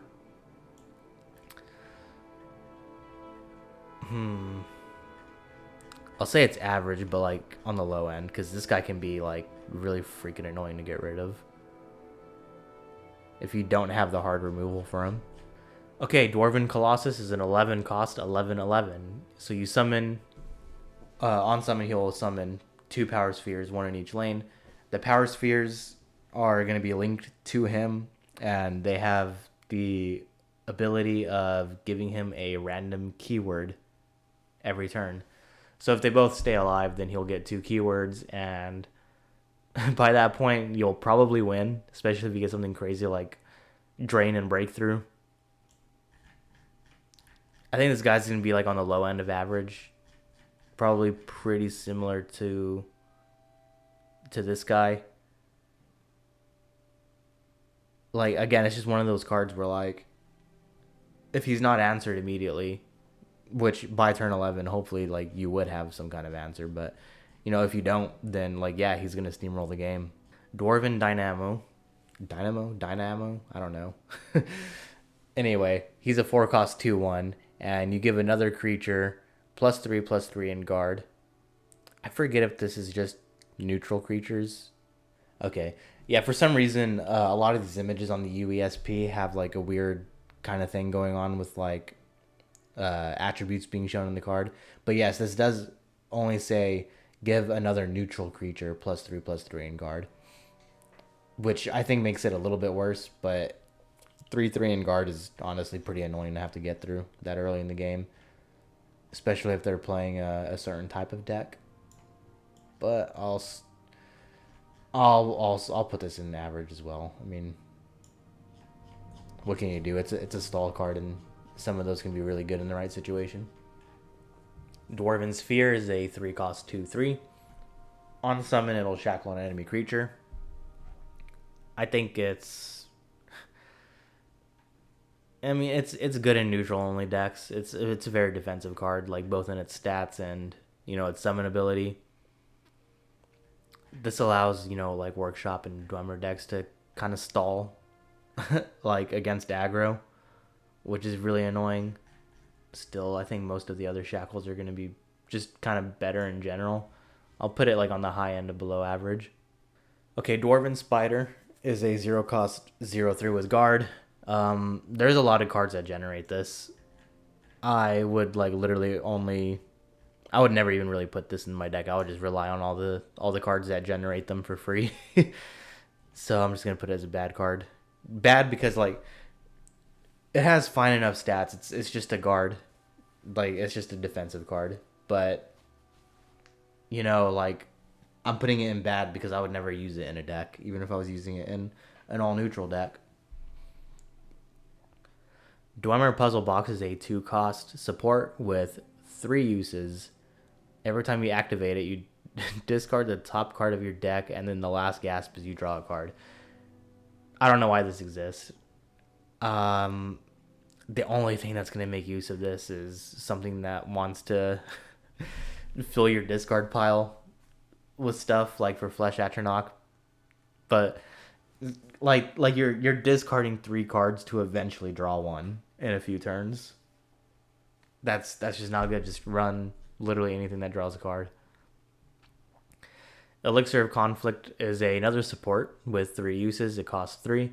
You give a creature +1/+1 each time you activate it. I don't think it's the worst buff but you generally on turn 3 want to be playing an actual creature. This is going to be really slow. The buff may help every now and then, but I'm still just going to put it in below average. Okay, Enlistment Officer is a 3 cost 3/3. On summon, she will give friendly recruits +1/+1. So my thing is the recruits are all the ones that are generated from, I believe, all the there's all the Empire recruits, and then like the mobilized ones, and then I think there's a couple in Dominion that get created from like actions and stuff, and like a few like pilfer abilities and stuff like that. This is a very like specific buff to like only certain cards, so I'm gonna put this in the niche tier. And I almost want to say it's bad, but I'm just gonna put it in niche because that's just super specific. Okay, Enraged Mudcrab is a 1 cost 2/1. This is really just nothing here. I mean, like, not much. Like, this is only good if you have Old Zalty's Assault, and it has to come off of that. Otherwise, you're just dropping a 2/1, which, yeah, isn't terrible. It's going to make most of those decks want to lean towards aggro in case, you know, you get, like, 2 of these in your opening hand. Which is, like, how mine is. But, yeah, I mean, what do you expect from a 1-drop like that? Okay, Fabricate is going to be another interesting one to talk about because I actually had to take notes on exactly how it works. I have used it before. I had a rough idea, but I wanted to get the full picture. So on the surface, it's just a 1-cost action, and it says you build a custom creature and put it into your hand. What does that even mean? So basically, like, what happens is it shows you 3 different costs, right? So if you get like a 1 cost, it's just going to be a 1/1 creature, and it'll go that way. It can go from, you know, 1 to 12, and it'll always be like, it'll always be in order. So like if the lowest one you got is like a 4-cost creature, then the other 2 are going to be higher costed at, you know, at some random interval. And then so you do that, you pick the cost and the stats, and then you get presented another option of giving it, you know, you get 3 more options, and the options are you can give the creature Breakthrough, Drain, Guard, Lethal, Regenerate, and Ward as keywords. But there's also a couple summon abilities. There's deal 1 damage, gain 2 health, and give another creature +1/+1. I think you can also be shown Pilfer +1/+1. I think most of the keywords are solid if you get a like 4+ cost creature.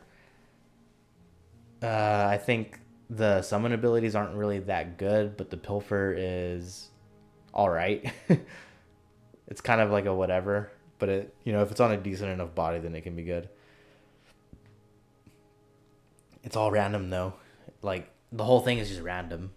Like you might get like you might get something weird too, like a 10/10 with like no, that's not a good example. Like you might get something like weird, like a 1/1 with Guard. Or like a 3/3 with Guard being like the best option that you could have gotten. But you know, you can also end up with like a 10/10 with Breakthrough. That is kind of a lot of damage. I don't know. It's versatile, but it's like too versatile for its own good. I'm gonna put it like very low on average. There's gonna be a few cards like this where I have to like really explain it and sound probably really stupid while I do it, but hey. Alright, Ferocious Drag is a 4-cost 3/5 with no text. Pretty sure there's another card exactly like this, so I'm gonna try to find it and just put him right next to that guy. Because having stats like this at this cost just really doesn't do anything. And you just have a lot of better options. You know what? It's not unplayable though. And it's probably better than some of these. So into below average it goes. Okay, we have Flesh Sculpture. It's a 3-cost support with I believe it's 3. Okay, it has 2 uses, but every time you activate it, you transform every card in your hand into a random card. uh, it's all right in Unite decks, I guess, but I think there's better like random draws in this. The scope of RNG is just gonna be way too much. Yeah, I'm just gonna put it. It's not unplayable. I've won a game with it. I'm just gonna put it in niche. Fork of Horripilation is a 3-cost item. It gives -2 attack, but gives Slay. You sacrifice the fork and draw 3 cards. Honestly, this is this is one of the most interesting cards in the game. It combos very well with a lot of things, and drawing 3 cards is a lot. I'm gonna share one example once I find a place to put this, but I'm gonna put it as just a solidly strong card. So this card's very skill testing because there's some things that you wouldn't think, you wouldn't think to try. I saw Sea City not too long ago from me recording this. He put this on a Renegade Magister. I think he played like Ice Storm or something. So the Renegade Magister killed like 3 creatures. Luckily that turn, he blew through his whole hand, but he refilled his hand. He drew like 9 cards. It was really insane. Yeah, this is a very good card. You have to really know how to use it though, because the -2 on the power is kind of interesting. It makes a lot of cards not even able to really use it unless they have some other way of buffing like significantly. So it's an interesting one, but I think it's a strong card. Alright, Forsaken Champion is a 5-cost 3/3. On summon, you choose a friendly creature, and the ongoing effect is friendly creatures of the chosen type have +1/+1. Obviously, I think it's okay in tribal decks, but I think you're better off just like running like a training grounds or something, because this bonus is only going to be in effect while he's on the field, and he's going to be a lot easier to kill than like a support, because some people just don't even run support removal sometimes. Forsworn Guide is a 3-cost 1/1. On summon, you will unsummon another friendly creature to give him +2/+2. This is interesting. So, you unsummon a creature and he becomes a 3/3. I think there's some uses for that. Especially if you're running a deck that's like focused on making trades early on. You might have like a wounded creature, so you unsummon it to, keep it powerful, and now you've replaced it with a 3/3. I think that's pretty okay, so I'm going to throw it in, what is this, average? Yeah, I'm going to throw it in average. Forsworn Looter is a 2-cost 1/1, and he has Pilfer. You draw a random item from your deck with cost equal to Forsworn Looter's power. This is a very unique effect. So if you built around this guy, you could have the 1-cost item be a Steel Scimitar. Then you give it to him, and now he's searching for things like Mace of Encumbrance. So I think that gives +3 power. So you equip that, and now he's looking for a 6-cost item. Granted, he has to stay alive that long. I think he has some pretty good utility in that way. I mean, it's a good way to search for some stuff. It's kind of hard to set it up. So I'll put it like at the end of the low end of average. Frenzied Witchman is a 3-cost 2/1, and on summon it just gives a creature +2/+1. It doesn't say another creature, so you should be able to make this guy like a 3-cost 4/2 if that's something that you wanted to do. I think it's an okay option for giving something the ability to trade. I don't think it's enough though, especially if you're leaving behind this body. I'm gonna put him as a bad card. It's not like absolutely unplayable, but there's just a lot better things you could be doing. Most cards have pretty good 3-drops. Gates of Madness is an ongoing support. When you play Gates of Madness, your entire deck is transformed into random cards.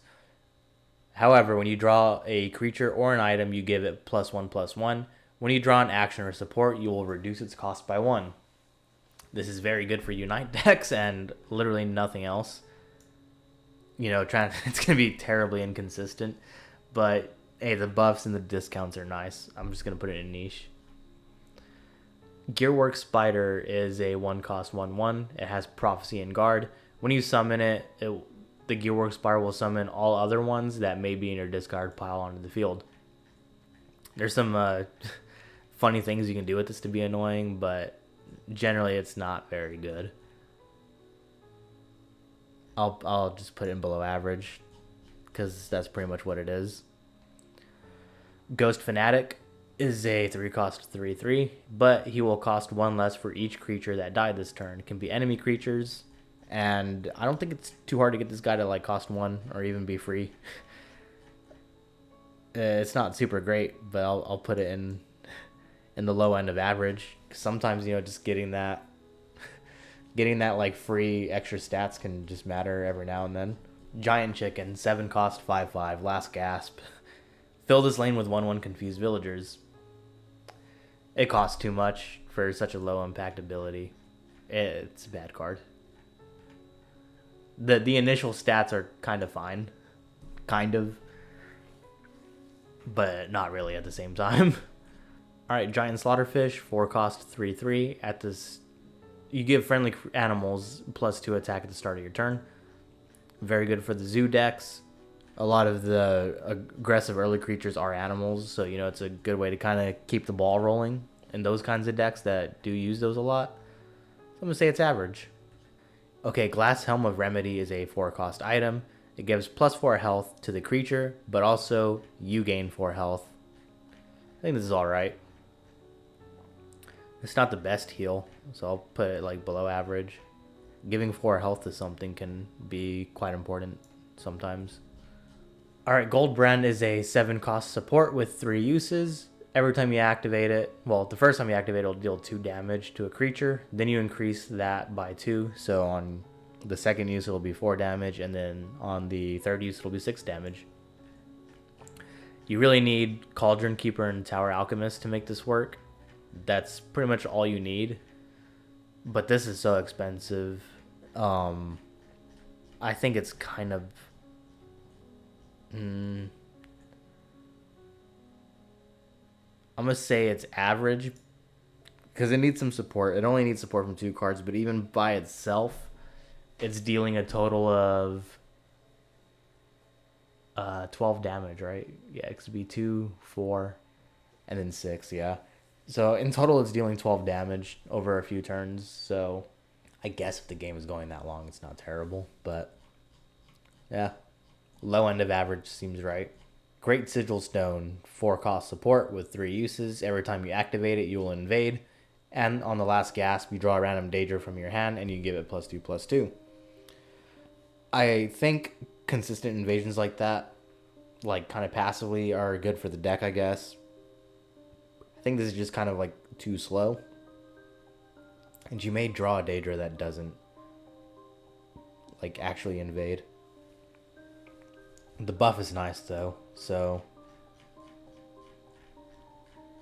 I'll say it's below average. It's kind of a weird one to rate. Really, all the invade cards are kind of hard to rate because invade just really isn't that good. And like a lot of like the invade support you would just throw in the niche tier, but I don't want it to just be half of them being invade. Okay, Greybeard Mentor is a 4-cost 2/2. When you play him, he will draw a random shout from your deck. This is a nice way to get those out a lot faster to, get your shouts leveled up a lot quicker, because otherwise you're just waiting on whenever they show up at the top of your deck. I generally what I do with this guy is I only run like one set of shouts. So maybe I'll like use Fire Breath or something, and I have 2 of this guy in the deck, so I can just get all 3 of them very quickly. And if you do it like that, the low stats are kind of fine, because like the only thing that affects like the consistency is just how many shouts you're using. I mean, now I think the most amount of shouts you can throw in a deck would be like, if you're running a 3-color deck, it'd be 3 from like 1 of each color and then 2 neutral ones, so 5 times 3, you'd have like 15 cards that it could pull from. in that case, then yeah, you're kind of shooting yourself in the foot. But I think, like, you know, if you do it 1 or 2 shouts at the most, it's pretty controlled variance. So I'm just gonna say it's average. It's gonna be on like the higher end though. Searching things out of your deck is very powerful. Might even slot him up here actually. Gristlehide Drag is a 5 cost 3/5. When he takes damage and survives, you draw a card. Only good in those self-harm decks, really. I don't think the card draw is going to be consistent enough. Yeah, I mean, card draw is nice, but like, you're at most going to get 4 cards out of this, and you're probably not even going to get that because, yeah, you'd have to be like damaging yourself with only 1 damage. I'll put in below average. Next up is Halls of the Dwemer. It's a 6 cost support ongoing. So when you play it, you'll put a 0/3 Dwarven Spider with Guard into your hand. But the ongoing effect is that your friendly Dwemer have +3 attack. This is obviously what really makes the Dwemer decks work. And it's what they hope to draw to close out the game. It can be good. I mean, I'm just going to put in average because like it carries an entire deck. Like, actually like a couple of decks, you know, because if they're running workshop and halls, then that means that they have an even mix of both the factotums and the Dwemer. And it can also provide a lot of reach if you've like been ignoring all the like the 0/1s and 0/3s that they've probably been dropping. Haskill is a 4 cost 3/5. At the end of your turn, Haskill will choose a cost. When you play a card with the chosen cost, you draw a card, and then Haskill will choose a different cost. So he has okay stats. This is just like really convoluted card draw. I mean, it's not terrible. Yeah, revealing or Moment of Clarity might actually be better because you're just straight up picking a card to put in your hand. Whereas this guy, you have to like do some work and hope things line up correctly. Okay, Heroic Rebirth is a 3 cost support with 3 uses. Whenever you activate it, you'll transform a creature in your hand into a random legend. What that means is in a unique legendary, so I know I haven't really touched on it too much, but the unique legendaries are these guys with the orange gem on the top. They're different from regular legendaries like this girl here. They don't have the gem, but you can only play 1 unique legendary. Whereas the regular legendaries you can play 3 copies of in your deck. I think this is an interesting one. Like, it's going to be a weird one anyway, because most of the unique legendaries are going to be generally pretty powerful. That's why they're balanced in a way that you can only put 1 of them into your deck. Although other ones too, like I'm looking at Assemble Titan, it fits literally only in that 1 archetype, and it has to have a lot of things go right for it to be really good. There's also a lot of legendaries like that. There's a lot that are just kind of universally pretty good. Like, you know you're going to get value playing them. Other ones, not so much. Like, you might even get Great Sigil Stone. And that can be really bad. At least I think you can, because it is a unique legendary. Because if you're not playing Invade and you get that, like, what are you going to do? Like, do you really want that? I think it's mitigated, though, by the fact that it has 3 uses. So if you do get a dud, you can just transform that unique legendary into another one. And by then, you're probably going to get something pretty good. So I'll just say it's below average. But, I mean, anything dealing with, like, unique legendaries and RNG is just going to have a high ceiling. Horned Helm is a 3 cost item. It gives +2/+3. I think it's an okay stat buff. At least for a neutral card. I'm kind of glad it gives a little bit more for like health, because that means it doesn't need to be specifically an offensive tool. But I'll just put in below average. Okay, Horse Armor. I almost forgot about this card. It's a 0 cost item. It gives +1 health, and then the wielder becomes premium. It's a joke card. It's just a joke card, guys. We all remember how bad Horse Armor was in Oblivion. The next card is Ill-Fated Scholar. She is a 3 cost 3/2, and she has the text of when she is consumed, you will summon a 3/2 Insidious Spirit. Now, I kind of like was one of those people who was like, why is this a legendary? It's like for a long time I was like, why? But then like once I started making this video, I realized like it has some really good synergies because it's a unique card. I think the best one I can think of off the top of my mind is in blue, because there's the card Soul Split that allows you to sacrifice a creature to put the 3/2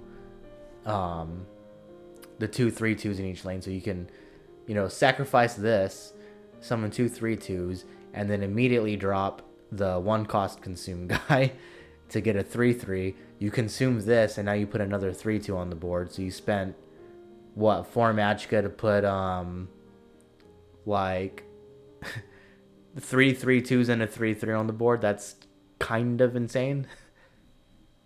Granted, like it's hard for things to line up like that, and I'm sure there's other synergies. I just have not used this card enough to like. I haven't really experimented with it enough, and I know I probably should. I think that she's actually a pretty good card in the right hands. My hands are probably not the right one. I'll put her in high average.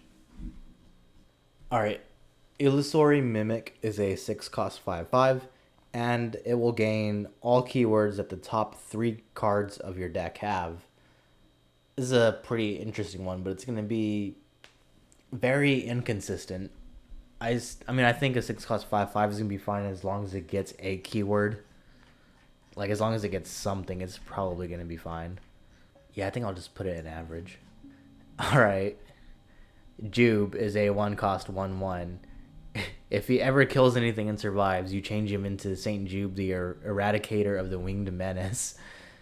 I believe that is...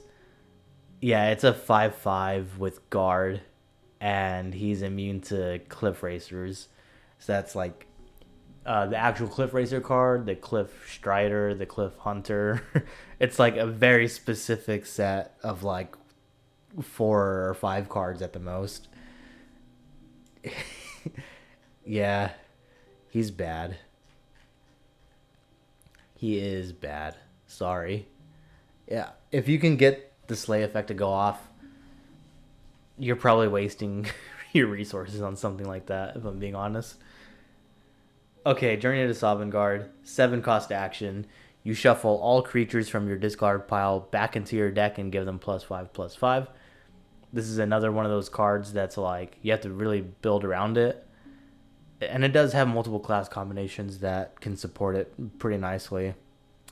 I think if the game is lasting that long, then yeah, this is going to be great.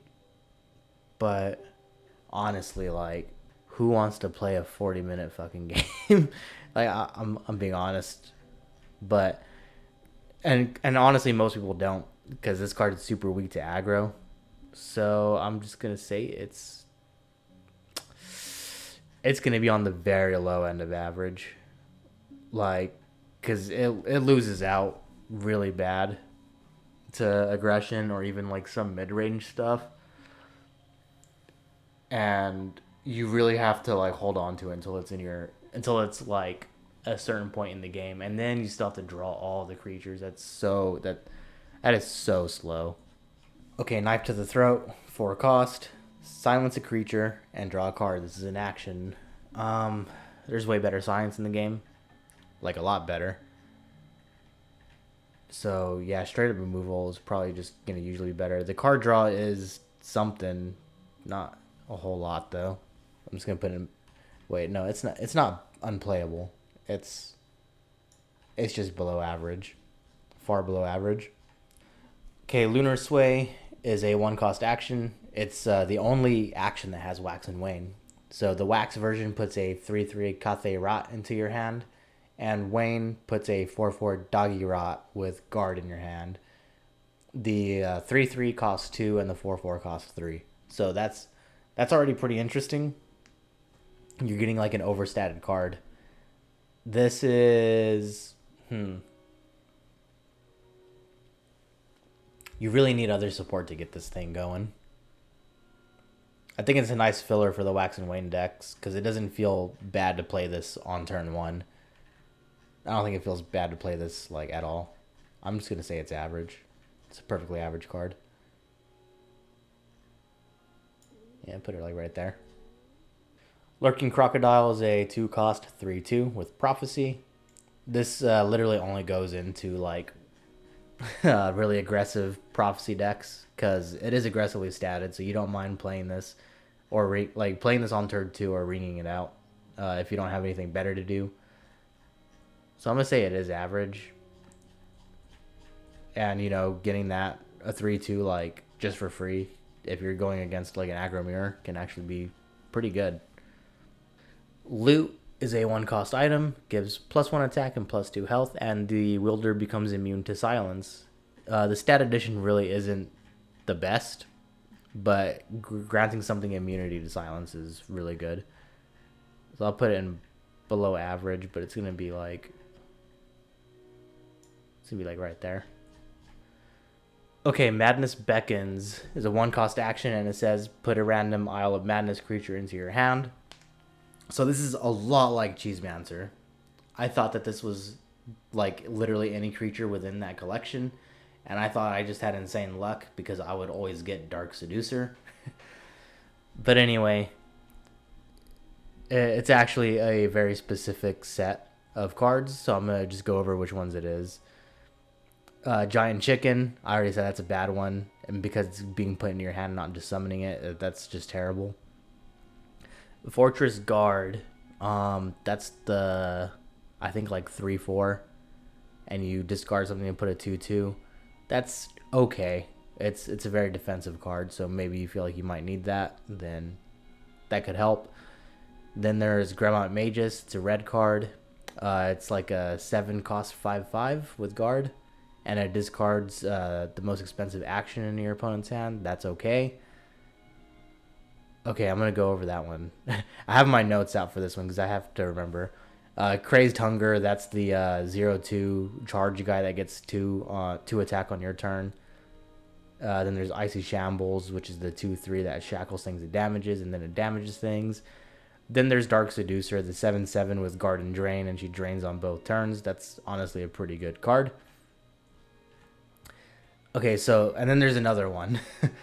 That is just playing card. So like you'll get a random, it'll look different. It'll just be like a number, and it'll have like some like swords or something in that like amount. And those range from 2 to 9. And you'll like say you get a 4-cost playing card, you will literally summon a random 4-cost creature. That's really interesting. If you're running Unite, I guess you have a pretty even chance of drawing literally anything from Madness Beckons. So it's all right there. Yeah, I think I'm just going to say it's below average. You have to really rely on like whatever you get.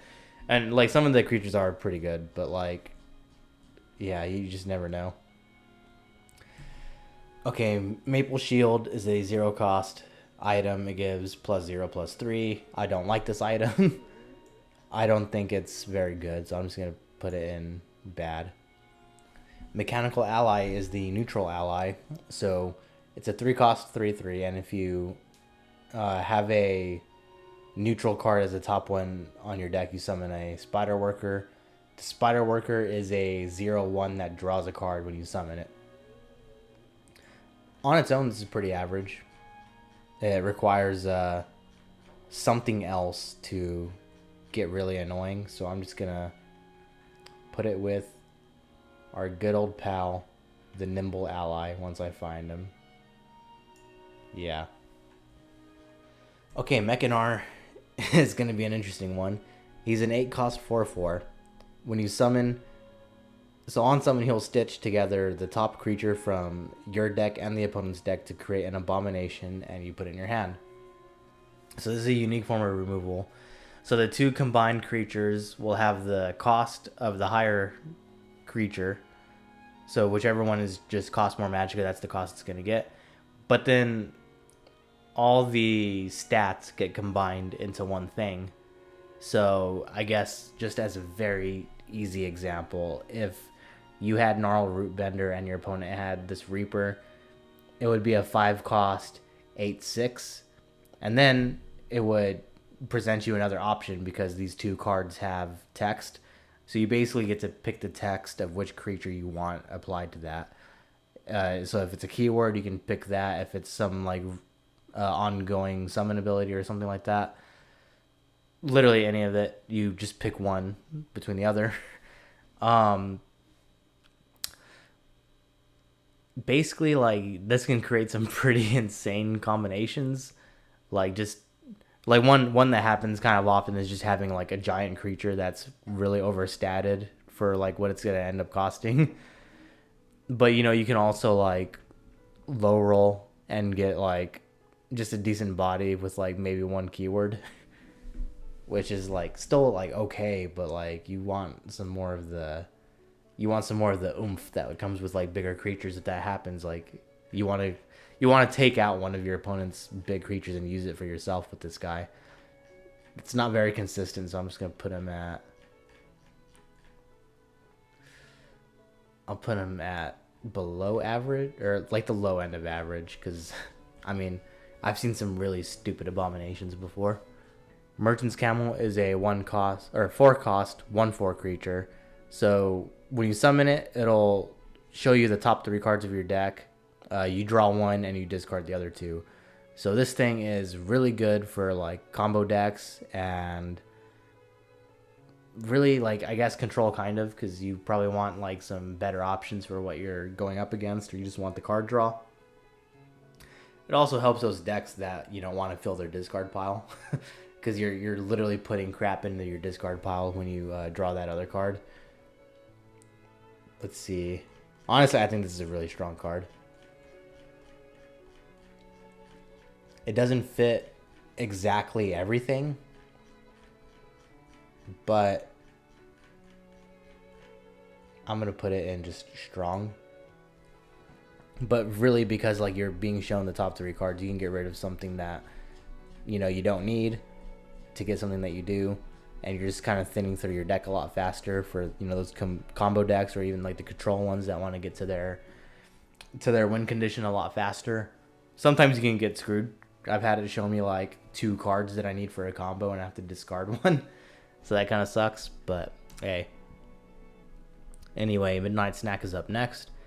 He is a 2-cost 2/2 with Prophecy and Guard, and the last gasp ability of reducing the cost of a random dragon in your hand by 1. This is just a pretty good support card for any dragon deck.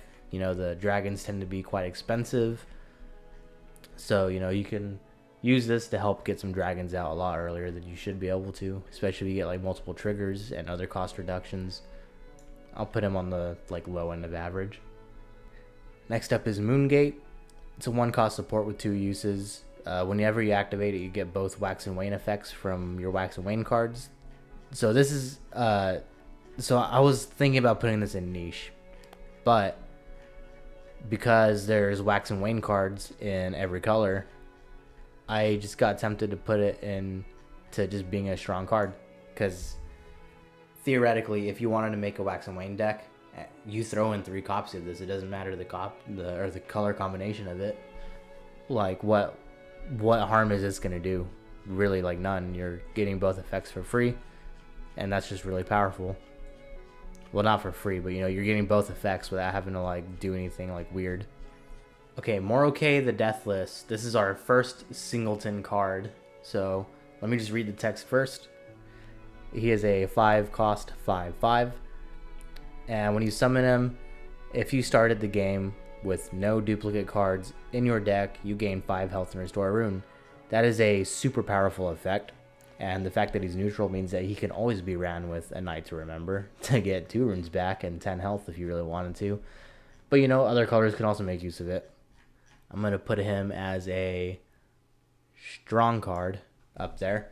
Now, so the whole if you started the game with no duplicate cards in your deck is honestly not really that big of a nerf. There's so many cards in the game now. I mean, look how big this tier list is. I've been talking for how many hours at this point, and we're barely like somewhat over halfway done. Playing a singleton list is really not the hardest thing to do. Some colors have an easier time at it than others, but in reality, like when you're doing something like, okay, I can't use 3 lightning bolts, so what else do I have? There are other options that do very similar things that are close to it. So really, I don't think that's like too hard of a constraint. I think Maroke is one of the more consistent good cards out of the 3 that are made for this archetype. And I'll get to the other ones, but if you happen to get a bad draw, which is very common because, you don't have as much consistency as a normal deck that's running 3 copies of most of its cards. You're only running one of each thing. It is often, or you do find yourself often, like, times getting rushed down. So, getting an extra rune break, an extra card draw, some health is a very powerful effect. So that's why he's just going right into the strong tier. Mudcrab Ankle Snapper is a 2-cost 3/2 with summon. You deal 1 damage to your opponent. Really fun to play this when the opponent only has 1 health. But anyway, it's aggressively statted and it deals a little bit of chip damage. So it can kind of fit into like most aggro decks pretty well, just like because of that. Some of them appreciate it more, but this also works very well with Old Salty's Assault. But it doesn't even really need that to work and still do some good work in a really any aggro deck. So I'm just gonna put an average. Mudcrab Merchant. Yeah, this guy.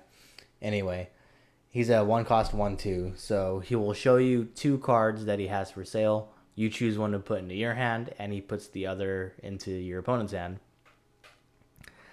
Honestly, this is a pretty good effect for different, honestly, like multiple different kinds of decks. The most standout one is probably Unite because you're going to be shown 2 different cards. They're really the most similarity is I've seen most of the time they're the same rarity. Like most of the time, if I pick a legendary, they were both legendary cards, or at least they're very close in quality.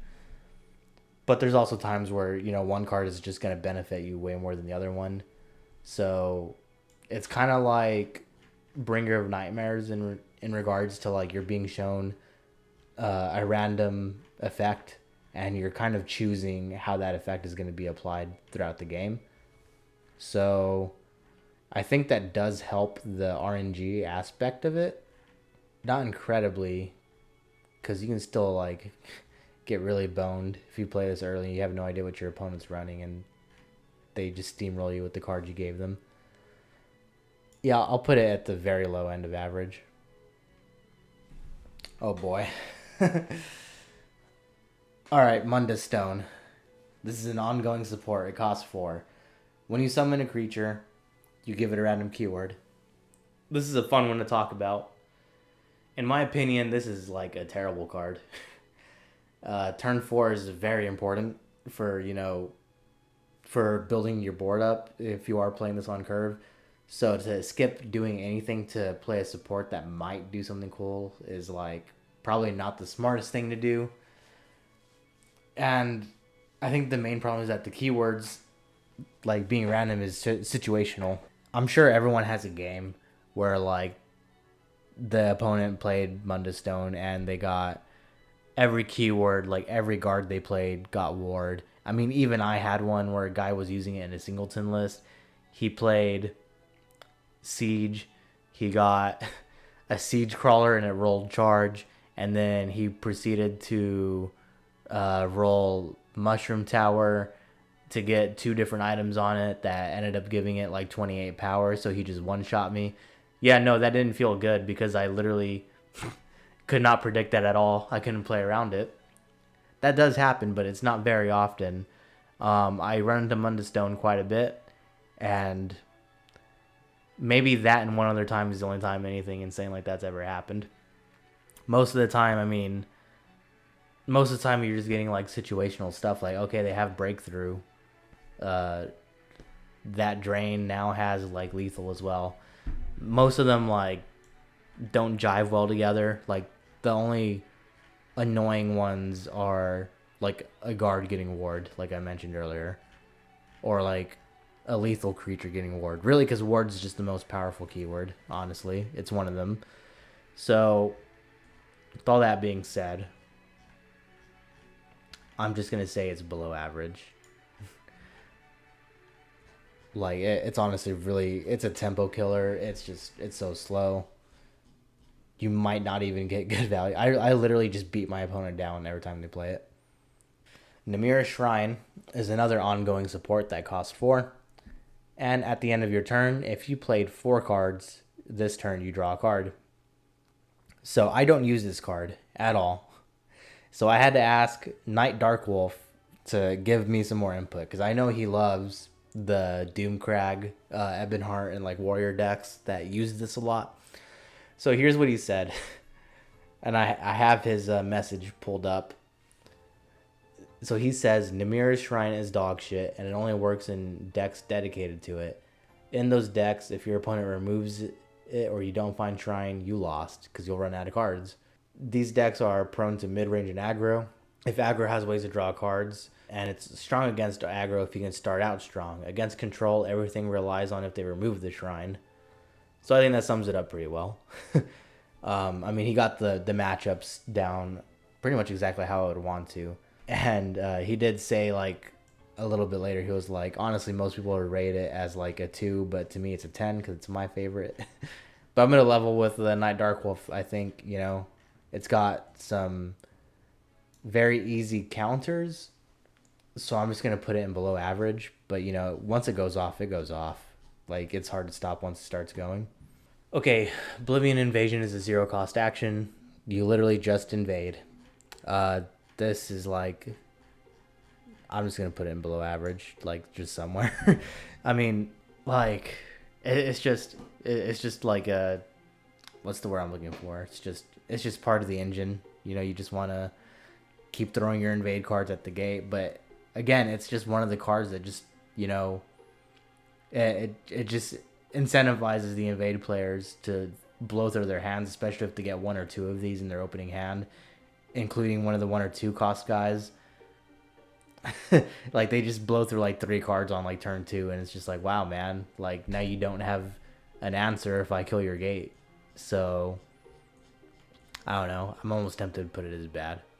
Up next is Odaving. He is a 12 cost 10/10. On summon, he will deal 4 damage to all enemy creatures in both lanes. This guy is really solid at clearing up the board. I mean, 4 damage, it's not like the most amount, but that's enough to kill most things or severely injure them to the point that like they're going to die immediately.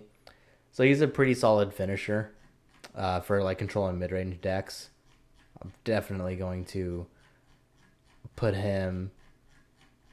Not every deck needs him, so I will put him in like... He's a very strong card. Parthenax is just the better dragon. Okay, Old Salty's Assault is a 5-cost action that summons 1 of each mud crab from your deck. Actually, this is an interesting card to talk about, because individually the mud crabs aren't very strong. I believe we've gone over all of them. The only one we technically have not gone over yet is Reflective Automaton, because he also counts as a mud crab, funnily enough, because he has every creature type. But yeah, they're all relatively low power creatures. I'm not going to try to go look for them, but you know, you have a 1/2, a 2/1, and a 3/2 that deals 1 damage. However, they fit kind of nicely into aggressive decks that go very wide. So this is a very nice way to just kind of shove them all out on the board. And yeah, a lot of decks do have trouble kind of combating that a lot of times if you're already significantly far ahead on damage.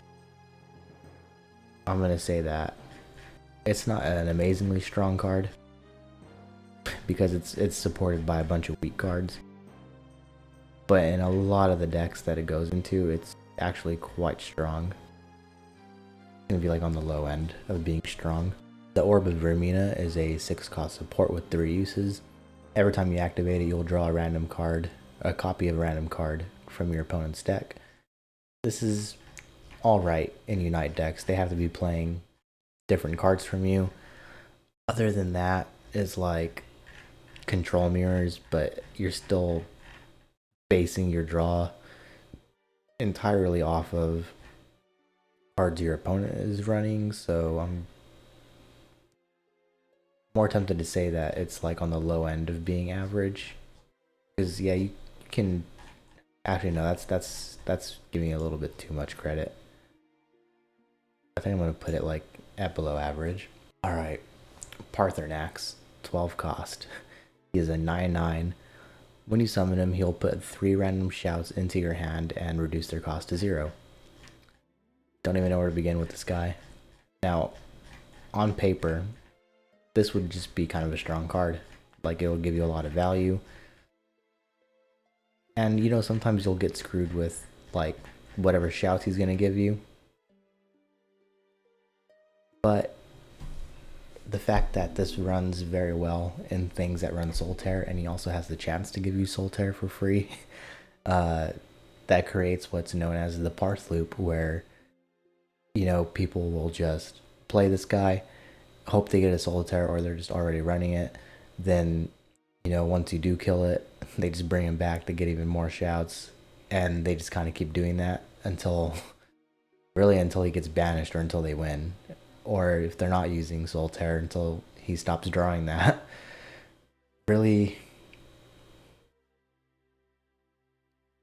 its main weakness is, like, of course, an aggressive deck is gonna try to get under this way faster than what Parthenax can actually like be played in, or like faster than he can be played. But like, yeah, there's a few counters like Casting the Time and Piercing Twilight, Mummify and Hollow Death Priest as well. But that's only like 4 cards that can handle him, and a lot of those rely on him already being played and already getting you insane value. And the other one just requires luck that, you know, Hollow Death Priest requires this to be in the opponent's hand when you play it. So yeah, he's a really strong card. Okay, Painted World is a 12 cost action. It costs 2 less for each attribute that you have in play, and it also costs 2 less if you happen to have a neutral card in play. So this will summon a Painted Troll into each lane, and the Painted Trolls themselves become a random attribute as soon as they're summoned. This is entirely for Unite decks, and that's pretty much it. But it does work very well if you're already doing a good job of having a lot of colors on the field, especially if you're playing like a tri-attribute deck, because, you know, if you also have a neutral card, then this is only going to cost, I think, like, what, 2, 4, 6, 8, it's only going to cost 4. So you're getting 2 4/4s on the board, even if they don't help you actually get the Unite. That's a lot of stats for just a, you know, 4 cost action. So even though it's just for Unite and things have to be going kind of well for it to be really good, I'm just going to put it in niche tier. Portcullis is a 5 cost 0/9 with Prophecy and Guard. All this does is stall, and yeah, it can go into the Ring of Imaginary Might decks, but I'm just going to keep saying it. That's not a good deck. It's just a so bad card. And we have another shit card. Prize Chicken is a 5 cost 0/1 with the last gasp. Fill this lane with angry villagers, which are all 1/1s. This is bad. It's actually, yeah, these are like all just collectively going to be like the worst cards in the game. I can probably shuffle these around a little bit more, because at least like these start having some kind of function. These just like don't do anything to help you. If anything, they kind of help your opponent when you play them. But anyway, moving on. Raging Horker is a 2 cost 1/3. When it takes damage, it gains +1/+1. Honestly, like, it's a cute card for the self-harm decks. It's not the most useful in that, you know, archetype. At least it has a home. It just isn't going to be doing too much in there. It only has 3 health, so you have to like literally hope that it's only taking 1 damage every time. So yeah, below average. Ravenous Crocodile is a 2 cost 3/4, and when you summon it, you must deal 2 damage to a friendly creature. This one's actually kind of interesting. You don't see it run that often.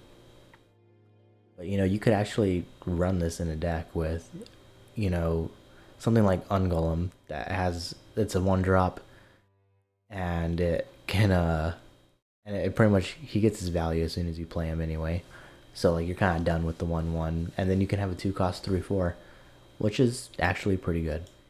Um, kind of kind of needs a niche setup to be set up in a way that it's not weak. Because if you damage this, then it's just a 2 cost 3/2, and that's just completely average.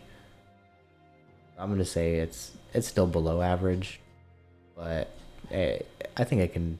I think it could see some more play if people uh, basically played other things other than what they always run. I feel like I'm gonna start slotting this guy into some decks and seeing if I can make him work.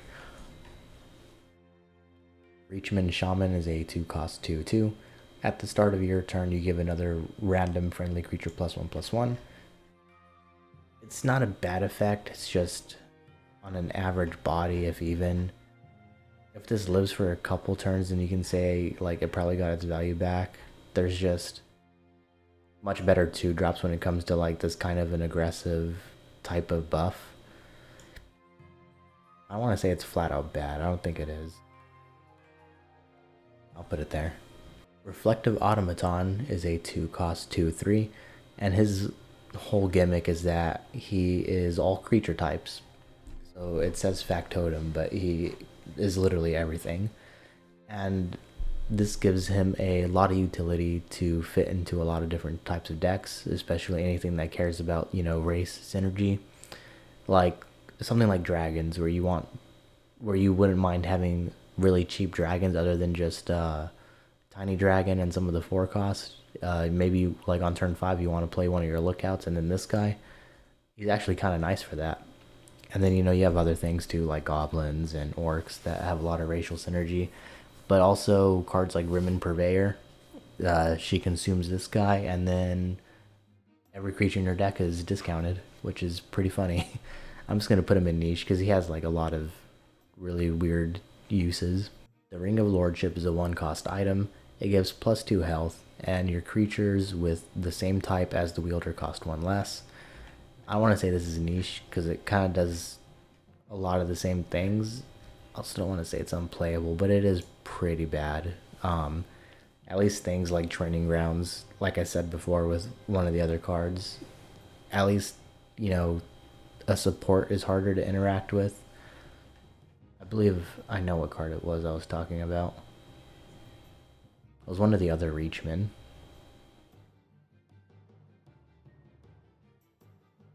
I'm not gonna bother looking for him.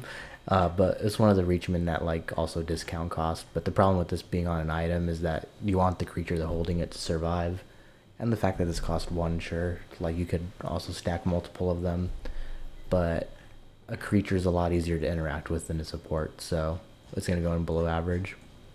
Okay, next up is Set's Masterwork. It's an ongoing support that costs 3, and this is the second of our singleton cards. It says if you started the game with no duplicate cards in your deck, your cards cost 1 less. Overall, this is a pretty strong, like, ongoing support. Discounts are pretty good, especially when it's just kind of deck wide. So I'm going to say that it's like on the higher end of average, but there are some other supports that fit in some singleton lists a lot better, like Mushroom Tower. But the ones that don't have access to that, they're not hurt at all by having this. The cost reduction is just great. Shadowmere is a 1 cost 1/1 with charge, and it has a last gasp. So you would shuffle Shadowmere into your deck and give it +3/+3, then increase its cost by 3. It's not bad for a 1 cost because as long as you get it down like early and it dies, then it'll scale well for the rest of the game every time it comes back. I think a 4 cost for 4 charge is really good.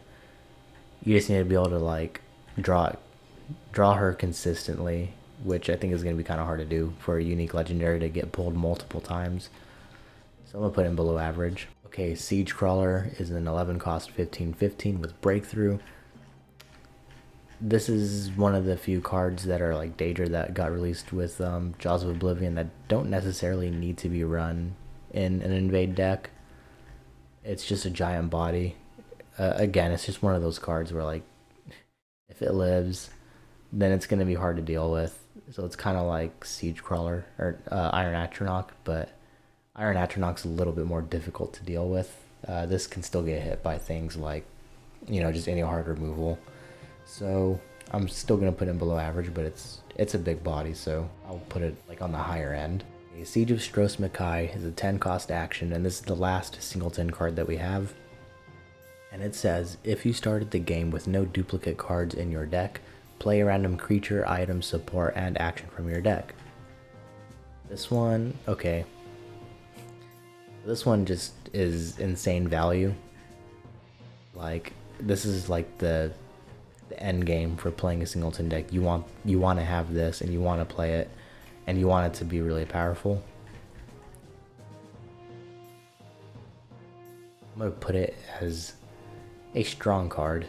It is a strong card.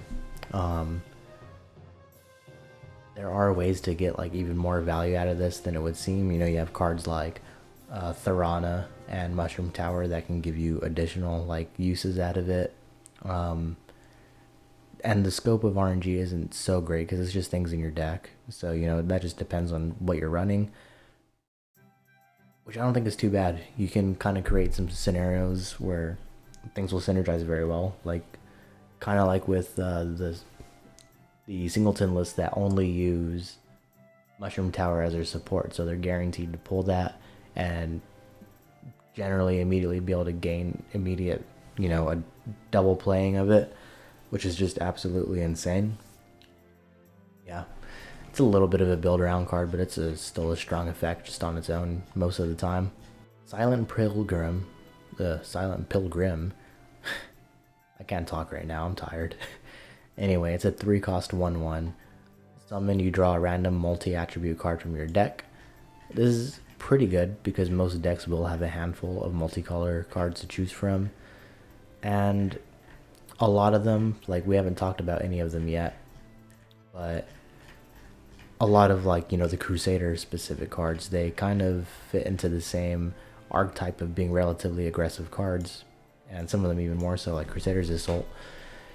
So, you're generally gonna, and I should also start by saying that those cards, since you have to play them in specific classes, they're generally a lot more powerful, especially when you compare them to like all these neutral cards that we're talking about. They're generally a lot lower in power level. So, most of the time you can guarantee that you're going to get something very powerful and useful, and you can limit it even more by only having a certain amount of these, multi-attribute cards. You can only have so many of them because, especially in the 3-color decks, 3-color decks kind of make it a little complicated because you can still run some 2-color cards in there, but, the scope of RNG isn't as much as something like draw a random something out of your deck. So I'm just going to say it's average. Or on the high end of average, wherever I just put it. Evaton is a 3 cost 2/2. I just love this card. Summon, you give it +1/+1 for each other skeever you've summoned throughout the whole game. This is just a funny card. If you want to play Skeever Infestation, those are the only Skeevers that you can get.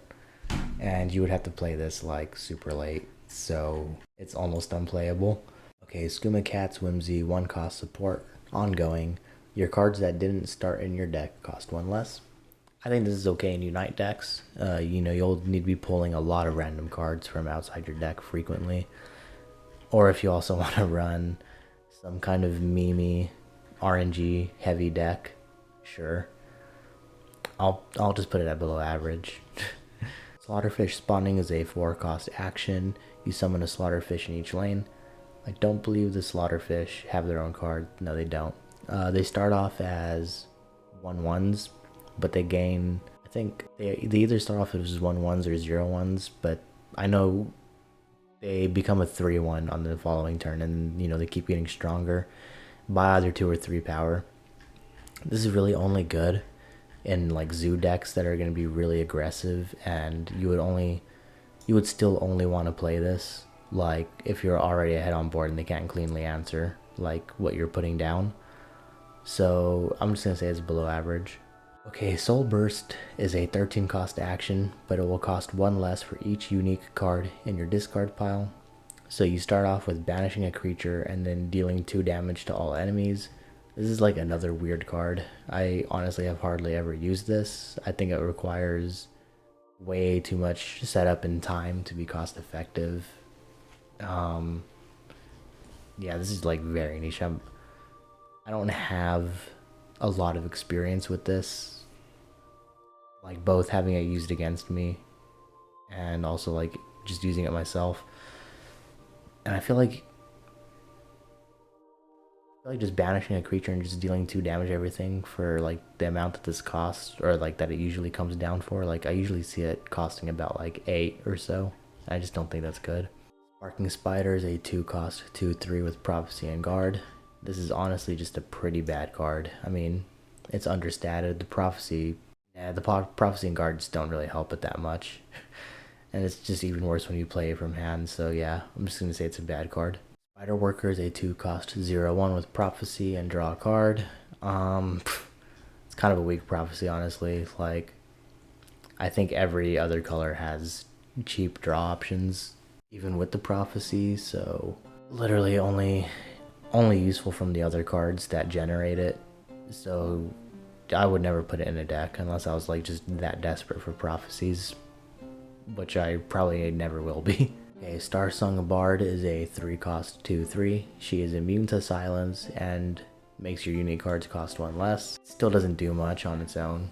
It's really dependent on you having a ton of unique, 1-ofs in your deck. And how frequently are you really like drawing those? Below average. Team Constructor is a 2 cost 2/2. You have a neutral card in your hand, you summon a 1/1 Reconstructed Spider. This is literally just a 1/1 that doesn't do anything. So I guess if you wanted to flood the board and you're playing neutral, then it's alright. If you think about it, you're running this in a mono neutral, so it's a 3/3 worth of stats. It can get rid of some annoying things, I guess. Stolen Pants is a 2 cost item that gives +1/+1. And when you equip this on a creature, you also summon a 0/1 Sheepish Dunmer in the other lane. And the last gasp for the creature holding this is you give the Sheepish Dunmer his pants. And the Sheepish Dunmer, I believe, always has cover until he gets equipped with this. It's a funny card, but it's not very good. I mean, I've never used it. It hardly ever does anything. It's just kind of a fun little gag card. Okay, Stronghold Eradicator is a 5 cost 6/6. You give all enemy creatures in that lane guard. Honestly, this is a pretty good filler card if you're missing 5 drops. One, it has good stats for its cost, and giving all enemy creatures in that lane guard is actually a really good ability, because if you play this in the shadow lane and you already have creatures there and your opponent played something that you wanted to get rid of but you couldn't, and you have this, now you can attack it because it'll lose shadow, or it'll lose cover and get guard, so you're forced to attack it. That's pretty unique. I'm gonna say it's on the very high end of average.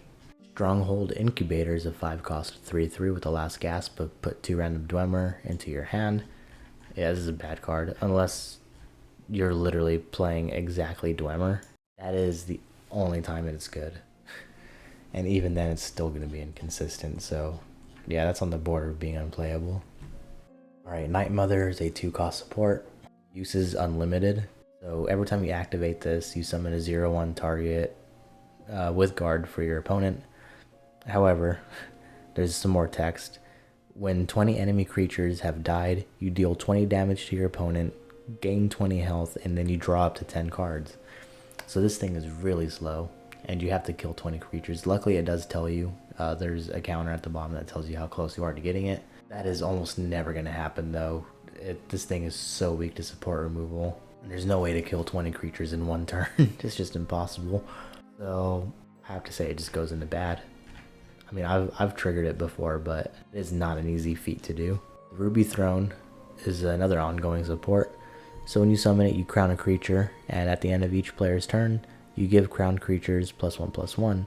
If there are no crowned creatures in play, when either player summons a unique creature, then you crown it, so then that unique creature will start getting buffs. This is also another really, really super weird card. I really don't have a good opinion on this one. I'm just gonna say it's like on the low end of average. Because, I mean, the buffs are helpful, so I'll give it that. Alright, I've mentioned Training Grounds a few times. It's a 4-cost support ongoing. So when you summon a creature, you give it +1/+1 if it shares a type with the top creature in your deck. This is just purely for, tribal decks, and it really does help carry those a lot more than it should.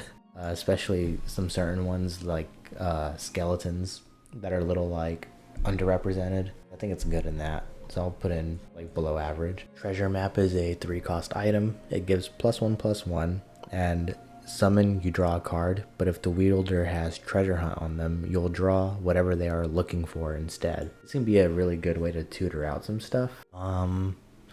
There are so few of them in the game, and they go for like really weird stuff, like just an item, or and then like their effects for getting the Treasure Hunt off is like super low impact a lot of the times. So I'm gonna go with below average, but really if people experimented with it more, you'd probably find some really cool way to make use of it. Tullius's Conscription is a 12-cost action. You summon one of each creature from your deck that costs 2 or less. This is another card that I kind of dislike, but here's my fair rating of this. This is another build around card. You will need at least 8 different 2 or less costed creatures for full value.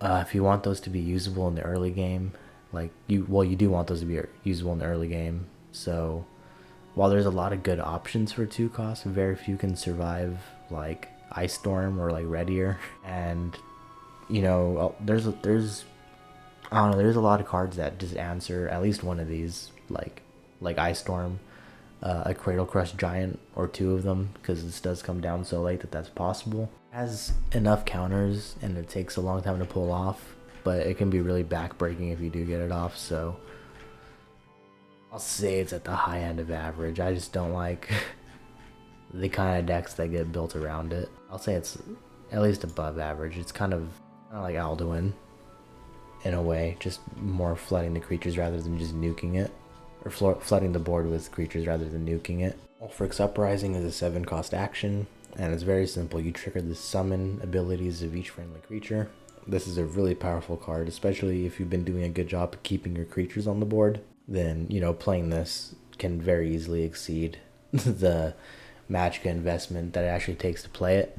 And yeah, I mean, I'm just gonna say this is a strong card. I don't see it too often, but there's a lot of really powerful summon abilities, and you can even trigger some summon abilities that cost more than this, like from something like I'm trying to find a creature as I scroll up, like Supreme Atromancer or Odiving. Yeah, I'm gonna put it up here. It's a very strong card. Unite the Houses is a 3-cost action, and this is one of the very few alternate win conditions that there are in the game. So it says if you have at least one card of each attribute in play, you just win the game. This is okay. So I'm just gonna start off by saying I'm just gonna put it in good. I'm not gonna put it in niche, because you can build a deck in every color combination. If you have the right cards for these kinds of decks, then it's a lot easier than you would think to get off, but still not the most consistent strategy, because a lot of it gets rooted in RNG and also the specific matchup that you're doing, depending on exactly what cards you're using to get your other colors. And it's very fun. This is one of the cards that changes the game, though, how the game is played for both players, because for the person playing Unite, they don't need to damage the opponent at all, unless they're playing something that requires a rune to be broken for them to draw a card. And then once the other player realizes that you're playing Unite, they're either going to try to win the game extremely quickly, or they're going to try to, if they're playing something slower, they're going to try to stop you from having any colors that you don't have in your deck, which is kind of fun. But anyway, I think it's a strong card. I was tempted to put it in niche, but as I said, you can make a deck for it in just about any color combination, and it'll work out pretty fine most of the time. Vicious Drake is a 4-cost 3/4, and on summon you destroy an enemy support.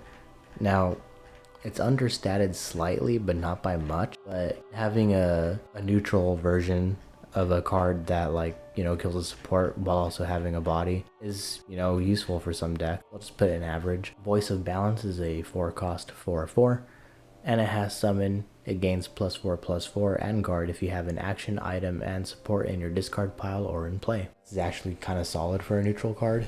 It's also kind of a build around card, but not as extreme as something like Namira's Shrine or like Unite the Houses. There's quite a few options in all colors for cards that generate like a lot of things onto the board. Like I would say like Battle Mage's Onslaught is like one of them, because you pretty much get like almost everything you need. You just need to have a support. Corsair Ship is kind of the same way in that it's a support that generates a creature and an item, so you just need to have an action. Some of those slow this guy down a little bit, but even still, like a 5-cost 8/8 is pretty alright. And if you do get a 4-cost 8/8, then that's just kind of insane. I'm gonna put him in average, but like kind of also on like the higher end. And put him like right there. I'd say he's somewhat similar to some of these guys, or actually more like that. Next up is Wabbajack, and it's a 5-cost support with 3 uses. Every time you activate it, you just transform a creature into a random creature. This is just a gimmick card. I mean, it can be an okay control option, but you never know what you're gonna get, which is, the whole point of it. Yeah, I was gonna say it's below average, because sometimes you might try Wabbajacking their, I don't know, their Swamp Leviathan, and then it turns into Parthenax, and you just boned yourself. So yeah, that's where I'll put it. Wilds Incarnate is a 7-cost 5/6. It has guard as well, so when you summon it, you draw a card if you have 4 runes, and you draw an additional card if you have 5 runes, so you can drop to 2 cards. This is very good for mid-range decks that are able to like defend very well, especially because they just defend well enough to benefit from the 1 extra card. But then like if you get 2, like against an aggro deck, you probably win. And then even against control decks, actually, because they don't typically like hit you at all until they're ready to like one-shot you, basically. So like this is also kind of a soft counter for like that. Yeah, I think it's a strong card. Okay, Word Wall is the next one, and it's a 1-cost 0/4 with guard. When you summon it, it will upgrade a shout into your hand. So this allows for some really broken strategies with cards like Call Dragon and Solitaire. Really, buffing any shout once just allows you to skip like the first level, which is usually going to be like a pretty lackluster version of the shout. So you either just skip that and have, the level 2 version and then 2 level 3 versions of the shout. Let me just start off by putting this in above average. But yeah, like skipping the first level of like Unrelenting Force or Call of Valor is already pretty huge for those cards, and like Fire Breath too. And then yeah, Call Dragon, and immediately just skipping over the first part. Even getting like 2 of these like right off the bat, and you have like your shout that you plan on using, just immediately buffing it to level 3 is really strong. So yeah, I'm gonna put it in slightly above average, basically. Okay, Yagrum Bagarn is a 3-cost 2/4 with summon. You draw a Dwemer from your discard pile and you give it +2/+2. I mean, it's good for the Dwemer decks. There's really not much to say about this. I mean, it's the only unique creature for that deck type and like that race. I think the +2/+2 buff is really what gets this like to be usable. Like on its own, it has good enough stats, but the fact that like a lot of the Dwemer just don't have good stats in general. Like this guy, if he was a 4/5 for 3, that's insane. And yeah, that's pretty much what I'm gonna say about that. Most of the Dwemer benefit from receiving that buff. Alright. Workshop. Finally at this one. So it's a 3-cost support with 3 uses. Your neutral, summon, and assemble abilities trigger an additional time this turn. Let me just go ahead and do it. Because again, I'm being unbiased, but I'm about to ramble, so let me just do this immediately. Yeah, this is a strong card. It's stupid. Okay, so everyone, in my opinion, I think rightfully hates this card. Now, if you've noticed, even with a lot of these bad cards and some of the really strong ones, I haven't really been saying like, this card should really be nerfed. I think, as I said at the very beginning of this, I think this game is mostly pretty well balanced. There's only a few cards that would really need to be tweaked, and this is honestly one of them. So, hopefully you know all that if you've gotten this far into the video. I mean, I have no idea how long we've been going at it, but yeah. So, many neutral summon abilities are like, they're fine when they just happen on their own. That's kind of like what the nature of the neutral cards are supposed to be. They're supposed to be like weaker versions of other cards that are found in other colors, like the Shackled Dwemer. It's a 2/3 and doesn't have prophecy. It's understated, so it's not as good as Shrieking Harpy or something like that. But I think the best example is like when these things happen twice. So I think the worst what's the word I'm looking for? The worst like example of this is you activate your workshop and then you play. Oh boy, I'm gonna have to find it. Let's see. Okay, Mechanical Ally. So you summon this guy after you activate, your workshop. And you would look at this and be like, okay, so you summon 2 spider workers, right? What's the big deal? Well, yeah, you summon 2 spider workers. Each of those spider workers has on summon draw a card, but those abilities are being triggered twice as well. So now this person just spent 3 magicka to draw 4 cards. Kind of really stupid. So like, in total they spend like 6 magicka to draw 4 cards, which is still good. That's still better than like fresh start. Okay, so there's just like a lot of neutral cards in the game, and I'm already explaining this for way too long, so I'm not even gonna touch on the assemble part of this. I'm sure everyone watching this video has probably been hit by some stupid shit from workshop. You guys are all adults, according to my metrics, so play what you want. Just know everyone hates workshop. That's all I'm gonna say. I don't propose nerfs, but that card should at least cost like 4 or 5 and maybe have like 1 less use. Some combination of that. Anyway, let's move on to the last neutral card. Young Dragonborn is a 3-cost 3/3. So when she slays a dragon, she will put a random shout into your hand, and after you play a shout, she will gain +1/+1. Here's the issue. This thing only has 3 attack and 3 health. The only dragons that this can kill is Tiny Dragon and Reflective Automaton. That is it. This is actually just a straight up bad card. Like if it was like a bigger version, I think it would be more okay, because then you could play like this bigger version with some shouts and beef it up a little bit, and if it lives, then it can actually contest with some of the bigger dragons that somewhat frequently pop up. As it is now though, it's just so bad. So yeah, that's where it's gonna be.